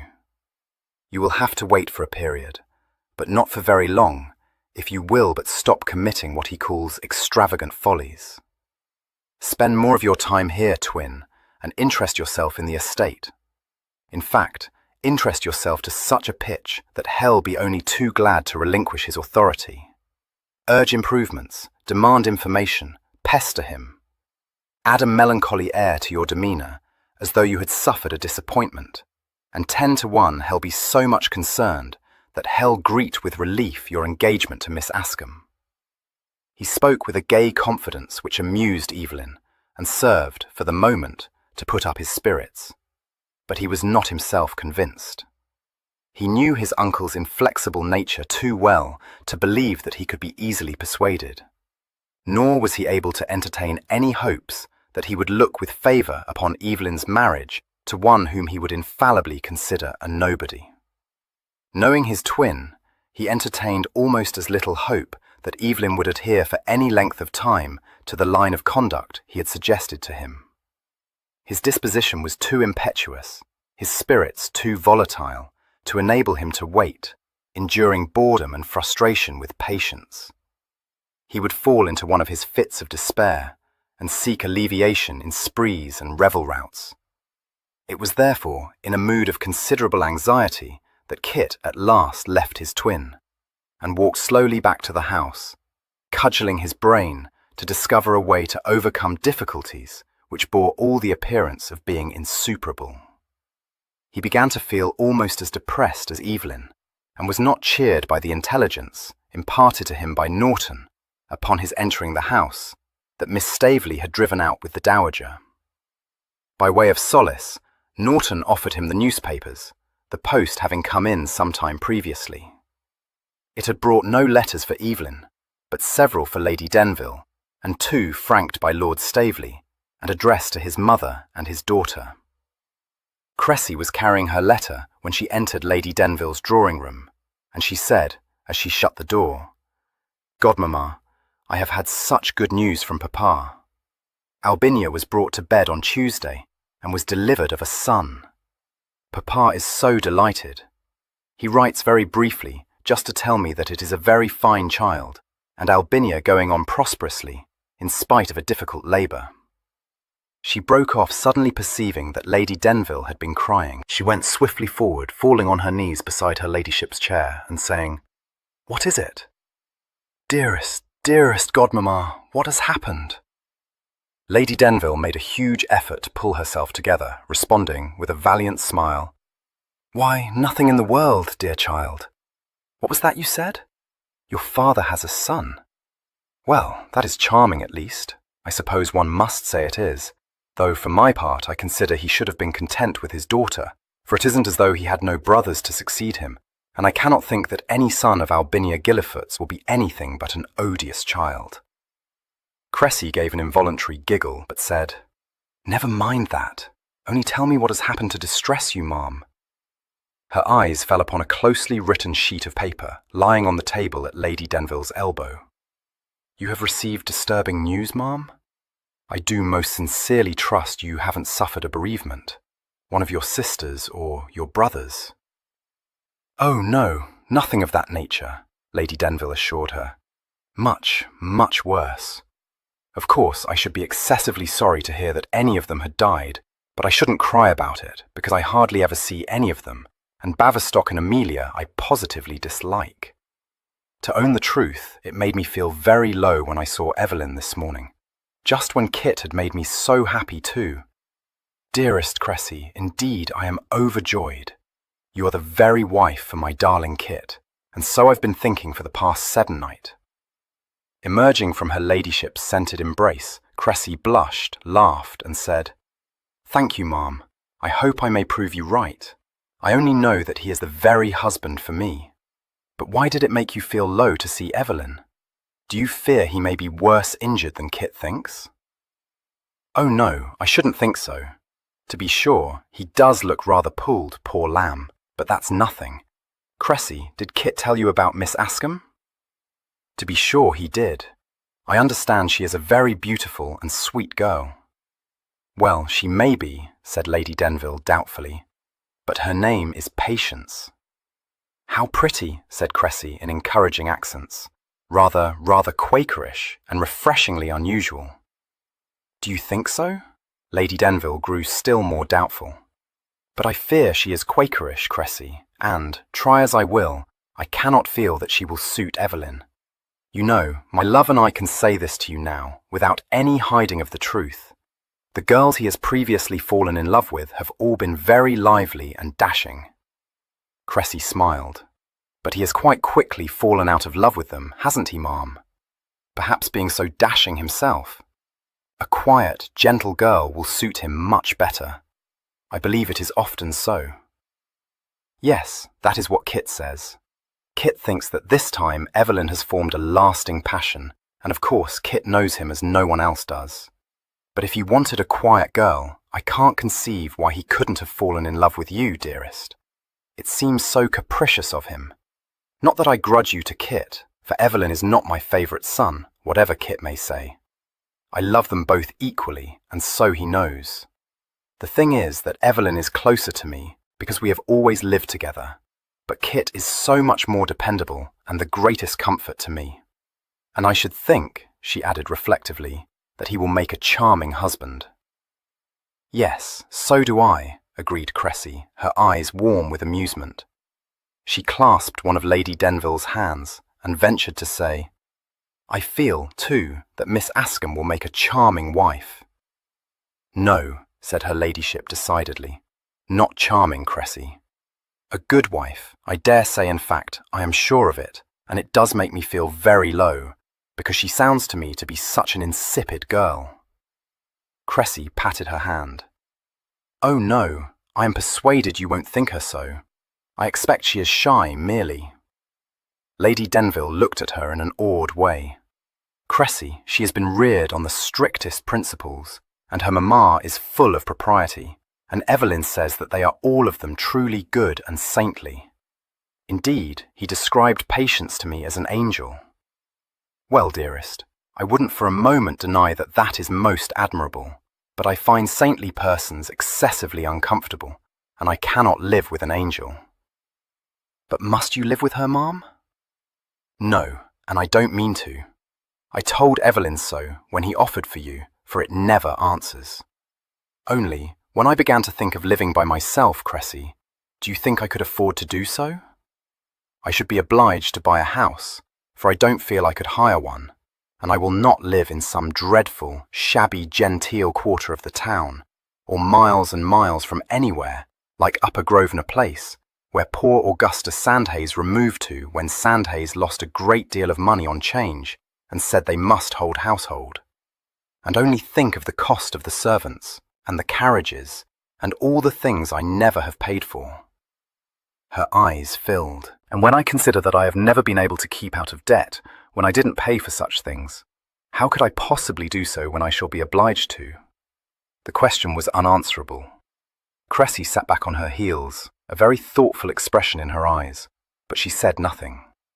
The truth of Lady Denville's words had struck home. She had not previously considered the matter, but she was well enough acquainted with her ladyship to realise that the income necessary to maintain her in the style to which she was accustomed must be far in excess of even the most handsome jointure. She realised, too, having a great deal of common sense, that it would be folly to suppose that she would reduce her expenditure. She was quite incapable of doing so. As though she had read the thought in Cressy's mind, Lady Denville said, "It is of no use to tell me I must practice economy, because I can't. Whenever I have tried to do so, it has only led to much more expense. Denville's sister, a most disagreeable woman, my love, besides being a nip-cheese, which is much worse than being extravagant, because it makes everyone uncomfortable, on account of not employing a second footman and serving horrid dinners, was used to prick at me and instruct me in habits of economy, and I perceived then that I could never bring myself to practice such habits. I must own I could only be thankful when she died, for she never met me but what she asked me how much my dress had cost, and then said that I could have had one made for less than half the price. I know I could, but nothing would induce me to. You see, Cressy, ever since my come-out, people have said I was the best-dressed woman in London, and whenever I have gone to a party, they looked to see what I was wearing, and how my hair was dressed, and copied me. I've led fashion, and I still do, so I couldn't go to parties now, looking like a dowd. It is not that I am vain, at least. I don't think I am, but well, I can't explain it to you. I dare say you might not understand, though you are always very well dressed yourself, dear one." "I do understand," Cressy said. "Yes, and I couldn't bear it if you were even the tiniest bit less exquisite, and nor could Evelyn and Kit. Godmamma, you mustn't set up your own establishment. Even if you could afford to do so, I am persuaded you wouldn't like it. Consider how much you would miss having a gentleman to manage for you and escort you to parties." "Well, I shouldn't miss that," said her ladyship candidly, "because I should still have plenty of gentlemen to escort me." "Yes, but no host for your own parties," Cressy pointed out. "No," Lady Denville agreed. "That is the worst thing about being a widow. But in every other way it is most agreeable, I find. In fact, far more agreeable than being a wife. At least, it is for me, but not, of course, for you, dearest," she hastened to add, with one of her lovely smiles. It faded. She looked stricken all at once, and older, and said, "I was forgetting. You see, it is of no consequence." 2 large tears welled over her eyelids, and rolled unheeded down her cheeks. She said sadly, "I have been such a bad mother, and I love them so very much." Cressy burst out laughing. "Godmamma, oh, I beg your pardon, but it is too absurd. Why, they adore you." Lady Denville carefully wiped the tears away. "I know they do, and I can't think why they should, though I don't think I have ruined Kit's life. But when I saw Evelyn today, then I knew what a detestable parent I am." "He never said so." "Oh no, poor darling. But he asked me to forgive him for having failed at such a crisis, and left me in the lurch, and it almost broke my heart, because if it weren't for my crushing debts, he could marry Patience tomorrow. I begged him not to think of them, but although he laughed and turned it off, he was obliged to own that he does think of them, and has no hope of being able to marry Patience for years and years, which is as good as to say never. Because it would be folly to suppose that his Uncle Brumby will approve of such a match, you know. And then he tried to joke me, saying that it was not my fault at all, but his, for having made his father think him too volatile to be trusted to manage his affairs. And that was almost more than I could bear, Cressy. Only, when he saw how distressed I was, he rallied me, in his enchanting way, saying that we were both blue-devilled, and that things weren't so very bad, because even though it might not be in his power to discharge my debts at present, he knew he could compound with my creditors, or some such thing, and so there was nothing for me to worry about, or him either. I dare say you will think it very foolish of me to have believed he could do it, but when Evelyn sets out to coax me out of the hips, he is so very gay and persuasive that one cannot help feeling reassured. And I did feel that perhaps something could be done, if people knew they would be paid back as soon as Evelyn is 30, and I was quite cheerful when I left him. And then the post came in and brought me a shattering letter. She ended on a sob and dabbed at her eyes again. Well, never mind his name. You wouldn't know him, but he lent me rather a large sum of money some years ago, when I was quite at my wits' end. I truly believed I should be able to give it back to him at the next quarter, when my allowance was paid, but it turned out to be otherwise. Indeed, it was wholly impossible, as I was obliged to explain to him. But I did contrive to pay him the interest, and invited his daughter to one of my parties, besides taking her for 2 drives with me in the park, and introducing her to hosts of people. So what more could I do? And now he has written me a long letter saying that much as he sympathizes with me, he cannot afford to continue in this way, because he has had a great many expenses which have been a sad drain on his purse, and so he must, though with the utmost reluctance, beg me to refund the sum he lent me, and, which I find more upsetting than anything, and quite outweighs his civility, he didn't even get a franc for his letter, so that I have had to pay 2 shillings for it. At least, someone did, probably Norton. But it is the same thing, except that it will be poor Evelyn who will pay it in the end, when he pays all the household accounts. With only the faintest tremor in her voice, Cressy replied gravely, A want of delicacy in him, to be sure, ma'am. Exactly so. And in general, you know, he is a very gentlemanlike person. She sighed. I shall be obliged to repay him, but Evelyn is to know nothing about it. No, and not Kit either, mind that, Cressy. I trust you not to mention it to him. Very well, ma'am, but can you repay the sum? Asked Cressy diffidently. Yes, Lady Denville replied. All my debts, all of them. She rose and picked up the offending letter and carried it to her tambour-topped writing desk and put it away in one of the drawers. She said in a constricted tone, I have quite made up my mind to it. I ought to have done so when Denville died, but I could not bring myself to it. But now I can, and I will, because however bad a mother I have been, there is nothing I wouldn't do for my beloved sons. Now, pray, Cressy, don't tell Kit that I cried a little. Cressy got up from her knees. I won't tell him anything you don't wish me to, godmamma. But won't you tell me how you mean to pay your debts, and why it makes you so unhappy? Well, to own the truth, dearest, it utterly sinks my spirits only to think of going to live abroad, with a sensible female companion. But I dare say I shall soon grow accustomed, said her ladyship, gallantly smiling. Going to live abroad with a...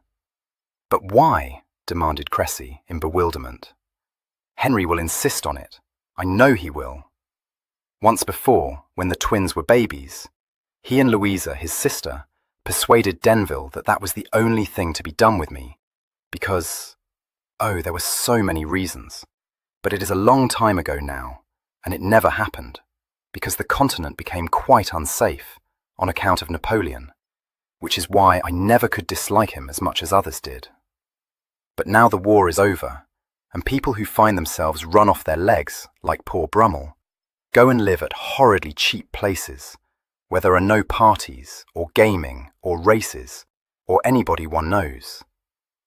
Cressy said indignantly, Lord Brumby couldn't be so inhuman. Yes, he could, answered her ladyship.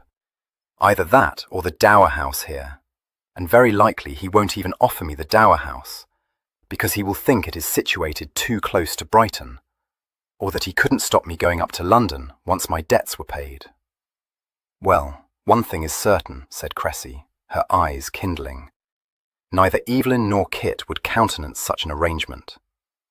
No, agreed her ladyship, not if they know about it, and that is a very comforting thought. But I shall say that I would like to go abroad for a time, when Evelyn is married. And perhaps I shall be able to visit you and Kit, so it won't be so very bad. After a slight pause, Cressy said slowly, I think it would be very bad. Not at all the thing for you, godmamma. You would find living with a respectable female a dead bore. I know I shall, sighed Lady Denville. And if it has to be my sister Harriet, it will be worse than a bore. Oh no, that wouldn't do at all, Cressy said decidedly. She glanced at her ladyship and gave a little laugh. You mustn't live with any female, ma'am. Consider you have been used always to live with a gentleman. I know myself that one can't easily accustom oneself to female companionship when that has been the case. That was why I was ready to accept Evelyn's offer, even though I didn't love him. Yes, but Lady Denville broke off, an arrested expression on her face. Watching her, Cressy saw the mischievous look creep into her eyes. Suddenly she gave a tiny gurgle of laughter and turned and impulsively embraced Cressy. Dearest, you have put a notion into my head. It is too absurd, and I am not at all sure, or even if... Well, I must think. So go away now, dear child, and don't say a word to anyone about the talk we've had. No, I won't, I promise you, Cressy said. I'm going to drive out with Grandmamma for an hour. Papa's letter has wonderfully restored her. She is en ange, and is even prepared to forgive Albinia for having married him. I'm strongly of the opinion that now is the moment to tell her that Kit is Kit, and not Evelyn. And if she continues in this benign humour, I mean to do it. 19. Sir Bonamy, waking from his afternoon nap, yawned, sighed, and refreshed himself with a pinch of snuff. He then picked up the Morning Post, which Norton, tiptoeing into the room, had laid on a table at his elbow, and cast a lacklustre eye over its columns. The only items of interest to him were contained on the page devoted to the activities of the Tom. And, since London, in July, was almost deserted, these consisted mostly of such arid pieces of information as that Lady X, with her 3 daughters, was visiting Scarborough, or that the Duchess of B was taking the waters at Tunbridge Wells. Brighton news occupied most of the space, and Sir Bonamy read, nostalgically, that His Royal Highness the Prince Regent had entertained a party of distinguished guests at the Pavilion dinner, to which a select company had been invited, having been followed by a brilliant soirée with music. Sir Bonamy could not have been said to have shared his royal crony's taste for music, but he would have enjoyed the dinner, to which he would most certainly have been bidden. Then he read that His Royal Highness the Duke of York was expected to arrive at the Pavilion at the end of the week, and this so painfully sharpened his nostalgia that he decided that the end of the week should also see the return of Sir Bonamy Ripple to the Pavilion. He had responded without hesitation to Lady Denville's summons, flattered by it, and willing, in his good-natured way, to do her least bidding. He had looked forward to some agreeable tête-à-têtes with his hostess. He knew that her cook was second only to his own, and he vaguely supposed that the rest of the company would consist of congenial persons with whom he would be able to play whist for high stakes every evening. His devotion to her ladyship had become so much a habit that he would not have refused her invitation, even if he had known that his fellow guests would be unfashionable people with whom he had nothing in common. But he had been as much daunted as surprised when he discovered that one of the Ton's most successful hostesses had invited to Ravenhurst such a small and dull collection of guests. Sir Bonamy was no lover of the pastoral scene, in general confining his visits to the country to several weeks spent during the winter at various great houses, where he could be sure of meeting persons who were congenial to him, and of being amused by such diversions as exactly suited a grossly fat and elderly dandy of his sedentary disposition. and a very few days spent at Ravenhurst had been enough to set him hankering after the delights of Brighton. There had been few opportunities for elegant dalliance with Lady Denville. Playing indifferent whist for chicken steaks bored him, and the discovery that he had unwittingly stepped into a masquerade made him feel profoundly uneasy. There was no saying what devilry the Fancott twins might be engaged in, and to become involved in what bore all the appearance of a major scandal was a fate which he shuddered to contemplate. He had laid aside the Morning Post, and was wondering what excuse he could offer Lady Denville for bringing his visit to an end, when the door was softly opened and she peeped into the room. As soon as she saw that he was awake, she smiled and said, "Ah, here you are. Dear Bonamy, do let us go for a stroll together. I don't believe I've had as much as 5 minutes alone with you since the day you arrived." As he hoisted himself out of his chair, she came across the room with her light, graceful step, looking so youthful that he exclaimed, "Upon my word, Amabel, you don't look a day older than you did when I first saw you." She laughed, but said wistfully, "You always say such charming things, Bonamy. But alas, you're offering me Spanish coin." "Oh no, I'm not," he assured her, kissing her hand. "Never any need for that, my pretty. Not an hour older." "So many years older," she sighed. "I daren't reckon them. Do you care to come into the garden with me? Cressy has driven out with her grandmamma, so at last I'm free to do what I choose. My dear, how prosy and dreadful Cosmo has become. Thank you for bearing with him so nobly. I don't know what I should have done without you." "Oh, pooh, nonsense," he said, beaming fondly down at her. "Always a joy to me to be able to serve you. As for Cosmo, well, thank you for ridding me of him." He rumbled a laugh. "Scarlet fever indeed, you naughty puss. I thought you were pitching it a trifle too rum, but, Lord, he's the biggest flat I ever knew, for all he thinks himself up to everything." He drew her hand through his arm and patted it. "If he knew you as well as I do, my pretty, you'd have been gapped." "But he doesn't," she pointed out. "I don't think anyone does." He was so much gratified by this that he could only heave an eloquent sigh, squeezing her arm and growing pink in the face. Lady Denville guided him out of the house and disengaged her hand to open her frivolous parasol. She then slipped it back within his crooked arm and walked slowly along the terrace with him to the shallow steps, saying, "How delightful this is! I have been so much harassed that it is a struggle to support my spirits, but it always does me good to talk to you, my best of friends." "It does me good only to look at you, my love," he responded gallantly, but with a slightly wary look in his eye. "Dear Bonamy," she murmured, "such a detestably dull party to have invited you to.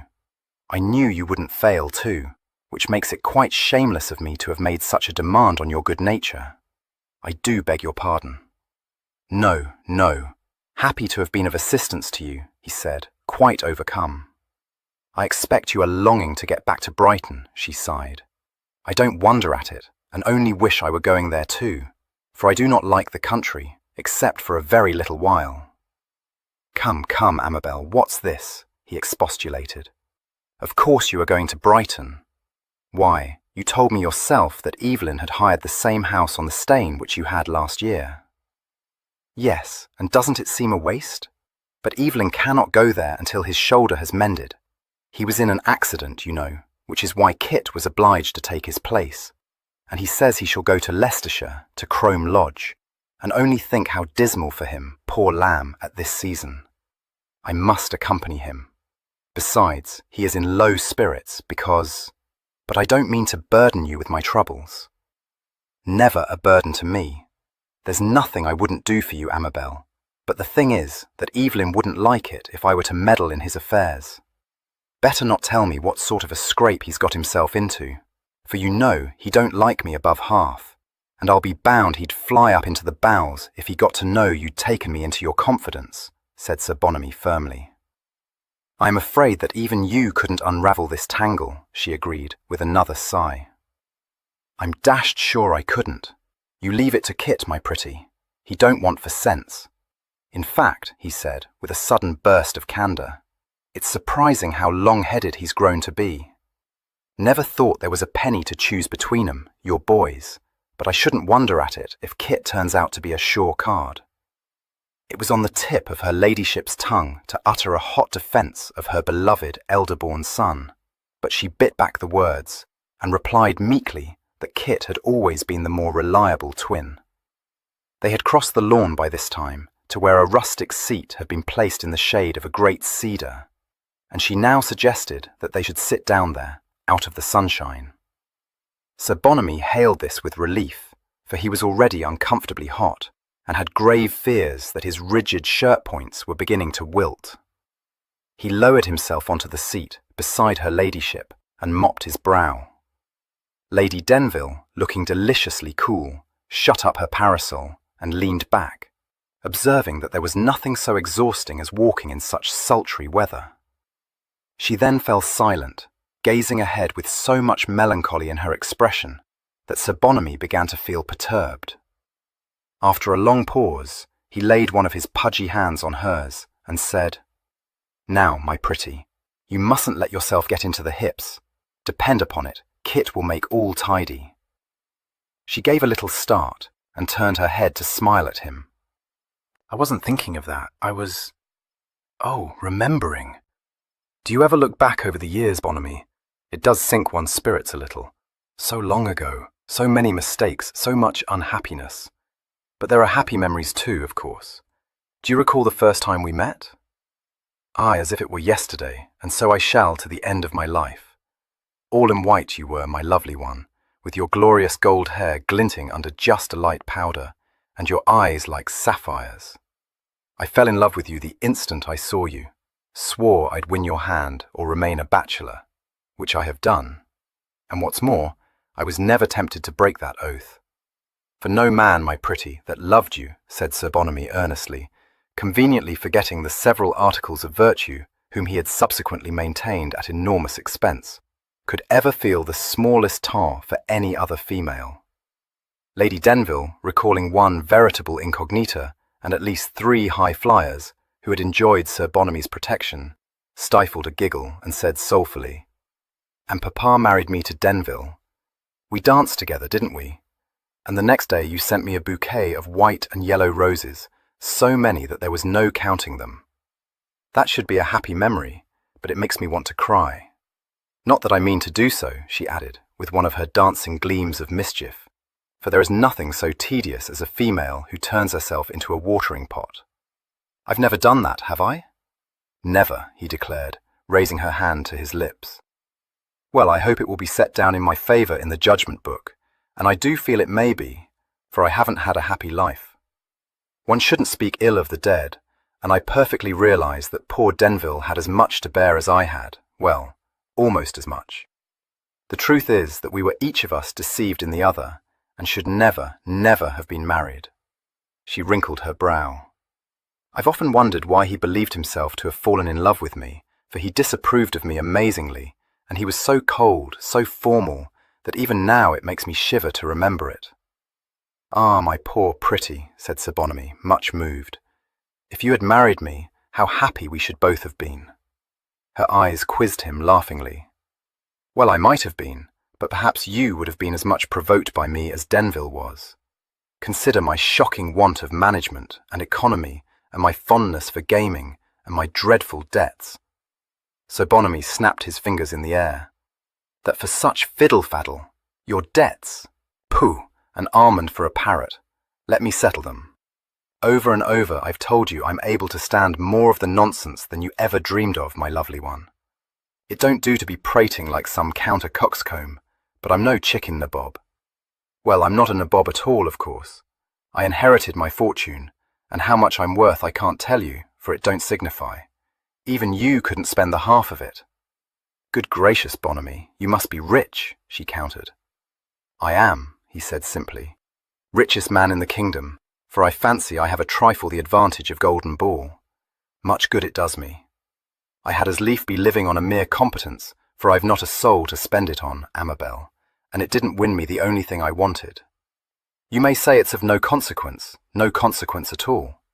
Since she was well aware that he lived in the height of luxury, maintaining, in addition to his mansion in Grosvenor Square, establishments at Brighton, Newmarket, York, and Bath, to which slightly outmoded resort he occasionally retired when his constitution demanded rehabilitation. Stabling teams of prime cattle on no fewer than 5 of the main post roads, and gaming for preposterous stakes either at Wartiers or at Oatlands, the residence of his extremely expensive crony, the Duke of York, she had no overmastering desire to avail herself of this permission.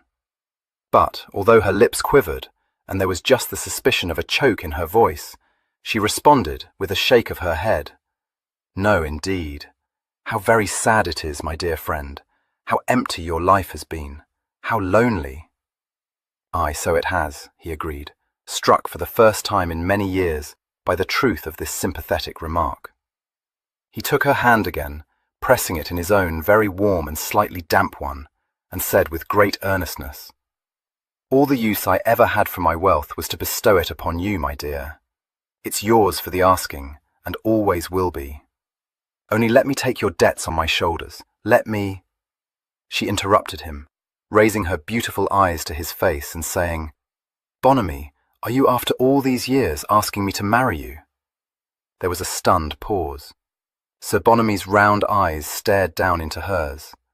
They were never expressive, but they were now more than ordinarily blank, and the rich colour faded perceptibly from his pendulous cheeks. 26 years earlier, he had been a suitor for her hand. During the years of her marriage, he had been her constant and devoted cavaliere servente, and very agreeably had those years slipped past. She was indeed the only woman he had ever wished to marry.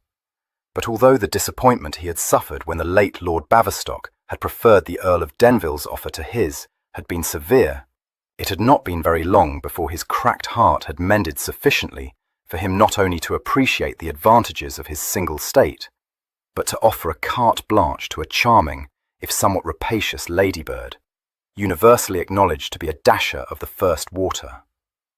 But throughout this left-hand connection, and the many which had succeeded it, he had maintained his devotion to the lovely Countess of Denville, earning for himself the envious respect of his less favoured contemporaries, and, in due course, the reputation of being a man who, having once lost his heart, would never again offer it, with his enormous fortune, to any other lady.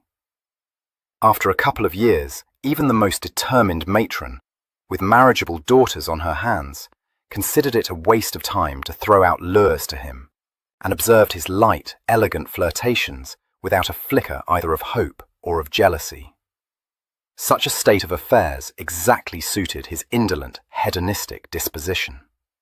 He had settled down into a state of opulent bachelordom, enjoying every luxury which his wealth could provide, rapidly becoming the intimate of the Prince of Wales, and of his scarcely less expensive brother, the Duke of York, abandoning the struggle to overcome a tendency to corpulence, and achieving, by his impeccable lineage, his amiable manners, his lavish hospitality, the genius of his tailor, and the favour of the most admired lady in the land, the position of being a leader of fashion, and one whom any ambitious hostess was proud to include amongst her guests.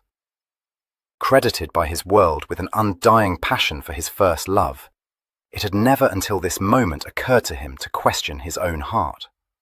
And had it been suggested to him that his original infatuation had gently but inevitably declined into fondness, he would have been much affronted.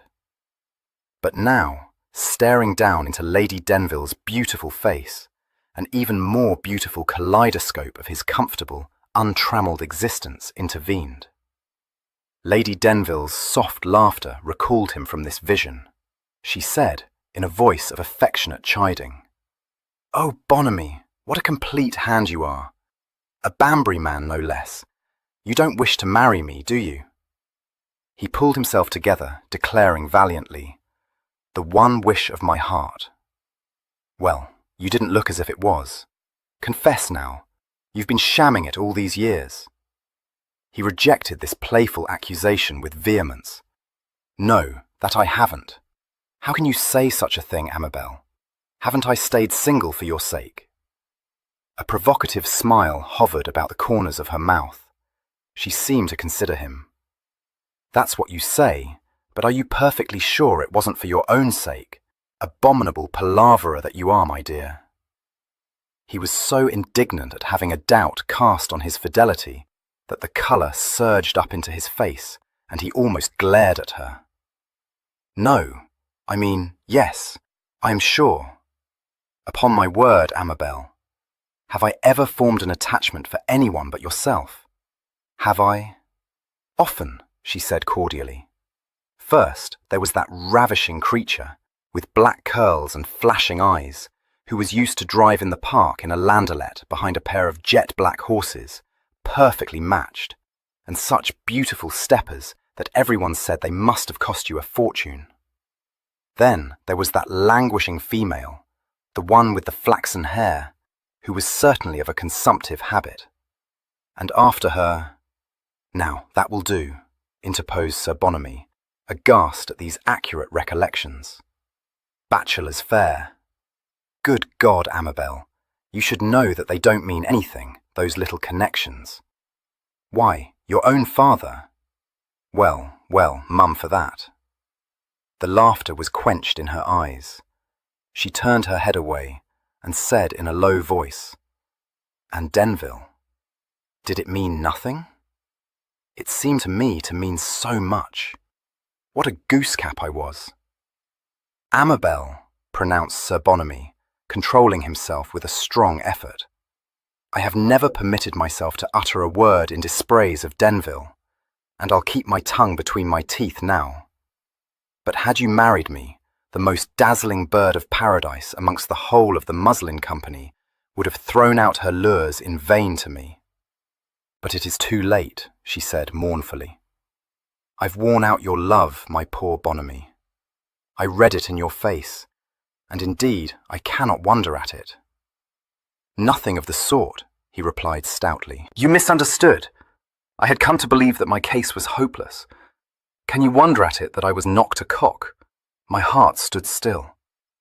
Was it possible, I asked myself, that its dearest wish might yet be granted?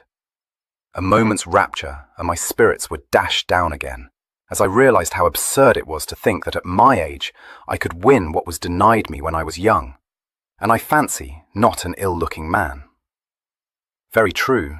Even then you had a decided air of fashion, though it wasn't until much later that you became of the first stare. Well, he said, visibly gratified. I was always one who liked to have everything prime about me. But propriety of taste, you know, comes to one in later years.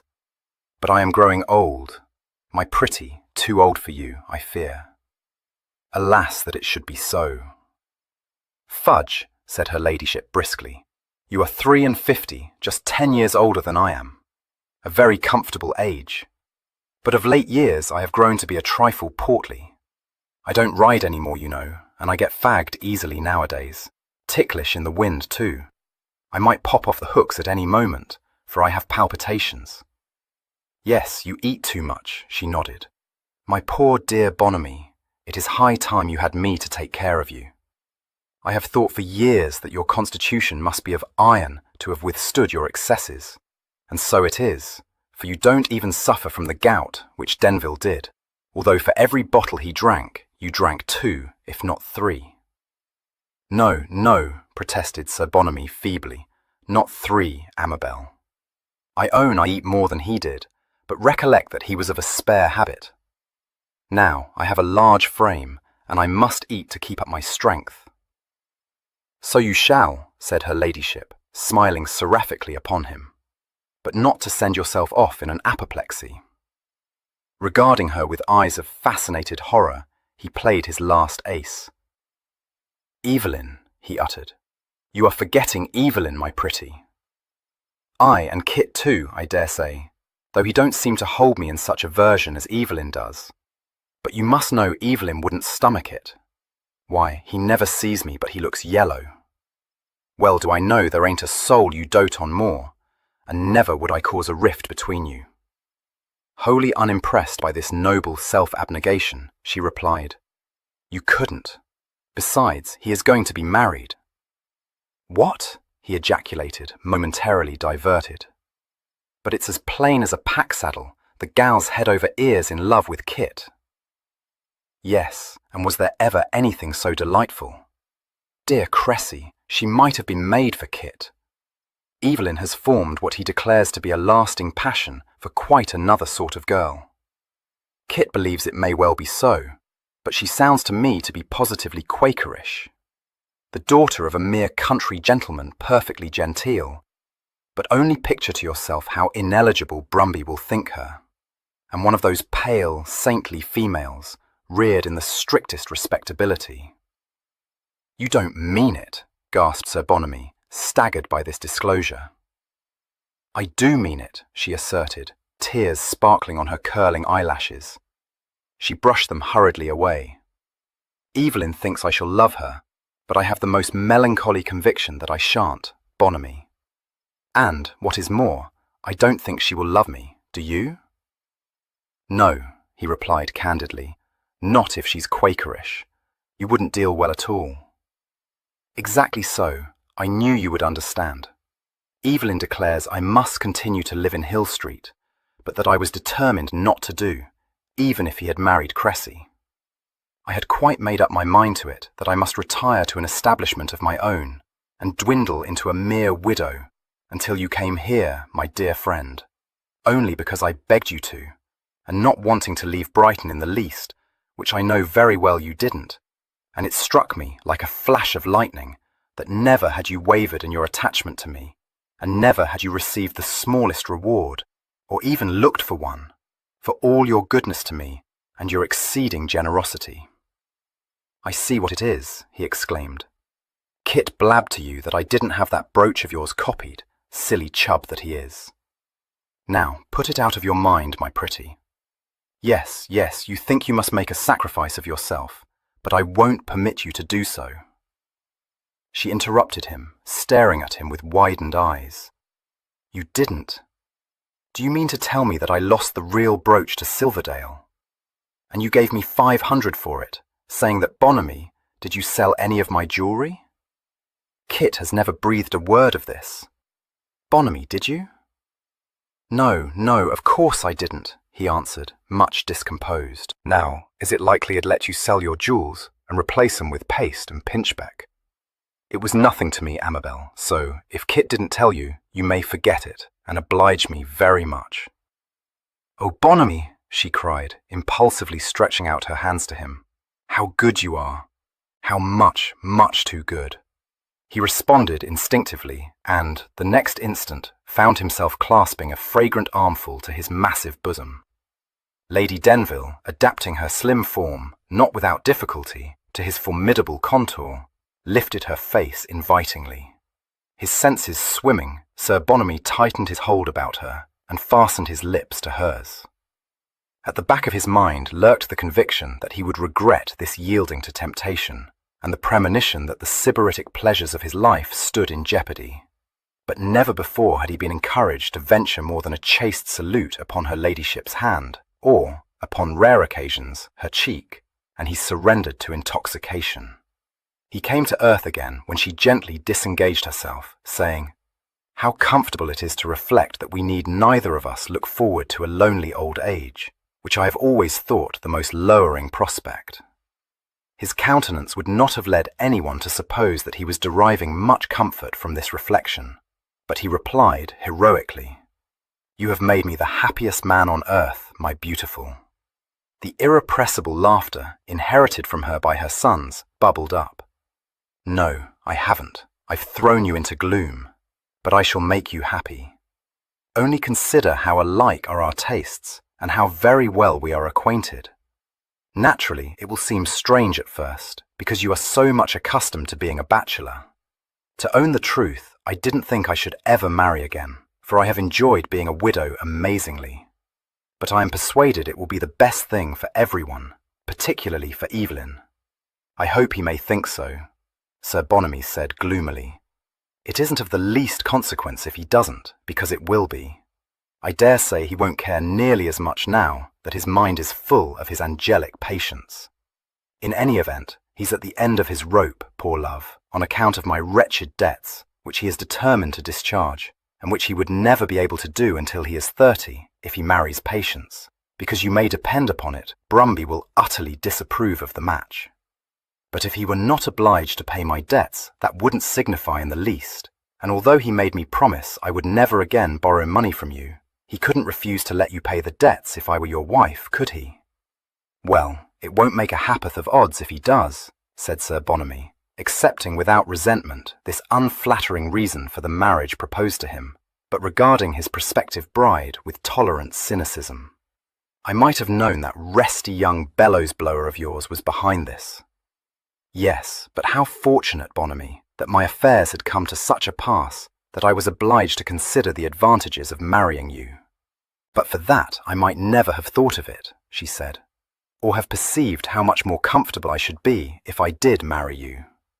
It is all very well now to be a widow, but only think how dismal when I begin to grow haggard and have to cover up my throat because it looks exactly like the neck of a plucked hen, and I've no flirts left to me. And then, of course, I thought of you, my poor Bonamy, and my heart was wrung. I, at least, have my beloved sons, and I might become wrapped up in my grandchildren, though it seems most unlikely, and quite sinks my spirits. But what, my dear, will be left to you when your friends drop off? Eh? Exclaimed Sir Bonamy, startled. Or die, continued her ladyship inexorably, and you find yourself alone, with no one to care a straw what becomes of you, except that odious cousin of yours, who will very likely push you into your grave, and your whole life wasted. Dear Bonamy, I cannot endure the thought of it. No, he said fervently. No, indeed. She smiled brilliantly upon him. So you see that it will be much better for you too. Yes, he agreed, horrified by the picture she had delineated. Good God, yes. 20. It was not many minutes before Cressy, dutifully accompanying the Dowager on a sedate drive, realized that an open carriage was hardly the place for an exchange of confidences. The Dowager, with a magnificent disregard for the coachman and the footman, perched on the box seat in front of her, knew no such reticence, and discoursed with great freedom on the birth of an heir to the barony, animadverting with embarrassing candour and all the contempt of a matriarch who had brought 6 children into the world without fuss or complications, on sickly young women who fancied themselves to be ill days before their time, and ended by suffering cross-births and hard labours. For herself she had no patience with such nonsense, but although she expressed the fervent hope that the heir would not grow up to resemble his mamma, it was evident that Albinia, in spite of her hard labour, had grown considerably in her esteem. Lord Staveley's first wife had been of the Dowager's choosing, but although she had, naturally, held her up as a pattern of virtue and amiability, she had never been able, in her secret heart, to forgive her for having failed to present her lord with an heir. But Albinia, whom Lord Staveley had married without so much as a by your leave, had produced, if his lordship's ecstatically scribbled letter were to be believed, a bouncing boy, sound in wind and limb, and weighing almost 9 pounds. And this feat, notwithstanding her own subsequent exhaustion, raised her pretty high in the Dowager's esteem. But not so high as to exempt her from censure for her alleged inability to nurse her child.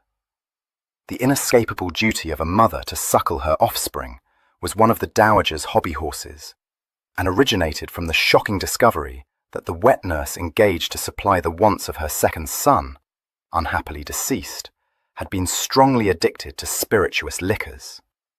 The Dowager informed her granddaughter, in a very robust way, that she had already written to recommend hot ale and ginger to Albinia.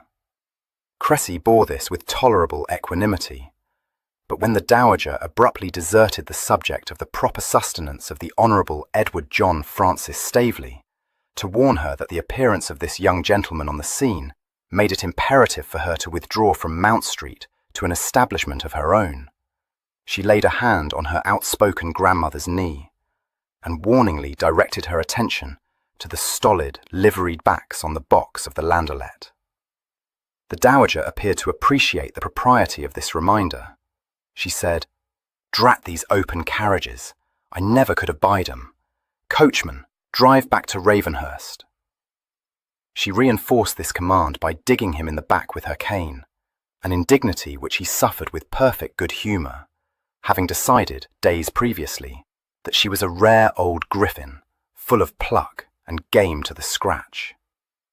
"I want to talk to you, Cressy," she said grimly. "It's high time you emptied the bag.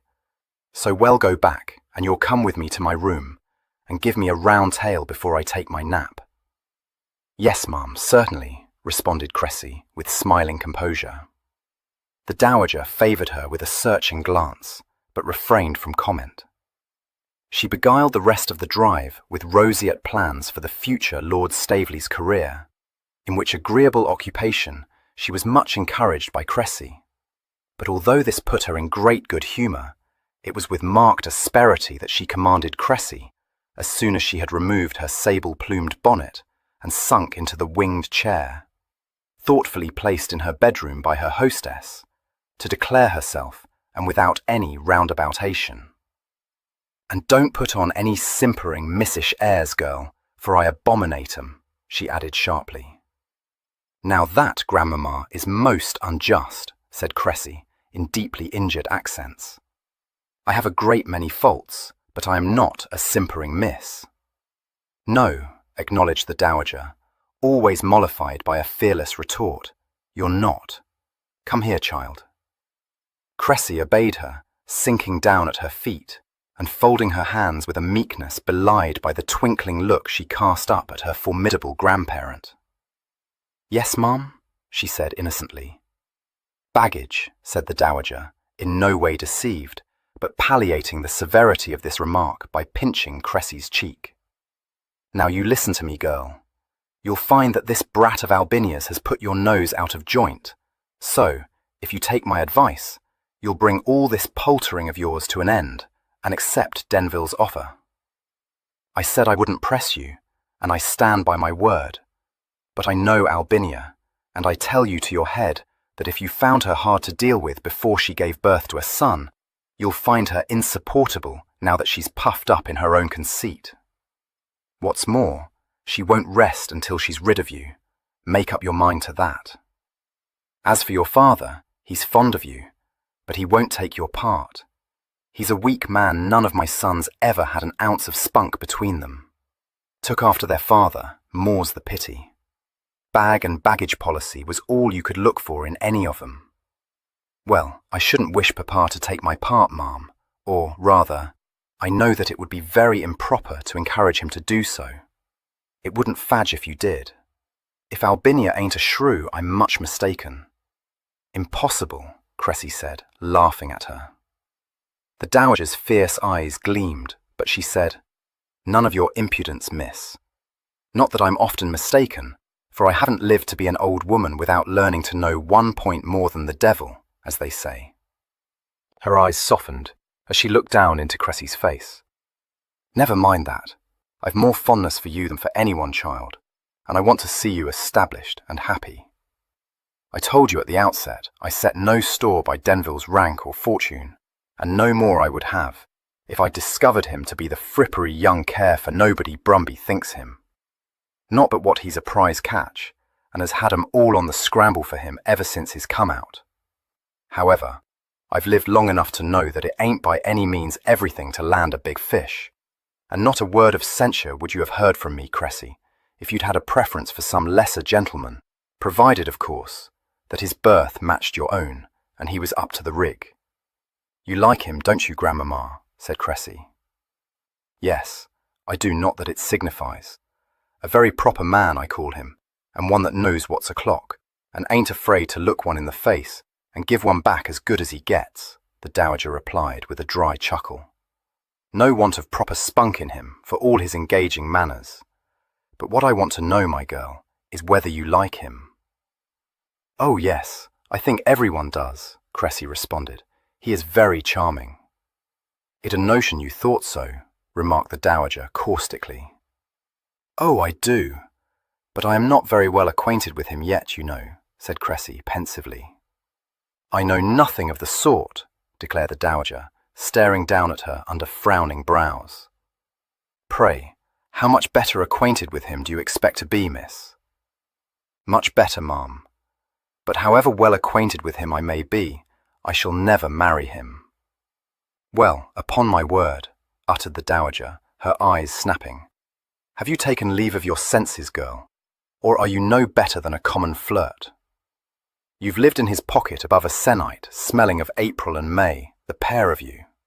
And very well pleased I've been to see it. I wasn't in favour of the match at the outset, and I know very well you were of two minds, Cressy, which was why I brought you here. I'll thank you to tell me why, if you was ready enough to accept his offer at the outset, you've changed your mind. What, in heaven's name, do you look for in your husband, wet goose? As handsome a young man as I've clapped eyes on this many a day, with a well-formed person, excellent style, easy manners, an address many an older man might envy, superior understanding, and a smile I could not have withstood when I was a girl, and you choose to turn niffy-naffy. Good God, Cressy, have you windmills in your head? You told me you had made up your mind to a marriage de convenance, but if you don't know he's nutty upon you, you're no better than a moonling, and I wash my hands of you." Cressy, a mixture of guilt and amusement in her face, possessed herself of one of these hands, and nursed it to her cheek. "Indeed, I'm not a moonling, Grandmamma," she said, her voice quivering on the edge of laughter. "I told you the truth, moreover. I did think that such a marriage would be preferable to remaining in Mount Street, and Denville never pretended that he felt any warmer affection for me than I felt for him. As for being nutty upon me, he never was, and never will be.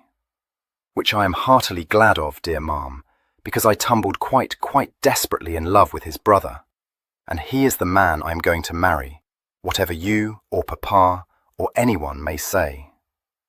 The dowager's claw-like hand closed on hers like a vice. "What?" she demanded. "Denville's brother?" Cressy raised glowing eyes to hers. "His brother, Grandmamma. You have never met Denville. Kit is so like him that even I was deceived at first. But there is no comparison. I felt the difference when he came to Mount Street in Denville's place to meet you, and that was why I was willing to come here with you." She drew the dowager's twisted hand to her mouth and kissed it.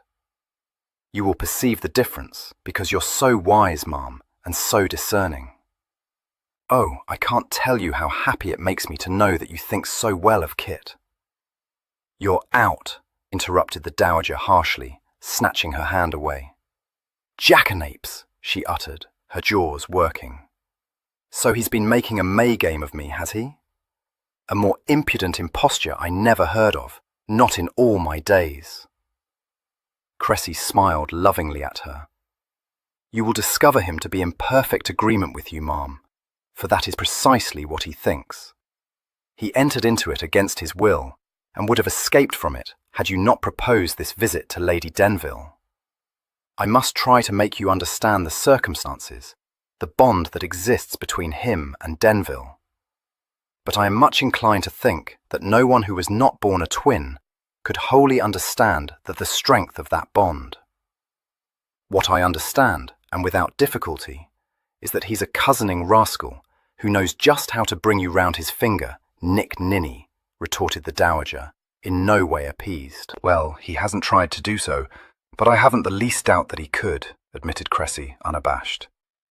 "I have no more knowledge than you, Grandmamma, of what it means to be a twin, but I collect that, if they are as close as Kit and Evelyn, each knows when the other is in trouble or has suffered a physical injury, and neither would hesitate, no matter what the cost, to fly to the other's rescue. It seems," she said slowly, knitting her brows, "that they can't help but do so." "Does it indeed?" snorted the dowager. "Well, perhaps you'll explain to me, my girl, what trouble Denville was in which caused his brother to practice this abominable cheat." "Yes, indeed I will, ma'am," Cressy said with disarming readiness. She chuckled. "It is quite fantastic, you know, but for my part, I have never enjoyed anything more in my life. Only a Fancott could have embarked on such a crazy adventure, and only Kit could have carried it with such a high hand. He doesn't want for proper spunk, Grandmamma." "Cut no wheedles for my benefit," commanded the dowager. A round tale is all I wish to hear." It was not quite a round tale which Cressy, disposing herself more comfortably at her knee, recounted, for it underwent certain expurgations, but it was true in all its essentials, and the dowager listened to it in silence. It could not have been said that there was any relaxing in her countenance, but she appeared, several times, to be afflicted with a tic, which twitched the muscles in her cheek, and once, when Cressy, knowing her love of a salted story, ventured to describe the encounter with Mrs. Alperton, she was seized by a choking fit, which, glaring at her granddaughter, she ascribed to asthma. But when the tale was told, she declared that a more disgraceful one she had never heard, adding shrewdly, "I notice that pretty, silly gadabout whom you choose to call your dearest godmamma don't figure in it. Trying to put the change on me, ain't you? You may hang up your axe, Cressy. I'm not a pea-goose, and never was, so if you mean to tell me she wasn't at the back of it, spare your breath." "Why, of course she was, ma'am," said Cressy, all wide-eyed innocence. "It was her notion that Kit should take Evelyn's place just for that one evening, and to save his face. Surely I told you so." "Aye, you told me," said the dowager sardonically. "What you haven't told me is why it was so mightily important to Denville to have the trust wound up." "But can you wonder at it, grandmamma? Only think how irksome it must be to him." "Don't talk flummery to me, girl," said the dowager irascibly. "I have it on the best of authority that his revenues don't bring him a penny less than 16,000 a year, and Henry Brumby told me himself that his debts were paid out of the estate when his father died." Her eyes narrowed. "His mother's debts, eh? You needn't put yourself to the trouble of denying it. It's common knowledge she's been at a standstill these dozen years and more. Means to settle 'em, does he? Well, I don't think the worse of him for that, but what such a caper-witted, fly-away waste-thrift has ever done to deserve so much devotion I shall never know, if I live to be 100. Her crooked fingers worked amongst the folds of her silken shirt. Cressy said nothing, and after a moment or two she brought her piercing gaze back to the girl's face. "A pretty piece of business you've made of it, between you," she said scathingly. "Understand me, miss, I'll have no scandal attached to our name. Good God, it must be common knowledge by now that you stand upon the brink of an engagement to Denville. What do you imagine your father will have to say when he learns of this?"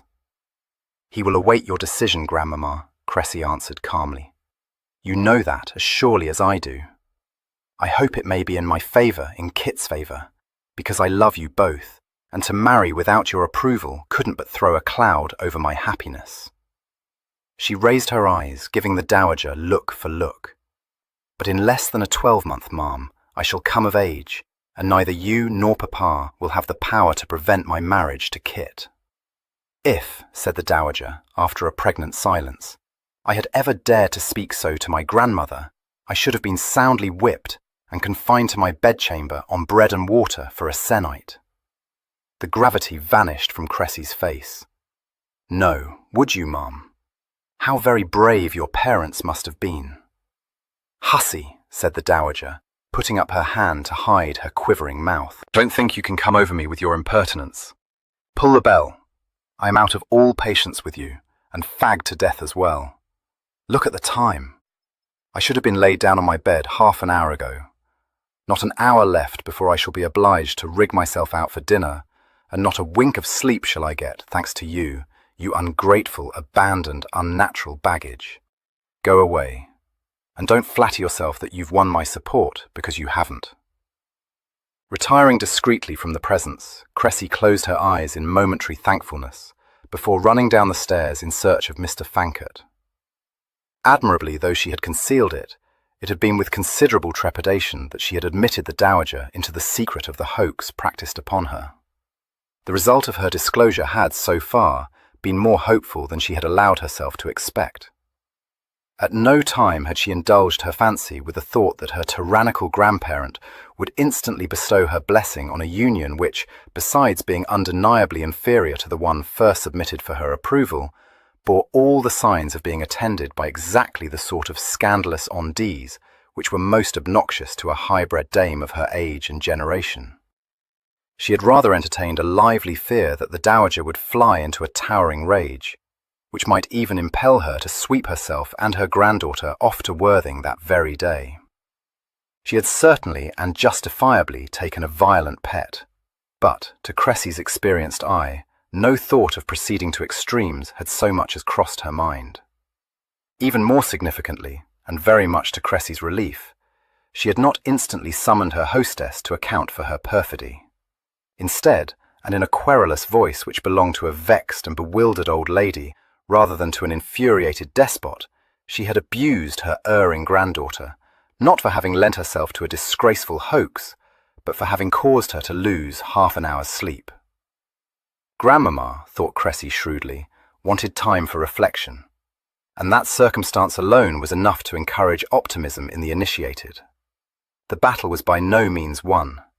Grandmamma might yet prove hard to handle, but she had undoubtedly been amused by certain aspects of the outrageous story unfolded to her, and equally undoubtedly she had taken a strong fancy to Mr. Christopher Fankert. In Cressy's judgment, all now depended upon that resourceful gentleman's ability to discover a discreet way of extricating himself and her from a situation which gave every promise of affording the ton matter for unlimited gossip and conjecture. She ran him to earth in the library, but he was not alone. Even as she spoke his name, she saw that Sir Bonamy was present, and she drew back, murmuring an apology. Kit was standing with his hand on the back of a chair, confronting Sir Bonamy, seated on a sofa, his hands on his knees, and an expression of resignation on his countenance. Kit turned his head quickly, saying in rather an odd voice, "Don't go, Cressy. Sir Bonamy knows the truth about us and won't object, I believe, to my disclosing to you the unexpected news which he has just broken to me." "No," said Sir Bonamy, preparing to heave himself to his feet. "No sense in objecting to it. Mark me, if it ain't all over the country before the cat can lick her ear." "Pray, don't get up, sir," Cressy said, coming across the room to lay a restraining hand on his arm. "What is this news? Don't keep me on tenterhooks, Kit. I can see that it is good news." Mr. Fankert's eyes narrowed in sudden suspicion. He said in a measured tone, "Sir Bonamy informs me that my mother has accepted an offer of marriage from him." "No!" cried Cressy. "Is it so indeed? Oh, my dear sir, let me be the first to felicitate you." "Much obliged to you. Hardly know whether I'm on my head or my heels, but I don't need to tell you I'm the happiest man on earth." "That," said Sir Bonamy doggedly, "goes without saying." "Of course it does. It must seem to you like a fairy story." "Aye, that's it. Sort of thing one never thought would happen to one. What I mean is," he corrected himself hastily, "something it's ceased to hope for." Kit had been looking decidedly grim, but Cressy, stealing a glance at him, was relieved to see that his ready sense of humour had been roused by the dejected picture presented by his parents' successful suitor, softening the lines about his mouth and bringing the laughter back into his eyes. But he said with perfect gravity, "You must find it hard to realise your good fortune, sir." "Yes, well, I do," confessed Sir Bonamy. "At my time of life, you know, a thing like this takes some getting used to. Yes, and another thing. I can't but ask myself if your mother will be happy married to me. Now tell me, Kit, do you think she might regret it?" "No," said Kit. "I am very much inclined to think, sir, that you will neither of you regret it." "Well, I must say, Kit, that's very handsome of you, very handsome indeed," exclaimed Sir Bonamy, visibly astonished. "There's no question of my regretting it, of course, but damn if I ever thought to hear you say such a thing to me. To tell you the truth, I thought you'd cut up pretty stiff." "I could hardly wish for a kinder or more indulgent husband for her," Kit said, smiling. "You'll cosset her to death." "Aye, so I will. But did you wish any man to marry her?" "No, certainly not any man, but one who loved her and could be trusted to take care of her, yes. What I do not wish is to see her setting up an establishment of her own and getting her affairs into heaven only knows what sort of a tangle." "No, by God," ejaculated Sir Bonamy. "I hadn't thought of that, but you're very right, my boy. It wouldn't do at all. At least I shan't have that to worry about. You won't have anything to worry about, Cressy assured him. Will you think me very saucy if I say that never did a knight more thoroughly deserve to win his lady than you, dear sir? No, no, protested Sir Bonamy, much discomposed. Nonsense. Very obliging of you to say so, but no such thing. As a matter of fact, I'm a baronet. To me, said Cressy, avoiding Kit's eye, you have always seemed like a knight of ancient chivalry. What, one of those fellows who careered all over, looking for dragons? Well, whatever put such a silly notion as that into your head, my dear girl? Rigged out in armour, too. Why, it makes me hot only to think of it. Not the style of thing I care for at all, I promise you. Ah, you misunderstand me. It wasn't dragons I had in mind, but your unswerving faithfulness to Godmamma. You have been her sworn knight throughout the years. Baronet, interpolated Kit unsteadily. I've so often thought how lonely you must have been, pursued Cressy, ignoring this frivolity. In that great house of yours, quite alone, and as it must have seemed to you with nothing to look forward to. Very true, except that one grows accustomed, you know, and I don't live in it alone precisely. You have servants, of course, but what do they signify? So very little. Sir Bonamy, who employed an enormous staff which included 3 cooks, wholly indispensable to his comfort, thought that they signified a great deal, but refrained from saying so. But now how different it will be. I know it will, he agreed with a deep sigh. And oh, how you will be envied, she said, hastily changing her note. They will be ready to murder you, all Godmamma's disappointed suitors. I can't but laugh when I picture to myself the chagrin of certain of their number when you walk off with her from under their noses. It was plain that this aspect had not previously occurred to him. He considered it, puffing out his cheeks a little, as he always did when anything pleased him. Yes, by Jupiter, he said, they will be ready to murder me. The loveliest, most sought-after woman in the Tom, and she chose me. A triumph that, eh? Lord, it'd give a monkey to see Loud's face when he reads the advertisement. Hell be ready to murder me if you like. A less agreeable thought occurred to him. He said gloomily, Yes, and I know of someone else who'll be fit to cut my liver out, and that's young Denville. I was forgetting him. Kit, if this marriage was to cause a breach between him and your mother, she'd break her heart, and I'd give her up sooner than do that. Don't worry, sir, it won't, Kit replied. I can't promise that Evelyn will take very readily to the marriage, but never fear. He'll come round, and under no circumstances would he become estranged from Mamma. That you may depend on. I dare say you know best, said Sir Bonamy, accepting his fate. He rose ponderously to his feet. Time I went up to change my dress. We don't change this evening, sir. General Oakenshaw drove over an hour ago to pay his respects to my mother, and she has persuaded him to remain to dine here. You don't mean it. Why, I thought that old Spidershanks had gone to roost years ago, exclaimed Sir Bonamy. Well, well, what a day this has been. One surprise after another. I won't put on my evening rig, but I must change my coat, and I don't know but what I won't take a little rest before dinner, just to pluck me up, you know. And perhaps a cordial? Suggested Kit. No, no, I don't want a cordial. The thing is that I've had a lot of excitement today, which I ain't accustomed to, and I feel a trifle fagged. A short nap will set me to rights again. As you wish, sir, said Kit, holding open the door for him and bowing him out of the room. Shutting it again, he turned to find that Cressy had collapsed into a chair in fits of laughter.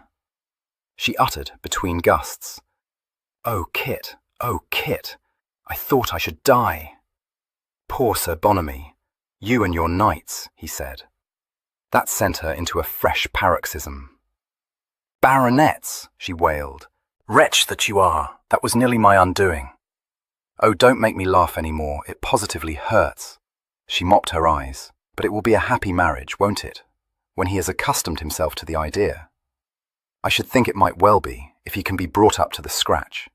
What I want to know, my love, is whether this was one of Mamma's knacky notions or yours. Out with it now.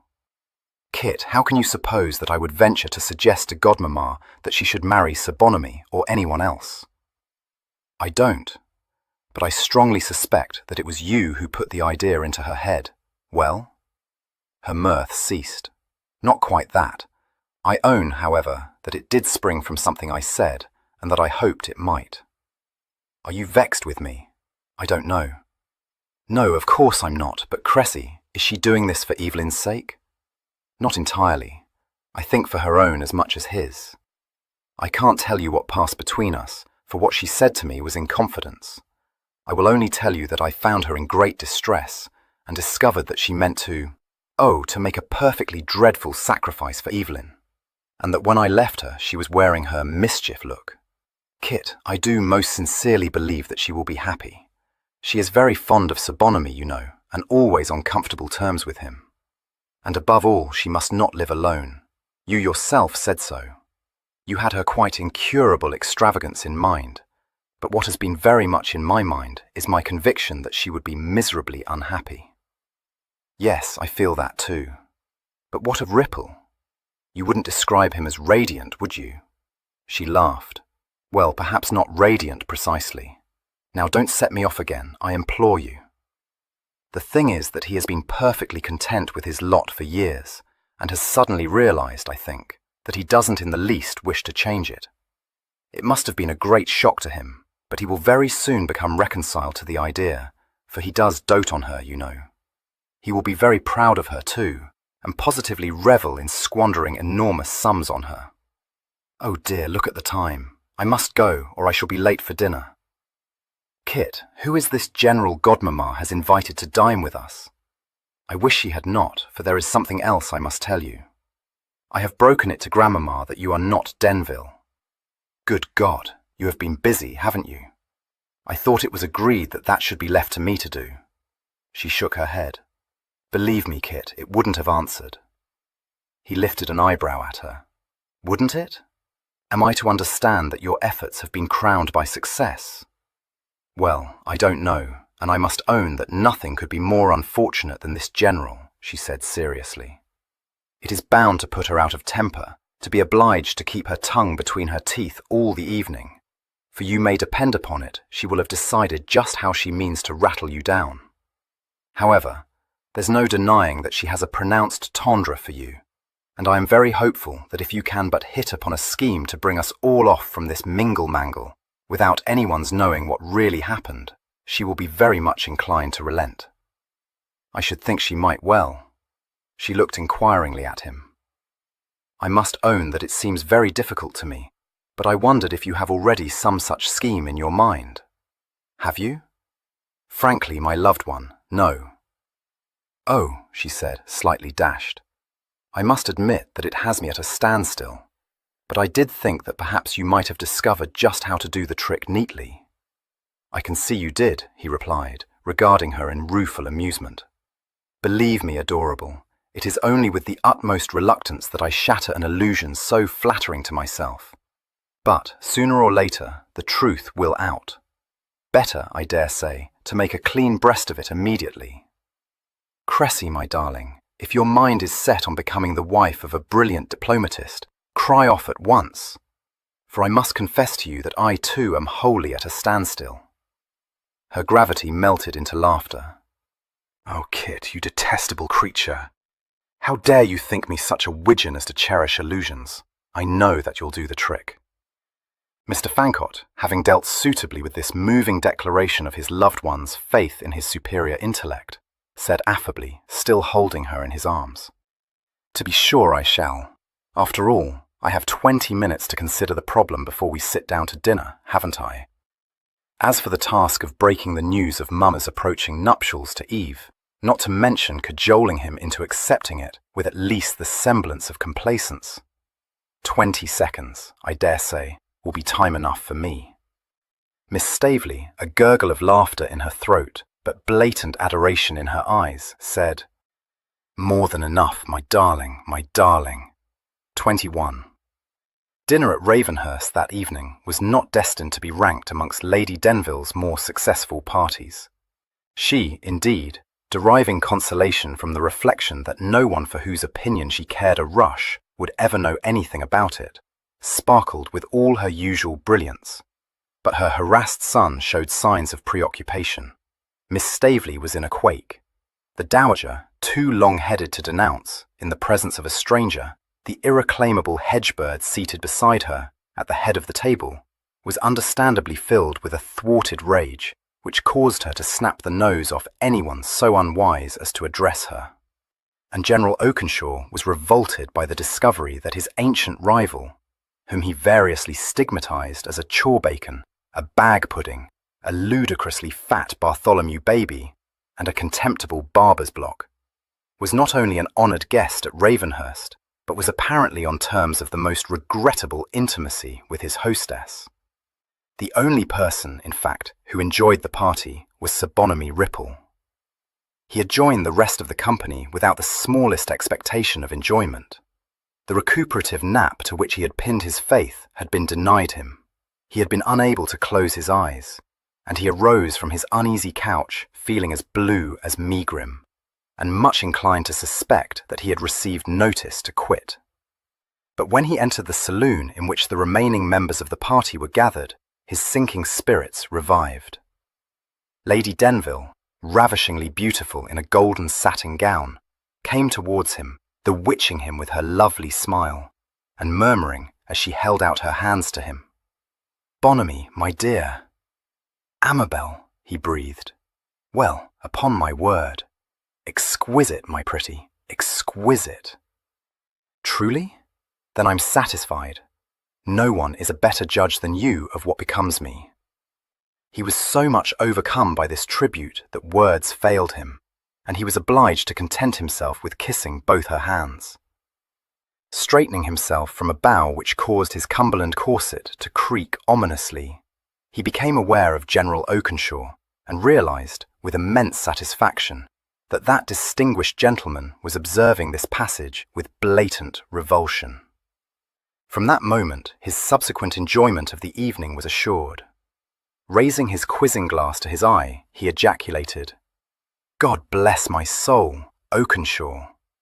Then, allowing his quizzing glass to fall, he surged forward, holding out his hand and saying, with an apologetic air which deceived no one, "My dear sir, you must forgive me for not immediately recognizing you. But when one begins to grow old, you know, one's memory fails. How many years is it since I last had the pleasure of shaking your hand?" "Ah, well, best not inquire too closely into that, eh?" "My memory has not failed," countered the General. "I recognized you the instant you came into the room. Still as fat as a flawn, I perceive." "No, no, my dear old friend," said Sir Bonamy, with unabated joviality. "It is like your kind heart to say so, but I am much fatter than that. But you haven't changed a jot. Now I look at you more closely, I see that you are still the same old— what was it they used to call you? Sheep-biter. No, no, what am I thinking of? That wasn't it. Spider-shanks. Aye, how could I have forgotten? Spider-shanks." This interchange, while it wonderfully refreshed Sir Bonamy, afforded no pleasure at all to anyone else, with the possible exception of the dowager. She, indeed, uttered a sharp crack of laughter, but whether this arose from amusement, or from an unamiable wish to vent her spleen on someone, whether she was acquainted with him, or, as happened to be the case, had never met him before in her life, was doubtful. By the time dinner came to an end, even Lady Denville, whose delightful insouciance had been maintained, without apparent effort, throughout the meal, felt that the sooner her courtly but ancient admirer took his departure, the better it would be for everyone, and she issued a softly spoken direction to Norton to bring in the tea tray not a moment later than 8:30. Since Cressy had been unable to warn her that the dowager was in possession of her guilty secret, she was unprepared to meet the attack mounted against her by that formidable octogenarian the instant the door of the long drawing-room had been shut, and made no attempt to defend herself. All she did was to bow her shining head before the storm, saying wretchedly, I know, but indeed I never meant to cause so much trouble. It was my fault, all of it. Say what you like to me, Ma'am, but pray, don't lay the blame at poor Kit's door. In the event, this spiritless behaviour stood her in excellent stead, as Cressy, on the brink of picking up the cudgels in her defence, providentially realised. The Dowager said crossly, For heaven's sake, don't start to cry, Amabel. You're a pea-goose, and always were, and that's all there is to it. As for your precious Kit, you may leave him to fight his own battles. He has enough effrontery for anything. From this, Cressy, who had been doing her best to entertain the General, when the Dowager exchanged a brief but pungent discourse with Mr. Fancott during the course of dinner, deduced, thankfully, that he had not sunk beyond recall in her grandmother's opinion. I have something to say to you, young man, had said the Dowager, in a voice which was not less intimidating for being discreetly lowered. I know it, Ma'am, he had responded. I only wish that I could think of anything more to say to you than, Forgive me, but I can't. I collect, she said, glaring at him, that you fancy you have only to smile at me to bring me round your thumb. Indeed I don't, he replied, looking startled. Just as well. Next you'll have the audacity to say you regret your conduct. No, Ma'am. You are far too much up to snuff to swallow such a plumper as that. How could I regret it? For 2 pins, she informed him. It'd box your ears, Master Jacksauce. That was the sum of their interchange. There was nothing in the scathing glance the Dowager cast at Mr. Fancott to encourage him to suppose that she was at all mollified. But when the gentleman later entered the long drawing-room, it was noticeable that there was a hint of softening in her eyes when they rested on the reprobate's well-formed person. The General showed no disposition to outstay his welcome. Pleading a 15-mile drive, he took his leave as soon as he had drunk 1 cup of tea.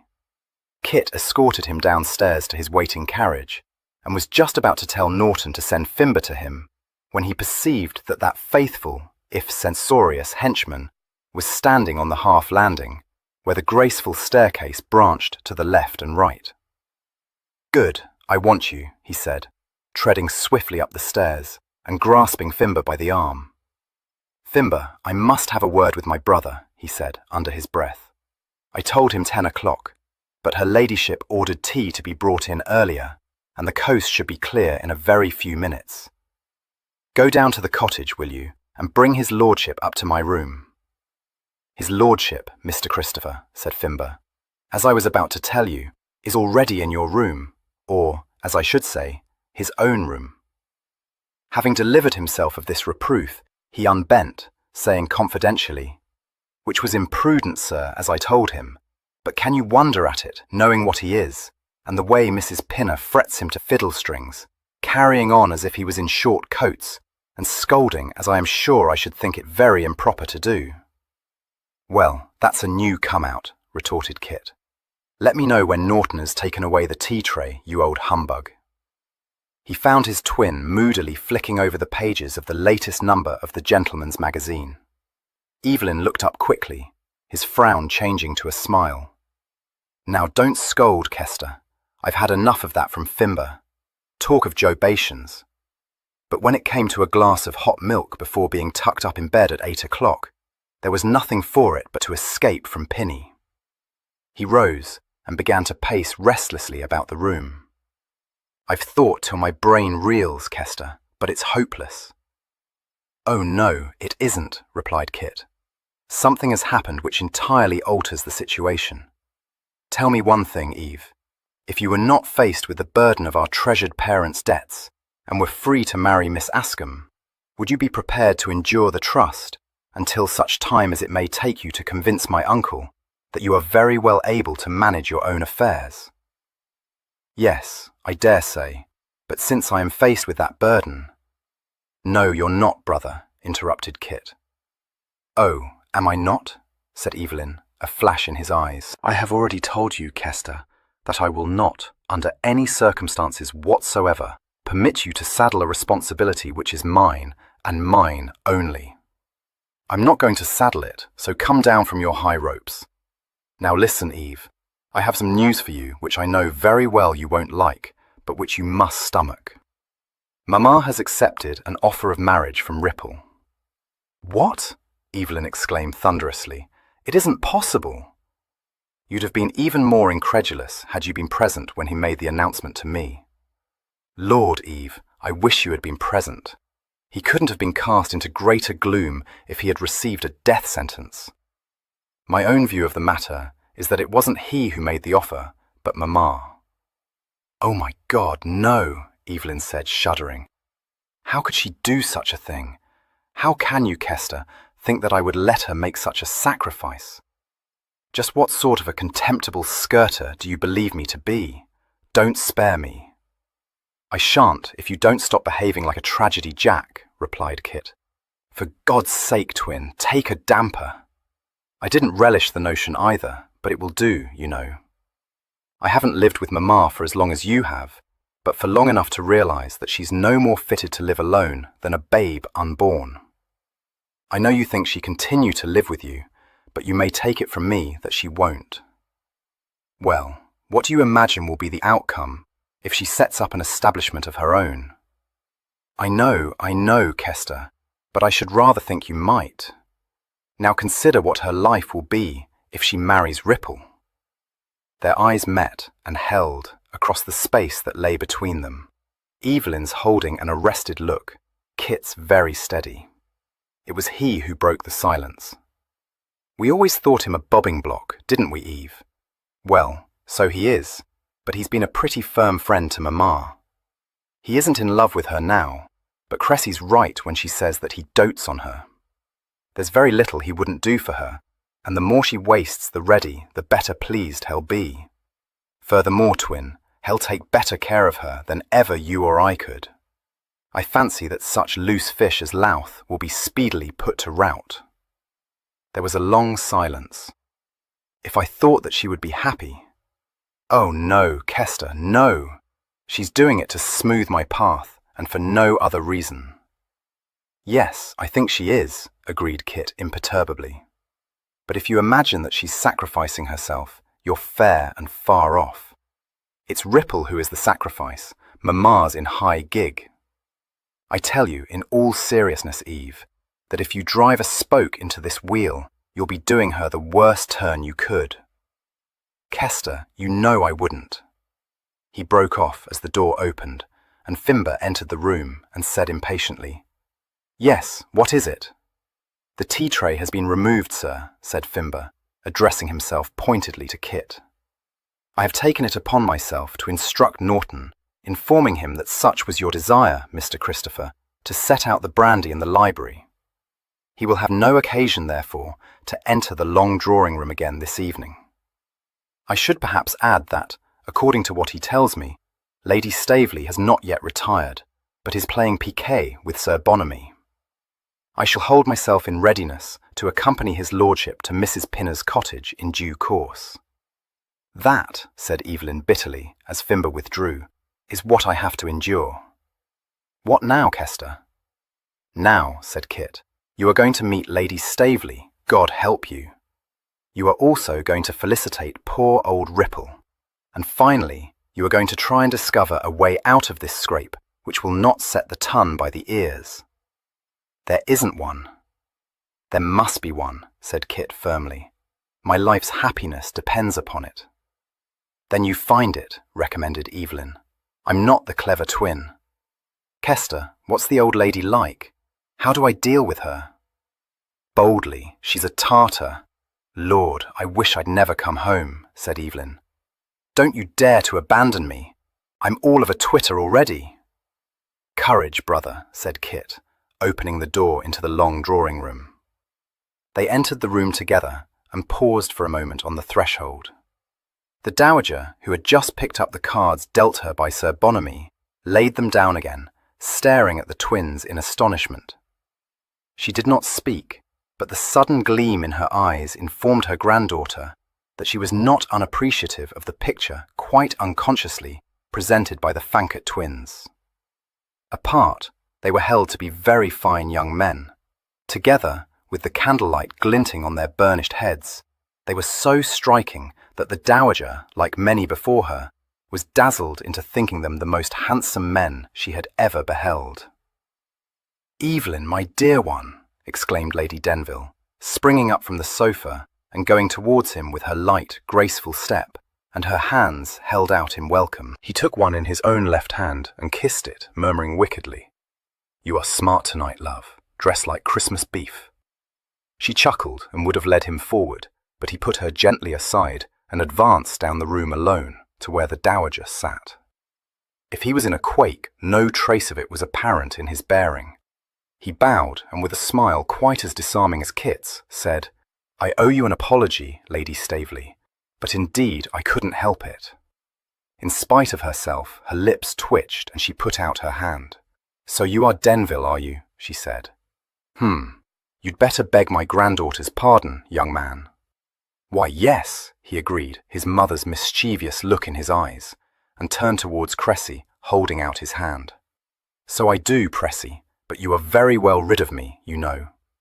She had risen to her feet, and as she laughed, giving him her hand, he kissed it and then her cheek, saying, "I wish you every happiness, my dear." "Thank you. May I return that wish?" she said demurely. The smile in his eyes acknowledged the sly allusion, but he replied audaciously, "Indeed, I am excessively happy to have you for a sister." He turned his head. "Kester!" Kit strolled forward, but his eyes were on Cressy, warmly appreciative. Evelyn said, "If I have any right to this hand, may I bestow it on my brother, Miss Staveley? He is much more worthy of it than I am, but that I needn't tell you."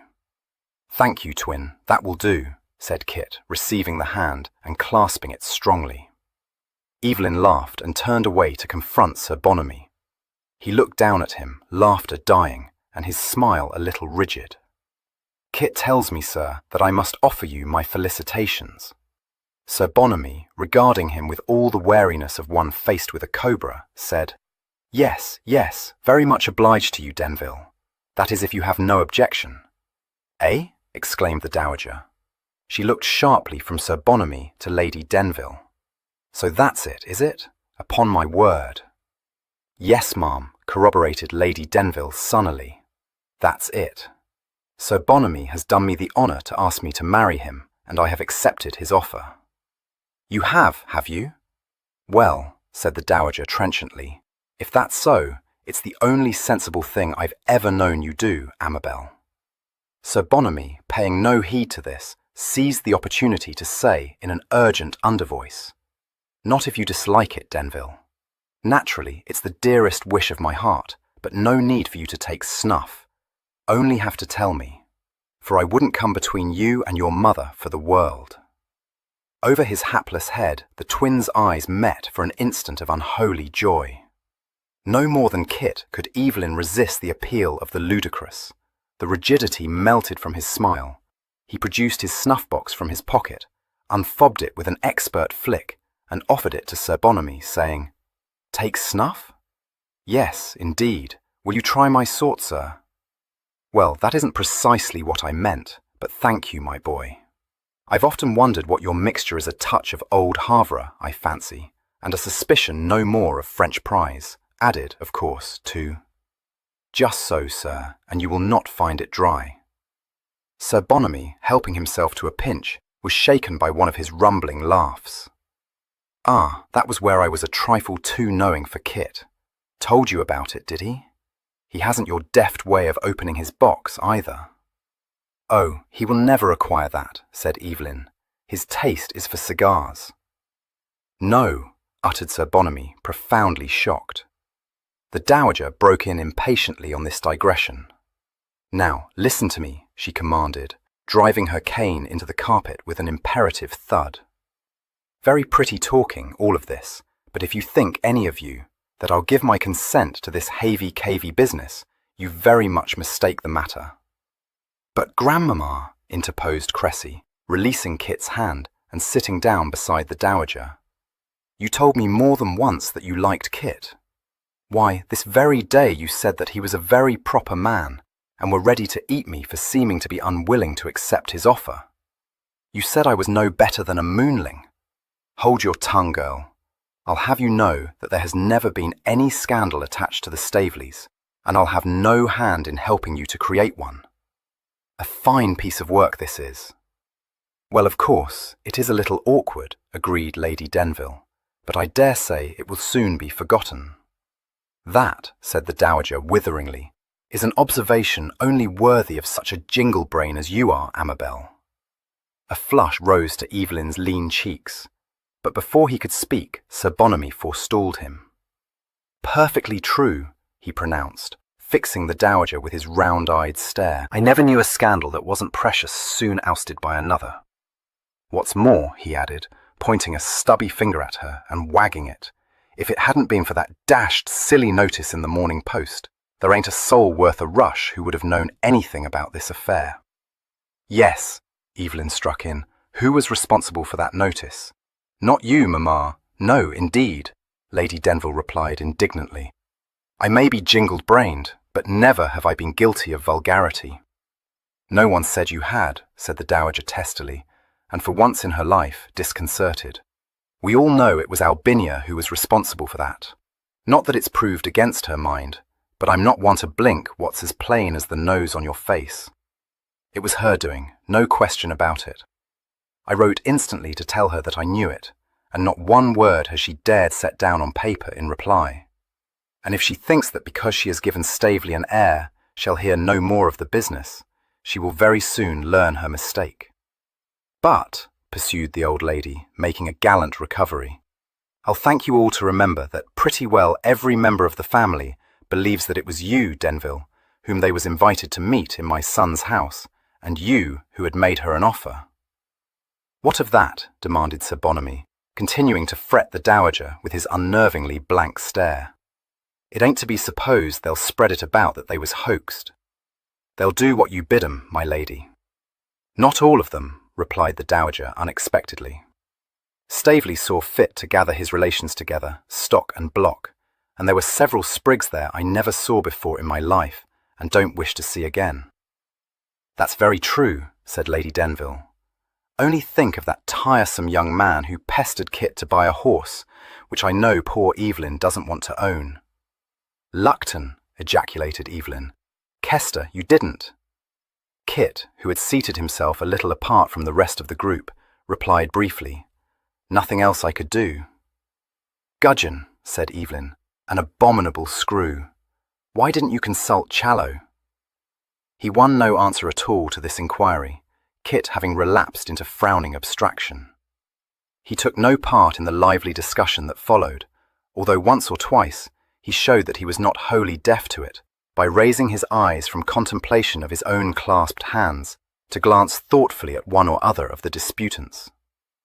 If the Dowager was brought to own that, despite his perfidy, she would be very well pleased to see her granddaughter married to Kit, only that hitherto pattern of superior sense and propriety herself maintained, in what the Dowager did not scruple to inform her was an unbecomingly highty-tighty manner, her unshakable indifference to public opinion.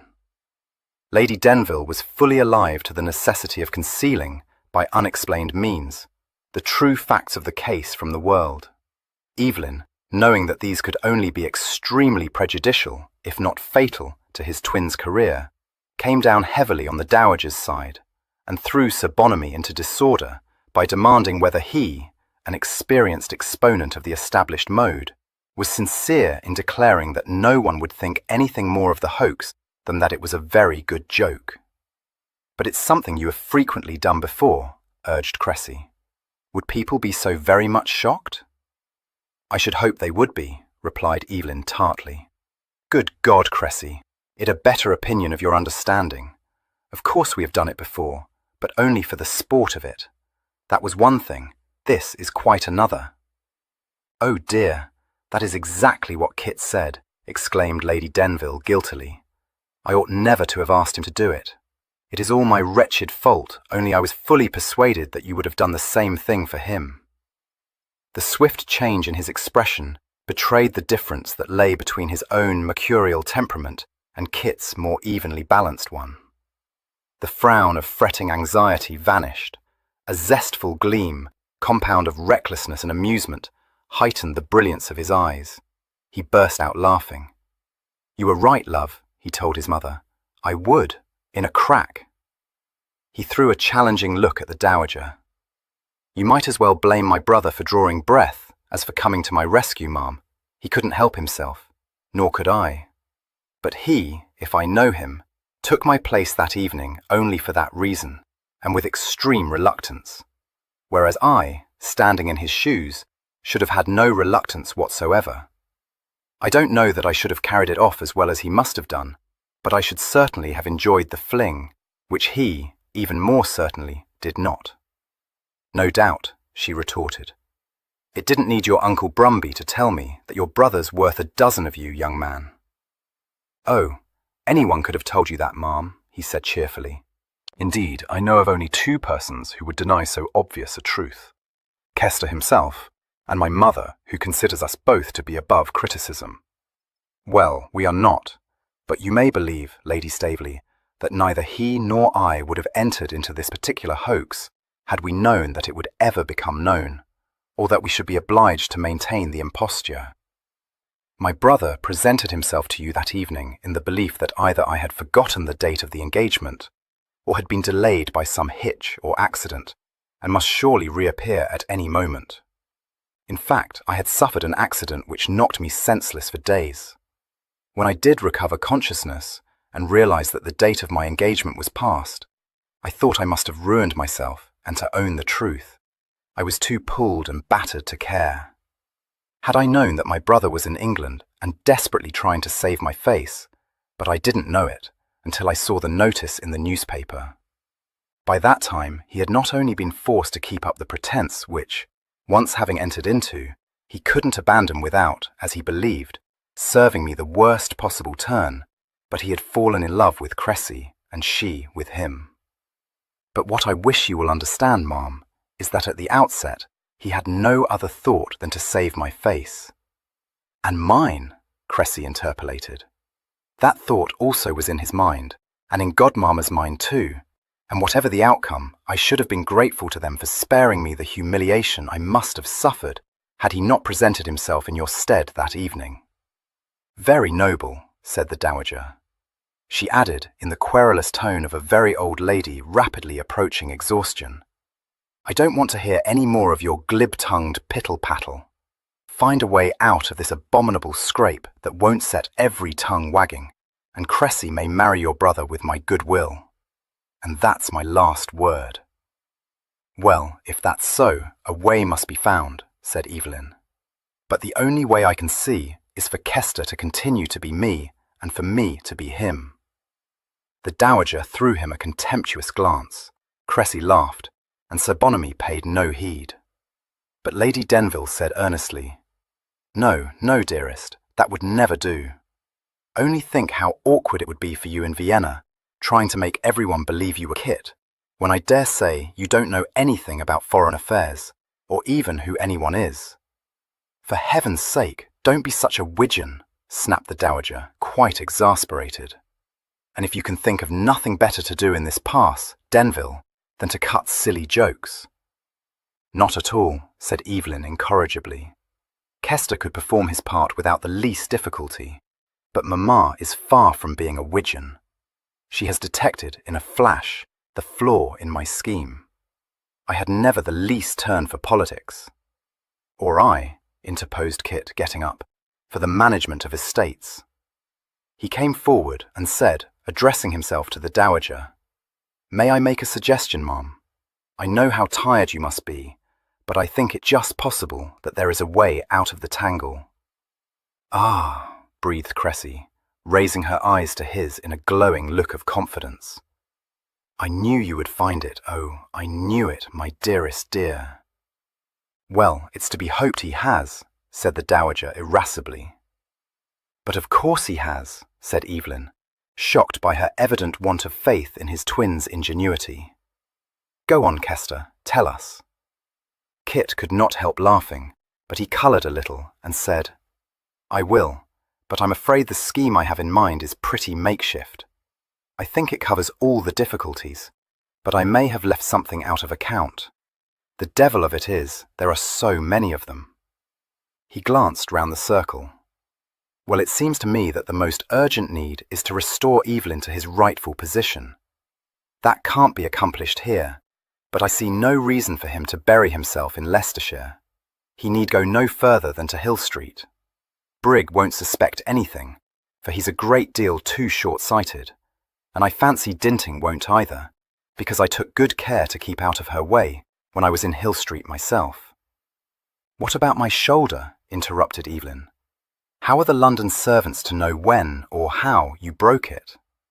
They do know here, so you'll overturn that phaeton of yours tomorrow on your way to London, which will account for your arrival in a hired chaise. Now, hold a minute, Kester, said Evelyn.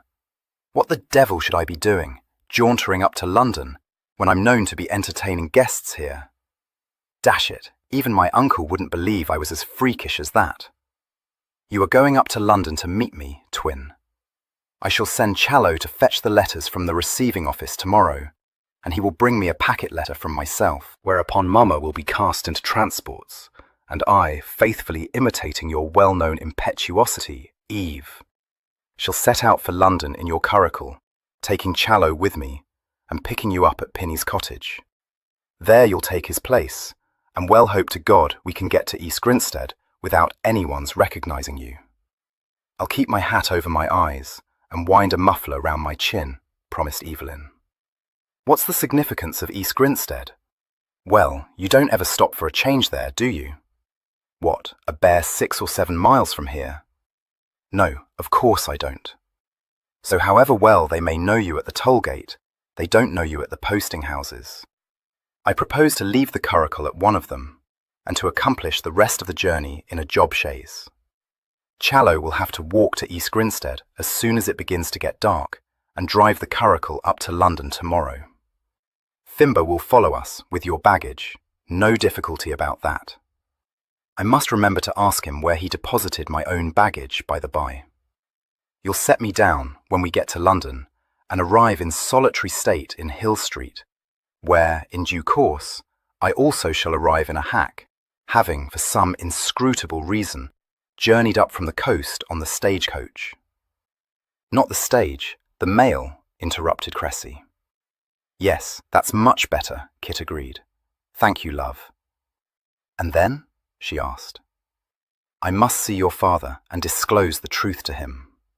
If I can persuade him to pardon the deception and to give his consent to our marriage, I think I can contrive to turn the affair into an unexceptionable romance. If not, he stopped and said after a moment, I don't know, Cressy, and can't bring myself to face that possibility. Well, that don't signify, said the Dowager, who had been listening to him intently. He'll consent fast enough when he learns that I do. May I tell him that, ma'am? I said you might marry Cressy with my good will, if you could find a way out of this scrape without setting tongues wagging, and I'm a woman of my word. How do you mean to do it? He smiled. I don't, ma'am.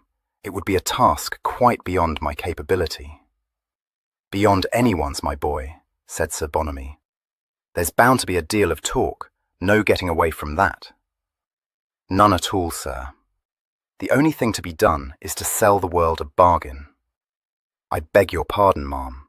To publish a bamboo story, which the tattleboxes may discuss to their heart's content, without doing any of us an ounce of harm. Another of your hoaxes, eh? I thought as much, said the Dowager, eyeing him with a certain grim respect. The last one, I promise you, he said. And only with your approval, ma'am. You've as much effrontery as your brother, she told him. Out with it. Yes, ma'am. Little though any of you may know it, my love for Cressy is of long standing.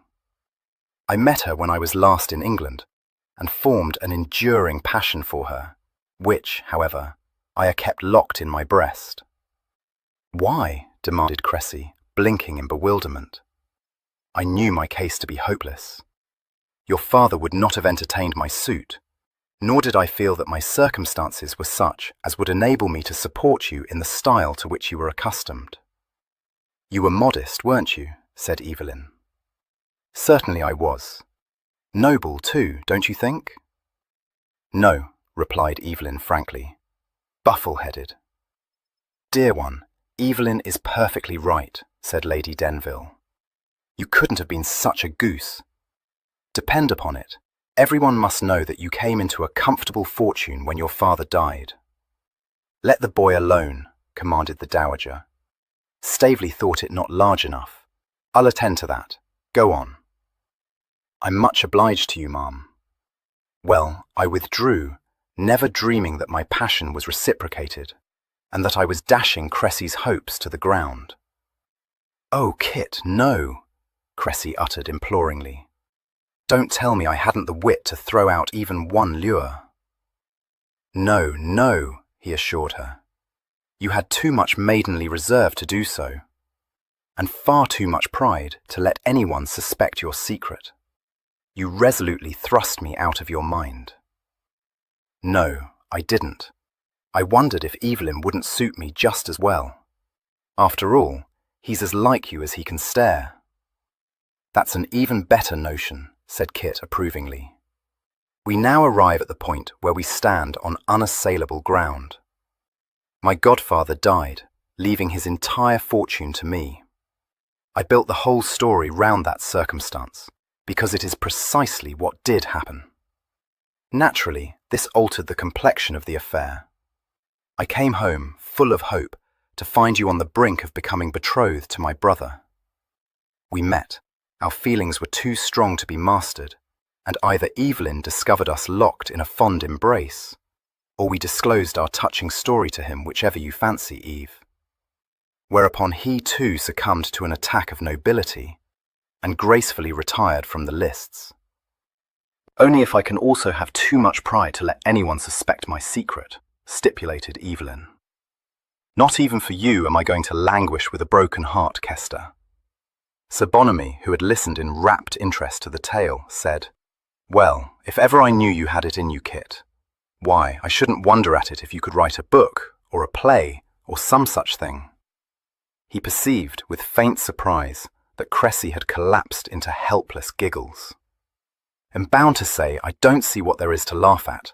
In my opinion, you made a dashed moving thing of it, my boy. You know, Amabel, I begin to think he'll go a long way after all. I know he will, she responded proudly. I've frequently told you that Kit was always equal to anything. Kit's lips twitched at these tributes, but he was looking at the dowager. Will it do, ma'am? She was not attending and vouchsafed no answer. He waited, and after a short interval she said abruptly, I'll write to Staveley. No sense in leaving anything to chance. You'll give the letter to him and take care he reads it. I never in my life listened to a sicklier, stupider story. But, from what I've seen of you, all you would do, if I was to tell you I wouldn't have it, would be to think of something even more outrageous. Cressy, you may give me your arm. I'm going to bed, for I'm fagged to death. She bade the assembled company a cursory good night, but informed Kit, holding open the door for her, that she would thank him not to get himself hanged while she was still alive, and able to feel the shame of being connected with a gallows bird. After that, she allowed him to kiss her hand, and withdrew, leaning heavily on Cressy's arm. Kester, if you do indeed mean to spread this story, we must give it a new touch. You could no more tell it as it stands than I could. Anyone who knows us would guess we were cutting a sham. Good God, we aren't going to spread it, replied Kit. That's the last thing we should do, if it happened to be true. There's no need to dress it up. We have only to put Fimber and Challow in possession of the bare bones of it, and leave them to tell it as they please. Give Challow half an hour amongst his cronies at the Running Footman, and I'll lay you any odds you like that there will be upwards of a dozen garbled versions spreading all over London within a day. Lord, how many times has Challow favoured you with a choice morsel of gossip? If Staveley consents to Cressy's marriage, hell be only too glad to adopt the story, and I don't mean to tell Mamma what sort of touch to give it. Oh no, agreed Lady Denville. I know just how I shall tell it, if anyone ventures to ask me any questions, when the advertisement of the engagement appears. Of course, only my particular friends will venture, but I know one who will, and it doesn't matter a rush if not another soul does. For my part, said Sir Bonamy firmly, I shall say I ain't on the high gab. That's the ticket, sir, said Kit, grinning at him. Give 'em a set down. Yes, but do you think it might give people quite a wrong notion, suggested Lady Denville. Could you, perhaps, say that it is a most touching romance? I might do that, conceded Sir Bonamy, having subjected the proposition to careful consideration. What do you think Evelyn should say, Kit? Asked her ladyship anxiously. Nothing whatsoever, he replied. That's fortunate, remarked his twin.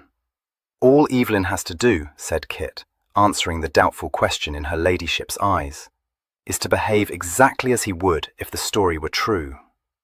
Poke her up, assume an air of distant civility, look down his nose. You know what he is when he gets on his high ropes, mamma. And how, you uppish jack in the pulpit, do you mean to answer the curious? Inquired Evelyn.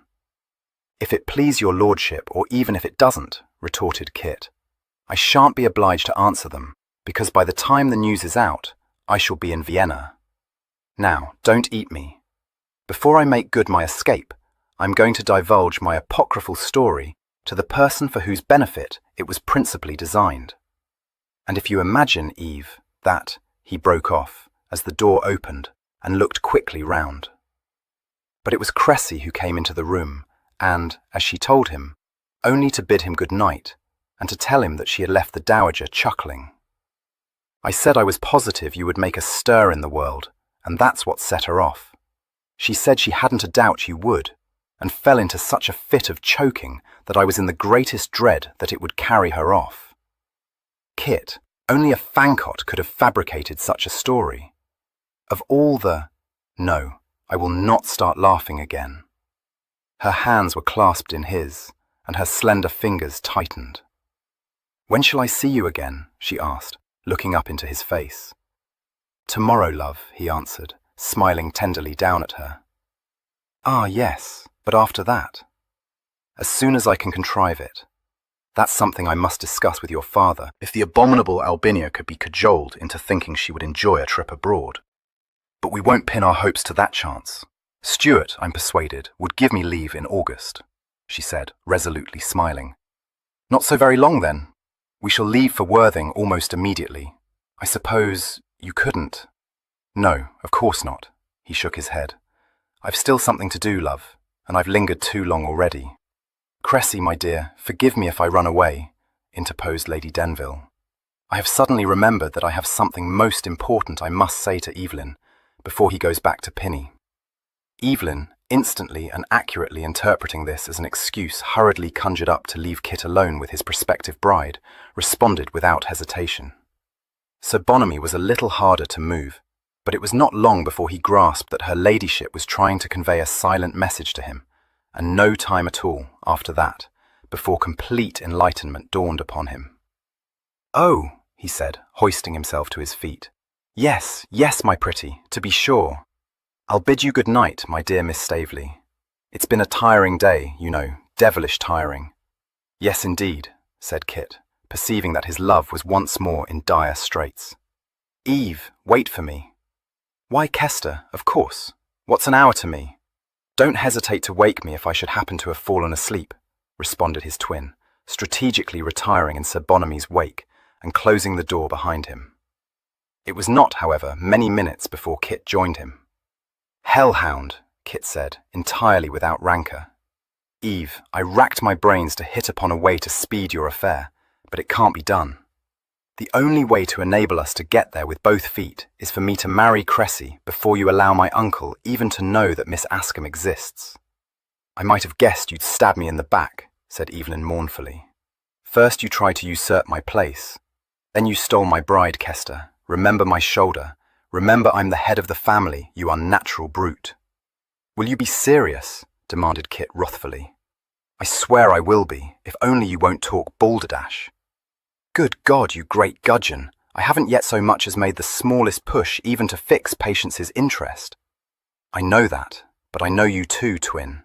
However, it can't be helped, and if you join Mamma in Brighton presently, you won't be so far off that you can't visit the Askhams, will you? No, Kester, I shan't. So, now that that's off your mind, let us consider your affairs.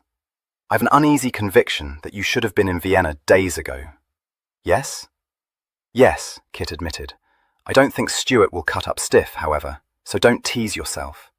I made my godfather's death my excuse for wanting leave of absence, and couldn't have hit on a surer card. He almost ordered me not to hesitate to extend my furlough if I found myself unable to settle my affairs as soon as I thought I should. So, as I hadn't the smallest notion where you were, or how long it would be before you reappeared, I took the precaution of writing to him before I left London, telling him that I'd found things in the deuce of a tangle. Never mind that. What I was going to tell you when Cressy came into the room was that the moment I've settled things with Staveley, I'm going to post off to present my uncle with my moving story. That ought to make all tidy. Make all tidy? You'd ruin yourself with him. Not a bit of it, said Kit cheerfully. You think that because you can't deal with him, no one can, but that's where you're out. You leave him to me, but for God's sake, don't forget the part you played in the epic. Perhaps I'd better write it down for you. Perhaps you had, agreed Evelyn. After all, there's no saying what I might do when you aren't here to listen. That's not Fimber's step. He got up as a knock fell on the door and prepared to slip behind the bed curtains. Kit strode over to the door and opened it to find Sir Bonamy standing outside, his nightcap already on his head and his uncorseted form swathed in his gorgeous dressing gown. "Oh, it's you, sir," Kit said. "Come in. Is there anything amiss?" No, I wouldn't say there was anything amiss," replied Sir Bonamy. "The thing is—" He broke off as his eyes fell upon Evelyn. "I thought you was alone," he told Kit. Well, never mind. It wasn't important.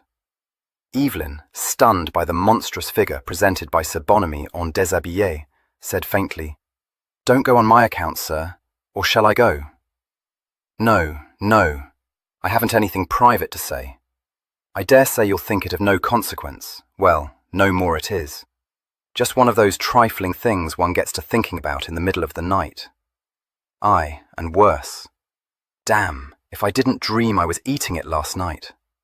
Never had such a nightmare in my life.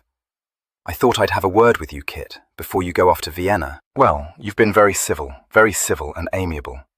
And you've a deal of influence with your mother, and if you would just drop a word in her ear, I should be devilish obliged to you. Mind, I don't mean I shan't like being married to her, because in a great many ways I rather think I shall. But not if she means to give me biscuits and soda water.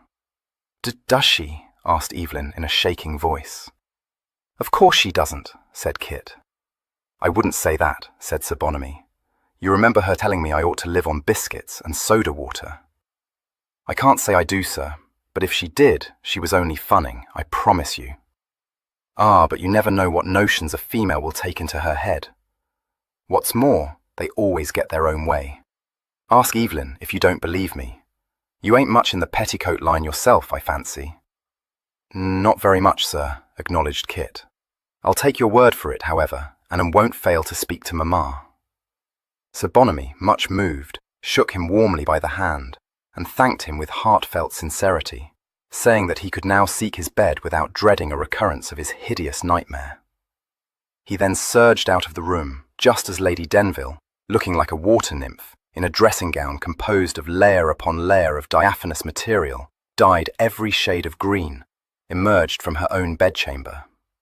He shrank instinctively, but she positively recoiled, gasping, "Great heavens, Bonamy!"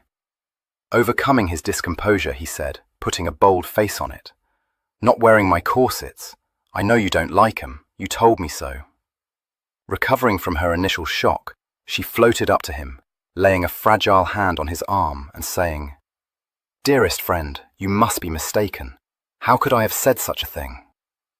"No, I'm not," asserted Sir Bonamy, fixedly regarding her. "You begged me to give up straight-lacing." "I must have been mad," said her ladyship. "And," continued Sir Bonamy, hope in his eyes, "you said I creaked." "Now that," conceded her ladyship, "I do recall. But don't give it another thought, my dear. I have grown perfectly accustomed to it. Never abandon your Cumberland corset, I beg of you." "You know what, my pretty," said Sir Bonamy, care wiped from his brow. You've taken a weight off my mind. Damn, I am the happiest man alive. Bless you, my lovely one. Lady Denville, emerging unruffled from an overwhelming embrace, dismissed him in the kindest way to his allotted bedchamber, and joined her sons, saying as she entered the room, "Poor Bonamy. I am quite shocked to think that I never before realized how much he needs me to take care of him." "I don't think he realizes it either, Mamma," said Kit. "No, not yet, but I promise you he will." Naturally, it came as a dreadful shock to him, but already he is beginning to grow more cheerful, she added, as this drew wails from her distressingly afflicted sons, each of whom was clinging to a heavily carved bedpost. Wicked ones, you are not to laugh at him. Only give me leave to tell him you won't feed him on biscuits and soda water," gasped Kit. At that, her own enchanting ripple of laughter bubbled up. "Oh, poor lamb. As though I could be so inhuman. I should think it would kill him. Tell him that I shan't interfere in any way. I shall, of course, but he will never know it, so you needn't scruple to say that, dearest." It was Evelyn who laughed the most at this, and inevitably he whose laughter quite suddenly vanished. He said vehemently, "Don't do it, Mamma, don't do it. You can't. You must know you can't." She replied quite seriously, "That is exactly what I thought myself when I made up my mind that I would do it.